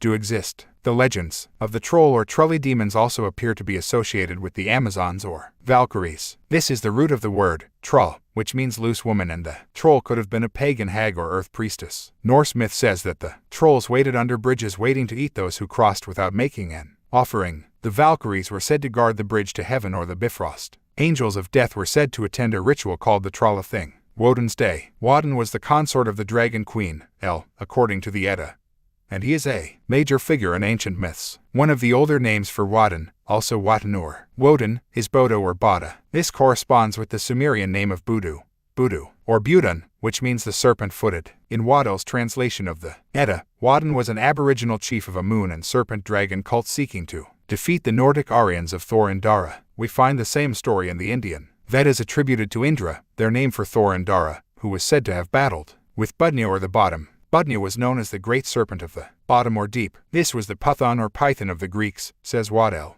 Budnya and Woden are the same character. In India, Wednesday or Woden's Day is known as Bud. Interesting how close that is to Buddha, and, according to Waddell, Buddha is a derivative of Woden, and Buddha claimed to have had several former births as a serpent. The Indian Brahmins adopted the moon and serpent cult. So too, according to Waddell, did the Semitic priests of the Nile Valley. He says that they replaced the original sun worship of Asar or Osiris and deliberately introduced the serpent and sacrificial cult to Egyptian culture. Balder, who is Elend, Woden's malicious son in the Edda, corresponds with the Green Man of the King, Arthur legend, and Loki, the original of Lucifer. According to Waddell, he says that Balder is also Lancelot in the Arthur stories from his title in the Edda of the Lance Bearer. Like his mother, El, Balder has been depicted with wings. The mother-son cult of the serpent, Scene 1 in the Edda, portrays a world awash with the violence, human sacrifice, and blood-drinking rituals of the mother-son cult of the serpent dragon. Scene 2 sees the arrival of the great reformer, the tall, red-bearded Indri or Thor, Indara, who brought civilization. Watto believes that he is also the origin of Adam, and this part of the story, he says, is massively misrepresented in the Adam and Eve, Garden of Eden story in the Hebrew Old Testament. I think there is a lot more to the Adam and Eve story and what it represents than this, however, and I think if Watto had been alive today he would have accepted that himself. I feel the Edda accounts include symbolic, as well as literal, accounts, and some originated in Lemuria. Adam, as Thor, Indara, the serpent cult of the Eddonites. Watto's translations of the Edda say, if the serpent worshippers were operating in Mesopotamia before the Nordics arrived, it would certainly explain why the Ubaid culture, which preceded Sumer in the same area, buried their dead with figurines of serpent humanoids. Watto's translation of the Edda tells of how Thor, the dragon slayer, established his capital in Cappadocia under the name St. George of the Red Cross, and thus we have the origin of St. George of Cappadocia, later of England. This was Thor, Indara yet again, says Waddell, and so was St. Andrew, the patron saint of Scotland, which came from Invara or Invari, another name for Thor. The story of George defeating the dragon can be found all over the world in various forms. In Egypt, George was the sun god, Ra, Thor, Indara, says Waddell. In India it was Indra, and in the Hebrew Old Testament, it was Adam, under his title, Leor-Jah, who slayed the serpent. Thor or Goer, George, killed El, the matriarch of the serpent cult, the Edda tells us, and she was symbolized as the serpent dragon. Thus George, Thor, defeated the dragon. The story of George and the dragon symbolizes the battles with the reptilians located under the earth. The accounts in the British Edda are confirmed in great detail by depictions all over the former Sumer Empire. In a Babylonian seal dated to around 33 BC, El is pictured with the crescent moon of the serpent cult, and Wadden is given the body of a serpent. Satanists worship the reptilians and also the moon, and have always done so. The inscription behind El in this Babylonian seal reads Ildi or Il the Shining. Yet another confirmation of the portrayal of reptilians as shining or luminous in some way. El or Ida is given the title of Ran in the Edda, and this is the origin of the nursing serpent mother and matriarch, Ran-T, in Egyptian myth, or vice versa. Serpent cult symbolism. The obsession with Troy and the Trojan War by descendants of the Merovingian bloodline can be understood when you read the Edda. It tells of how Thor's Troy was raided by the Edenite serpent cult led by Wadden. The Phrygians were serpent worshippers before their defeat by Thor, and totems of the serpent cult were the lion and the wolf. This is why Phrygia means land of the lions. Still today the Illuminati use the lion profusely in their symbolism. Look at Britain and the British royal family alone. This same serpent cult, described in the Edda, continues to manipulate the world to this day. We call it the Illuminati. The British royal family are reptilian host, possessed entities who work for the serpent cult, Illuminati, and we can now see the true symbolism of the royal crest with the lion facing a chained unicorn. The symbol of Thor, Indara, and his Nordics was the goat, and this later evolved into the unicorn. Thus we have the symbolism of the lion, controlling and imprisoning the tethered human race and their great enemies, the Nordics.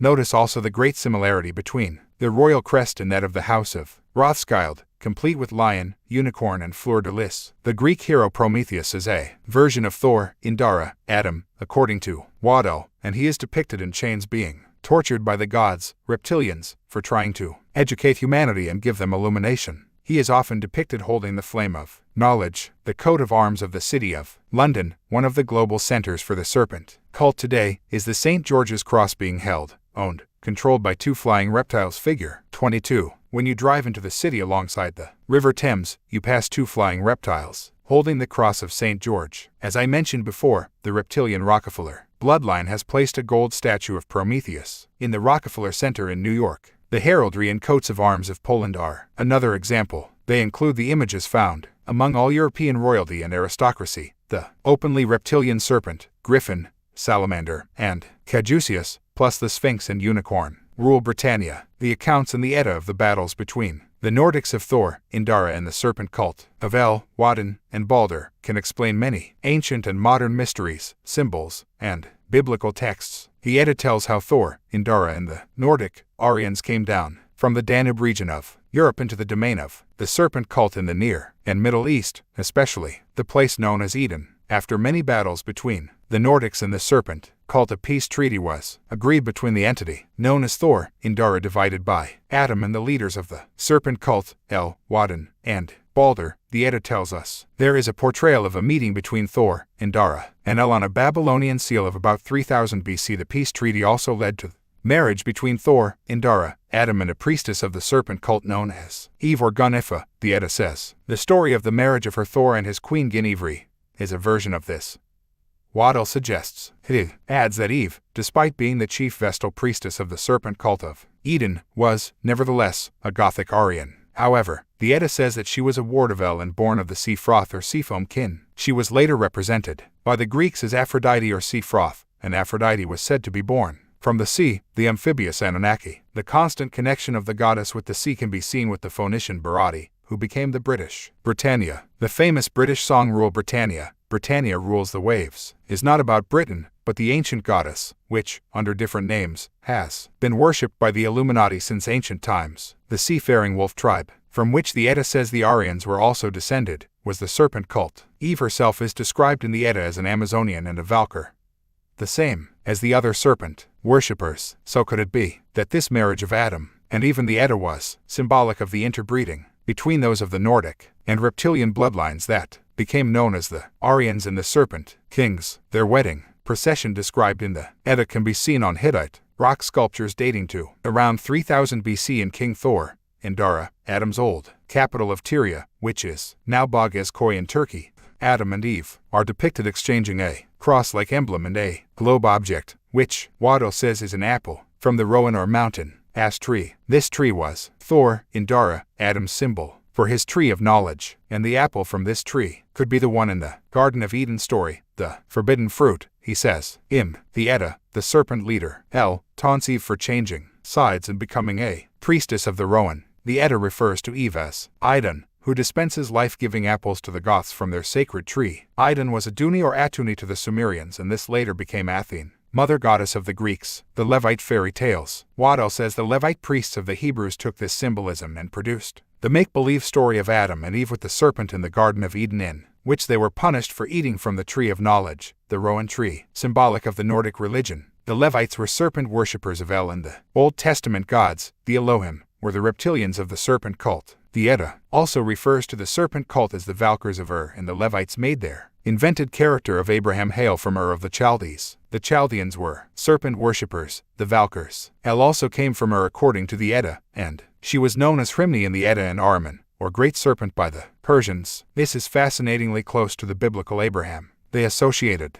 Ahriman with Ishma. He was the origin of Asmodeus, the Christian demon, accused of possessing nuns and young women to make them lustful. Asmodeus is also the devil character mysteriously placed at the entrance to the church at Rennes-le-Château in Provence, southern France, which is a massive Illuminati symbolism and includes references to the Priory of Sion, the secret society of the Merovingians. The little church at Rennes-le-Château is dedicated to Mary Magdalene, a symbolic name for the reptilian bloodlines passing through the female line, the dragon queens like El. I have heard that Mag is a code for the reptilian bloodlines passed through the female DNA, and that Mag relates to queen. The church at Rennes-le-Château was redesigned in the late 1800s by the priest Abbe Saunière, who became extremely rich after discovering coded manuscripts and other artifacts. The story is told at length in The Biggest Secret, Cain and Abel. The Edda describes how Thor, Adam, Indara and Eve had a son called Gun, Jin, or Khan. This is the biblical Cain and Gawain of the King Arthur stories. Waddell contends, in Babylonian seals dated to before 2500 BC, he is called Adama, the son of the god Induru.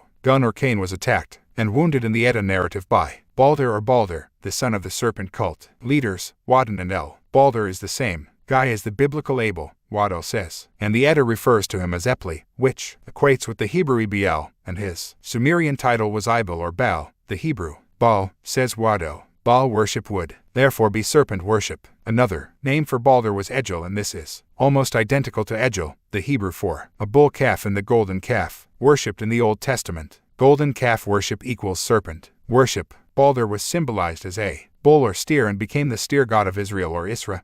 He is referred to in the Edda as the steer of Eden. Balder is also called the young Hydra. In Greek mythology, the Hydra is a 9-headed serpent monster with poisonous breath, and when one head was severed, 2 would grow in its place. It was killed in the second of the 12 labors of the sun god, Hercules. The Edda says that Thor divided by Indara, Adam called his Cappadocian capital, Himen or heaven, and that Balder, Abel, of the serpent cult, went to Thor's banqueting hall in Himen, heaven. There he began a riotous quarrel and insulted Eve. With this, Balder of the serpent cult was ejected by Gun or Cain or Mioch, the son of Eve, and Adam. This is the origin, Waddell says, of Saint Michael casting out Satan, Lucifer, from heaven. The Battle of Eden. The Edda tells of a war between the serpent cult and the forces of Thor, Indara, for control of Eden. As Waddell remarks, the whole feel of the wolf tribe, serpent, cult, offensive in the Battle of Eden includes the anticipation of bombing by aeroplanes, red-hot missile projections, the belching forth of fire and poisonous clouds of smoke. He says it vividly suggests the hellish methods of destruction in modern warfare, and this is in line with Sumerian accounts of battles involving the Anunnaki. In parts of the Edda and in Sumerian and Hittite seals, both El and Balder are given wings.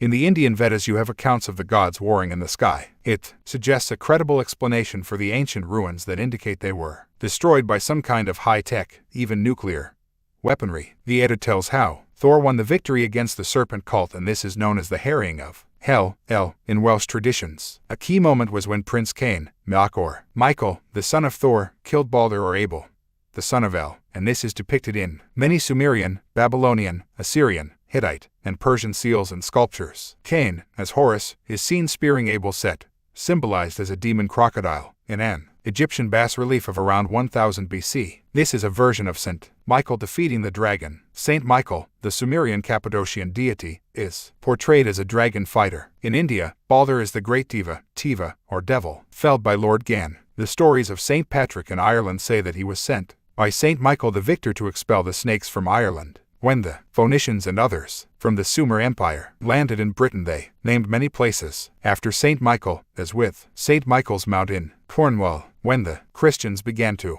build their churches on the ancient pagan sites. They inherited the name Saint Michael for many of their churches. The Edda describes how El, or Old Mary as it calls her, fled from the battle by boat on the Euphrates as the battle was lost, but she was caught and killed by Thor. Adam, El and her son, Balder or Abel, are both represented as crocodiles in some depictions of their demise. The phoenix rises. After this defeat, the reptilians and their serpent cult went underground. In fact, they possibly came from underground. Roland's Ancient History, published around 1907, says that Eden was inside a mountain. It says that the two major rivers of Mesopotamia, the Tigris and Euphrates, have their sources on opposite sides of Mount Taurus. This was a region populated by the Amazons and the serpent cult. Rollins adds that these rivers flowed through the mountain of Eden, which, he says, was artificially constructed by the gods. These rivers, therefore, watered the Garden of Eden. That may well be correct, but I feel the original Eden was Lemuria. Thor, Indara and his successors expanded what became the Sumer Empire, in the way I described earlier, as far as Britain, the Americas, even Australia. But the Edda tells how the serpent cult returned to power after Thor's death and that she, El, still lives. It infiltrated the Nordic DNA in the royal bloodlines and possessed their bodies, as described in the Emerald Tablets. The serpent cult regrouped and eventually made its headquarters in Babylon. From there it began to infiltrate its agents and bloodlines into the positions of royal and religious power across the former Sumer Empire, not least in Egypt. These children of the serpent took control of the mystery schools and the state religion, and turned them into vehicles of the reptilian agenda. How much of Waddell's translation of the Edda is literal and how much is symbolic is difficult to tell. He thinks it is literal, but the use of symbolism was so fundamental to the ancients, and it is unlikely that the Edda would be an exception. My jury is still out on the precise meaning, or meanings, of the Adam and Eve symbolism, for instance, and I think there are Lemurian tales woven into the story, just as there are Sumerian tales woven into British history. What Waddell's brilliance has done, however, is to confirm the Nordic reptilian theme of history, and the focus the serpent cult has with the female or the goddess. Chapter 10. The Many Faces of the Serpent Cult. The serpent cult described in the Edda can be connected with Christianity, Satanism, the Nazis, Freemasonry, Hollywood, the death of Princess Diana, and even the true writers of the Shakespeare plays. Its web of influence is incredibly diverse because it has to work so hard to suppress human consciousness, which, in its true power, is far greater than the juveniles that seek to control. These guys know that humans are potentially far more powerful, and so they have to hit us from every angle to keep us in comatose ignorance. One of their most effective weapons for this has been the pagan cult known as Christianity, the Christian Serpent Trinity. The Serpent Trinity of El, Woden, and Balder, the Mother, Father, Son, has been repeated in many guises. The emphasis in the Serpent Trinity was on the Mother and Son. In Babylon, that major stronghold of the serpent cult, the son was Ninus, Tammuz, and the mother was Queen Semiramis. The Edda explains how one of the centers for the serpent cult during the conflicts with Thor, Indara, was the Van tribe of Lake Van on the western side of Mount Ararat in Turkey, the biblical resting place of Noah's Ark after the flood. The Van tribe was known as the children of Chaldees, Waddell reports, and these became the Chaldeans of Mesopotamia and the Chaldees of northern Britain. Other offshoots were the Vandals or Hun again, reptilian bloodlines. Van Urbana was also the ancient capital of the matriarch queen of the serpent cult, Semiramis, and I guess this might relate to the Lady of the Lake in the King Arthur stories. The underground world is also symbolized as the Lake of Fire, the domain of the death goddess, Hel. Semiramis translates as branch bearer, and her symbol was the dove. Further links to the Noah story with the dove arriving to Noah bearing the olive branch. I have seen Lake Van associated with the Garden of Eden by one researcher. So the Babylonian mother-son was Semiramis of the serpent cult and her son, Tammuz, the hero of their far earlier version of the Jesus story. We shall see later that this same serpent cult moved from Babylon to Rome and founded the Christian religion as we know it today. The Christian mother-son combination is Mary, another name used for El, and Jesus, Tammuz or Balder. Christianity, as created by the Roman Church, is another form of the ancient mother-son serpent cult religion. And there's more. Rome is said to have been founded by Romulus and Remus. These are mythical names, but highly symbolic. Waddell points out that in the Edda text, Rom is another name for Eden or Eden, the home of the serpent cult, and the wolf tribe of the Roms. Wolf symbolism is associated with Sirius. These people were not Nordics, but similar to the aboriginal Dark Chaldeans, Lycians, and what is called today the Mediterranean or Iberian race. Ram or Rama was also a title of the Set and serpent worshippers of ancient Egypt. Muslims refer to Turkey, Asia Minor as Rum, and Romania is the traditional center for the vampire legends. Fascinating, then, that Romulus and Remus, the mythical founders of Rome, were said to have been wolf-suckled, and this is symbolic of the mother-son cult of the wolf tribe of the Roms with its associated serpent worship. The names Romulus and Remus came from an ancient female clan called the Etruscan gens Romulia, the real founders of Rome. Again, the female, Mother Mary is the dragon queen. It is no surprise, given its origins in Babylon, that the Roman Church would so emphasize the importance of Mary, the goddess figure, and its version of El or Queen Semiramis. El was also known as May or Mother May, and so we have May Day, one of the most important ritual days of the year for the serpent cult. Illuminati. The Illuminati created creed of communism has its day of celebration and military parades on May Day for the same reason. See, and the truth shall set you free for the detailed background to the Illuminati origins of communism. On the night of April 30th, Satanists performed the ritual of Walpurgis to the goddess of Walpurgisnacht or May Day Eve. She was such a popular deity in Germany as the May Queen, Walpurga, that she was encompassed by Christianity under the name Saint Walpurga, and a fictional story produced to justify this. Morgan Le Fay in the King Arthur stories is another version of El, as in Mare, Mary, Gin, woman of the Fay, deadly serpent, Mary, woman of the deadly serpent, Mother Mary of Christianity. Morgans were known as sea women, as the same water themes continue. Balder, the son of God. The Edda's version of the death of Balder at the hands of Cain or St. Michael is told in different versions in many cultures. The Hebrew Old Testament, as Cain killing his brother Abel and bringing the first death into the world. The New Testament has Saint Michael defeating Satan, Lucifer, or the great dragon. In Egypt we have the wolf-headed Set or Seth killed by Horus, the son of Asar or Osiris. In India, Cain is Lord Gan who fought the great Deva or the bull. One of the Balder titles in the Edda. The King Arthur legends have Sir Gawain slaying the Green Man. As I have said, the Chaldeans called the Balder Abel character Tammuz. He was their established son and the son of God who died for humanity. Tammuz was also closely associated with the theme of the serpent and the bloodline of the dragon kings. Hecate, another version of El or Hel, was symbolized as the mother of Dionysus, another classic son of God figure. Both Tammuz and Dionysus were mirrors of the much later Jesus myth. Lamentations of the Chaldees for the death of Tammuz, Balder, Abel are preserved in a large collection of hymns of the mother-son cult in Babylonian tablets from around 3000 BC. They used to wail for Tammuz in certain rituals, and the wailing of Jewish people at the Western or Wailing Wall in Jerusalem is a version of this. In the Old Testament, Ezekiel describes the wailings for Tammuz by Hebrew women in Jerusalem. Legends also say that to reach the goddess El or Hel in her underworld, you have to cross a wailing river. Jesus is Balder. When the serpent cult moved its headquarters to Rome, it introduced the Jesus story as we know it today and symbolized Jesus as Balder, the crucified son of El, or Mary, the matriarch of the serpent cult, although there is other symbolism relating to the Jesus story also. He is a sort of composite character that pulls together a mass of mystery school symbolism and themes. Balder is one of them, but there are many others weaved into the gospel tales. On the cross, Jesus is made to say, My Eloi, lama sabachthani, which is translated as my God, why hast thou forsaken me? Lauren Savage, the webmaster of Davidic.com and longtime researcher into these subjects, once studied with the famous American scholar Dr. Vendell Jones, the man who originally inspired the movie character Indiana Jones. Lauren tells me that Dr. Jones has stated that those biblical words attributed to Jesus were from a South American language and that the translation into English had simply been a guess. Now if the Grail is the womb of the dragon queens, that sacred symbol of the serpent bloodlines, and Jesus is symbolic of Balder, son of the serpent goddess, it suddenly makes symbolic sense of the claims by people like Sir Lawrence Gardner. He says that the Merovingian bloodline is the Grail bloodline of Jesus and Mary Magdalene, with his close connections to the ancient imperial royal dragon court and order, which serves the interests of the dragon bloodlines. Gardner would surely know the real symbolism of the Grail. And Jesus, wouldn't he? Gardner says that the dragon refers to the fact that the kings of this bloodline used to be anointed in Egypt by the fat of the sacred crocodile. El and Balder were symbolized as crocodiles, and the crocodile was known in Egypt as the Messe, from which we get Messiah and Christ.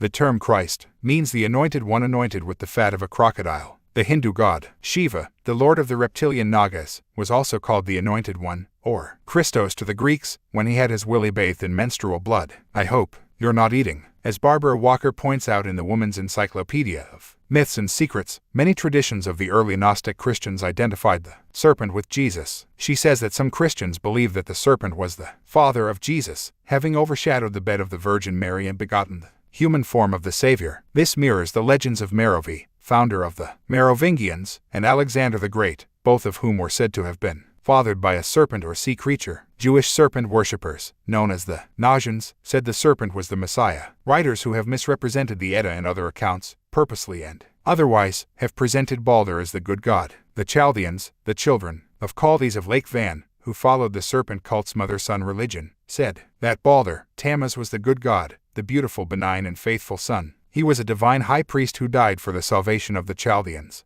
his chosen people. He was sacrificed and descended into the underworld, and he will return in a second coming to establish a new heaven and a new earth. Almost exactly what the Christians say about Jesus. James Churchward says, incidentally, that the Chaldeans were a sect, not a people. The Scandinavian legend says that Balder had a spear of mistletoe thrust into him by Hod, a blind god. The Christians say Jesus had a spear thrust into him by the blind centurion, Longinus. The Ides of March, or March 15th, was the day devoted to Hod by the ancients, and this is the same day the serpent cult leaders of the Christian church chose as the feast day of the blessed Longinus. The obsession that Hitler and the Nazis had with possessing the spear of destiny relates to its association with their god, Balder or Baldur. Hitler thought that the true spear was the one owned by the shape-shifting Habsburg family in Austria, which had formerly been in the possession of Charlemagne of the Reptilian bloodline. He believed that anyone who possessed it would be invincible, but it didn't seem to help him much after he stole it from the Habsburgs during the annexation of Austria. Also, the Holy Grail of the Arthur stories is supposed to be the vessel that caught the blood of Jesus after he was pierced in the side by the spear, the serpent blood, in fact, of Balder, the legendary martyred hero of the serpent cult or Illuminati. The term Illuminati or illuminated one's links with Balder's name of Loki. This became Lucifer the light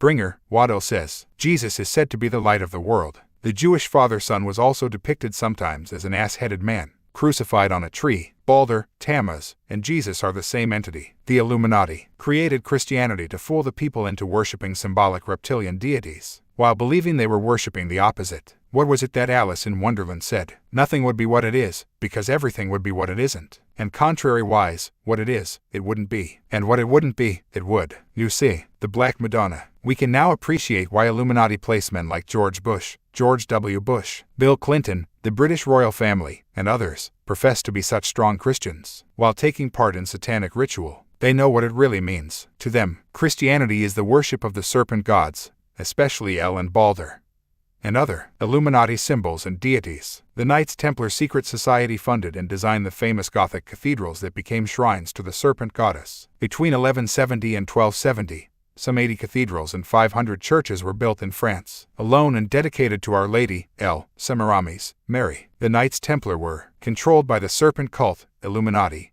but many of their members would have not been aware of this, just like the vast majority of Freemasons today. The Templars used the red cross of Thor, Elendara, George as their symbol, and to all appearances they were worshippers of a Christian god, again like Freemasons today. But at the top level, they are both expressions of the serpent cult, Illuminati. Their Christian churches and cathedrals are full of goddess, astrological, sun, and sexual symbolism, as is Freemasonry. Of course they are. They were both created by the same force. The great cathedrals are located on ancient pagan ritual sites. Notre Dame, Our Lady, in Paris was built on a site of worship to the goddess Artemis.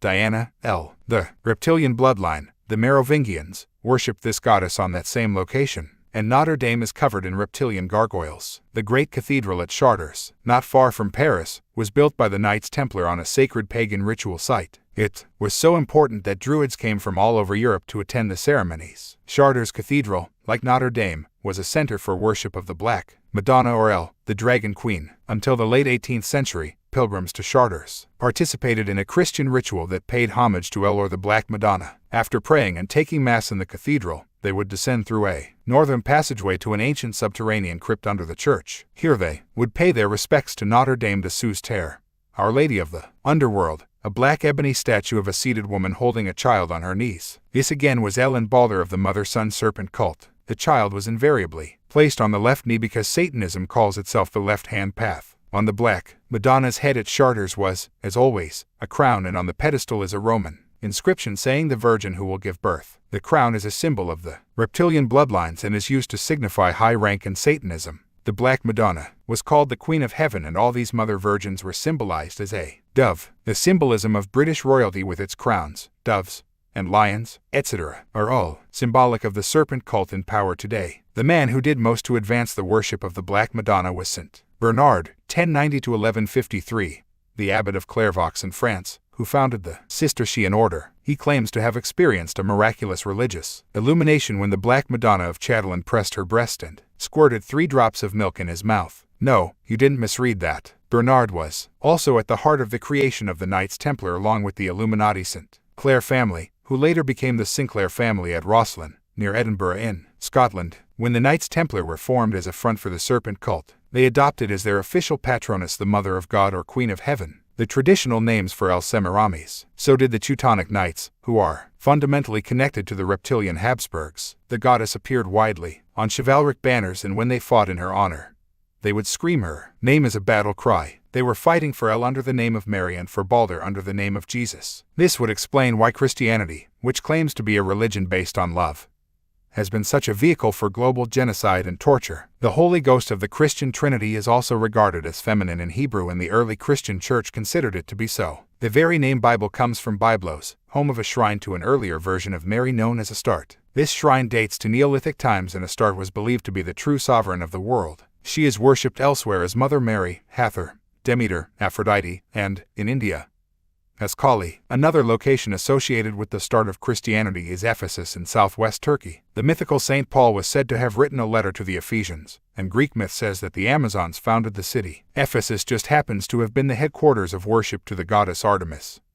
Diana, a goddess of the Amazons. I visited Ephesus in the summer of 2000, and on a hill high above the ancient ruins is a building that is claimed to have been the home of Mary, mother of Jesus. Another goddess worshipped by the Amazons was Cybele, the mother goddess of all Asia Minor.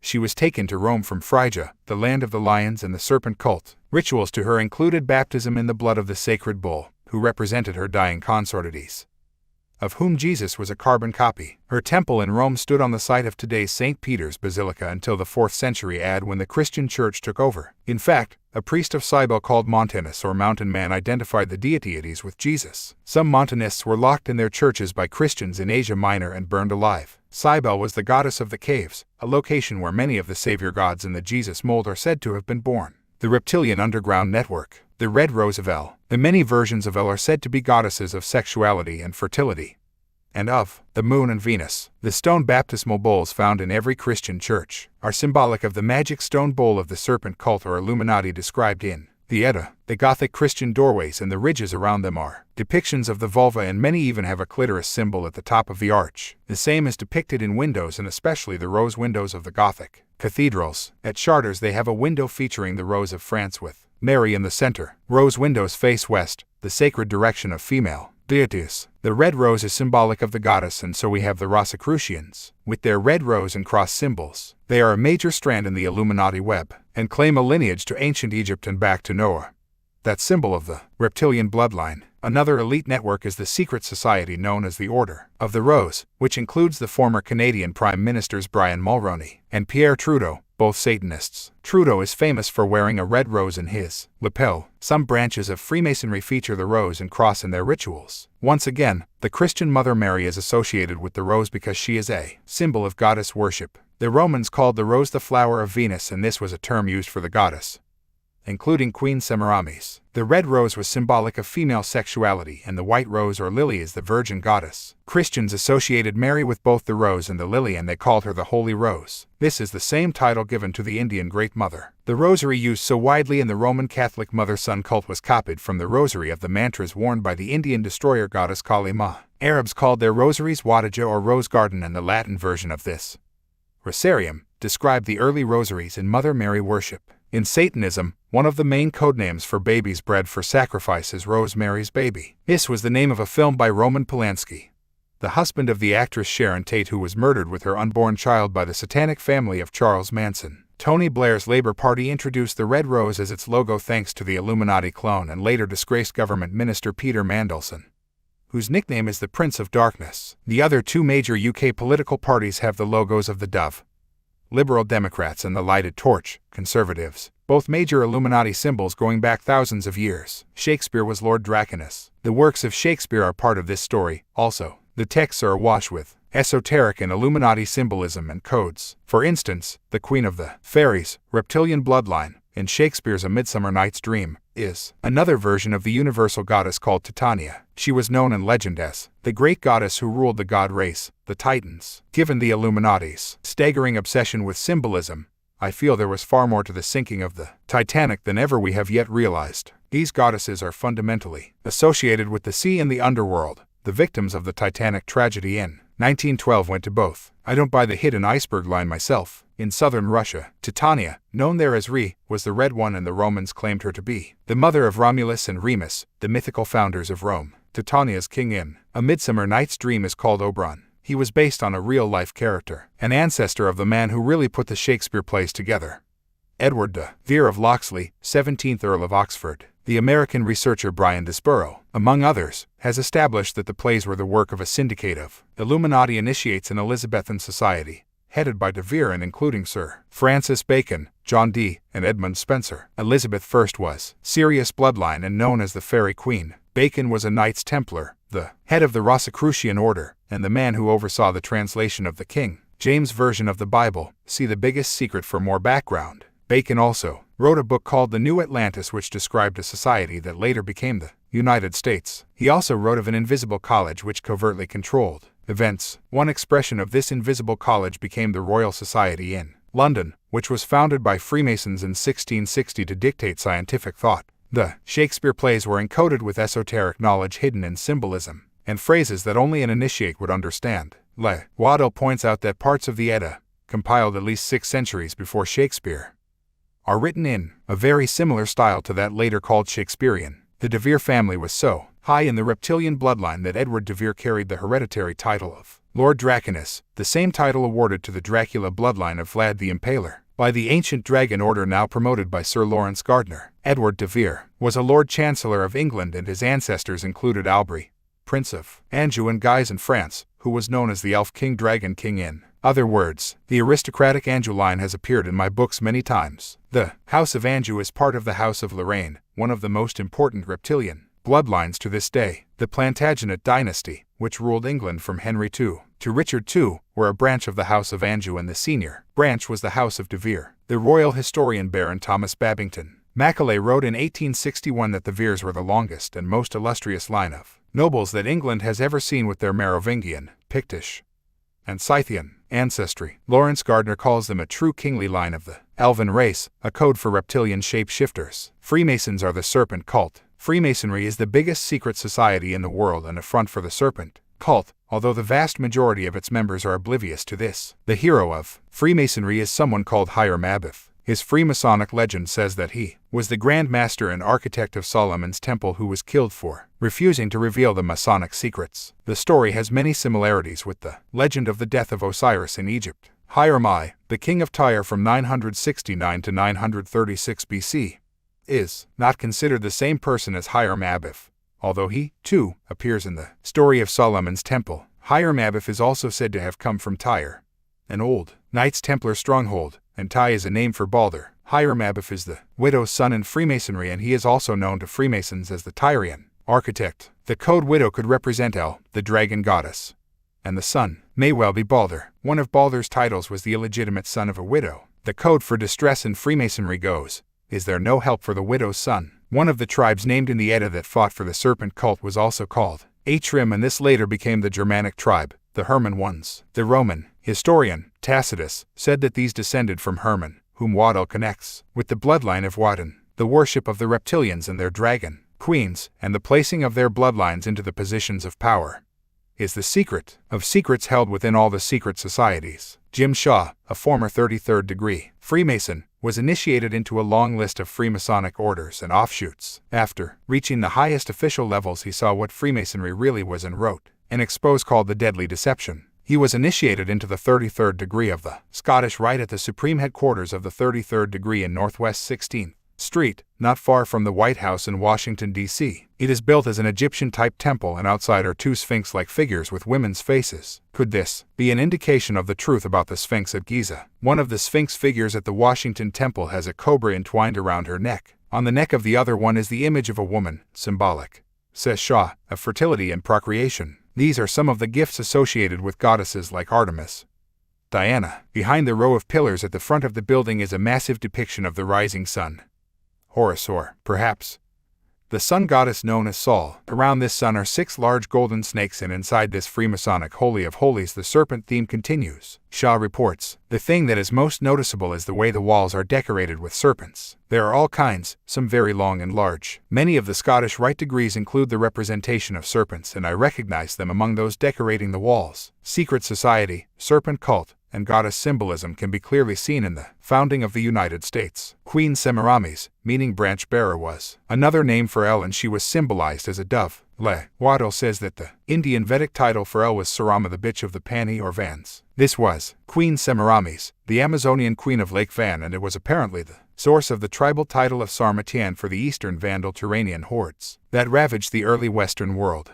The Roman serpent cult worshipped Semiramis as Venus Columba, or Venus the dove. Columb is still the word for dove in French. Columba became a symbolic name for El or Semiramis, the dragon, queen of the serpent cult. So we have Christopher Columbus, who bore the branch of the serpent cult to the Americas. We also have British Columbia in Canada, the District of Columbia, the home of Washington, D.C., and a stream of Illuminati operations called Columbia Pictures, Columbia University, and Columbia Broadcasting, the U.S. network, CBS. One of the most horrific events in America in recent years was the shootings at Columbine High School, and when you begin to appreciate the unbelievable obsession the Illuminati have with symbolism, down to the finest of details, that location is not a coincidence. The English Grand Lodge of Freemasonry is also located in London in Great Queen Street to symbolize its worship of the Serpent Queen.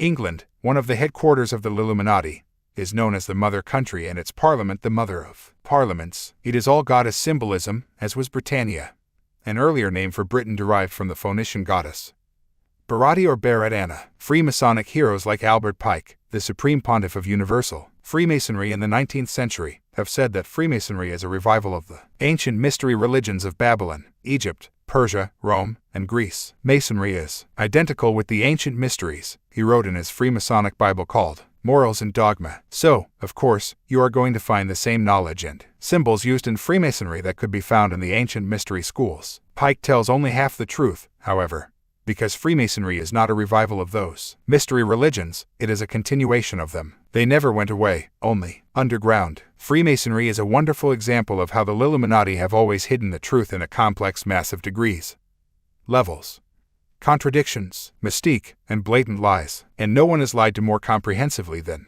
the Masons themselves. Jim Shaw confirms that lower degree Masons, the overwhelming majority, are given false information and interpretations to keep them in the dark. Even at the 33rd degree level, the official peak, most are told nothing of the true meaning of Freemasonry, its symbols and agenda. Symbolism is the very foundation of the Anunnaki Illuminati secret language and codes. See the biggest secret, and Freemasonry calls itself a system of pure religion expressed in symbols. So misinterpret the symbols and you have lost the plot completely. Here, we have Albert Pike writing in Morals and Dogma about the blue degrees, the bottom 3 levels that feed into the Scottish and York Rite degrees. The blue degrees are but the outer court or portico, porch, of the temple. Part of the symbols are displayed there to the initiate, but he is intentionally misled by false interpretation. It is not intended that he shall understand them, but it is intended that he shall imagine that he understands them. Their true explication is reserved for the adepts, the princes of Masonry, those of the 32nd and 33rd degrees. Meanings and meanings. Even those at the 32nd and 33rd levels are misled unless they are inner circle bloodline. Jim Shaw says there are 2 meanings given to Freemasons, the exoteric to the lower initiates and the esoteric to the higher ones. But there is a third, the truth, and that is given only to a tiny elite of bloodline initiates and those who progress beyond the official levels of the secret societies to the unofficial Illuminati degrees. Shaw says that Freemasonry worships nature, the sun and moon, through the symbol of the phallus. So does Christianity. The phallus, he says, represents the sun in sexual union with the female earth to bring new life. On one level that is true, but it is still a spin. Take the Freemasonic symbol of the square and compass. This is always placed over the chair of the worshipful master, which is positioned to the east in Freemasonic temples, the direction of the rising sun. Christian churches face east for the same reason. Shaw says that lower degree Masons are told that the square is to remind them that they must be square or honest in their dealings with all people. Excuse me while I laugh hysterically. The compass, they are told, is to teach them to circumscribe their passions and to control their desires. Maybe the pedophile and Freemason George Bush missed that meeting. Shaw says that later they are told the real meaning, which is that the compass is the male phallus of the sun impregnating the female earth, symbolized as the square. On one level, again, that's true, but to the highest levels of the Illuminati, the compass and square represent the impregnation that perpetuates the bloodline. The V and a symbol of Queen Victoria and the German Prince Albert, both reptilian bloodlines, were designed to symbolize this also, and so is the letter G in the Freemasons' logo. Shaw says that, first, Masons are told that G represents God, later that it represents deity, and still later that it means geometry. But Shaw explains that it really means the male generative principle, the sun god or phallus. Again, that is one level of its meaning. But to the Illuminati, the G represents the generative principle of expanding and protecting their bloodlines. The point within the circle also represents the impregnation of the female circle, and with the male point. On one level, this is another sun symbol and can be found on the grave of President Kennedy as a flame and circle. But the real meaning is bloodline. It is the same with the ship symbols you see on Freemasonic buildings. The hull is the female, that's why ships are always she, and the mast is the phallus impregnating her. Lower degree Masons are told that the circle and the point represents the individual Mason restricted by the boundary line of duty.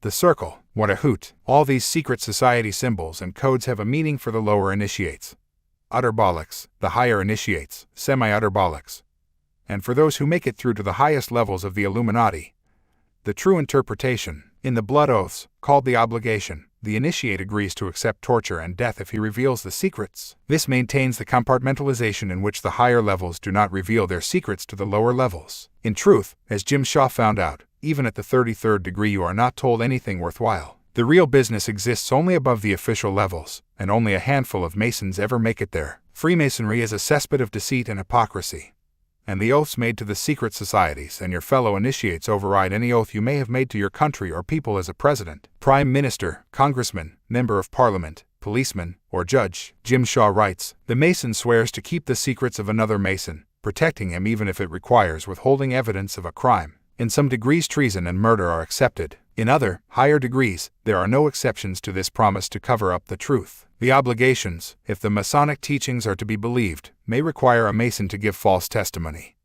perjure himself, or, in the case of a judge, render a false verdict in order to protect a Mason. This has always been the way of the Illuminati serpent cult in all its forms, and the vast majority of the world's political leaders, high administrators of government, judges, policemen, and media owners have made that oath. Does anyone still wonder why the truth has never come out until now? The ritual death of Diana, the symbolism of the sacrificial murder of Princess Diana by the serpent cult, Illuminati becomes clear from this background knowledge. El, the dragon, queen, was also known as Hel or Hate. Still today, Hel-8 or Hecate is a satanic deity associated appropriately with Hell. After her husband's murder in Dallas, Jackie Kennedy traveled to the Greek island of Delos in the southwest Aegean Sea. This is the legendary birthplace of Diana and the traditional domain of Hecate, the goddess of the infernal arts. Delos is known for this reason as the island of the dead. Hecate was portrayed as both a virgin and a whore, and again, associated with the moon. Another version was the Egyptian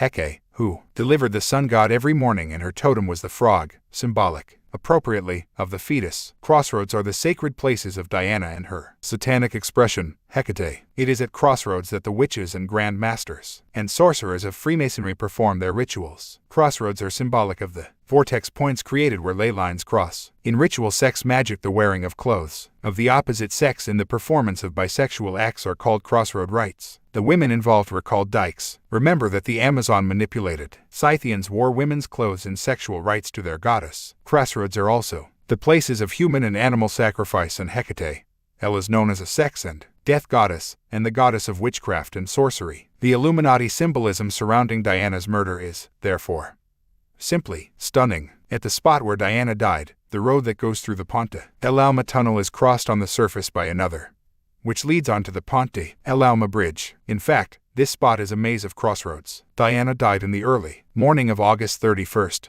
Hecate's day in the satanic calendar is August 13th, but, under the satanic law of reverse symbolism and numbers, Hecate's day of sacrifice is August 31st. Outside the original Paris and now very much inside the modern city, the Merovingians established an underground chamber for the worship of the goddess Diana and the blood rituals and human sacrifices to her. This site dates back at least to add 500 to 750, and it was here that kings in dispute over property would settle the issue in combat. As I mentioned earlier, the location today of this sacrificial site to the goddess Diana, Hecate, is the Ponte El Alma tunnel. The word pont relates to Pontifex, a Roman high priest, and it means passage or bridge. Alma comes from Alma, a Middle Eastern name for the moon goddess, so Ponte El Alma translates as bridge or passage of the moon goddess, and the adjoining place to El Alma is the place of the moon goddess. And the moon goddess is Diana, Hecate, the Amazon goddess Cybele, who was worshipped in Rome at the same time as Hecate, was also known as Alma. The reason Diana was held so long in the tunnel before being moved to hospital for treatment was that she had to die in that sacrificial site according to the Sikh ritual,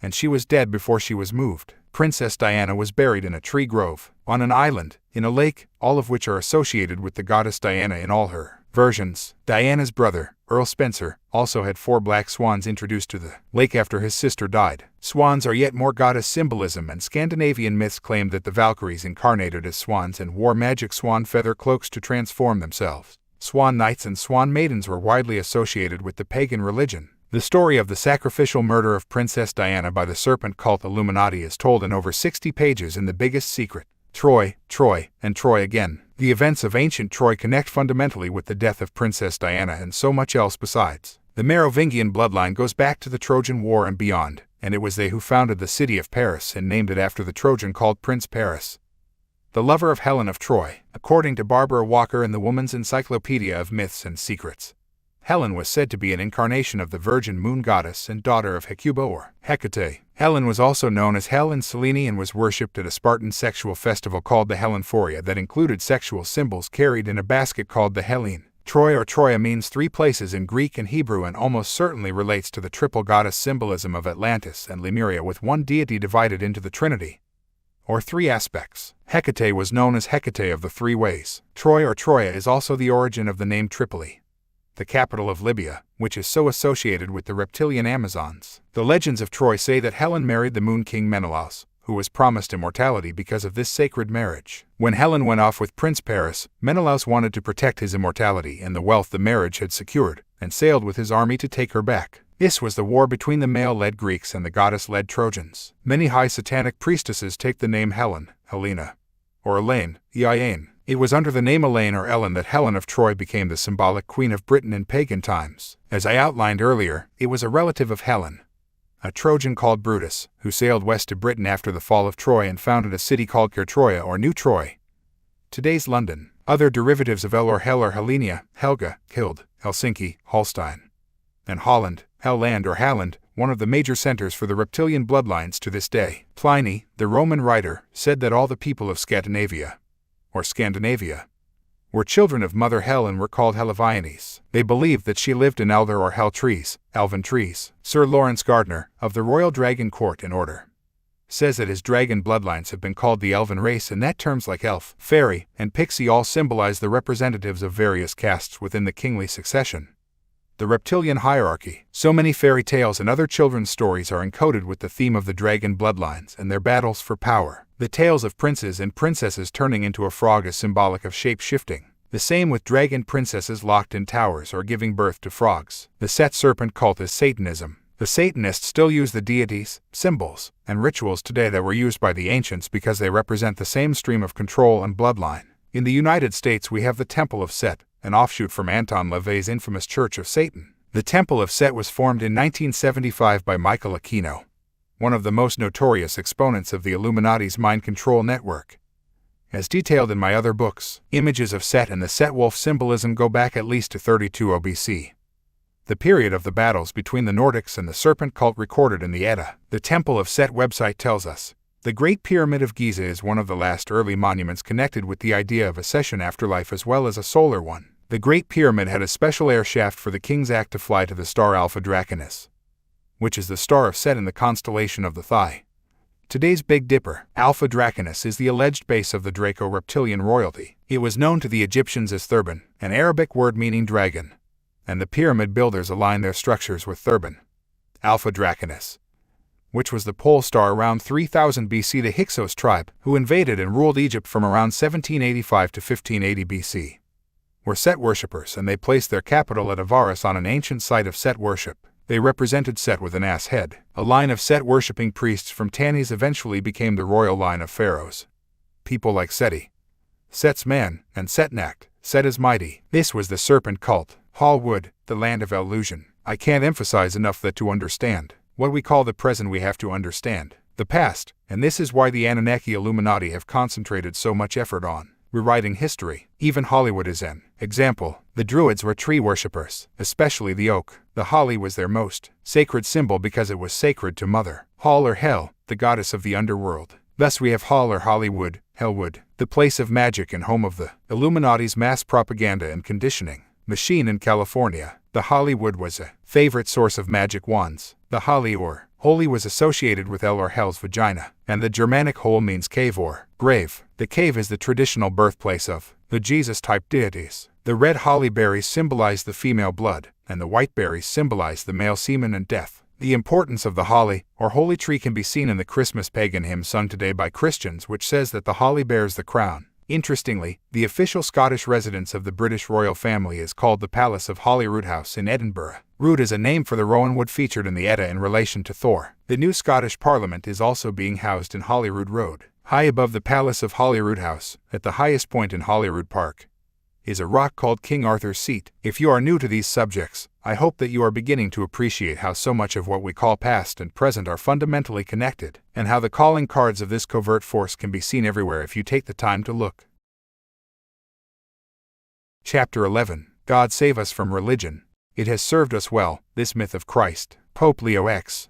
Religion is the greatest form of mass mind control yet invented, and it has been the most important weapon in the reptilian agenda for thousands of years. It has imprisoned the minds of the masses and kept them in perpetual fear and servitude. They accept their, often grotesque, plight on the word of men in long frocks who tell them it is God's plan. Take the shit today and you'll have paradise tomorrow. It's always tomorrow. Babylon to Rome. The blueprint for control by religion was honed and polished in Babylon, in the lands of Sumer in Mesopotamia. Babylon is also the location from where the global financial scam was foisted on the world. This scam involves lending people money that doesn't exist and charging interest on it. It just so happens that Babylon became the new headquarters of the Anunnaki bloodlines after the Sumer Empire collapsed. Their operational center later moved to Rome, and it was then that we had the Roman Empire and the founding of the Roman Church, which, understandably, was a copy of the religion of Babylon. It uses the same methods, symbols, and stories. It is interesting to note that the word basilica, as in St. Peter's Basilica in Rome, would appear to originate from a term relating to both a deadly serpent and royalty. A basilisk was a mythical serpent, lizard or dragon, the king of serpents, whose hissing drove away all other reptiles, and whose glance and breath were fatal, according to Norman Lewis in the Comprehensive Word Guide, Doubleday,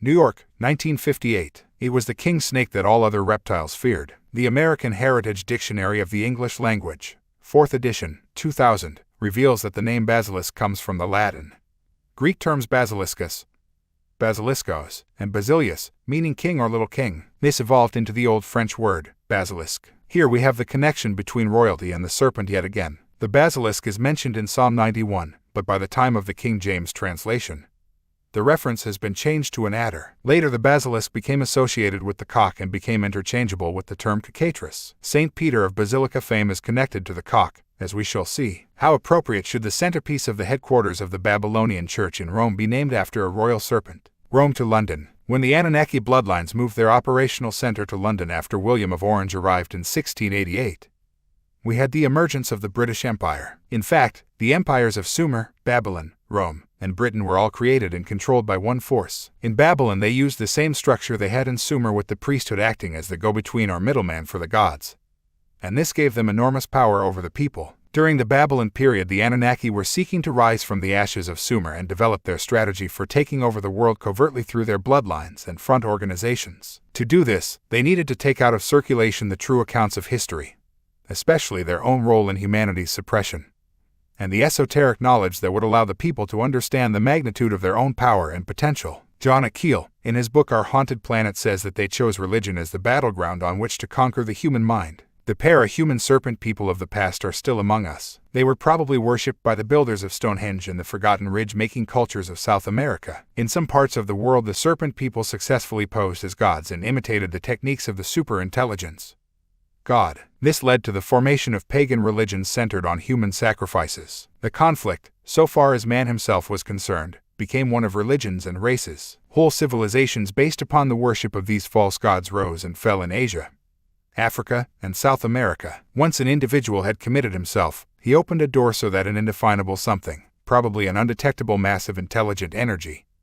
could actually enter his body and exercise some control over his subconscious mind. The human race would supply the pawns. Each individual had to consciously commit himself to one of the opposing forces. The main battle was for what was to become known as the human soul. By choosing to give yourself to a deity or god, you open your psyche to possession by the force that deity or God represents. And deities like Mary and Jesus represent very different forces to those perceived by their believers. It is so important for people to get out of religion and start recovering control of their own minds. There is an important point to make before we proceed because the symbolism of the sun is about to become very significant.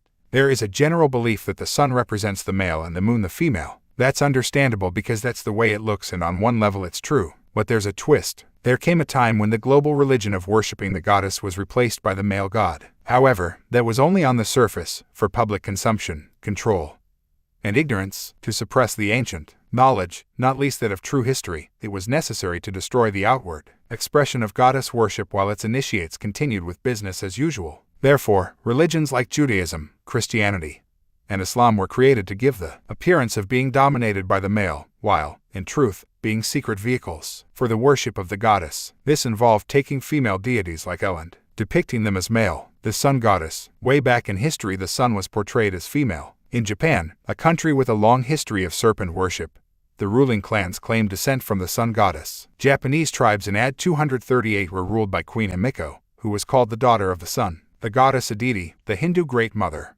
was depicted as the sun. She was said to be the mother of the Adityas, who was symbolic of the 12 signs of the zodiac. The sun was the garment of the goddess, who was clothed with the sun. When Christians made Mother Mary their version of the goddess, they said that Mary was a woman clothed in the sun. Tantric Buddhism had the goddess as the sun. The ancient Arabs worshipped the sun as the goddess Hathor and referred to her as the torch of the gods. The Celts had a sun goddess called Sulis, a name that derives from Sual, meaning both eye and sun, both of which appear on the dollar bill and the reverse of the Great Seal of the United States. She was also known as Sol, Sol and Sunna. One of her shrines in Britain is the biggest human-made mound in Europe called Silbury Hill, which is part of the complex of standing stones and earthworks at Avebury in Wiltshire, England. Sol was worshipped from the high places, just as El and her derivatives were associated with mountains. Hills overlooking springs were the most sacred places in Britain for the goddess Sol. Places like Glastonbury, Torre and Bath, overlooking Bath, for example, is Salisbury Hill. And Salisbury in Wiltshire is another important sun goddess site and the location of a famous cathedral much beloved of Prince Charles. When the Romans came to Britain, they worshipped this goddess as Sol Minerva. Her symbol was an owl, the symbol of the rituals at Bohemian Grove in Northern California. The road system around the Congress Building in Washington, D.C. is also shaped unmistakably as an owl. See The Biggest Secret. The lion became the symbol of the male sun when the open became hidden. But once again the lion had more commonly symbolized the goddess. The mother goddess Hathor was depicted as a lion-headed sphinx. Mystery Babylon. The Mystery School, secret society network designed to advance the reptilian agenda, expanded rapidly from the time of Babylon after 2000 BC. In this same period, the royal court of the dragon was infiltrating the Egyptian mystery schools, the other structures of power. The Jewish historian, Eupolemus, said that giants built Babylon after the deluge. The usual story. According to a Babylonian text, these giants were the Anunnaki. The Anunnaki priesthood in Babylon began to invent a whole new history and religious truth, through which they could control the people mentally, emotionally, and, as a consequence, physically. In doing so, they replaced spiritual truths with fairy tales about mythical people, which the masses were told to take literally at this point. They were still referring to gods plural because the Illuminati's manipulation had not yet reached the stage where the Anunnaki and other gods could be transformed into one god. When that change came, it would eliminate the more obvious records of their existence. The Hebrew priesthood would achieve this, together with the English translators of the Bible. The religion of Babylon created the mold, even the detailed stories, for those that followed. For example, where have you heard this before? In Babylon they worshipped a trinity of Nimrod, the father, symbolized as a fish, Tammuz or Ninnis, the son, who was said to have died to save humanity on December 25th, and Queen Semiramis, the Babylonian Isis, who was symbolized as a dove. They said that Nimrod and Tammuz, the father and son, were one. When Tammuz died for the sins of humanity, the priesthood said he was put in a tomb, and 3 days later when they rolled back the stone, he was gone. All this was thousands of years before Christianity, and it is just one of so many versions of the Jesus story that were told long before Jesus was supposed to have lived. Oh yes, in the spring rituals to mark the death and resurrection of Tammuz, Ninnis, they offered buns inscribed with a solar cross, the hot cross buns of the much later Christian festival called Easter. Christianity is just recycled paganism that condemns pagans as evil. What hypocrisy! Even the term testament is the entomological confirmation that it is literally all a load of balls. Lauren Savage, the webmaster at davidicke.com and a longtime researcher of ancient history, tells me that the root of testament is testes. Apparently, tradition says that the ancient Hebrews used to hold the other guy's balls, sorry testes, while hearing an oath. Funnily enough, they do the same in some of the Illuminati rituals today, I am told. Lauren says that in the King James Version of the Bible, Abraham has his servant swear upon his thigh according to the translation when, in Hebrew tradition, it would have been his dangly bits. It certainly gives new meaning to the term, got you by the balls. Staring at a penis was another way to God in these times, I understand, and in some way this related to remembering the covenant. All it does for me is make me remember that I am not as young as I used to be. So the Old Testament means old balls and the New Testament means new balls. When we testify in court, is the judge symbolically holding our testicles? You're right, don't let's go there. Good thinking. Sons of God. Tammuz was a name for the Sumerian god Dumazi or Damu, the only begotten son or son of the blood, who provided the blueprint for all the later sons of God, including Jesus. The Hebrews inherited Tammuz, also known as Adonis, from the Babylonians, and the Roman records refer to Tammuz as the chief god of the Jews. The Jewish calendar still has a month named after Tammuz, who was known as the serpent who emanated from the heaven god, Anu. And Anu was the head of the Anunnaki, the Sumerian tablets say. The Mesopotamian kings were said to be of the bloodline of Tammuz, just as Sir Lawrence Gardner claims that the Merovingian true royal line is the bloodline of Jesus. It was said that the land was given life by the blood of Tammuz, and he was a healer, savior, and a shepherd who looked after his flock of stars. He died wearing a crown of thorns made from myrrh. Tammuz was symbolically sacrificed on the Day of Atonement in the form of a lamb. He was worshipped in Jerusalem, where his exact story would later be retold using the name Jesus. And, take a deep breath here, Vicar, the cave in Bethlehem where Jesus is said to have been born is the same one where the ancients claimed that Tammuz was born. The Bible translator, Jerome, admitted that Bethlehem had been a sacred grove dedicated to Tammuz, the fertility god or spirit of the corn. Bethlehem means house of bread or house of corn. Horns, the Egyptian son of God, was born in the place of bread, and Jesus said he was the bread of life. The priesthood took the ancient Sumer sun religion, esoteric, astrological and astronomical knowledge, and the stories of their reptilian gods, and buried them in symbolic fables. This hid their real meaning, except to initiates, while introducing the rigid beliefs of the prison religions. Every major religion, Judaism, Christianity, Hinduism, Islam, and Buddhism all had the same basic origin, the knowledge and beliefs of Sumer,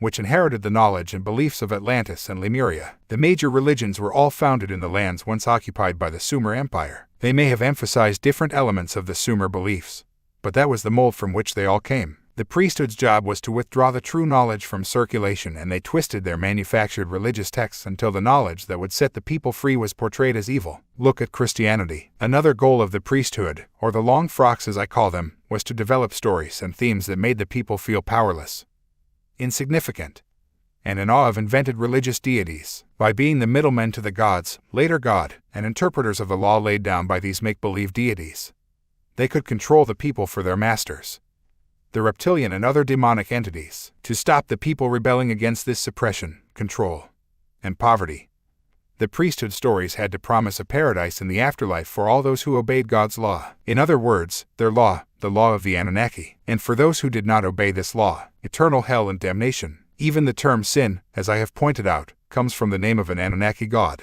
Out of Babylon. 1. Judaism. The texts that form the Old Testament of the Bible, a foundation of Judaism and Christianity, were written after the Levite priesthood of the Hebrews were held in captivity after 586 BC in, here we go, Babylon. I think the term captivity is less than appropriate. Also, the early Hebrews worshipped the serpent god of the Sumer Empire, and the Levites were called sons of the great serpent. Their god YHVH was depicted as part human, part serpent, and their sacred book of esoteric, hidden knowledge, the Kabbalah, means serpent wisdom. The Levites or sons of the great serpent worshipped YHVH as a dragon called Leviathan, hence Levite. YHVH's serpent form was also known as Nehushtan or brazen serpent by the Levites, and they placed golden and brass images of this deity on the altars of Hebrew temples. Excavations have discovered bronze and copper serpent symbols in former Levite temples. The mythical story of Moses and the brazen serpent set upon a cross is symbolic of this same theme. The Babylonians had inherited the stories and myths of Egypt and Sumer,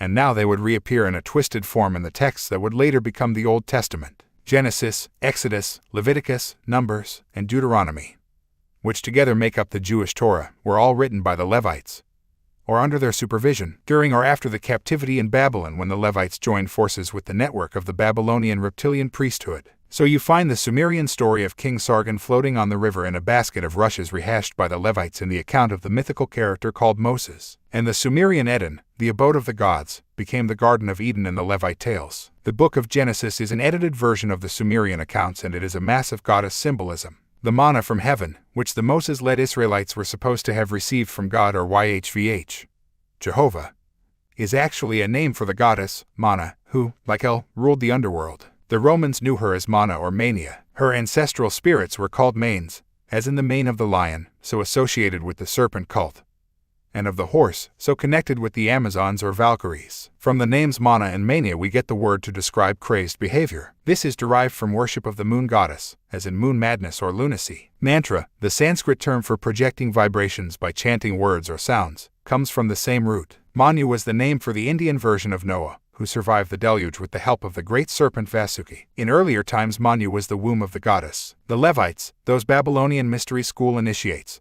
invented an entire history for the Hebrews to hide the real story and create a fiercely imposed structure of religious control. The rabbis continue that tradition to this day. There is far more about this story in The Biggest Secret, where I have highlighted the way these texts were coded with esoteric knowledge and why the vast majority of people who we call Jewish today have no genetic connection to Palestine or Israel. They originate, as Jewish sources have confirmed, from the Khazars, a people from southern Russia and the Caucasus Mountains, who had a mass conversion to Judaism in the 8th century. The terms Jewish and Hebrew have become mixed up. Some people we call Jewish go back to the Hebrews of the Middle East, but most do not. They come from the Caucasus. It shouldn't matter where they come from, it's just a body. But if people are being told a fib, they have a right to know. So much of the Hebrew knowledge also came from the Egyptian mystery schools, and this is where the Hebrew language originated. The classic Hebrew or Jewish name, Cohen, comes from Kahan, the Egyptian name for priest and prince. And there are fundamental connections between the Hebrews in both Egypt and Babylon. After all, the people who became known as the Hebrews came from within the same Sumer Empire that included the lands we now call Israel or Palestine. They were just an expression of the same empire and doubtless the priesthood of the Sumerians.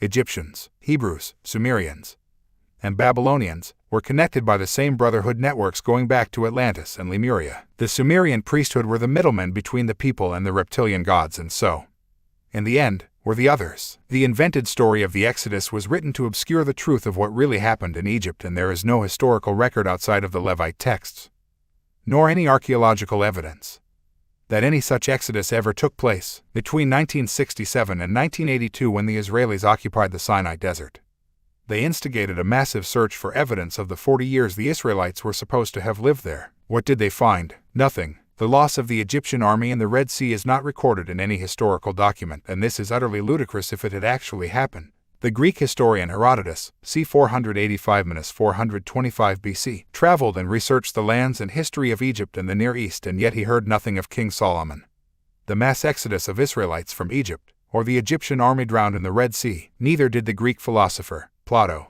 Waddell, a fluent reader of Sanskrit, Sumerian, and Egyptian, researched that whole region in great detail. He concluded, there is absolutely no inscriptional evidence whatsoever, nor any ancient Greek or Roman reference, for the existence of Abraham or any of the Jewish patriarchs or prophets of the Old Testament, nor for Moses, Saul, David, Solomon, nor any of the Jewish kings, with the mere exception of 2, or at most 3, of the later kings. Nor was there any claim for the existence of any of these people until the Levites were taken to Babylon, where the plot was hatched. The same stories that were told about Abraham, like the near sacrifice of his son, can be found in India. Earlier versions of Moses appear all over the Near and Middle East and the Mediterranean region under different names. In Babylon they said that God gave Nemo the lawgiver the tablets of the law on a mountaintop. After the Levites left Babylon, they turned Nemo into Moses. In Syria, they had a guy they called Moses, who did all the things the Levites attributed to Moses. Like the Sumerian king Sargon, Moses was found as a baby floating in a basket of reeds or rushes. Moses went on to part the waters with his magical rod, and he was the guardian of the law,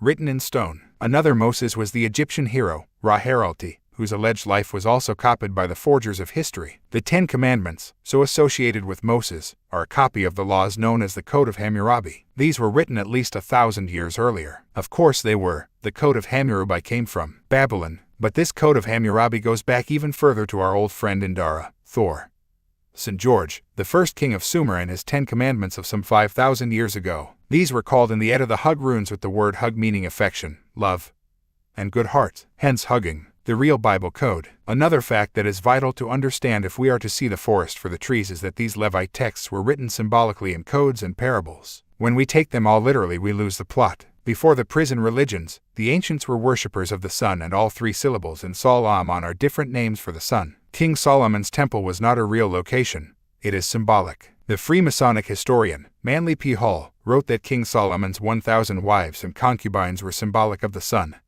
moons, asteroids, and other receptive bodies. Within his house or temple, the solar system 12, the stories attributed to Solomon and David can be found long before in India. And if there was no David or Solomon, then how can they have provided the bloodline of Jesus? Answer: they didn't. That genealogy was invented to serve a purpose, as were the Old Testament genealogies back to Abraham and Sumer. They were part of the manufactured history, some truth mixed with endless lies and deceit, which was created to hide what really happened. Edouard Dujardin, in his book, Ancient History of the God Jesus, Watts & Co., 1938, documents how Judaism or the Javists took the gods of other nations and turned them into mythical Hebrew leaders, heroes, and prophets. Where Judaism fully succeeded, the ancient Baals of Palestine were transformed into heroic servants of Yahweh.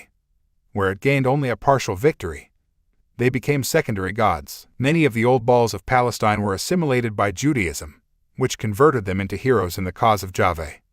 And in fact, many scholars agree that the patriarchs of the Bible are the ancient gods of Palestine, the Hebrew gods, God. The idea that the Hebrew religion was based on one God is outrageous nonsense. They worshipped many gods, and in the Old Testament texts they refer again and again to God in the plural.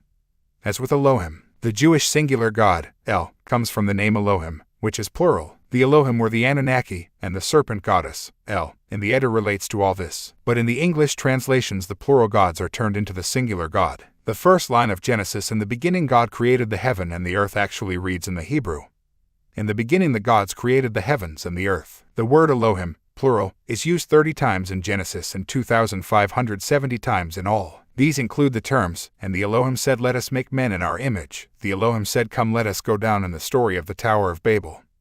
"And behold, the man has become like one of us, to know good and evil," in the Garden of Eden. Also in Genesis we have, "And Elohim said, let us make Adam." Terms like Yahweh Elohim or Yahweh of the gods is translated as Lord and Lord God to hide the truth. It was impossible to eliminate the gods when these texts were first written, because the whole of the world was worshipping a vast range of gods, representing the Anunnaki and others under different names, and the sun, moon, planets, stars, and natural forces. The move from gods to God advanced rapidly with the advent of the Illuminati religion of Christianity, and when the Bible was translated into English. The King James version of the Bible, the most used translation of them all, was sponsored by King James I, the first king of England and Scotland, who took the joint throne after the death of Elizabeth I in 1603. Even most of the new Bibles are only updates of the King James Version. The King James removed a lot of marginal notes included in its predecessor, the so-called Geneva Bible, published in 1560. The king wanted to revise the Bible text because, like his mother,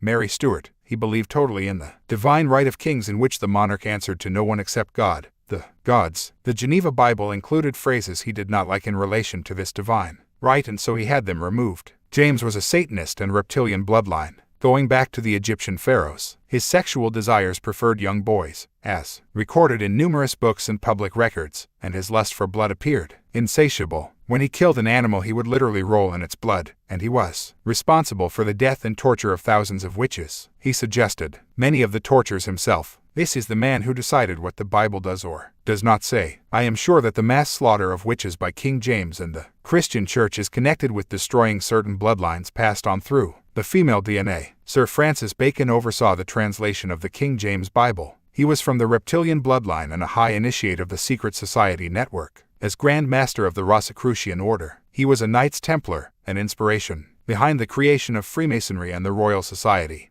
and a key member of the team of initiates under Lord Draconus, Edward de Vere, which compiled the Shakespeare plays. Out of Babylon, too, Christianity. The Old Testament was joined by the New with the founding of Christianity, a religion that was based on the same Levite fables. In fact, there was no New Testament until the 4th century AD. That's a long time for the text to be formulated for a religion that's supposed to have been started 300 years earlier. And who arranged for all this? The Roman Emperor Constantine the Great after AD 325. He was the official head of a Roman Empire controlled by the very same forces that had earlier controlled Babylon when the texts of the Old Testament started to be written. Just a coincidence? A. Vendel Indiana Jones, the director of the Institute for Judeo-Christian Research in Arlington, Texas, points out that primal Christians had only the Hebrew Torah, the first 5 books of Moses, the 22 books of the prophets and holy writings that included Psalms, Proverbs, Job, Song of Songs, Ruth, Lamentations, Ecclesiastes, Esther, Daniel, Ezra, Nehemiah, and the 2 books of Chronicles, plus the 14 books of the Apocrypha. They met and worshipped with the Hebrews in the synagogues and had no testament of their own. Jones stresses that when we see terms in the New Testament like, the scripture saith, it is written, what saith the law? Thus saith the Lord, or, as the prophet said, they are referring to Old Testament writings. The first Christians based their faith on the texts of the Levites, just as they still do today. As Vendel Jones says, the writers of what he calls the Newer Testament viewed the Older Testament of the Hebrew Scriptures as the supreme authority. Much later their writings became the Newer Testament. Their authority was in the Torah primarily. This was enforced by the prophets and holy writings. Their Newer Testament writings never showed or claimed supremacy over the Older Testament. They did all their writing in the Jewish mindset. This attitude always concedes all authority to the Torah. It never irritates or challenges the authority of the Hebrew Scriptures. The big C is a big lie. Christianity was just an add-on to the texts and laws decided by the Levites and their successors during and after the Babylon captivity. So what is Christianity and where did it come from? If you are a Christian, I should sit down and strap in. Christianity is largely a son religion and Jesus is not the son, but the Son, or at least that is part of his symbolism. We have already seen the similarities between Jesus and Balder of the serpent cult also. Of course, the ancient sun religion of Burner, and throughout the ancient world, was written down as a symbolic story, which Christians have been told to take literally. I hope you are ready for this, Vicar. The main form of communication in the ancient world was symbolism and parable. And to understand the ancient sun symbolism is to understand the major religions. They used the symbol in figure 32 to symbolize the sun's journey through the year. Or, more accurately, the Earth's journey in relation to the sun. This is the so-called sun cross. It can be found throughout the ancient world. They drew a circle and a zodiac, a Greek word meaning animal circle, and added a cross to mark the 4 seasons and the solstice and equinox points. At the center of the cross they placed the sun, and this is where the theme of the sun, or symbolically the sun, on the cross originates. A similar symbol was used in Lemuria relating, James Churchward says, to the primal forces of creation. A long list of pre-Jesus deities were given the birthday of December 25th because of this sun symbolism. The winter solstice, the lowest point or the sun's power in the northern hemisphere, is on December 21st divided by 22nd. This was the time when the ancients said that the sun had died and gone down into the dark place. By December 25th, 3 days later, they said the sun had begun its journey back to the peak of its power in the summer, and so they said that on this day the sun was born or born again. The ancient sun gods were given this birthday 3 days after the winter solstice. For this reason, these deities didn't exist, as everyone now accepts. They were symbolic of the sun, and so was Jesus, along with much other symbolism. The Christian Christmas is an ancient pagan festival under another name, and so is Easter. On March 25th, the old date for Easter, the sun enters the astrological sign of Aries, the ram or the lamb, and they sacrificed lambs in their rituals at this time to appease the gods and ensure a bumper harvest. Put another way, they believed the blood of the lamb would encourage the gods to forgive their sins. The story of Samson in the Old Testament is the same sun symbolism. The ancients symbolized the sun's annual cycle as the life of a man. They would portray the sun as a newborn baby on December 25th, and he would grow up to become a big, strapping, very strong man at the summer solstice. This is the peak of the sun's power in the northern hemisphere when it dominates the darkness at the longest day. At this time, the sun man would be given long golden hair to symbolize the powerful rays of the summer sun. As the sun entered the house of Virgo the Virgin, the house of Delilah, at the start of autumn, this sun man would have his hair cut shorter as the power of the sun began to fade. This is the real story of Samson. He was not a real person, but symbolic of the sun. Samson, like Jesus, St. Paul, and many other biblical characters, was said to be a Nazarene or Nazarite. Here we have the true meaning of the term Jesus of Nazareth or Jesus the Nazarene. The town of Nazareth did not exist during the alleged life of Jesus. There is no mention of it in any records or on any maps, even though detailed Roman records were kept at that time. It was founded after the gospel stories were circulating. The Nazarite sect banned the cutting of hair, except in certain solar rituals, because the hair represented the rays of the sun. This could be the real origin of this custom that still continues today in the Sikh religion. The Nazarenes or Nazarites wore black, as did the Babylonian Brotherhood. and this was inherited by the Christian Church. Today the Arabic word for Christians is Nasrani, and in the Muslim Quran they are the Nasara or Nazara. This comes from the Hebrew word, Nazrim, which derived from the term, Nazre Habrit or keepers of the covenant. The Anunnaki covenant, it seems to me. Christianity was created by rehashing the ancient symbolic story of the sun, together with mystery school allegory and serpent cult symbolism presented as a literal story in an historical context. The elite priesthood and other initiates knew what the story really meant, and still do, but they tell the people it is literally true, and damnation will befall them if they don't believe it. Some 1,200 years before Jesus, the following was said in the east of the heathen Savior. Varishna, he was born to a virgin by immaculate conception through the intervention of a Holy Spirit. This fulfilled an ancient prophecy. When he was born, the ruling tyrant wanted to kill him, and his parents had to flee to safety. All male children under the age of 2 were slain by the ruler as he sought to kill the child. Angels and shepherds were at his birth, and he was given gifts of gold, frankincense, and myrrh. He was worshipped as the savior of men and led a moral and humble life. He performed miracles, which included healing the sick, giving sight to the blind, casting out devils, and raising the dead. He was put to death on the cross between 2 thieves. He descended to hell and rose from the dead to ascend back to heaven. Just a coincidence, Archbishop? Well, how about these, then? They all predate Jesus, often by thousands of years. Adis, the son of God of Phrygia. He was born on December 25th to a virgin mother. He was called a Savior, the only begotten Son, and died to save humanity. He was crucified on a Friday, Black Friday, and his blood was spilled to redeem the earth. He suffered death with nails and stakes. He was the Father and Son combined in an earthly body. He was put in a tomb, went down into the underworld, but 3 days later, on March 25th, his body was found to have disappeared from the tomb, and he was resurrected as the Most High God. His body was symbolized as bread and eaten by those who worshipped him. Krishna, Christ, the Son of God of India. He was born to a virgin mother on December 25th, and his father was a carpenter. A star marked his birthplace, and angels and shepherds attended. The ruler slaughtered thousands of infants in an effort to kill him, but he survived and went on to perform miracles and heal the sick, including lepers, the blind, and the deaf. He died at about the age of 30, and some traditions say he was crucified on a tree. He was also portrayed on a cross, rose from the dead, and was considered the savior. His followers apparently knew him as Jesius or Jesius, which means pure essence. It is said that he will return on a white horse to judge the dead and fight the prince of evil, Dionysus or Bacchus, the son of God of Greece. He was born to a virgin mother on December 25th and put in a manger and swaddling clothes. He was a teacher who traveled, performing miracles. He turned water into wine, like the sun, and rode in triumph on an ass. So did the Egyptian deity Set. He was the ram or the lamb, god of the vine, god of gods and king of kings. Only begotten Son, bearer of sins.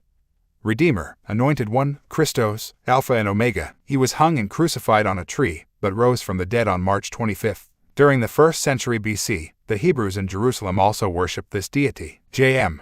Roberts writes in Antiquity Unveiled, Health Research, 1970. That wise, the Phoenician name for Bacchus, offers the origin to Jesus. He says wise can be broken up into I, the one, and ease, fire and light. Taken as one word, wise means the one light. He goes on, this is none other than the light of St. John's Gospel. And this name is to be found everywhere on Christian altars, both Protestant and Catholic, thus clearly showing that the Christian religion is but a modification of Oriental sun worship. Attributed to Zoroaster, the Christians read the same letters IHS in the Greek text as Jes, and the Roman Christian priesthood added the terminus us. Here are some of the other pre-Christian deities of whom the Jesus story was told: Apollo, Hercules, and Zeus of Greece, Adad and Marduk of Assyria, Buddha, Sakya and Indra of India and Tibet, Salavahana of southern India and Bermuda, Osiris and Horus of Egypt, Odin, Balder, and Frey of Scandinavia, Crit of Chaldea, Zoroaster of Persia, Baal and Tot of Phoenicia, Bali of Afghanistan, Jau of Nepal, Witoba of Bilinganese, Zamoxis of Thrace, Zor of the Bonzes, Chuchulain of Ireland, Divatat, Kodam, and Samonakedam of Siam, Alcides of Thebes, Mikado of the Sintus, Bedru of Japan, Hessus or Eros, and Bremerlam of the Druids, Thor, son of Odin, of Gauls, Cadmus of Greece, Hil and Fida of Mandates, Gentot and Quetzalcoatl of Mexico, universal monarch of the Sibyls, Iski of Formosa, divine teacher of Plato, Holy One of Zaka, Phohai, Io, Laukium, Changtai, and Tyne of China, Ixion and Cornus of Rome, Prometheus of the Caucasus, Mohammed or Mehammed of Arabia, Dazbog of the Slavs, Jupiter, Jove, and Quirinius of Rome, Mithra of Persia, India, and Rome. The cult of Mithra originates thousands of years before Jesus and yet again tells the later Christian story in fine detail. It is even said that gold, frankincense, and myrrh were offered to him. By the time that Jesus was invented by the Anunnaki priesthood, the Mithra rites and religion were widespread throughout the Roman Empire. When they founded Christianity in Rome, they used the symbols and myths of the Mithric rituals. Mithra's sacred day was Sunday because he was, like Jesus, symbolic of the sun. Mithra worshippers called this the Lord's Day, and they celebrated the main Mithra festival during what is now Easter. Mithra initiations were held in caves adorned with the signs of Capricorn and Cancer, symbolic of the winter and summer solstices. He was portrayed as a winged lion standing within a spiraling serpent. The lion and the serpent are, of course, major symbols of the serpent cult. Illuminati. The Roman Church encompassed the Mithra Eucharist into its Christian rituals. Mithra was claimed to have said, "He who shall not eat of my body nor drink of my blood, so that he may be one with me and I with him, shall not be saved." The very site on which the Vatican was built was a sacred place of Mithra worship. It still is. They just call him Jesus. As I have written before, the cult of Mithra simply became the cult of Mithra. Christianity. Mithra was a symbol for the sun, and so was his Christian version. Jesus was the light of the world, the sun. He will come back on the clouds and everyone shall see him. The sun. Jesus walks on water. The sun's reflection does that. Jesus performed his Father's work in the temple at the age of 12 and started his ministry at 30. The sun reaches its daily peak at 12 noon when the ancients, like the Egyptians, said that the sun was the Most High God. The sun enters each sign of the zodiac at 30 degrees. Hence he starts his ministry at 30. Jesus is claimed to have turned water into wine because that is what the sun does by making the grapes grow. There is much zodiac symbolism in the Bible, as with the 2 fishes, Pisces, and the 12 baskets, zodiac signs, into which Jesus places his multiplied loaves during the feeding of the 5,000. Jesus was the fish and fisher of men, perhaps because the earth was entering the sign of Pisces, the fish, at the time he was supposed to have lived. But there is so much fish symbolism with regard to these solar deities throughout history that we cannot ignore a symbolic connection with the tales of fish gods and amphibious beings, the Nama or Anadoti, etc. of Sirius. Remember, too, that the Dogon recount the story that the amphibious Namo said that one of them would be crucified. The translation of the end of the world comes from the Greek eon and refers to the end of the age and not the world. The end of the age is the end of the 2160-year cycle, during which the Earth passes through an astrological sign. Today we are nearing the end of another age, as we leave Pisces and enter Aquarius. Here are some more of the Jesus myths decoded. Jesus, the historical character. Outside of the New Testament texts there is no sign or record of Jesus whatsoever. A mention in the works of the Hebrew historian Josephus is an obvious later addition in the priesthood's desperation to cross-reference their meal ticket. More than 40 writers are known to have chronicled the events in Israel, Palestine at the alleged time of Jesus, and not one of them mentions him. The writer Philo lived throughout the life of Jesus and wrote a history of the Judeans, which covered this whole period. Philo lived in or near Jerusalem at the time that Jesus was supposed to have been born to a virgin mother, made his triumphant entry into Jerusalem on a donkey, and was crucified and rose again. In this same period, King Herod is also claimed to have killed all those children trying to eliminate the Savior. What does Philo say about these amazing events? Nothing. Zilch, the big round circle. It is the same with the Roman records and the work of every contemporary author. There is a simple explanation for this. These events never happened because there was no Jesus. Jesus the Christ. The word Christ comes from the Greek Christos, which simply means anointed. The anointing was performed with the fat of a crocodile, menstrual blood, and goodness knows what else. The term was used for any Israelite king or priest and could be applied to anyone who has been anointed. The Babylonian Tammuz was called the Christos or sacred king, and the same or similar terms were applied to many of these pre-Christian Jesus figures. The name Jesus is also a Greek translation, and if he did exist, which he didn't, his name was certainly not Jesus. Jesus was born to a virgin. The Virgin Mother of the Sun God is an ancient theme found all over the world. This could relate to the solar myth that the sun was born in a new or virgin moon, and at certain times the constellation of Virgo rose with the sun. It is also far from impossible that the artificial impregnation of women by the gods may have been an ancient origin to this concept, too. So many heroes like Merovi and Alexander the Great were said to be the result of their mothers being impregnated by a non-human entity, and not by intercourse with their husbands. Albert Pike, a notorious Illuminati operative in the United States, wrote in The Morals and Dogma of Scottish Rite Freemasonry, L.H.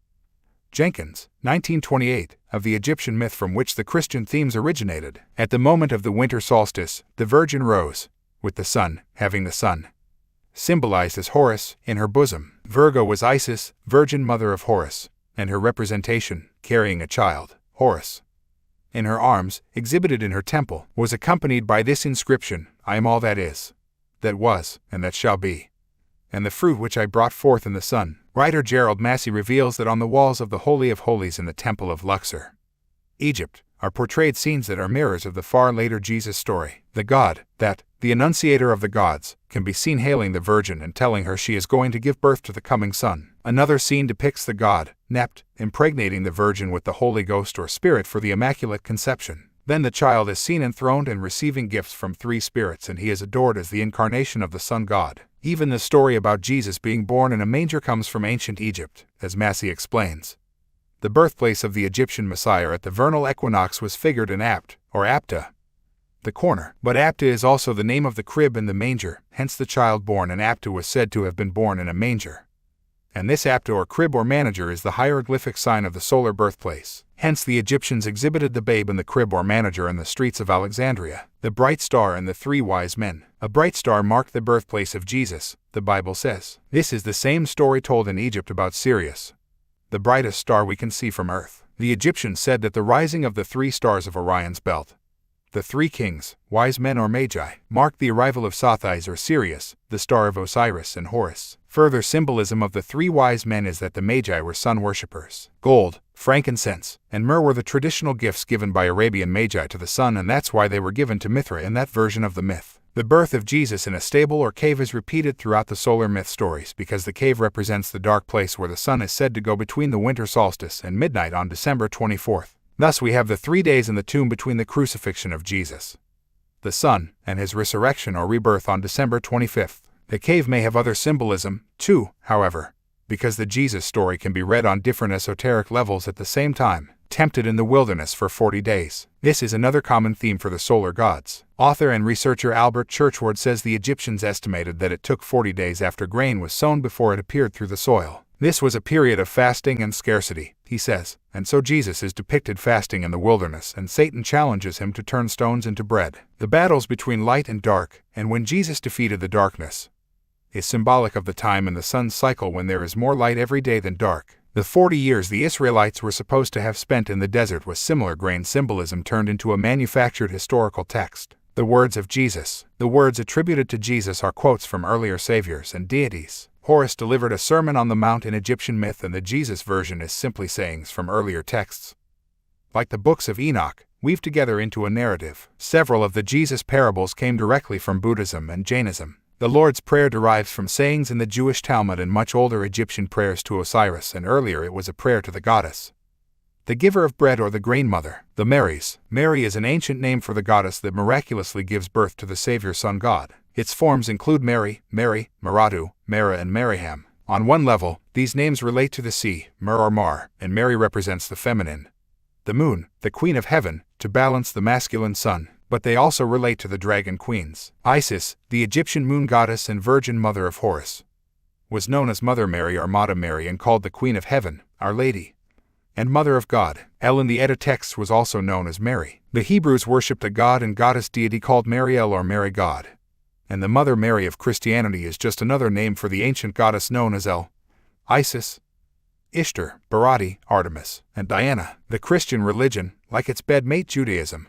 sought to remove the feminine principle from the public domain, and the ancient trinity of Father, Son, Mother became Father, Son, Holy Ghost. The grotesque suppression of women would follow, justified by the invented words of the mythical Saint Paul. Wives, submit to your husbands, for the husband is the head of the wife, as Christ is the head of the church. Now if the church submits to Christ, so should wives submit to their husbands in everything.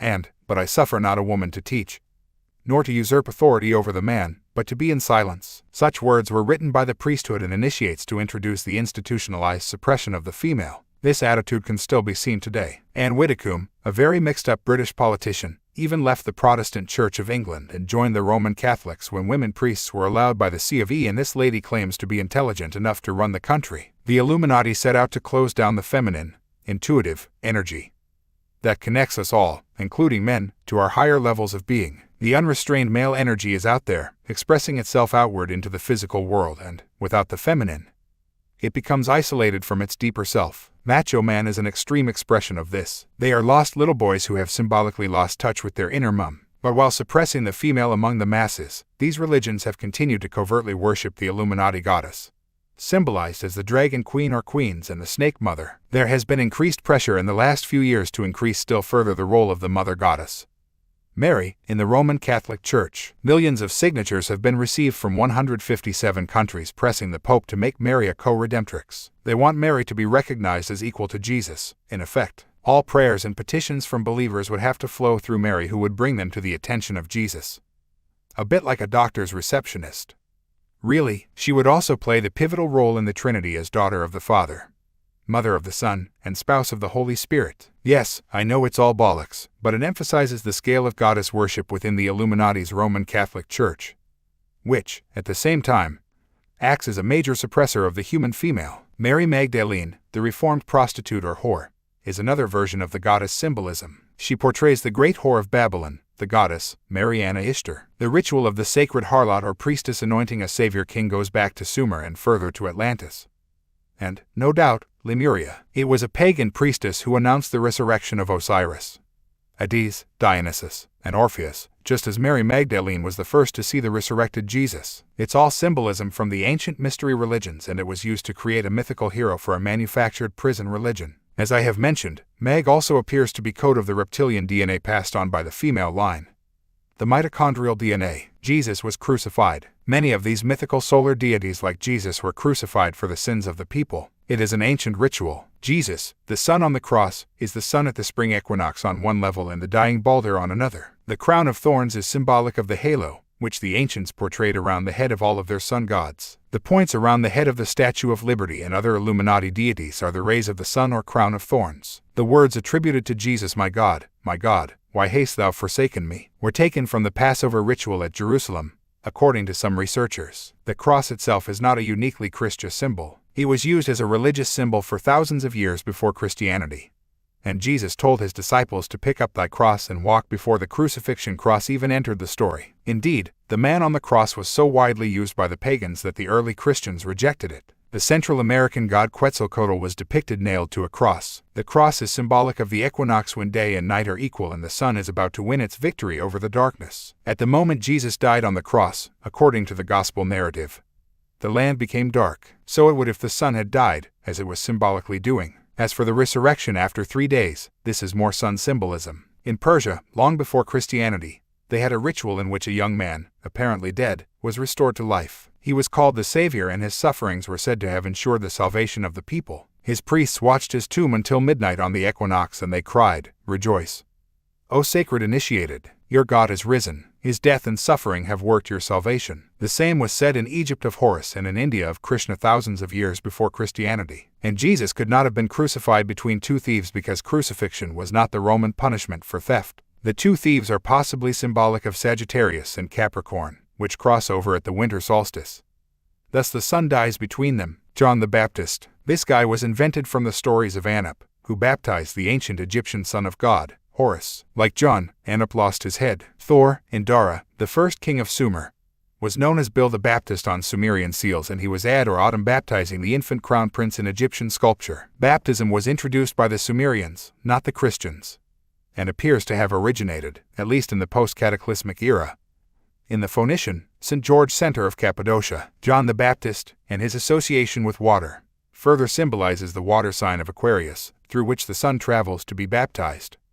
According to myth, the sun enters Aquarius at 30 degrees and Jesus is baptized at 30. The zodiac circle was renamed the crown of the circle of the holy apostles, zodiac signs, by medieval monks, and they placed John the Baptist in the position where Aquarius is located. King Arthur and the 12 Knights of the Round Table are also sun and zodiac symbolism. In the Roman Julian calendar, John the Baptist dies on August 29th, and John Jackson points out in Christianity Before Christ. American Atheists. 1985. On that day, a specially bright star, representing the head of the constellation of Aquarius, rises whilst the rest of the body is below the horizon, at exactly the same time as the sun sets in Leo, the kingly sign representing Herod. Thus the latter beheads John, because John is associated with Aquarius, and the horizon cuts off the head of Aquarius. The reference to the man carrying the water pitcher in Luke's Gospel is more Aquarius symbolism. John the Baptist was an almost exact copy of Balarama, the forerunner of Krishna, The Hindu Son of God, Jesus and the 12 disciples. Is there a universal law that all deities must have 12 disciples or followers? Jesus had them, so did Horus, Buddha, King Arthur, Mithra, Dionysus, and so many other symbols of the sun. We also have the 12 sons of Jacob, 12 tribes of Israel, the 12 gods of the Greeks, Egyptians, and Persians. This fixation with 12 derives once again from sun symbolism, with their disciples and followers representing the months of the year and the signs of the zodiac. The Romans openly symbolized the sun as a living man and the signs of the zodiac as his disciples, and the Christian religion was created in Rome. Mark, Luke, Matthew, and John, the names carried by the Gospels, represent the 4 cardinal signs of the zodiac. These are also symbolized in Christian cathedrals as a man, Aquarius, an ox, Taurus, a lion, Leo, and an eagle, Scorpio, together called the 4 creatures of the apocalypse. Joseph Wells says in Forgery in Christianity, Health Research, 1990, the Holy 12 had no existence in the flesh, but their cue being taken from Old Testament legends, they were mere names. Dramatis personae, mask of the play, of tradition, such as Shakespeare and all playwrights and fiction writers create for the actors of their plays and works of admitted fiction. In the ancient mystery schools, long before Jesus, the spokesman for the god was called a Peter or Peter. This means the rock. In the Egyptian Book of the Dead, the name of the doorkeeper to heaven is Petra. Peter rushing into the water to greet Jesus is part of a ritual from ancient Egypt. The title Peter was also given to the high priest in the Babylon mystery school. Peter further relates to phallic worship. The cock was a symbol of Saint Peter, and the very name Peter comes from Pater and Petra. The cockerel, which can be seen on so many church steeples, is an expression of this, and the Christian churches are full of ancient sexual symbolism. The countless references to pillars and groves in the Old Testament are also penis and vagina symbolism. Jesus said that Peter would deny him 3 times before the cock crowed, and this is another theme of the solar mystery cults. The cock crowing 3 times was an omen of death. The symbolism of the gatekeeper, Peter, denying the sun permission to rise before its due time was a ritual found in a number of solar cults. The crow of the cock also announces the arrival of the sun. Remember, too, that basilisk, the mythical king of the serpents, became interchangeable with the term cockatrice. It was said that the basilisk was born of the cock's egg, and in decorative heraldry the basilisk had the head and legs of a cock, a snake-like tail, and the body of a bird covered with serpent scales. The Roman god Janus, who held the keys, was fused into Peter when Christianity was founded in Rome in the form we know it today. Janus was Enos, a name for Nimrod in Babylon. Even in the early years of the Roman Church, which was supposed to have been founded on the rock of Peter, there is no mention of this guy. He was added to the story as the priesthood continued to put the whole fantasy together. The name Andrew, another disciple, has the same basic meaning as Pater, Petra, or Peter. This is why the mythical Andrew is said to have been crucified at Patras in Greece, where Andrew was a local god. James, the so-called brother of Jesus, is a rehash of Amset, the brother of the Egyptian sun god, Osiris. Amset was a carpenter and James was a carpenter. Amset was a great purifier and James was a great purifier. Disciple John, the favorite of Jesus, is a repeat of Arjuna, the favorite disciple of Krishna. John is actually known in Tibet as Arjun. John was the cousin of Jesus and his original, Arjuna,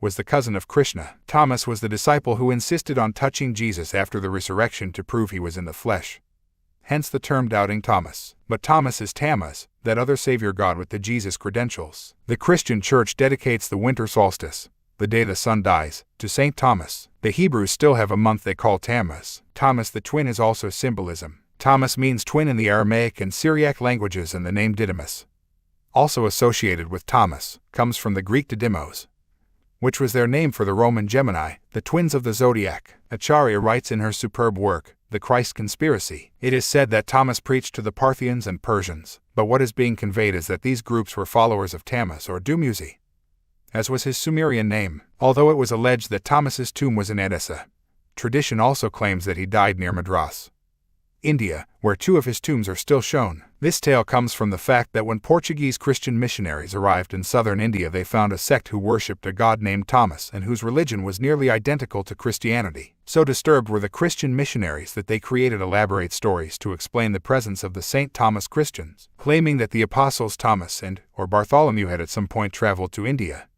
preached and died there. The missionaries were bewildered by the fact that the religion was Christian in virtually every aspect except one.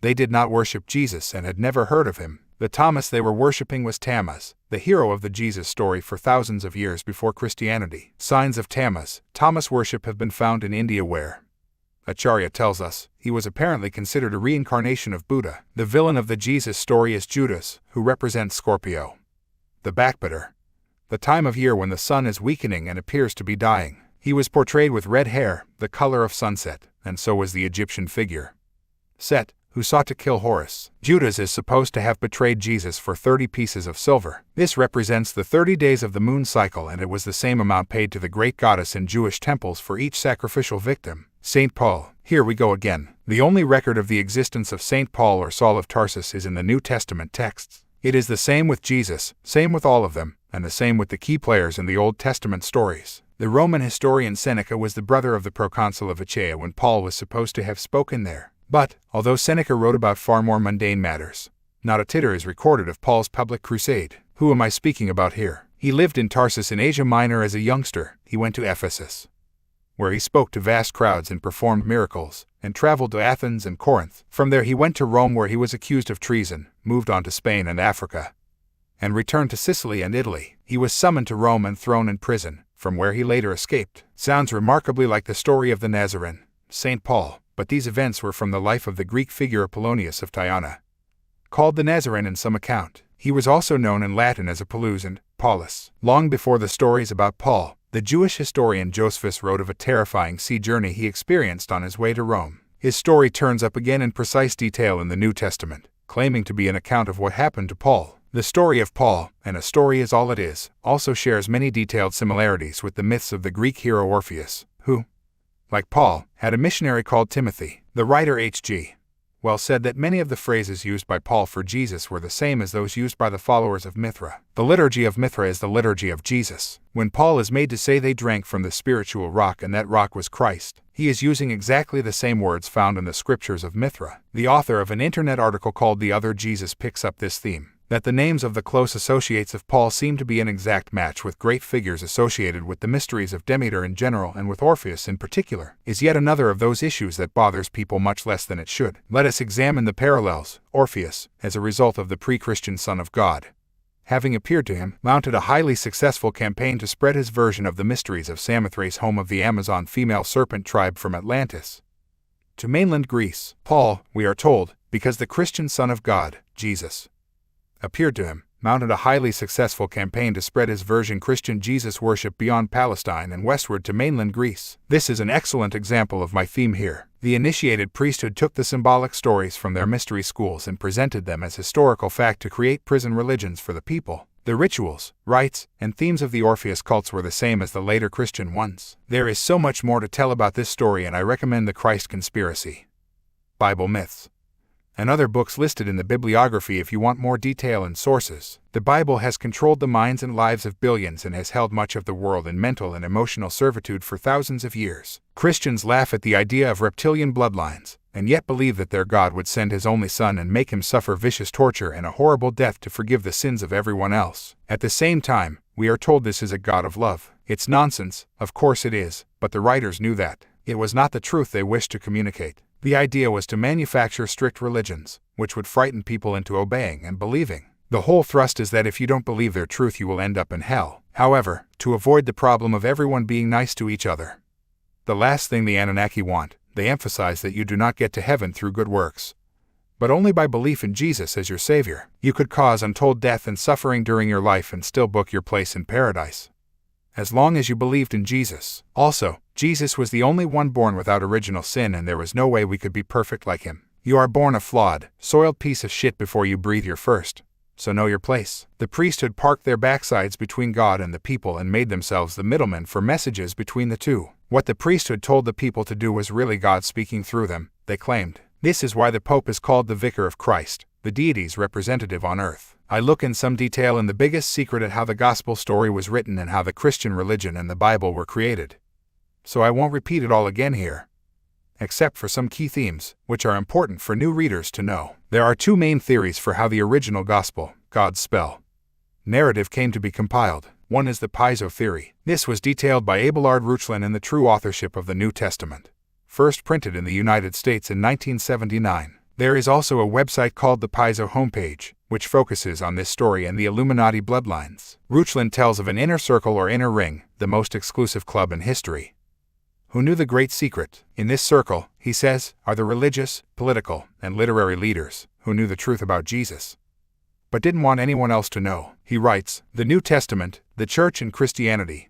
were all the creation of the Calpurnius Piso, pronounced Peso, family, who were Roman aristocrats. The New Testament and all the characters in it, Jesus, all the Josephs, all the Marys, all the disciples, apostles, Paul, John the Baptist, all are fictional. The Pisos created the story and all the characters. They tied the story to a specific time and place in history, and they connected it with some peripheral actual people, such as the Herods, Gamaliel, the Roman procurators, etc. But Jesus and everyone involved with him were created characters. The Pisos were bloodline and were related to the King Herod featured in the Gospel story. As bloodline Roman aristocrats, they would have been initiates of the mystery religions and the symbolic stories that were used to manufacture Jesus and his life. The Pisos claimed descent from the founders of Rome, the wolf-suckled Remus and Romulus. Reuchlin details the codes he says were used in the Gospel stories by the Pisos and their accomplice, the Roman writer and statesman, Pliny the Younger. The head of the family, Lucius Calpurnius, who was married to the great-granddaughter of Herod,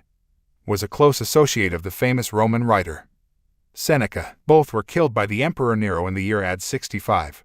Reuchlin says. He suggests that the mythical stories of St. Peter and St. Paul being killed by Nero in Rome were inspired by these events. Reuchlin says that Lucius Calpurnius wrote his Marcus, the first version of the Gospel of Mark, in about AD 60, and the others followed when the Pisos became very close to the Roman leadership. After his father's death, Arius Piso, who used many names, including Cestius Gallus, became governor of Syria and took command of the Roman army in Judea. He was involved in the Judean revolt in AD 66, which Vespasian was sent to quell. 2 years later, Nero was killed by a Piso agent, according to Reuchlin, and Vespasian became emperor of Rome with vital backing from the Piso clan. It was Vespasian who ordered the sacking of Jerusalem and stole the temple treasures, including the Ark of the Covenant, whatever that was. Vespasian, as a Roman emperor, was an Illuminati frontman. According to Reuchlin's book, Arius Calpurnius Piso wrote 3 of the Gospels in the following order: the Gospel of Matthew, AD 70-75, the updated Mark, 75-80, and, with the help of Pliny the Younger,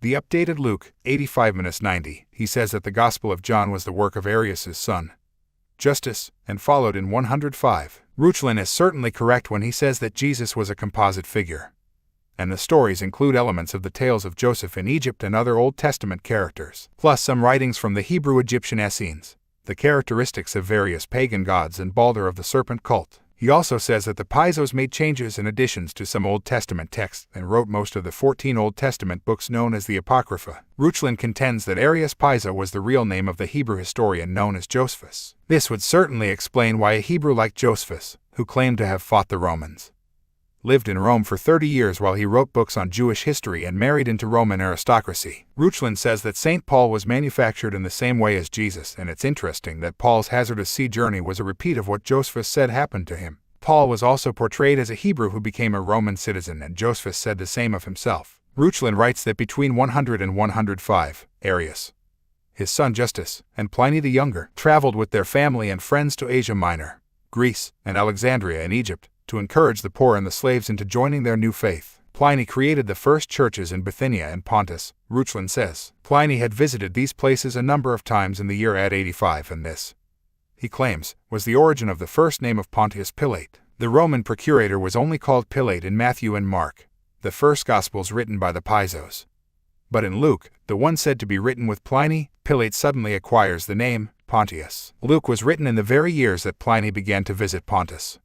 According to Reuchlin, Pliny's letters, written under his own name, say that Justus Piso was in Bithynia in the years 96 and 98 using the name Tullius Justus, and that the Pisos also located in Ephesus, home of the great temple to the goddess Artemis, Diana. Ephesus was also one of the birthplaces of the Christian religion. They visited all the locations claimed for St. Paul, and Reuchlin says that Justus Piso and Pliny the Younger, military name Maximus, introduced into their St. Paul letters and stories many of their friends and codes indicating their involvement. Paul refers to Greet Herodian, my kinsman, a code of the family connection to Herod. Reuchlin says, it is a notable coincidence that the Pisos had extensive estates in Provence in the south of France, the very region where, the myths claim, the Jesus story continued after the crucifixion thanks to Joseph of Arimathea, Mary Magdalene, and the Savior's offspring. Other researchers, like Acharya in the Christ Conspiracy, suggests that the Gospel stories more likely came from the writings of a guy called Marcion of Pontus. He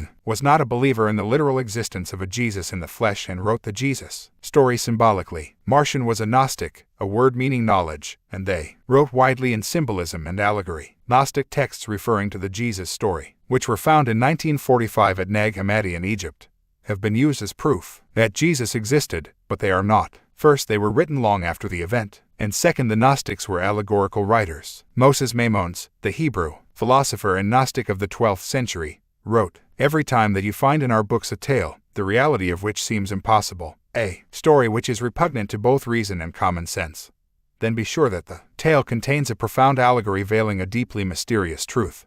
And the greater the absurdity of the letter, the deeper the wisdom of the Spirit." Whoever wrote the original gospel texts, it certainly wasn't the disciples, Matthew, Mark, Luke, and John, as so many people believe. Not even the Christian church claims that, but by using those names they can give that impression. And the human mind is manipulated and guided through images and impressions at the expense of fact. It is a staggering thought that not one writer of any biblical work is known or, as in the case of Paul, shown to have been a historical figure. I am convinced myself, pending further evidence, that the Piso family were, at least in some way, involved in the creation of what became the Christian religion. They certainly provided a number of the early popes after the Illuminati's Roman Empire founded the Roman Church. The naked emperor, the man most responsible for the emergence of Christianity as a global force of control and suppression, was Constantine the Great. He became Roman emperor in AD 312 after slaughtering his way to power. Constantine, the architect of Christianity, was the same bloodline as the Pisos. In one of the battles for the Roman leadership, at Milvian Bridge near Rome, the Christian legend claims that Constantine saw a vision of a cross in the sky with the words, "By this conquer." A pig in the sky would have been more likely. The next night, so it is said, he had a vision of Jesus, who told him to put the cross on his flag to guarantee victory. Constantine is claimed to have converted to Christianity as a result of his visions. But the truth is that he never did, except perhaps on his deathbed as a bit of insurance. Constantine, wait for it, was a sun worshipper. His deity was Sol Invictus, or the unconquered sun, and he remained to his death the Pontifex Maximus of the pagan church. Sol was the name of an ancient sun goddess. Cf. Oldham and the Sun and the Serpent says that all solar dynasties were also serpent dynasties. He reads the meaning of serpent differently to me because I think it has a double meaning, but the connection between the two can always be found whichever way you interpret the symbol of the serpent. The worship of the sun goes hand in hand with the Illuminati's serpent rituals. Constantine threw his backing behind the Christian religion because to him it was no different to the sun cult he followed. Christianity began to pick up many followers of Mithra for the same reason, and many pagans attacked the Christians for stealing their religion. So similar were they to each other. James H. Baxter, former professor of ecclesiastical history at St. Andrews University in Scotland, said, "If paganism had been destroyed, it was less through annihilation than through absorption. Almost all that was pagan was carried over to survive under a Christian name. Deprived of demigods and heroes, men easily and half unconsciously invested a local martyr with their attributes, transferring to him the cult and mythology associated with the pagan deity. Before the 4th century was over, the martyr cult was universal.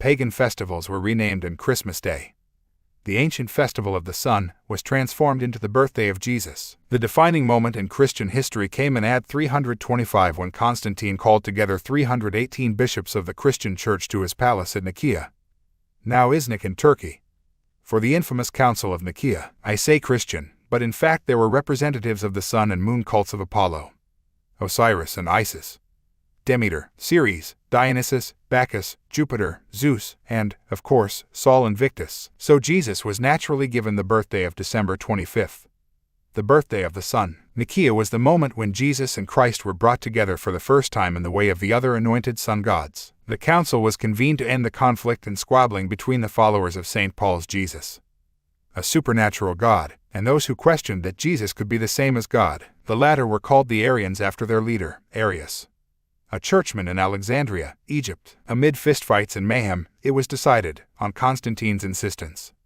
that all Christians must believe in the supernatural Jesus, or else. This belief, which is the foundation of Christianity to this day, was defined in the so-called Nicene Creed. We believe in one God, the Father Almighty, maker of all things, both visible and invisible, and in one Lord, Jesus Christ, the Son of God, begotten of the Father, only begotten, that is to say, of the same substance of the Father, God of gods and light of light, very God of very God, begotten, not made, being of one substance with the Father, by whom all things were made, both things in heaven and things on earth, who, for his men and our salvation, came down and made flesh, made man, suffered and rose again on the third day, went up to the heavens, and is to come again to judge the quick and the dead. And in the Holy Ghost. That's what they said about Nimrod and Tammuz, Ninnis and Babylon, and goodness knows how many other deities in the pre-Christian world. The delegates at Icke were told how to vote, and those who refused were banished to remote islands. From this time, the Nicene Creed waged war on humanity as tens of millions were slaughtered in its name, and the order went out to destroy all evidence that exposed their manufactured story as a scam. Native cultures, and their records of history, were destroyed in an orgy of genocide and inquisition lasting centuries and spanning the world. The Holy Inquisition of the Roman Church was not officially disbanded until the 19th century, and today it is known as the Holy Office. The Great Library of Alexandria, city of the Serpent's Son, and other centers of priceless ancient knowledge and records were destroyed under the banner of this vicious, arrogant creed. When the library at Alexandria was destroyed in AD 391 by the order of the Emperor Theodosius, some 700,000 scrolls, codices, and manuscripts were lost forever. The force behind all this knew exactly what they were doing, selling the masses a myth through which their agenda of suppressing knowledge and rewriting history could be justified. Behind Constantine, the Pisos, and the popes were the Babylon Reptilian Brotherhood, by now located in Rome. Their rituals, temples, and symbols were the origin of those used today by Freemasons. These include the black and white squared floors, white gloves and aprons, secret signs and handshakes. Elite secret societies like the Order of Comiquine Masters grew rapidly under Constantine. See the biggest secret. The Christian bloodlines. The bloodline theme continues with the creation and expansion of Christianity. The major players in the history of Christianity have been the same bloodline, the Reptilian bloodline. Among them were the Piso family, Herod the Great, Constantine the Great, King Ferdinand, and Queen Isabella of what we now call Spain, who launched the Spanish Inquisition and supported Christopher Columbus, and King James I, who sponsored the translation of the King James Version of the Bible, which, according to a survey in 1881, contains 36,131 translation errors. All of these people are the same bloodline. So are Joseph Smith and Brigham Young, the founders of the Mormons, and Charles Taze Russell, one of the founders of the Jehovah's Witnesses. Give me the statistical chances of that. It was these very forces that created the Bible and decided what would be in it. They brought together the texts of the Old Testament with the texts they wrote, or chose, to form the New. They translated it into Latin, English, and other languages. Even the original versions of the biblical texts continued to be changed and new phrases added whenever it suited them. The philosopher, Celsus, wrote to the church leaders in the 3rd century, "You utter fables, and you do not even possess the art of making them seem likely.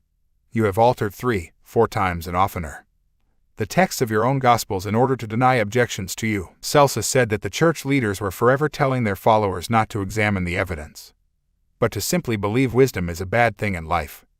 Foolishness is to be preferred. He also wrote, "They openly declared that none but the ignorant fit disciples for the God they worshipped," and he said that the rule was, "Let no man that is learned come among us." It was, and is, a religion to hijack the minds of the masses and to remove all those who knew the truth. But it is not the only myth religion that has been taken literally. So are all the rest. Even Buddhism, which is claimed to be more enlightened, came from the same source and was sold as historical fact. Look at Buddha's background. He was born on December 25th to the Virgin Maya, with a star and wise men in tow. He was a royal bloodline, and the ruler was told to kill the child to avoid being overthrown. He taught in the temple at 12, was tempted by the evil Mara, and baptized in the presence of the Spirit of God. He performed miracles, healed the sick, and fed 500 people with a small basket of cakes. He died and was resurrected to nirvana or heaven. His tomb was miraculously opened, and it was Buddha was the light of the world. The usual CV. In India, Buddha's consort is said to have been Ila or Ida, and this was a name in the British Edda for El, the serpent goddess of the Edenites. Group sex. The Illuminati strategy can be seen so vividly in their religions. First, you create the original belief, like the belief in Jesus. This triggers division and conflict with the other religions around that time.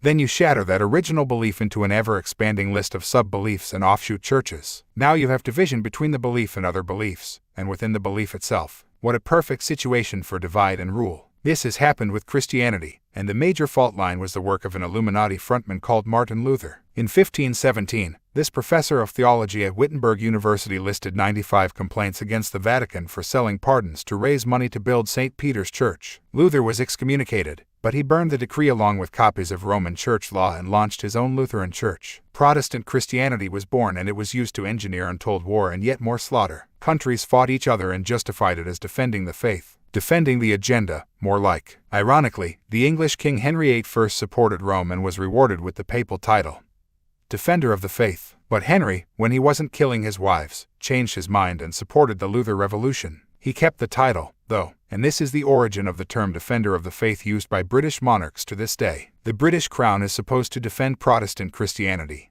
but carries the title awarded by a pope. It's all such a farce. Martin Luther, who used a rose and a cross as his personal seal, was an agent of the Rosicrucian order, that ancient strand in the Illuminati web. Luther's Protestant creed was subdivided into countless sects. One was Calvinism, which later became the sickness of the mind known as the Puritan faith. This was used most effectively to instigate and justify the genocide of the Native Americans. The real name of John Calvin, the man who started all this, was Jean Cohen. He came from Noyons in France and was educated at the Illuminati's College du Montagu. This is where Ignatius Loyola, the Catholic, founder of the Society of Jesus, the Jesuits, was educated. The Jesuits go very high in the Illuminati network. Cohen moved to Paris and then to Geneva, Switzerland, where he was known as Cohen. This name comes from Kahan, the name for priest, or prince in the ancient Egyptian mystery schools. In Geneva, he developed, or more likely someone else did, the philosophy known as Calvinism. He changed his name again from Cohen to Calvin to make it more acceptable to the English, who now became the prime target of this new religion. Calvinism was a designer religion for the next stage of the plan.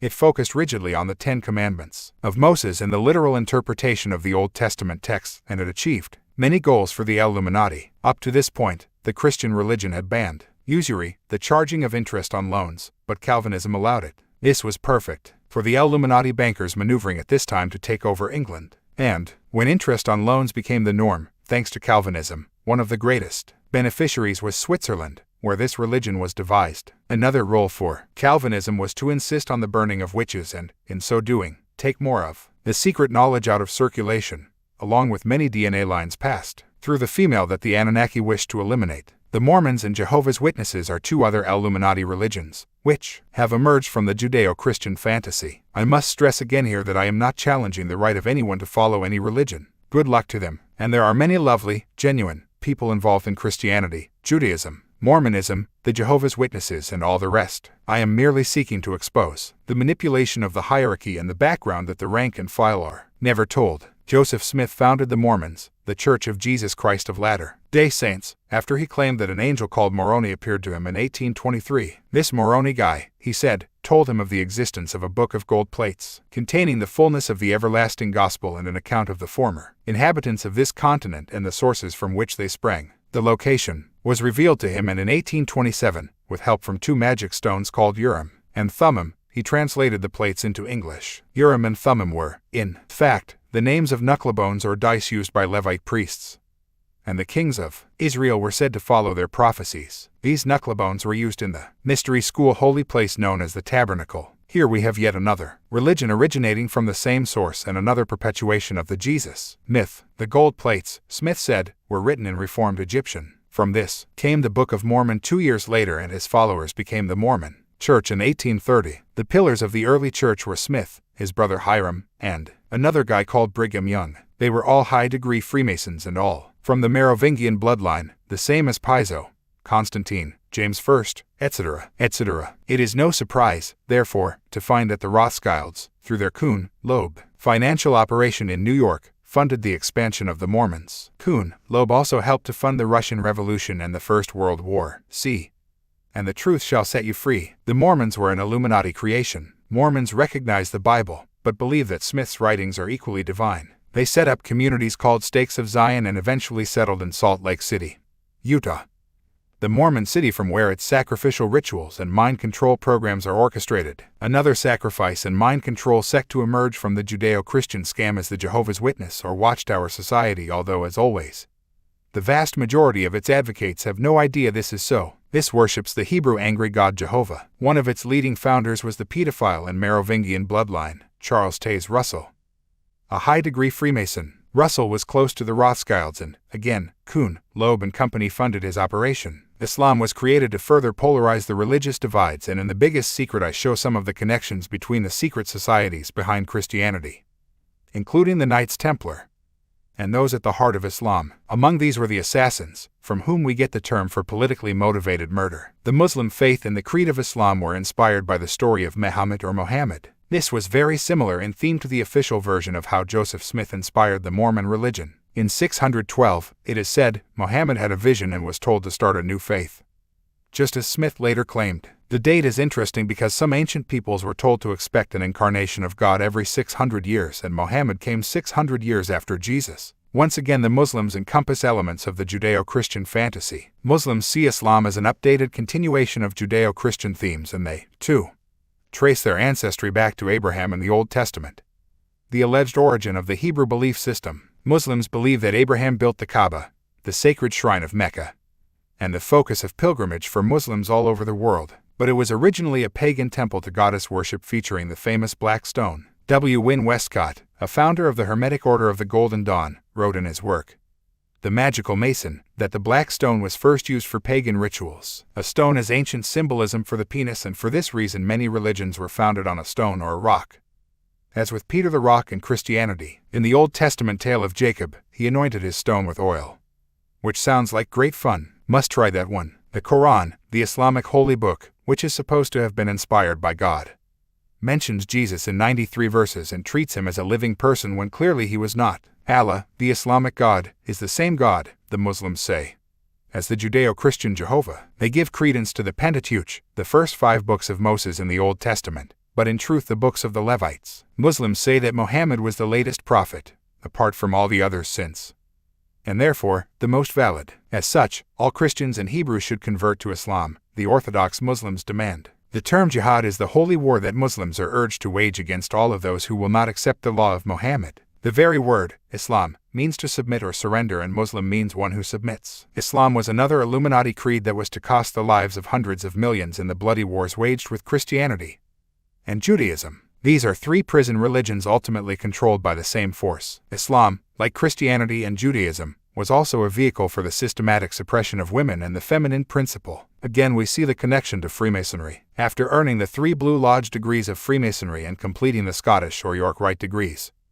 Masons can petition to become a Shriner. These who swear a blood oath and confess Allah as God. Allah is a moon god. This is why you will see a crescent moon at the top of mosques around the world, and why the Shriners have the crescent moon on their fez hats. This symbol is on the flags of various Islamic nations, and Muslims fast during the month that begins and ends with the appearance of the crescent moon in the sky. I liked your face. The city of Jerusalem, the ironically named City of Peace, is the myth capital of the world. I went there in 1993 to see this most sacred of shrines to Christians, Hebrews, and Muslims. What a summary of how religion has gripped and manipulated the human mind for so long. The old city, although not very big, is still broken in quarters for Christians, Hebrews, Muslims, and Armenians. After all, we don't want to set a precedent and live together. If you want to buy a myth or misunderstanding, this is the place. They've got hundreds of them, on street corners and at every church or monument. There they are, lying in wait.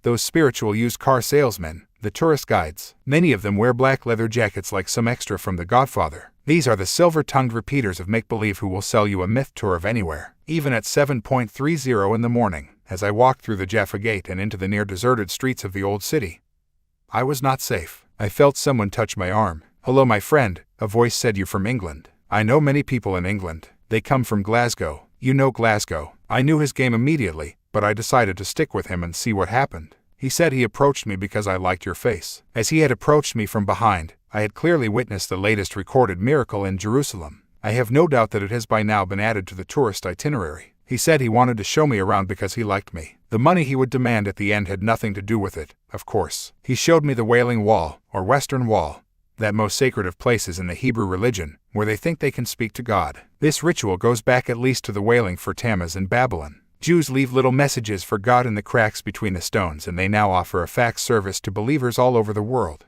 You fax your message to Jerusalem and someone goes along and sticks it in a crack in the Wailing Wall. My next stop was Bethlehem, a short bus ride from Jerusalem. If you have never been there, forget the idea of "oh little town of Bethlehem." It's a right dump and an extension of the sprawl of modern Jerusalem. I walked with my guide through Manger Square to the Church of the Nativity on the site where Jesus is supposed to have been born. It is built over the cave where the Babylonian and Hebrew son of God, Tammuz, was also said to have miraculously entered the world. Popular place. The travel guide to Jerusalem and the Holy Land is in no doubt. however. It states categorically, this church is situated above the Grotto of the Nativity, a small subterranean chamber, in which a silver star marks the place of Jesus' birth. At the height of the tourist season, people stand in line for hours to see this grotto. Such is the power of myth and mind control. But this, luckily, was the off-season and I walked right in. What a performance unfolded before me. A small group of tourists watched as 3 men dressed up in various regalia were wailing away at each other. The only word I could make out was the odd hallelujah. One man in a black hood was leading a ceremonial sing-song, while another put on a crown and drank from a goblet in a manner that suggested he had just returned from the desert. The third man, who looked in urgent need of a good laugh, swished around with some object on a chain, which puffed out smoke occasionally. The one with the crown finished his drink and proceeded to read loudly and earnestly from a big red book. In Britain, the most famous big red book belongs to a television show called This Is Your Life. Personalities appear in front of a studio audience to have their life stories told by a man reading from the said big red book. The book in the grotto was a sort of Jesus Christ, This Is Your Life, and if the television show presented the lives of the rich and famous as inaccurately as the church has with Jesus, they would be sued or laughed out of existence in a month. Outside the grotto in Bethlehem, the guide introduced me to a friend of his. He likes your face, my guide informed me, and he invites you back to his home for a drink. We arrived at his home after a few seconds' walk. It was a nice home, but strange in a way. It had a large front window, credit card signs, counters,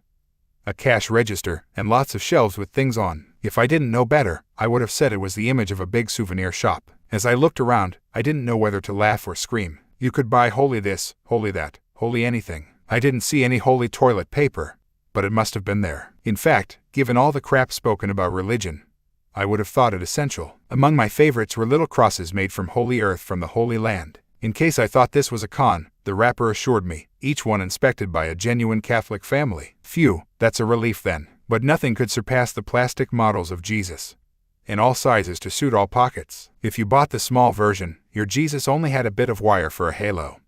But really go for it and buy the deluxe model and you too could have a plastic baby Jesus with 3 genuine, gold-painted prongs sticking out of his head. As I surveyed this wondrous sight, the shop owner made his move. They are genuine, he said. Genuine, a genuine baby Jesus. They are made by local priests. Ah, that kind of genuine. I returned to the old city and the guide who liked my face wanted his money. Anything I gave him would be acceptable, he said, and then he tried to double it. We said goodbye and I walked around the outside of the city wall to the Garden of Gethsemane, another Jesus site. When I was close, I asked a passer by the way. He was most helpful and offered to show me. But hold on a minute, wasn't that a black leather jacket he was wearing? Suddenly he shape-shifted from passerby into tourist guide. This is the very tree where Jesus was arrested. These trees have been here for, excuse me, thank you for your help, but I only want to stand here on my own, if it's okay with you. You mean you don't want me to show you the church and the tomb of Marian? No, thanks, all the same. I give you good price. By the end of my trip, I had this nightmare of leaving my physical body at the end of this life and a spirit in a black leather jacket touches my arm. Hello my friend, he says, are you from planet Earth? I know many people on planet Earth. I show you heaven. I like your face. A Muslim taxi driver summed it up when I asked him if he believed all these stories about Jesus. He had no idea, he said, but Jesus is very good for tourist buses and taxi drivers because he moved around a lot. Religion is a whole bloody industry ripping off genuine people. Mentally, emotionally, spiritually, and financially. Millions are on the payroll. Bishops' palaces, tourist guides, tacky gift shops, entire economies and political systems in some countries all depend for their survival on this perpetuation of make-believe. From the Vatican to Bethlehem, from Jerusalem to Salt Lake City, the cash registers go on dancing to the music of myth. The Vatican and the other bastions of mind control know the information exists that would bring them crashing down. That's why they have worked so hard to suppress it. Unless they do, the party's over. No wonder there is so much opposition to information that will expose this global con trick when the economic and personal power of church and state depends on deception of monumental proportions. I must be one of the few people on the planet who can bring together in mutual condemnation all these conflicting religious dogmas, and a few more besides. I have been called anti-Semitic for my exposure of Judaism and people like the Rothschilds. I have been shunned and condemned by Christians for exposing the historical background to their religion and its present-day hypocrisy. From South Africa, an Icke alert was sent out across the internet warning that I was anti-Islam.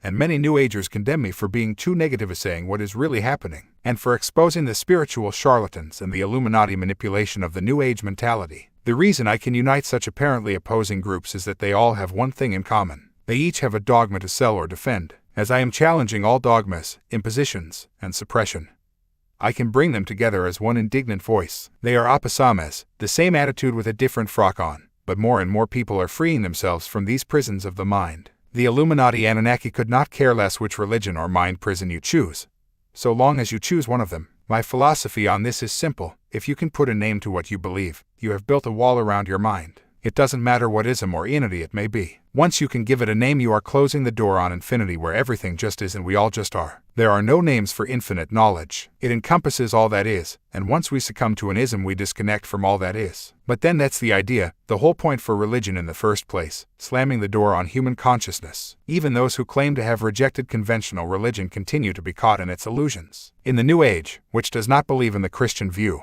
the myth of Jesus goes on. The Son of God of Christianity has become the New Age Sananda, their name for Jesus. To them he is a spiritual master channeling wisdom from another dimension and, in other versions, he was an initiate of the Essene community in biblical Israel. Others who reject the official interpretations of the Bible stories also believe that Jesus existed in some form, and they seek to construct their own thesis by reinterpreting the texts. They can read massive implications and revelations in the most innocuous word or phrase. Now the latest spin on Jesus is that his bloodline was continued through his children conceived with Mary Magdalene and became the true royal bloodline. Yawn. The veil only lifts when you realize that most of the Bible is pure invention, the symbolic made literal. No matter how you seek to interpret the words, it will almost always end up as bollocks, because you are trying to literally interpret texts that were bollocks to start with. Only when we have a blank sheet of paper in our minds, free from this intellectual and spiritual pollution, can we possibly have the clarity to see through the game. Religion has been a curse on the world, and humanity will never know freedom until this curse has been exorcised. It is the curse of ignorance, which has cast its dark shadow over thousands of years of human suppression by the Anunnaki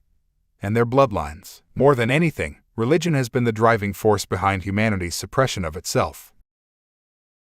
Chapter 12. Serving the Dragon, the Present. 1. In war, the truth must be guarded by a bodyguard of lies. Winston Churchill.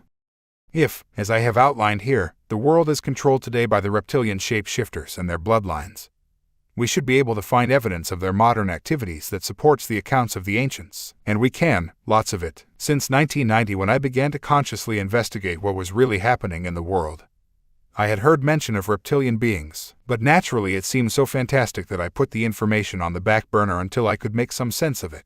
That started to happen in early 1998 when I was traveling around the United States. In a period of about 15 days, one met 12 separate people in different locations, and from very contrasting walks of life, who told me the same basic story of seeing a human change into a reptilian form before their eyes. The people who told me these accounts included 2 television interviewers who saw their guest, a supporter of the New World Order agenda, shapeshift during a live interview. Afterwards, one said he had been shocked to see the man's face turn reptilian, and the other, equally shocked, said that she had seen his hands take on a reptilian look. Given that the viewers saw nothing, most of them anyway, this had to be a case of psychically connecting with the 4th dimensional level of the guy rather than seeing a physical shift. A friend of one of these presenters was a policeman in Denver, Colorado, a major Illuminati and Satanic center, where reptilian gargoyles, an Illuminati code, adorned the Denver airport. The policeman had made a routine visit to an office block in Aurora, near Denver, and commented to an executive of one of the companies there about the high level of security in the building. She said that he should look at the upper floors if he wanted to see some real security. She pointed to a lift that only went to the higher floors, and she told him of an astonishing experience she had some weeks earlier. The lift had opened and a strange figure emerged. He was albino white with a face shaped like a lizard and eyes with pupils that were vertical like a reptile's. The highest level of the Draco royalty are albino white. This white lizard figure had walked out of the restricted lift, she said, and into an official-looking car. The policeman was so intrigued by the story and the building that he made investigations into the companies in the upper floors. According to his friend, he said he found them all to be fronts for the Central Intelligence Agency, the CIA. Another man I met in that 15 days used to take large quantities of LSD in the 1960s, and around the 3rd day of a 5-day trip, as he put it, the same thing always happened. Some people began to look like reptiles, and it was always the same people. It never changed. He also began to observe that his friends who appeared lizard-like in his trips always seemed to react the same way to movies, television programs, and so on. We used to laugh and say, "Here come the lizards," he told me. Drugs take people into altered states of consciousness, and this can cause them to retune their dial to the lower 4th dimension. At this point, they will see that level of the people around them. Looking back from a perspective of greater knowledge, he believes there is what he calls a morphogenetic field, transmitted to the DNA of the lizard people, and this aligns the cell structure to the reptilian genetic blueprint. The more reptilian DNA a person carries, the easier it is for this to happen, and the ones with most reptilian DNA are the hybrid bloodlines of the Anunnaki, designed specifically to occupy the positions of power. Interestingly, the Olmec people of Central America, whose whole culture was based on serpent worship, used to take hallucinogenic psilocybin mushrooms that they called the flesh of the plumed serpent, and this took them into a fourth-dimensional awareness, the serpent frequency. In their rituals to the serpent son, Dionysus, another Jesus, the Greek initiates would drink strong wine and take mind-altering drugs and mushrooms to unite with their Son of God. At the end of those 15 days in the United States, when I was speaking at a Whole Life Expo event in Minneapolis, a gifted psychic lady told me how she sees people in power, like Henry Kissinger, George Bush, and Hillary Clinton, turn into reptilians all the time. Once again, she is accessing their fourth-dimensional frequency. There are few more glaring examples of cold reptilian eyes than those of Hillary Clinton. One trait I have noticed in these shapeshifters or possessed people is that their eyes don't change, no matter what their mouth or the rest of their face are doing. They might be laughing, for instance, but their eyes never do. They have a fixed, cold stare. Next time you see Hillary Clinton, watch her eyes. I recalled at this stage that I had read something about reptilians in the book Transformation of America, which details the life of a remarkable woman called Kathy O'Brien. Her satanic father, who had abused her violently and sexually from the time she was a baby in Michigan in the 1950s, handed her over to Gerald Ford, later President Ford, for use in the Illuminati's now vast mind control operation, which I expose at length in The Biggest Secret. Kathy is blonde-haired and blue-eyed. The usual story, and I recommend her book to anyone who wants to know what is happening to literally millions and millions of children around the world. I looked through the index to find the reptilian references, and although she rationalized the experience as a mind control illusion, what she describes is the same experience that so many others have been reporting. I explained earlier about Miguel de la Madrid, the president of Mexico in the George Bush years in the White House, and his story of the extraterrestrial shapeshifters he called the iguana race. These were the ones, he said, who were perfect for transforming into world leaders. In the book, Kathy reveals how George Bush, one of her main controllers, shapeshifted. She says he was sitting in front of her in his office in Washington, D.C. when he opened a book depicting lizard-like aliens from a far-off deep space place. Bush claimed to be one of them, and she said he appeared to transform like a chameleon into a reptile. Kathy tells in the book of how Bill and Bob Bennett, two well-known figures in U.S. politics, gave her mind-altering drugs at NASA's Goddard Space Flight Center Mind Control Laboratory. They told her they were alien to this dimension, two beings from another plane. Yes, the lower fourth dimension. Kathy continues, the high-tech light display around me convinced me I was transforming dimensions. With them, a laser of light hit the black wall in front of me, which seemed to explode into a panoramic view of a White House cocktail party, as though I had transformed dimensions and stood amongst them. Not recognizing anyone, I frantically asked, who are these people? They're not people and this isn't a spaceship, Bennett said. As he spoke, the holographic scene changed ever so slightly until the people appeared to be lizard-like. Aliens, welcome to the second level of the underground. This is a mere mirror, reflection of the first, an alien dimension. We are from a trans-dimensional plane that spans and encompasses all dimensions. I have taken you through my dimension as a means of establishing stronger holds on your mind than the Earth plane permits, Bill Bennett was saying. Being alien, I simply make my thoughts your thoughts by projecting them into your mind. My thoughts are your thoughts. This is another way that people are controlled and manipulated, by thought transference. The reptilian mind becomes the human mind, and you can see this happening all the time as the reptilian hive mind becomes the human hive mentality. Soon after returning from the USA and the rapid escalation of my reptilian research, I went to see a woman in England to discuss her knowledge of satanic rituals involving people like Ted Heath, the former Conservative Prime Minister of Britain from 1970 to 1974. He signed the UK into the Illuminati's European Community, now Union, and persists to campaign for our further absorption into this centralized fascist state. As I was finishing this book, government papers were released after 30 years, which showed how Heath knew that entry into the European Community would eventually mean the end of British sovereignty. But at the time, he denied this because the reptilians and their clones will say whatever is necessary to achieve their ends. Heath comes up often when you speak with the victims of these rituals, those who survive, and their torture as children by the satanic rings. This lady was brought up by a Scottish family and was sexually and ritually abused by the highly significant Scottish Illuminati network. As a result of this background,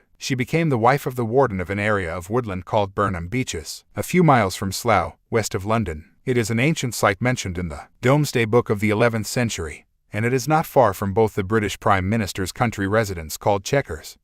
Chequers equals black and white squares of Freemasonry, and the former Wycombe, Wicca, home of the Hellfire Club, Hellfire, the Fiery L, with its human sacrifice rituals involving royalty, and the American founding father, Benjamin Franklin. See The Biggest Secret. Burnham Beeches is owned by the City of London, the globally important financial district, and one of the most powerful Illuminati operational centers on the planet. For those who don't live in the UK, the City of London does not mean the whole of the capital. It is the area surrounding St. Paul's Cathedral where the original city stood, and it was rebuilt by initiates like Sir Christopher Wren after the Great Fire of London in 1666. It is now a district within the vast sprawl we call London. The coat of arms of the City of London, an image you find all over Burnham Beeches, is dominated by two flying reptiles holding a shield adorned by the red cross on the white background, the Atlantean Sumerian fire or sun cross, also used by the Knights Templar. When you enter the City of London, you pass two flying reptiles on each side of the road, and where the City of London meets the area called Temple Bar, named after the Knights Templar, there is another flying reptile in the center of the road. Temple Bar is the headquarters of the global legal profession and includes more elite secret societies per square mile than almost anywhere else on Earth. It is from this Illuminati center, then, that Burnham Beeches is administered. The lady who told me about this area said that her husband, the warden in charge of the place, was a Satanist. She said he had to be to get the job. They lived in a big house in the woods, and part of his work was arranging satanic rituals there. She said that one night in the early 1970s, while Ted Heath was Prime Minister, she was walking through the woods after dark when she saw some lights. Quietly, she moved forward to see what they were, and to her horror she saw a satanic ritual involving Heath and his Chancellor of the Exchequer, Anthony Barber. There is an artist's impression of the scene she saw in the picture section. She said that as she watched, hidden among the trees and undergrowth, Heath began to transform into a reptile, and she said what staggered her was that no one in the circle looked the least bit surprised. He eventually became a full-bodied reptiloid, growing in size by some 2 foot, she said. This is a common description by witnesses. She said he was slightly scaly and spoke fairly naturally,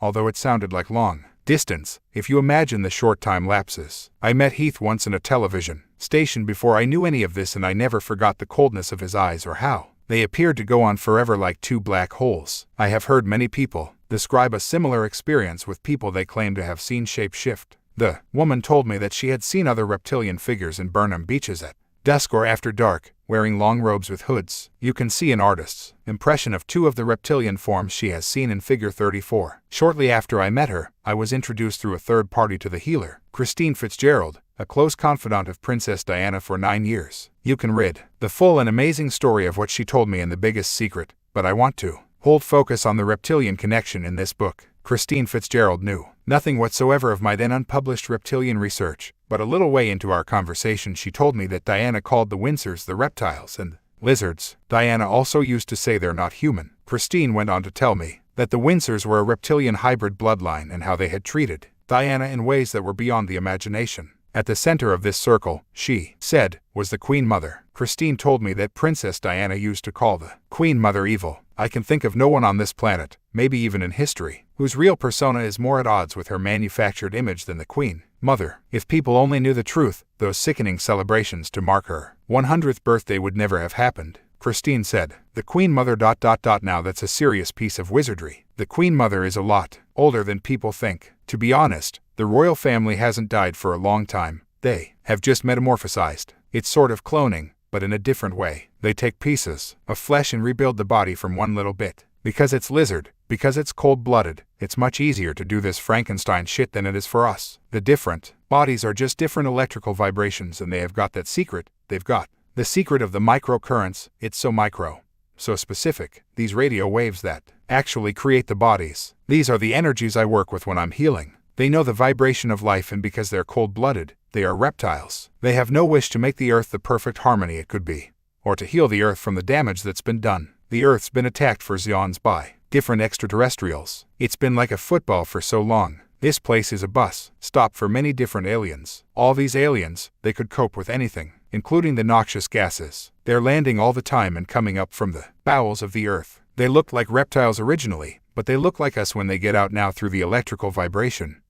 That key to life I talked about. They can manifest how they want to. All the real knowledge has been taken out and shredded and put back in another way. The Queen Mother is chief toad of this part of Europe, and they have people like her in every continent. Most people, the hangers-on, don't know, about the reptiles. They are just in awe of these people because they are so powerful. I know it is hard to imagine and grasp the scale of the Queen Mother's involvement through her life because your mind tells you she is a little old lady. But, as with all of these people, what you see is just the front image, not the real being. It is an extreme version of an agent in a foreign land operating behind a cover story of why he is there and what he is doing. It's just that these people have cover bodies. Also, Christine Fitzgerald was able to see what was going on because of her work with Diana and the aristocracy, and her understanding of energy, vibrations, and frequencies through her healing center. I have had to study an unbelievable number of subjects and research so many different strands of information before it was possible to put a picture together, and that is one big reason why it has rarely come to light like this before. There is so much to know before you can see how the pieces fit together. The Illuminati have suppressed all information that is necessary to see the picture, and you have to do so much work to overcome that.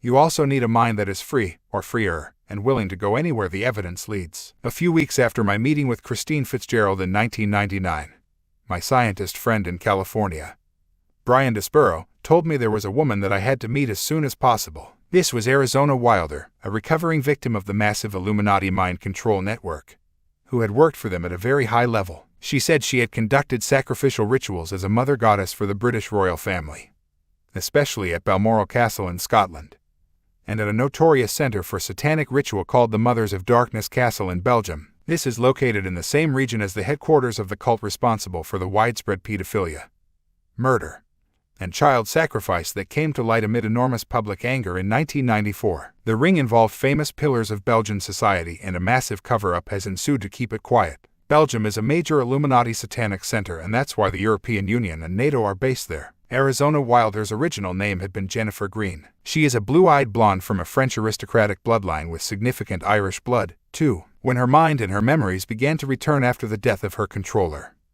the Nazi, Joseph Mengele, she changed her name to Arizona Wilder and dyed her hair to cover the blonde in an effort to break some of the programming related to that. Illuminati mind control. Understanding the mind control network and its techniques is vital to appreciate the ways that the reptilians manipulate human society. Joseph Mengele was the angel of death in the Nazi concentration camps, who performed the horrific experiments on twins and others. There he developed a technique called trauma-based mind control, in which they manipulated a mechanism of the mind that shuts out memories of extreme trauma. This kicks in when people have a serious road accident and can never remember the impact or the immediate aftermath because their mind puts an amnesic barrier around that memory. This means we don't have to keep reliving such a terrible event. My mother was hit by a car and suffered some awful injuries a little while ago. To this day she cannot remember from 30 seconds before impact until some 20 minutes after. On that level, this mental defense mechanism is a good thing, but the Illuminati, particularly Mengele, perfected it for their own reasons. In fact, they have known about it for thousands of years. It's just that its widespread global use began to return in the 20th century. It is known as trauma-based mind control, and they take children before the age of 5 and 6 and put them through the most unimaginable violent,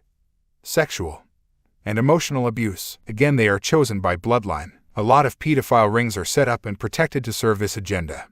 And when genuine people expose them, as in the North Wales scandal in the UK, the famous names involved are never allowed to come to light. These names include the pedophile Lord McAlpine of the famous British construction company. He is a former chairman of the Conservative Party and heavily involved in secret societies like the Knights of St. John of Jerusalem. The unbelievable trauma these children are subjected to, including satanic ritual, splits the mind into compartments, amnesic barriers that imprison the memories of the trauma and do not allow them to enter the conscious mind. In the Illuminati mind control centers like the Tavistock Institute of Human Relations in London, these compartments are known as altars. You might imagine a mind broken into a honeycomb of self-contained compartments, each holding individual memories of trauma. At the front of this honeycomb is the part that directly interacts with the world. They call this the front altar. This is completely unaware that all the other compartments exist, and those compartments are unaware of each other. Therefore, the front altar, the one we take to be the real person, has no memory of what has happened to them, or what is still being done, until the barriers begin to break down and the memories they contain can enter the front altar.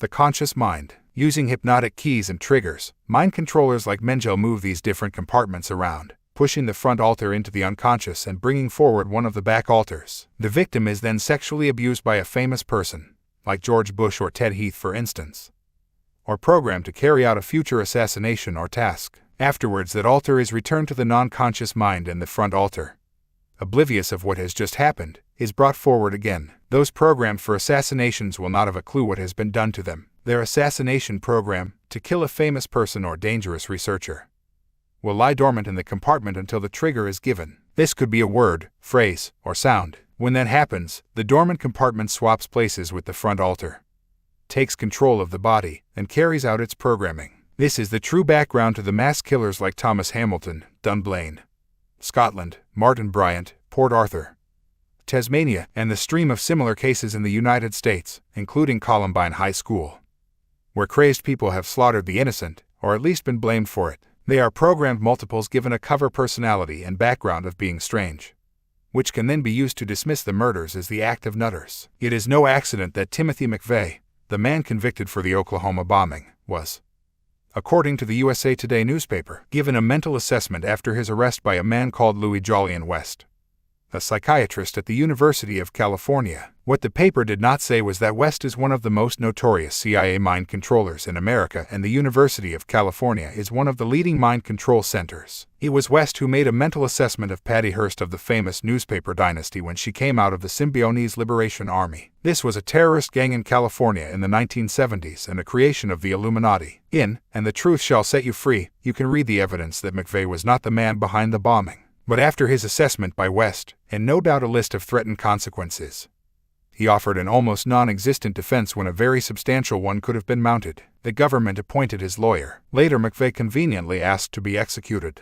The reason for horrors like Oklahoma and the mass shootings, and why they are increasing, is to traumatize the collective mind and justify legislation of many kinds. More basic freedoms were removed from American society in response to Oklahoma, and Bill Clinton called for an easing of restrictions of the military's involvement in domestic law enforcement. This is the technique I have called problem reaction solution. Covertly create the problem, get the public to scream something must be done, and then openly offer the solutions to the problems you have created. Solutions that advance your agenda. One aim of the mass shootings is the removal of guns from public circulation. I don't believe in violence of any kind, but the Illuminati know that many people have no problem using guns to protect themselves, and they want as many weapons as possible out of circulation by the time their masters are openly revealed and their fascist state is in place. Adolf Hitler introduced gun laws before he began to fill concentration camps. People subjected to trauma-based mind control suffer from what is called multiple personality disorder or dissociative identity disorder. Some are now beginning to recover memories of their trauma and involvement in the Illuminati projects and who is behind them. Some very famous names are coming to light with compelling consistency: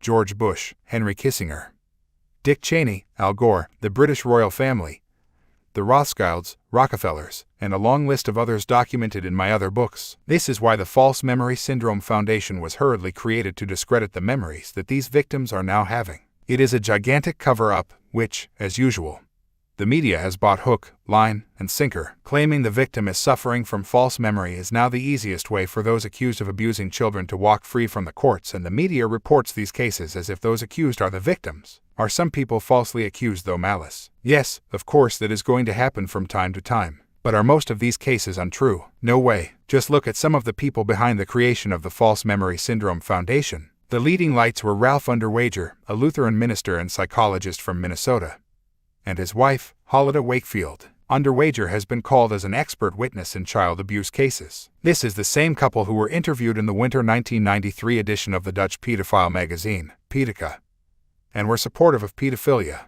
Also involved with the creation of the False Memory Syndrome Foundation were Pamela and Peter Freyd, who present themselves as falsely accused parents. Their daughter Jennifer Freyd is now professor of psychology at the University of Oregon. She is adamant that her accusations of parental abuse are true, and she has spoken out against the motives and methods of the False Memory Syndrome Foundation. Shirley and Paul Eberl are two more experts who spend their time rubbishing claims of child abuse, Satanism, and recovered memories on behalf of the foundation. They wrote The Politics of Child Abuse, a book that accuses mothers, mental health professionals, and prosecutors of feeding children stories about sexual abuse. Since then they have been called as experts in abuse trials, but their real expertise appears to involve running and contributing to Pornography magazines. The Ebrels edit a soft-core magazine in California called The Le Star, which contains promotion for their book The Politics of Child Abuse. In the 1970s they were also involved in hardcore pornography with a magazine called Finger. The Ebrels were featured nude on one cover holding two life-size blow-up dolls named Love Girl and Play Guy. Donald Smith, a sergeant with the obscenity section of the Los Angeles Police Department's Vice Division,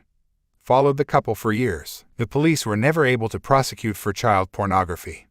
But Smith said, there were a lot of photos of people who looked like they were underage, but we could never prove it. Among the articles that appeared in Finger were Sexbot at 5, My First Rape, She Was Only 13, and What Happens When Niggers Adopt White Children. One letter to the magazine says, I think it's really great that your mags have the courage to print articles and pics on child sex. Too bad I didn't hear from more women who are into child sex. Since I'm single, I'm not getting it on with my children, but I know of a few families that are. If I were married and my wife and kids approved, I'd be having sex with my daughters. Another says, I'm a pedophile and I think it's great a man is having sex with his daughter. Since I didn't get finger number 3, I didn't get to see the stories and pics of family sex. Would like to see pics of nude girls making it with their daddy, but realize it's too risky to print. The Ebrels have since produced a further book for their family friend, Carol Stewart, of publishers Lyle Stewart, in which they dismiss all claims of child abuse in the famous McMartin preschool case, which I will outline in a later chapter. Yeah, the False Memory Syndrome Foundation is certainly to be trusted and has the best interests of child at heart.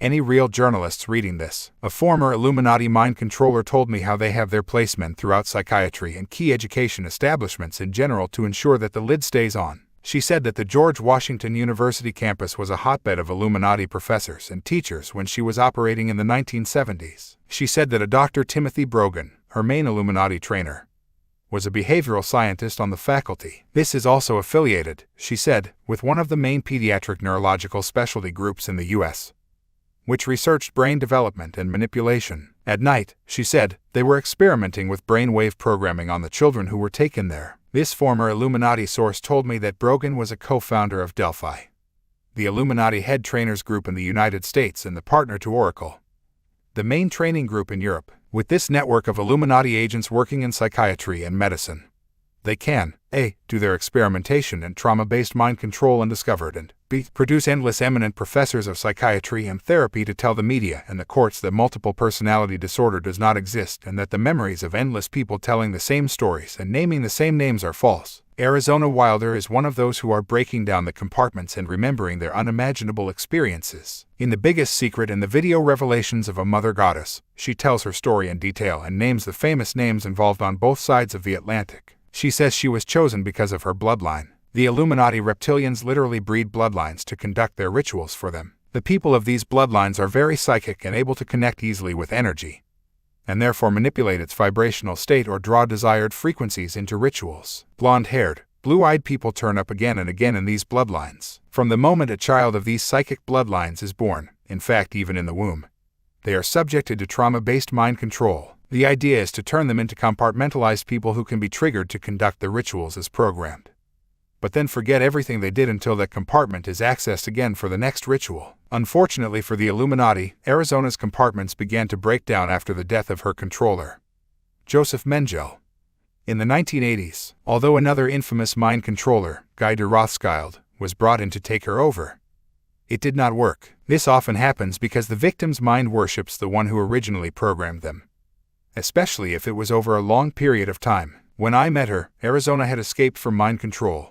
though there were many compartments still to be accessed, and Brian Despero was helping her with that painstaking task. Clinton, Gore, and the elite Satanists. Support for Arizona's theme comes from Philip Eugene de Rothschild, another recovering mind-controlled Satanist, who tells part of his story on an excellent website highlighting ritual abuse and mind control. After I contacted him, we have also communicated directly on several occasions. Philip, who uses another name in daily life, explains how his front altar or presenter personality was that of a good guy Christian, but beyond that he was programmed as a Satanist as the unofficial son of a French Rothschild. His mother was Lula Vieta Paulin Russell Campbell, who was born in 1917 in Farmersville, Texas, and died in 1977. But, he says, his real, biological, father was not the man he had known as his father before his compartmentalized mind began to heal and remember. His genetic father, he says, was Baron Philippe de Rothschild of the Mountain Rothschild wine-producing estates in France, who died in 1988 at the age of 86. Philip Eugene told me, "My father was a decadent dilettante as well as a master Satanist and hater of God,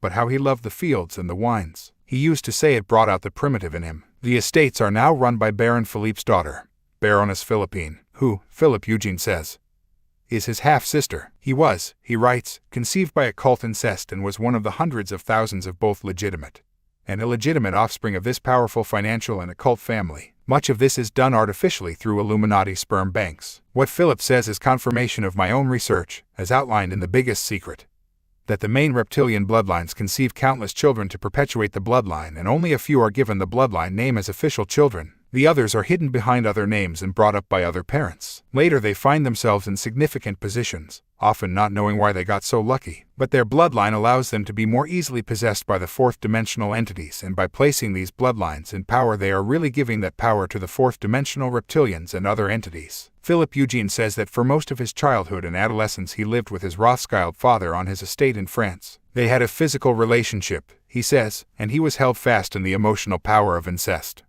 which, in this culture, was normal and to be admired. He said he observed his Rothschild father's lust for power and began to desire the same. He also confirmed the way the occult bloodlines are controlled by demonic entities. Being a Rothschild descendant, he said, I was maximally demonized. He continues, I was present at my father's death in 1988, receiving his power and the commission to carry out my destiny in the grand conspiracy of my family. Like their other children, I played a key role in my family's revolt from God. When I watch CNN, it startles me to see so many familiar faces now on the world stage in politics, art, finance, fashion, and business. I grew up with these people, meeting them at ritual worship sites and in the centers of power. Financiers, artists, royalty, and even presidents. All these dissociated people work and conspire today to bring in a new world order. These people, like me, are SRA, DID, satanically ritually abused and dissociative identity disorder multiples. The last non-dissociative president of the United States was Dwight Eisenhower.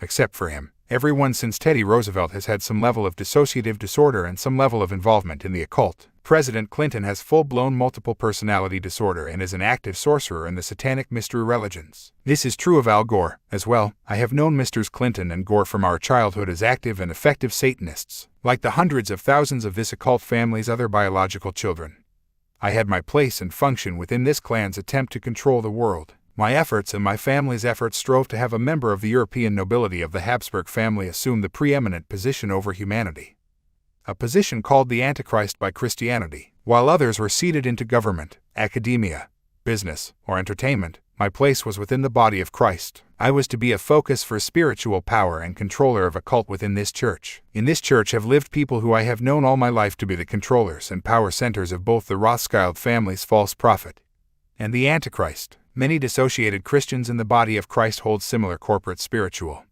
occult positions as part of the satanic New World Order. In my being I embodied the Luciferian morning star within the church. I represented the presence of all the other Satanists who were related to me in the morning star. Their spirits were present in me in the church, constructed through ritual but empowered by legions of spirits.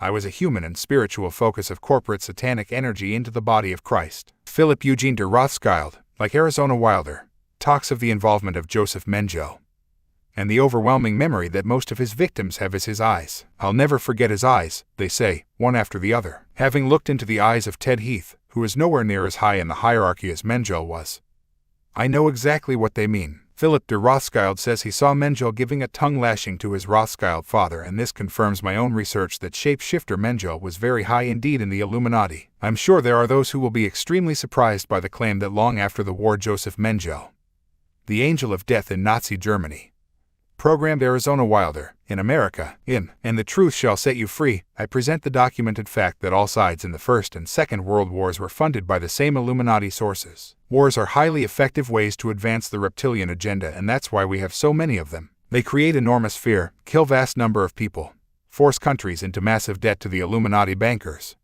and change the face of a society forever. But you also need to protect your key personnel from the consequences of their actions in those wars, and this is what happened with Mengele and the other leading Nazi geneticists, mind controllers, scientists, and engineers. They escaped from Germany as the Allies arrived thanks to a British and American intelligence operation called Project Paperclip. This has even been occasionally exposed even in the mainstream media here and there. A German television documentary in late 2000 exposed the secret life of a former Nazi war criminal who spied for America's Central Intelligence Agency after the Second World War in return for a fake Jewish identity. He was Gunther Rienemer, an SS lieutenant who commanded death squads at the Treblinka concentration camp. He was responsible for the deaths of hundreds of Jews. The documentary said that he was given the identity Hans-Georg Wagner by the CIA. He later married a Jewish woman, lived in Israel, and was buried in a Jewish cemetery. His story might have been buried with him had he not felt the need to confess in 1988, shortly before he apparently committed suicide. His statements formed the basis of the documentary Wagner's Confession. He says that after agreeing to work for the CIA, he spent several months at a U.S. military base at Frankfurt-Hochst, where he learned rudimentary intelligence techniques and was circumcised. He was given a Jewish identity and sent as a Holocaust survivor to Kalb, East Germany, where he spied on old Nazis and new communist technologies at the local power plant. Rienemer was small fry compared with people like Mengele, but his is one example of Project Paperclip and its offshoots. How many other Illuminati Nazis have been masquerading as Jewish since the war? One wonders. Mengele was taken to South America and the United States, where one of his main bases was the China Lake Naval Weapons Center in the California desert. It was he who masterminded the notorious and publicly acknowledged CIA mind control project called MK Ultra. MK stood for mind control, but they used the German spelling Kontroll because of the Nazis who created it with funding provided through people like John Foster Dulles, the U.S. Secretary of State, and his brother, Allen Dulles, the first head of the CIA and the man President Kennedy had sacked before his assassination. Dulles later served on the Warren Commission investigation, which decided that Lee Harvey Oswald was the lone assassin. According to one researcher, Ultra is T-name for a very high security classification dealing with alien interaction and a secret arm of the U.S. National Security Agency dealing with the same subject. It operates a joint alien-human network in an underground base in the notorious Dulce Los Alamos area of New Mexico, and is also the name of a secret Nazi team in the Second World War that handled security for an alleged German underground base in Antarctica. You may recall that researcher Morris Dorio claims to have seen evidence that the Reptilians were once based in an ice-free Antarctica during their high-tech wars with the Nordics. Shape-shifting Queens, Arizona. Wilder told me how she had conducted sacrificial rituals involving the British royal family, Tony Blair, and famous American Illuminati names like George Bush, Bill and Hillary Clinton, Henry Kissinger, and many others. The highest operative she knew in the Illuminati, she said, was a guy calling himself the Marquis de Libox. His codename was Pindar, which she says means penis of the dragon. Arizona told me how the Queen and Queen Mother regularly sacrifice babies and adults at many ritual centers, including Balmoral Castle in Scotland, where they were all staying at the time Diana was ritually murdered in Paris. The royal family involved in human sacrifice was fantastic enough. But here again came the constantly repeated theme. She described how, during the rituals, these people shape-shift into reptiles. Diane Good, head of the U.S. organization, Mothers Against Ritual Abuse, also confirms this theme. In a telephone conversation about ritual abuse, Diane asked me if I could explain why many of her clients reported that participants in their rituals had turned into reptiles. People might want to dismiss all this, but they should know that, while they close their eyes and their minds, children are being sacrificed all over the world this very day by the reptilian bloodlines. Many thousands of them on the main ritual dates. Arizona talked about some of her experiences with the Queen and Queen Mother. The Queen Mother was cold, a nasty person. None of her cohorts even trusted her. They have named an altar, mind control program, after her. They call it the Black Queen. I have seen her sacrifice people. I remember her pushing a knife into someone's rectum the night that 2 boys were sacrificed. One was 13 and the other 18. You need to forget that the Queen Mother appears to be a frail old woman. When she shape-shifts into a reptilian, she becomes very tall and strong. Some of them are so strong they can rip out a heart, and they all grow by several feet when they shape-shift. This is what the lady said who saw Edward Heath, among endless others. Of the Queen, Arizona said, I have seen her sacrifice people and eat their flesh and drink their blood. One time she got so excited with bloodlust that she didn't cut the victim's throat from left to right in the normal ritual. She just went crazy, stabbing and ripping at the flesh after she had shape-shifted into a reptilian. When she shape-shifts, she has a long reptile face, almost like a beak, and she's an off-white color. This fits many depictions of the gods and bird gods of ancient Egypt and elsewhere. The Queen Mother looks basically the same, but there are differences. She, the Queen, also has like bumps on her head, and her eyes are very frightening. She's very aggressive. I have seen shape-shift into a reptilian and do all the things the Queen does. I have seen him sacrifice children. There is a lot of rivalry between them for who gets to eat what part of the body and who gets to absorb the victim's last breath and steal their soul. I have also seen Andrew participate, and I have seen Prince Philip and Charles' sister at the rituals. But they didn't participate when I was there. When Andrew shape-shifts, he looks more like one of the lizards. The royals are some of the worst, okay, as far as enjoying the killing, enjoying the sacrifice, and eating the flesh.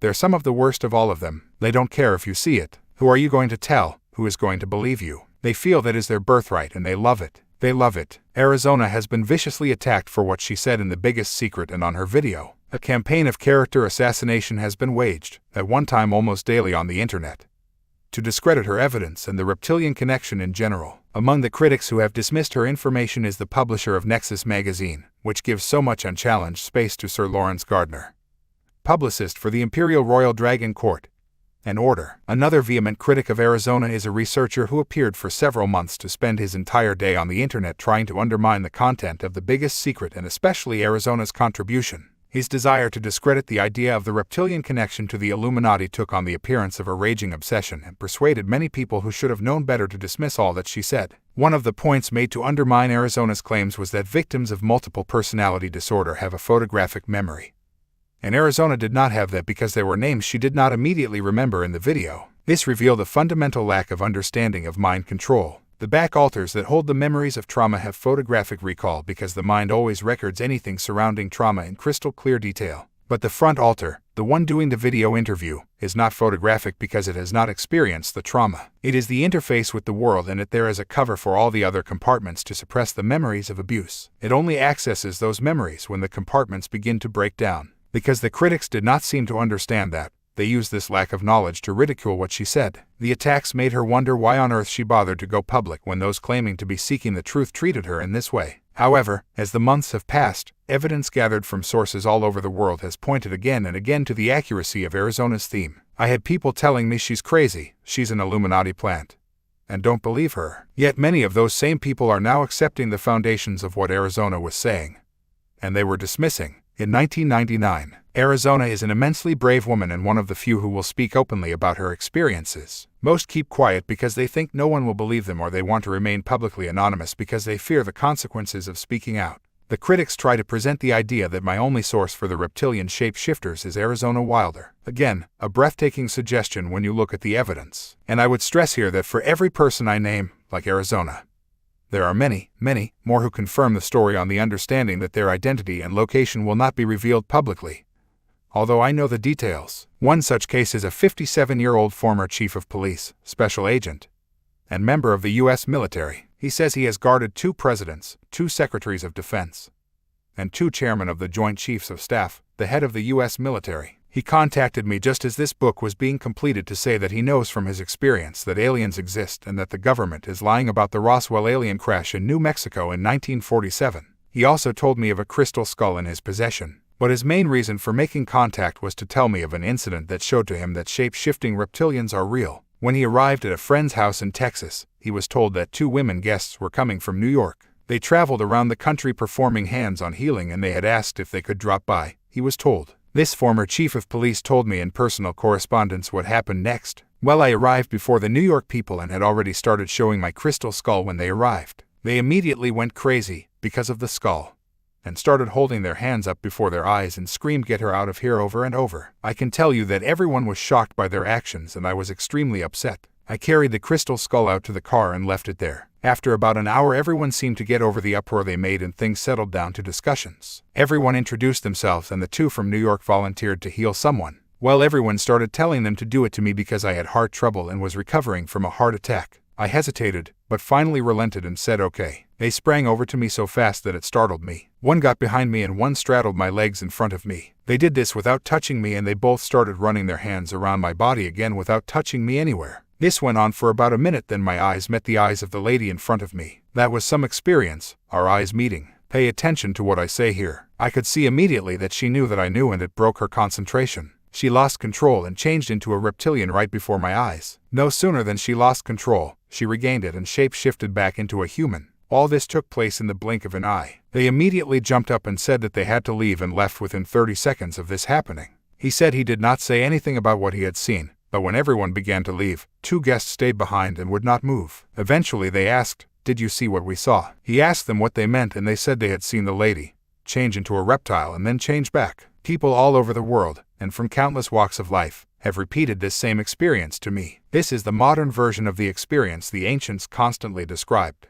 A regular source of information about reptilian activities and rituals are those who have been involved in religious organizations, not least the Jehovah's Witnesses and the Church of Jesus Christ of Latter-day Saints, better known as the Mormons. A lady called Diana Huston told me of her experiences in the society. She joined them in 1969 because, after going through the Vietnam War with her husband, she was attracted by the message of paradise on earth. She was okay for a few years, but then they became more demanding and controlling. In 1987, she said that subliminal drawings began to appear in the artwork of their books and magazines depicting bizarre faces and strange messages. Some of these are detailed in the symbolism archives on my website. At a small convention in September 1988, she spoke privately to one of the governing body elect. At that time, she thought they were the good guys. The man was about 5'10" with dark hair and was powerfully built. She said that she looked into his eyes and was startled and terrified to see a thin membrane drop over his human eyes. She didn't know if the membrane came from the bottom of his eyelid or the top. I'd never heard of lizard beings, but I remember thinking how much his eyes looked like those of a lizard. She recalled, the membrane dropped over his eyes when he looked at her and he seemed to recognize her, although at the time she couldn't imagine why. The sense of terrible danger that she felt, and the need to get away from him, was overwhelming. She went on, eventually I came to understand that the leaders are not fully human, but are the offspring of something alien to this earth. They are too cunning, lethal, and intelligent to have originated from here. And there has to be an over-race of beings guiding them from some dimension. They are here for one reason only. They look at humans as a source of enslavement for their enjoyment, to torment and abuse, to misuse power, and to cruelly punish and kill. As she researched the religion's documents and books, she said she began to uncover a trail of arms and drug running, which the Illuminati globally controls, and plots to destroy the world and take it for their own. Diane took her mountains of evidence to the U.S. Drug Enforcement Agency and met with them. They said that she was either a genius or totally insane. She said she learned that the Watchtower Society had hidden rooms under the streets of Brooklyn, New York, where they have their headquarters over the now abandoned Old Brooklyn subway. There they practice satanic ritual, including the sacrifice of human infants, she said. And here they also keep women who are used as breeders for babies to be sacrificed. This happens all over the world because the babies are never officially registered and therefore never reported missing. To the system, they have never existed. The main Illuminati bloodlines conceive children in the rituals. Also, Diane wrote that this Watchtower satanic operation is totally self-sufficient and even uses blood in the ink of the magazines. She said that she and a friend tried to warn people through the media with no success, and her friend had a nervous breakdown from which she has never fully recovered. One of a number of accounts to come from former members of the Mormon Church was sent by a woman who claims she suffered in a Mormon mind control project from the time she was a young child. Kathy O'Brien says that the Mormon Church, and especially the operation at Salt Lake City, is a major mind control center. Former military sources claim that the Mormon Temple in Salt Lake City, which is covered in Illuminati symbols like the all-seeing eye, stands over a large underground reptilian base that can be accessed from the temple site. This woman, I will call her Jane, said that she saw her babies sacrificed in Mormon rituals. In her pursuit of the truth, she spoke with another victim of ritual abuse by the Mormon and Roman Catholic Church. This other lady told her that the Mormon prophet had taken her baby from her at a ritual and eaten it. Two other women raised as Catholics told her that they had seen the abusers shape-shift into reptilians and eat a human sacrifice. Jane said that Joseph Smith, the founder of the Mormons, was from the occult bloodlines and the whole official story was a lie. The leaders are mostly reptilian, she said. One witness says that only one of the 12 Mormon apostles did not shape-shift at the ritual. She goes on, I was so mad to find out that the alien abuse was connected to the ritual abuse in the church when I had believed the church was true. Now I know that our families are from occult bloodlines of England and Europe. This has gone on for hundreds and thousands of years. For certain, satanic ritual goes on within the Mormon Church. In fact, what they do deny, however, is the scale on which it happens and that it goes right to the top. In fact, it is orchestrated from there. There are a number of websites exposing this, including a site set up by former Mormons, one of whom is the same bloodline as the Mormon hero Brigham Young, Rothschild Bauer Bush. The connection between the hybrid bloodlines and shape-shifting is constantly confirmed. Here is one excellent example. The Rothschilds are an Anunnaki shape-shifting bloodline, and before they changed their name to Red Shield when the Rothschild banking dynasty began in Frankfurt, Germany, they were called Bauer, and the Bauers were a notorious occult family of Middle Ages Germany. The word Roth also developed into Rhodes, or Rhodes, the name of Cecil Rhodes, the infamous Rothschild policeman who brought devastation and genocide to southern Africa. On Rhodes' immense memorial in Cape Town, South Africa, there are lines of lions, a symbol of the serpent cult. Illuminati. Another reptilian bloodline is the Bush family in the United States, which has provided 2 of the last 3 U.S. presidents. Father George has been named perhaps more than anyone when people recount their shape-shifting experiences. I should stress that I am not saying that everyone called Bauer or Bush throughout the world is like this. Certainly not. I am talking of these Anunnaki bloodlines that have taken the name Bauer and Bush. I was sent a letter to my website from a source that did not wish his name to be published. It pulls together the names Bauer and Bush in one story. Before you read it, you need to know that FEMA, the Federal Emergency Management Agency in the United States, is a major Illuminati operation. It will take control of every aspect of American life, by law, whenever the president calls a state of emergency. Anyway, here is a fascinating story connecting FEMA, the Rothschild, Bauer and Bush bloodlines, and shape-shifting. A few years ago I became acquainted with a lovely person with the surname of Bauer. We had many varied and wide-ranging discussions. During one of these talks, the subject of schizophrenia came up. She said it ran in her family. Asking for more detail, she told me her mother and great-aunt had been afflicted by it. It was the vision hallucination type. The odd thing is that the hallucinations were incredibly similar. Their hallucinations were of people of royal blood turning into giant lizards. I was at FEMA training headquarters in Fredericksburg, Maryland, attending a radiological defense pilot course in 1982 for the Washington State Department of Emergency Services. During the orientation, Louis Giffreda, one of the head honchos and a cousin of George Bush, came in to observe. When he sat down, I noticed a dark haze around him. I kept looking at him to see if my eyes were playing tricks on me, but it stayed the same. I was up in the seats alone, as I like to be in these things. Soon, I noticed he was staring at me. This unnerved me. I closed my eyes and tried to relax. When I opened my eyes again, I saw him coming toward me. He sat down a few rows behind and to the left of me. I glanced back and saw him leaning forward with his eyes closed. I figured he was just tired and decided to take a rest with me. While sitting there trying to relax, I heard a strange hissing and swishing sound come from behind me. I opened my eyes, but was afraid to look around. I saw a woman in our group looking up in our direction with a look of astonishment and shock on her face. She kept looking up nervously in our direction. Eventually, Giffreda left, with his bodyguards, waxy face suits with sunglasses,